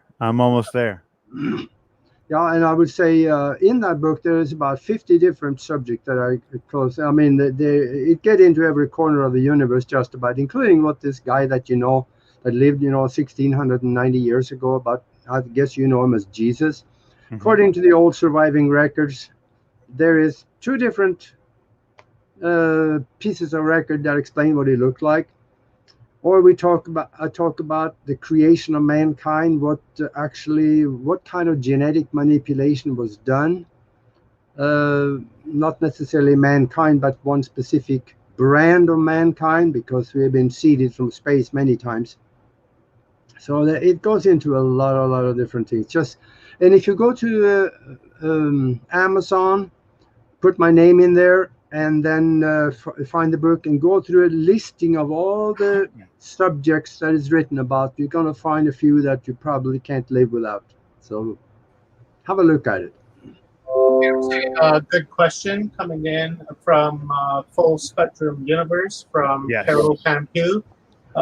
This is something that a lot of people have a difficult time with, and I've been trying to explain this to my wife, and and she still hasn't caught on, and I'm having a difficult time catching on too. Could you explain why material is an illusion, or I created it? Why it is an illusion? Is that what you're saying? It says, just to reread it, it says, why material is an illusion, or did I create it? Well, remember the elephant in the room? He was very real. You could feel him, but there was no elephant there. The mind creates everything around you. So when we know that, let's start creating something that we do want to see up here and here on the left side, I guess. Yeah.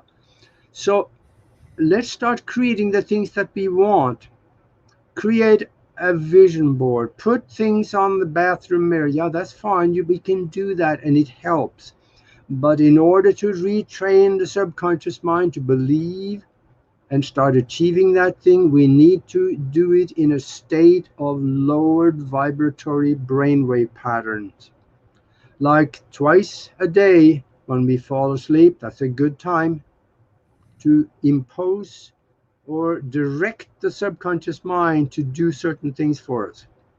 When you wake up, before you get out of bed, you're still slowed down quite a bit. You could be down into the delta range of brainwave pattern. That is the best way, right at when you wake up. And start self-hypnosis. Get with Nori and get her to set you on that path, because that's going to change your life. I have been doing self-hypnosis since I was probably 18, something like that, 19. And it helped me phenomenally, especially in flight school. Because I came here with a language barrier. I knew English, but that's not the American language. And I remember was made fun of one time, asking, why is anybody selling their garage sales? Well, I had no clue. So, okay. Sorry about that. No, I thought it was funny. It's true though. There's so much in the way of just in cognizant thinking that we're so used to, that to unravel all that can just be a tremendous shock to the system. And that alone is working towards progress right there. And people don't realize that. They think that just because they are not able to clear it all out, or if it gets quieter over time, they're not achieving it. Essentially, you are. Practice makes perfect. And it just takes a while to clear out all the other stuff in your head. It really does. Because now, I remember when I first started, I couldn't stop my brain from going anywhere. Now it just gets quiet and the still and the meditation. And I can feel my intentions becoming reality, Yeah, it's a nice place to be. Absolutely. I actually haven't gotten mad in a long time. There's just no reason. I see the logic in everything. I see the way that the world works. And it's not like I throw my hands up, but I try to understand it more as opposed to oppose it. Yeah, absolutely. And some of the things you see and hear and people say to you, you understand it, but you don't have to be mad over it because it's only their opinion. Right. You don't have to sign on to it either. You don't have to co-sign somebody else's BS, which is a big thing. A lot of people do that. You know, it's No, crazy. let them own it.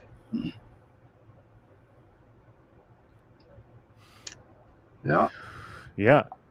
Well, where are you guys at? Omar, Clarence, jump on in here. Let's get. You guys got any questions left before we let Aage go and jump into the end of it? Yeah, I'm here. I'm just busy cruising through all the comments. I There's don't a know lot, what right? but there's just so many, and the questions are like lost in there somewhere. But at the end of the day, like a lot of what Aage has said really did answer a lot of the questions that are coming in the chat room, because the chat is just going, and it's pretty hard to keep up. What is your take on UFOs? That's at Mary. Yeah, there's lots going on. What is being disclosed today? Well, today, what did we disclose today, Rob? Well, we started off with the entities, the attached entities this morning with Eleanor. And then after that, who did we have? Oh, man, it's been We had a Philip. We had Philip come on. He gave us a UFO download. And then after that, we had Dr. Rita come on, and she talked about trauma from attached entities. Maybe Aage can touch a little bit on that, of like these invisible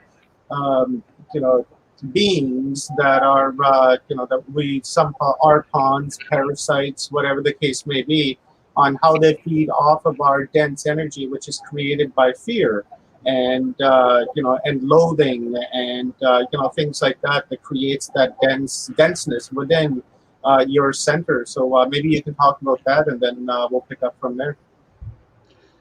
Yeah. The thing is that I've read so much, seen so much, and heard so much about UFOs that there really isn't all that much anymore that will surprise me. And I'm waiting for the big bubble to burst, because it's going to.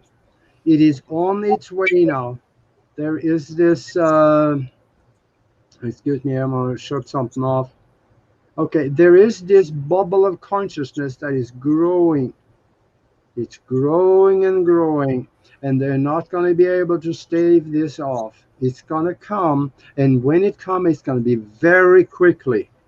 It's going to be a huge amount of information that's come out in a very short time. Not quite there yet. It could be another month or maybe more, but it's coming.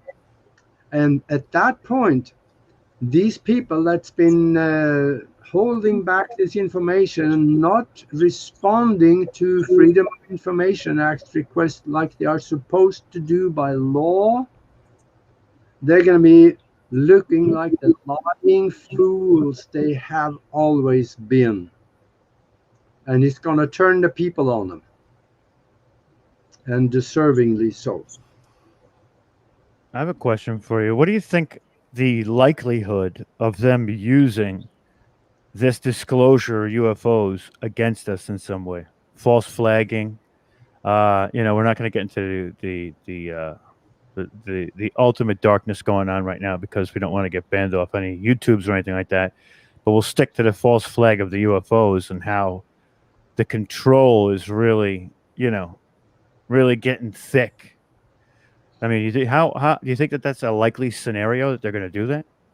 Oh yeah, it could happen, but they have the false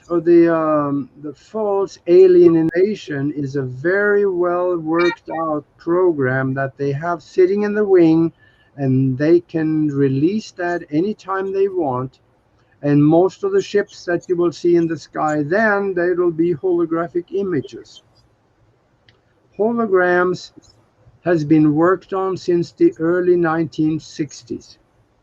In fact, in 1963, there were 2 U-boats off the Cuban coast that projected an image in over the Havana harbor of Mary Magdalene in the air. And they were hoping by doing that the Cuban people will turn on the godless government and overthrow them. And of course, that didn't happen. But that was a holographic image of Mary Magdalene they put right over the harbor in 1963. Can you imagine how much further that technology have reached by now? I think they can do all of this from space now.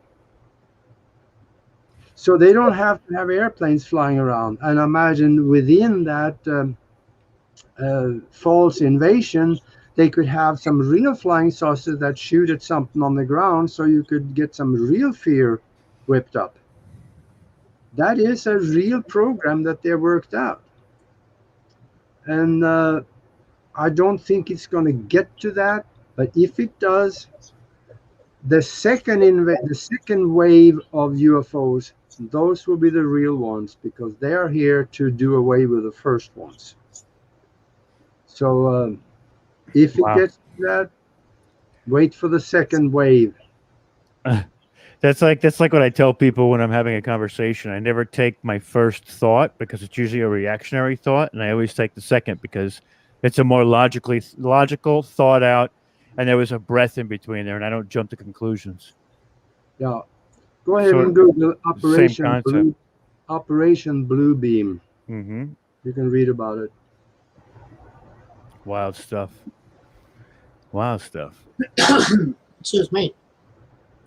All right, so we touched on that, and then after Dr. Rita Louise, we did the trauma, right, on how to heal trauma, and a lot of people resonated with that. And in fact, some people are still talking about that in the chat room. And then after that, we had Dr. Manu come on, and then we talked about the sphinxes, and then also the Great Pyramid and the down the shaft they went to cut a hole, look through, and hypothesis is that there's a room there that we're not aware of, and more than likely Zai Hawass and people like that probably know about it and just haven't told us. Is that me? I don't know. It's somebody. Somebody's getting some killer reverb back kicking. I wonder if it's me. Like, why? I don't know. Sometimes it's placement. Sometimes it just happens. I don't know why it happens, but it just happens. Like through the system, everything could be perfect, but then when you're talking about something important, it just crackles and kicks things back, or it like turns on. It'll turn back on itself, like the audio is coming back through the loop, and I really it could be anything. It could be bleed through. Who knows? And then after Dr. Manu, we had Nori come on. Nori was fantastic. When is she not fantastic? And then after Nori, of course, we had Mark come give us a high-level download from which we I know is beyond my head. I know it's way above my head, the relativity theory and all that. I had a leg up because I've done it with him before, so I understood a little bit because it's my second go around on it, guys. Yeah. I'm sorry, I didn't mean to do that, but I definitely had a second. Oh, good. I thought I might have it. I've listened to Nassim Haramian many times. I've gotten to converse with Jamie Janover a couple of times, and those guys are well into that stuff. So I thought I understand it to a degree, but beyond that, it's like really it's over my head. And then of course we have the legend, right? Aage Nost, the man that everyone looks to for. They were waiting for you today, bud. They were waiting for you. They were talking about you for the last 3 hours. Did I miss Aage? Is Aage coming? I was like, yeah, buddy. Aagie's got it. Aagie's got it locked down. And Broadcast Team Alpha is one of the best shows on the internet. I'm not going to lie about it. It literally is one of the best shows on the internet. There's so much information, so many different topics. It's awesome. It is pretty good, Rob. Almost up to where you are. Oh, stop it. Stop it. You're way beyond us, brother. That's a fact. That's a fact. I can only hope to aspire and take a little bit of your shadow. You know what I mean? Yeah, we're in kindergarten. Meanwhile, you're in university. Very much so. Yeah, it's pretty much what it is. You're an absolute legend, man. And I love you, man. I enjoy listening to you. I As enjoy do I. conversing with you. I enjoy the text chats we have back and forth. These communications we have. It really is. It's mind opening because every time you say something, it's intelligent and it really sticks with you. You think about it late at night, and I wonder what you meant by that. Right, so really gets my mind rolling and makes me think as to life in general. So thank you very much, Aage. I really truly appreciate you, my friend. You betcha. Yeah, As do I. Keep us on our toes, bro. Yeah, thank you for having me on, and just come on out and visit Broadcast Team Alpha, and you're going to have almost as fun as we have. Nori and I, we really have a lot of fun doing that show. So come and join us. And by the way, one last thought.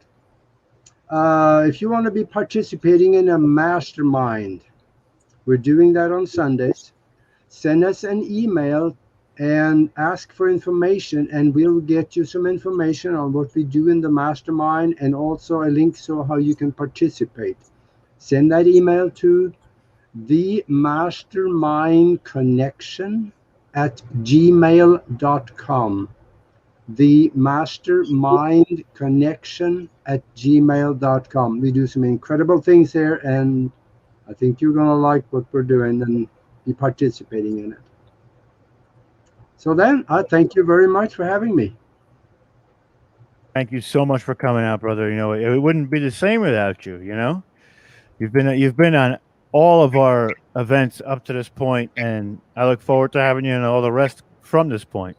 Yeah, that'd be great. I'll find something to talk about. Wonderful. Thank you, Aage. So we're going to try something new here.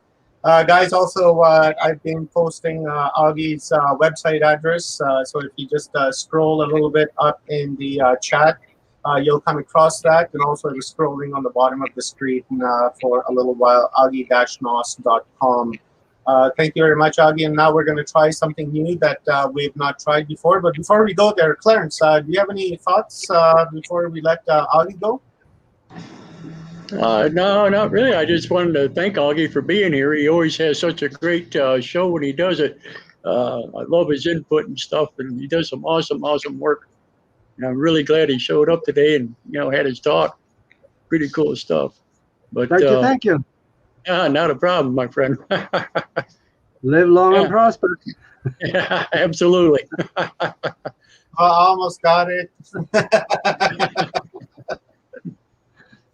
Awesome. So we're going to try something new here that we've never tried on any of our events before. I just posted a link to WatchersTalk into our studio. So if anybody would like to come on to the studio, we'll put you on screen, and maybe you'd like to share your thoughts about today's conference, and maybe we can do a short panel like that before we close out for the day. So the link is available in WatchersTalk, and I will put it here in Portal to Ascension, and then in New Realities. It is in Full Spectrum Universe, and don't worry, we don't bite much. So Full Spectrum Universe and Paul Wallace channel.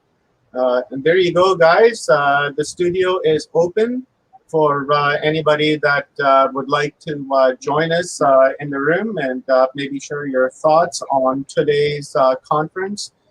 Maybe what you learned or what you resonated with, or something along those lines, I guess. But if you guys don't want to come on and be with your camera on, we can go audio only if you feel more comfortable with that. But if not, then whatever. And guys, just to let everybody know, I know we see a lot of people asking about replays. This will be on the YouTube channel that you're watching on. It may take a few hours to come back up after we finish being live, but it will be back there if you want to watch the replays as well. And we'll be trying to surf those areas and answering questions that come up within the comments on it as well. Yeah, just come on in, give us your thoughts on what maybe your favorite part was today. Maybe something that you learned, a shared experience like one of the speakers. So many different things we could talk about. So come on in, give us a shout out, and we can also, if you guys got anything going on, we can help giving you a shout out too. And while we have this time, we're waiting for somebody to come in. Do yourself a favor and go purchase the books from our sponsor, Paul Wallace, Escaping Eden and Scars of Eden. The Eden series, you can go to paulanthonywallace.com, purchase those books and bypass Amazon. If you need to go to Amazon, you can also go to Amazon and purchase that book. They are well worth your time. Also, we have Stephen and Evan Strong as our second sponsor, OurAlienAncestry.com and ForgottenOrigins.com. Our Alien Ancestry is their monthly event. They do a monthly event, 3 to 5 speakers, and what they do is they break down more and more and more of the story. I'm sorry, OurAlienAncestry.net, not .com. Check it out. It is well worth the subscription service, and that is beyond awesome. A lot of the work that I will be presenting when I do my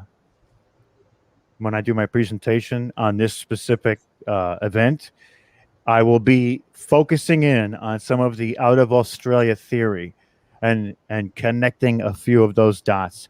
So do yourself a favor, check out the website. And we also have Portal to Ascension, portaltoascension.net, right? .org. Portaltoascension.org. We wish Neil all the best, and we hope he feels better. Yeah.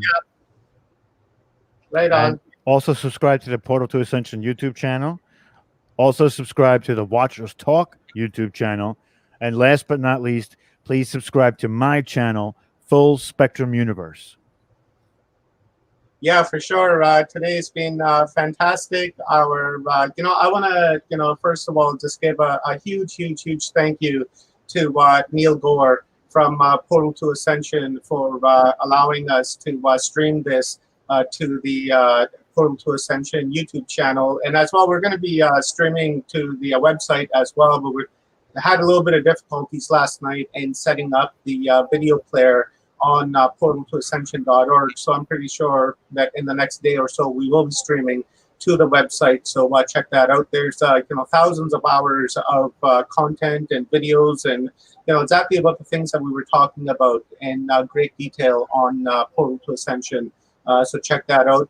Become a member, sign up for the newsletter, and check it out, because Portal to Ascension is the shit.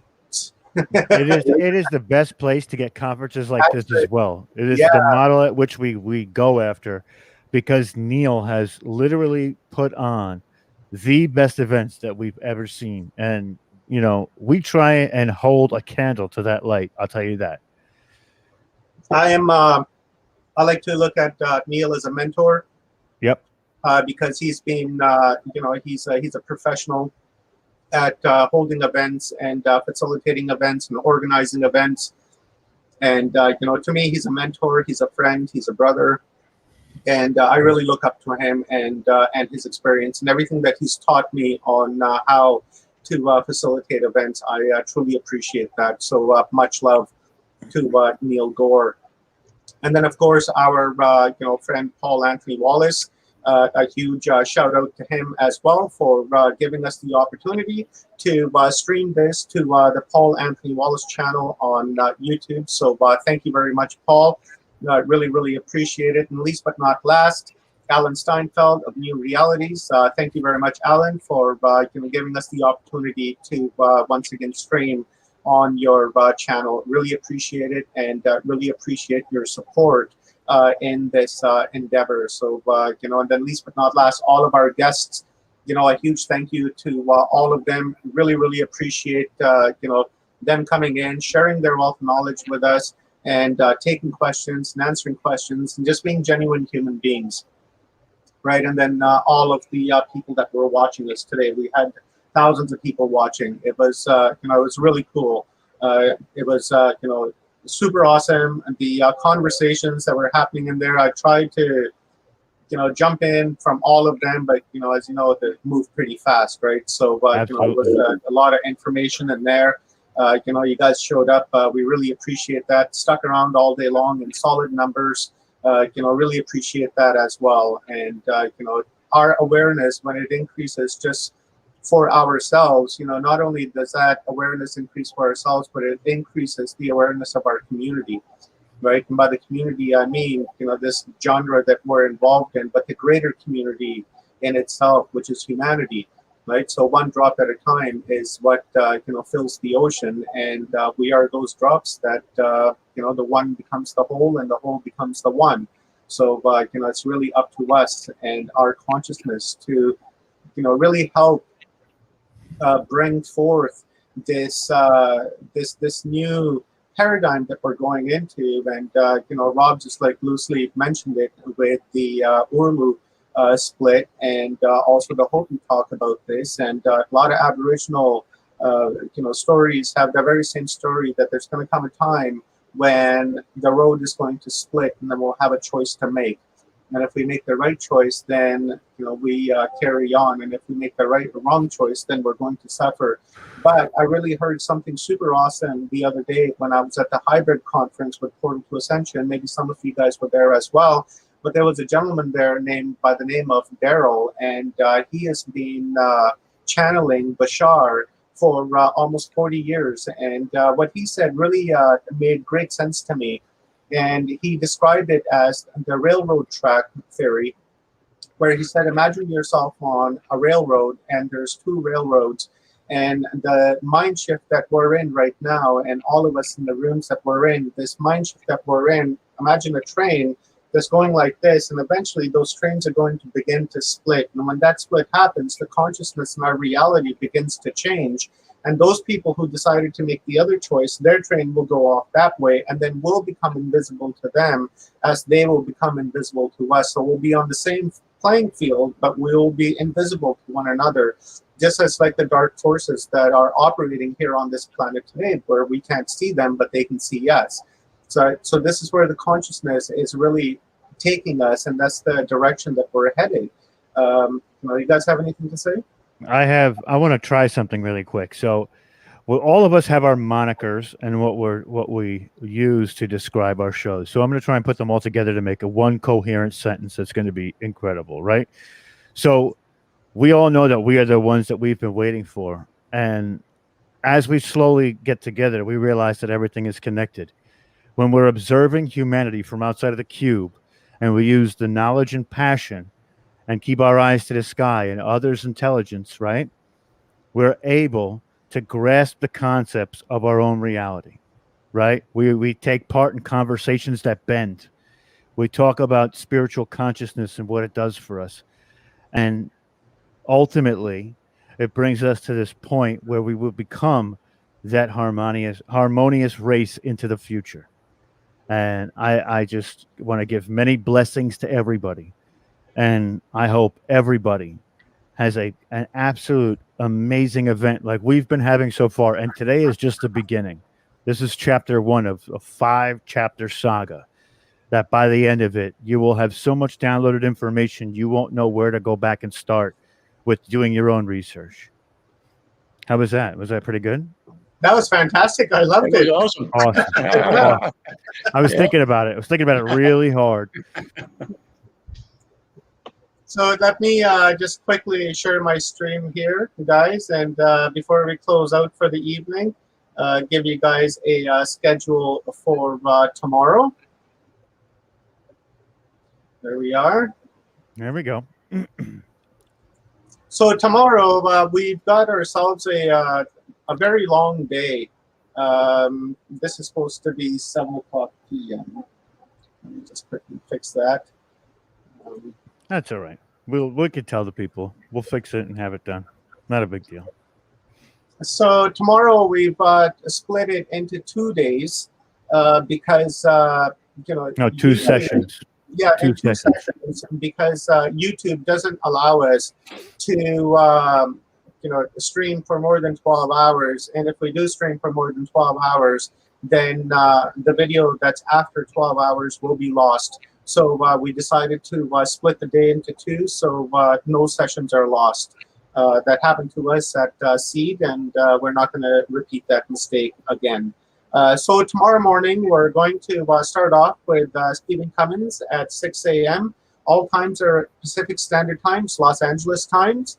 And then we have Renata Zach that's going to come on at 7 a.m. And Bebu Dev Misra will be on at 9 a.m. Aaron Fowler, 10 a.m. Geraldine Orozco, 11 o'clock. John Shaughnessy, 12 o'clock. Eric J. Hecker, 1 o'clock. Jeremiah Fountain, 2 o'clock. Michael Cremo, 3 o'clock. Mary Rodwell, 4 o'clock. George Mitrovic, 5 o'clock. Unfortunately, Chris Blackmore can't make it. So Richard Patterson will be at 6 o'clock to 7 o'clock. We'll see how the day goes, but that's pretty much the schedule for tomorrow, guys. Just give you a little rundown on what people are going to be talking about. Stephen Cummins is going to be talking about the original Magyar language that was originally spoken in the ancient days when there was the super civilizations. Renata Zach is going to be speaking about animal communication. Bebu Dev Mesra is going to be talking about the Yuga cycles. And then after that, there's going to be a lot of information that we're going to be taking in. Then we'll have Aaron Fowler come in, and we'll play a little bit of conscious music, and we'll do a little bit of smudging, and follow that with a bit of a meditation. And then we'll have a chat with Aaron. He is a shaman, so we'll pick his brains. And then after that, we have Geraldine Orozco. I'm sure you guys know who Geraldine Orozco is. Then we have John Shaughnessy coming on. He's going to talk about the moon and the sex energy. Eric J. Hecker, what's he talking about again, Rob? I believe he'll be talking about some secret programs and blackout programs. So. Oh yeah, the SSP. Okay, yeah, I remember that. And Jeremiah is going to be talking about Bigfoot, I believe. Or yes. Yeah, I think so. It's just so he actually lives in an area where it's very prevalent to his situation, actually living at home too. So he can actually go out into his backyard and almost interact with Bigfoot. It's going to be wild. So. And then we got Michael Cremo. He's going to give us a lecture on the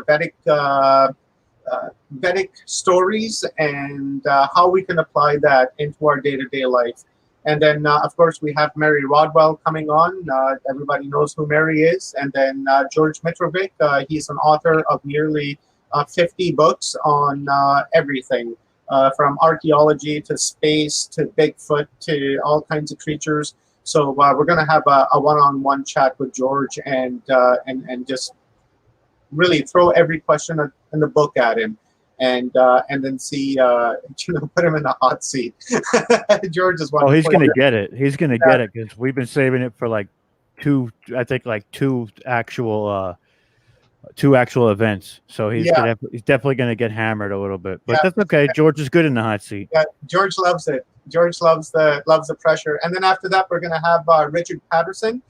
Richard Patterson is going to talk about Stonehenge in Australia, that most of the world is not even aware that it exists. And the interesting thing that is about the Stonehenge in Australia is that the horseshoe that is in the center and the horseshoe that is in England within Stonehenge, they point at each other. So there's an interesting fact. We'll learn more about that tomorrow. I don't want to give too much away. And again, tomorrow we will be streaming in the same stream platforms where you guys are watching today: New Realities, Portal to Ascension, Full Spectrum Universe, New Realities, Pilled, and did I miss anybody? Nope. I think you got everybody. Yeah. So I guess that's it, guys. I really appreciate that. Maybe Lyanne, if she wants to come in and close the day off, maybe with a light language prayer, just as we started this morning, since she's around, why not? Absolutely. You guys have any thoughts? Again, I just want to thank everybody for joining today and coming by. And it's, like I said, this is an upward. We're not even on the downward slope of the hill yet. We're still climbing, and it's going to be it's going to be, for staying awake, it's going to be a rough couple of days, but it's going to be well worth it. Well worth it. We're going to have so much fun tomorrow. We had so much fun today, but tomorrow and the next day we're going to have so much fun. I will be presenting I think it's Saturday morning or Saturday afternoon for me, but Saturday morning for you guys on the West Coast. And I plan on going for quite a while, so we'll be ready. Yeah, I've got a power presentation coming as well. I'm doing mine Monday morning at 10:30 in the morning. It's on the Constitution, human rights, and the designations that we've been assigned and are forced to operate under. It's mostly really geared towards the Commonwealth countries, but all countries that are outside of the Commonwealth, this knowledge will be beneficial for you as well, because it will highlight the designations that we have given to you. But I quote a lot of the domestic law in Canada, and then I connect that to the human rights and the covenants that Canada is a signatory to, and also the other Commonwealth countries are signatory to. So I use that as a reference, but the presentation and the information within it is really for everyone. So I'm looking forward to doing that one. Clarence? What can I say? Been an awesome day, no doubt. Learned a lot today. Even though we've been in this for many years and been doing it for many years, there's always something there in the background that catches you. Yeah, it's pretty awesome. And I just can't wait for the next 4 days, man. A lot coming at us. That's right. That's right. My presentation is going to be on the Iroquois and the creation myths, these stories, and it's called Myths, Heroes, and Legends, and how some of the creation stories of the Iroquois tribes go into other creation stories around the world, but also what those myths represent and the symbolism in those myths as well, which is really fascinating. It's going to be quite a trip. Quite a trip. Awesome, right on. Nothing more to say. Aage, do you have any final words for our beautiful viewers before we bring Diane on for our prayer? No, I just appreciate you guys having me here, and it was wonderful. And I'm looking forward to talk to people as they contact us, and please do. So we'll be around. Cool. Right on, guys. I'm going to remove everyone from the screen and bring Diane on.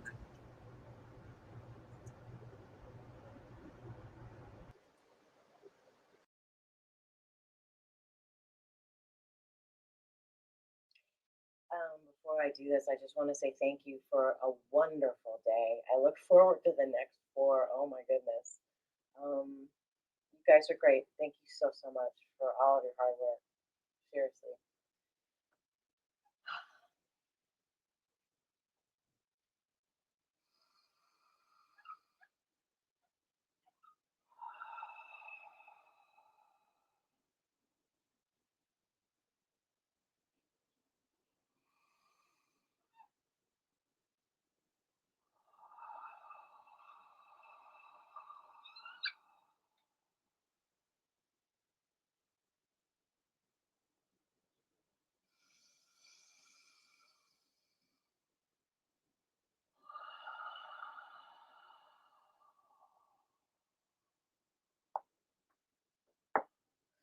Te kuarea nashtia kwa kushne na yarea.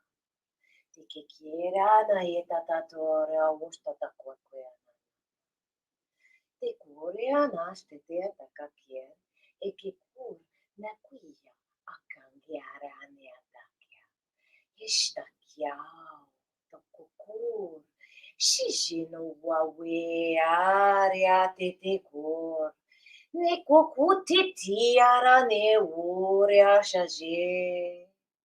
O kweane anahi hai ya. Ne ore anaka ore.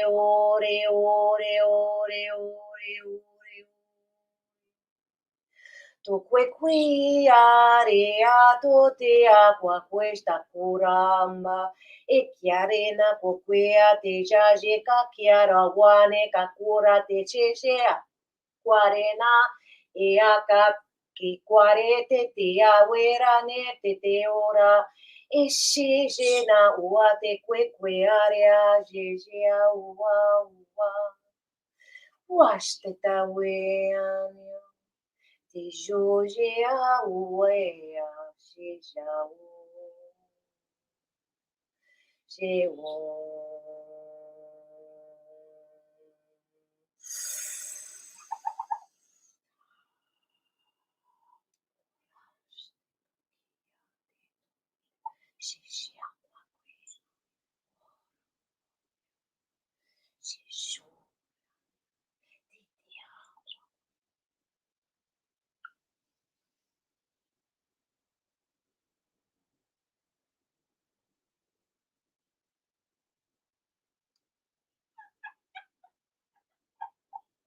Hariana tete kura ura ura ure. Ejia waria tiata kuiania kujijia. Tiarua tiata kia kia uia steka ku. Tia kia kia nea washia. Tiu.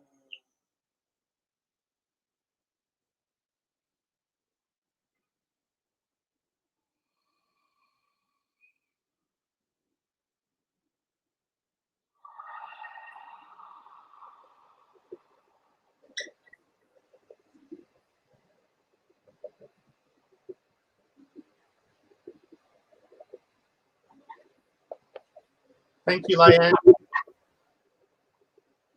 You're welcome. Thank you for having me.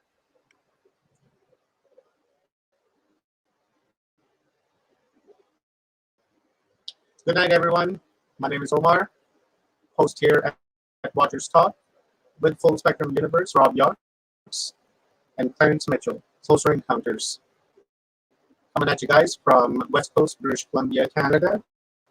Have a wonderful day, and we will see you tomorrow.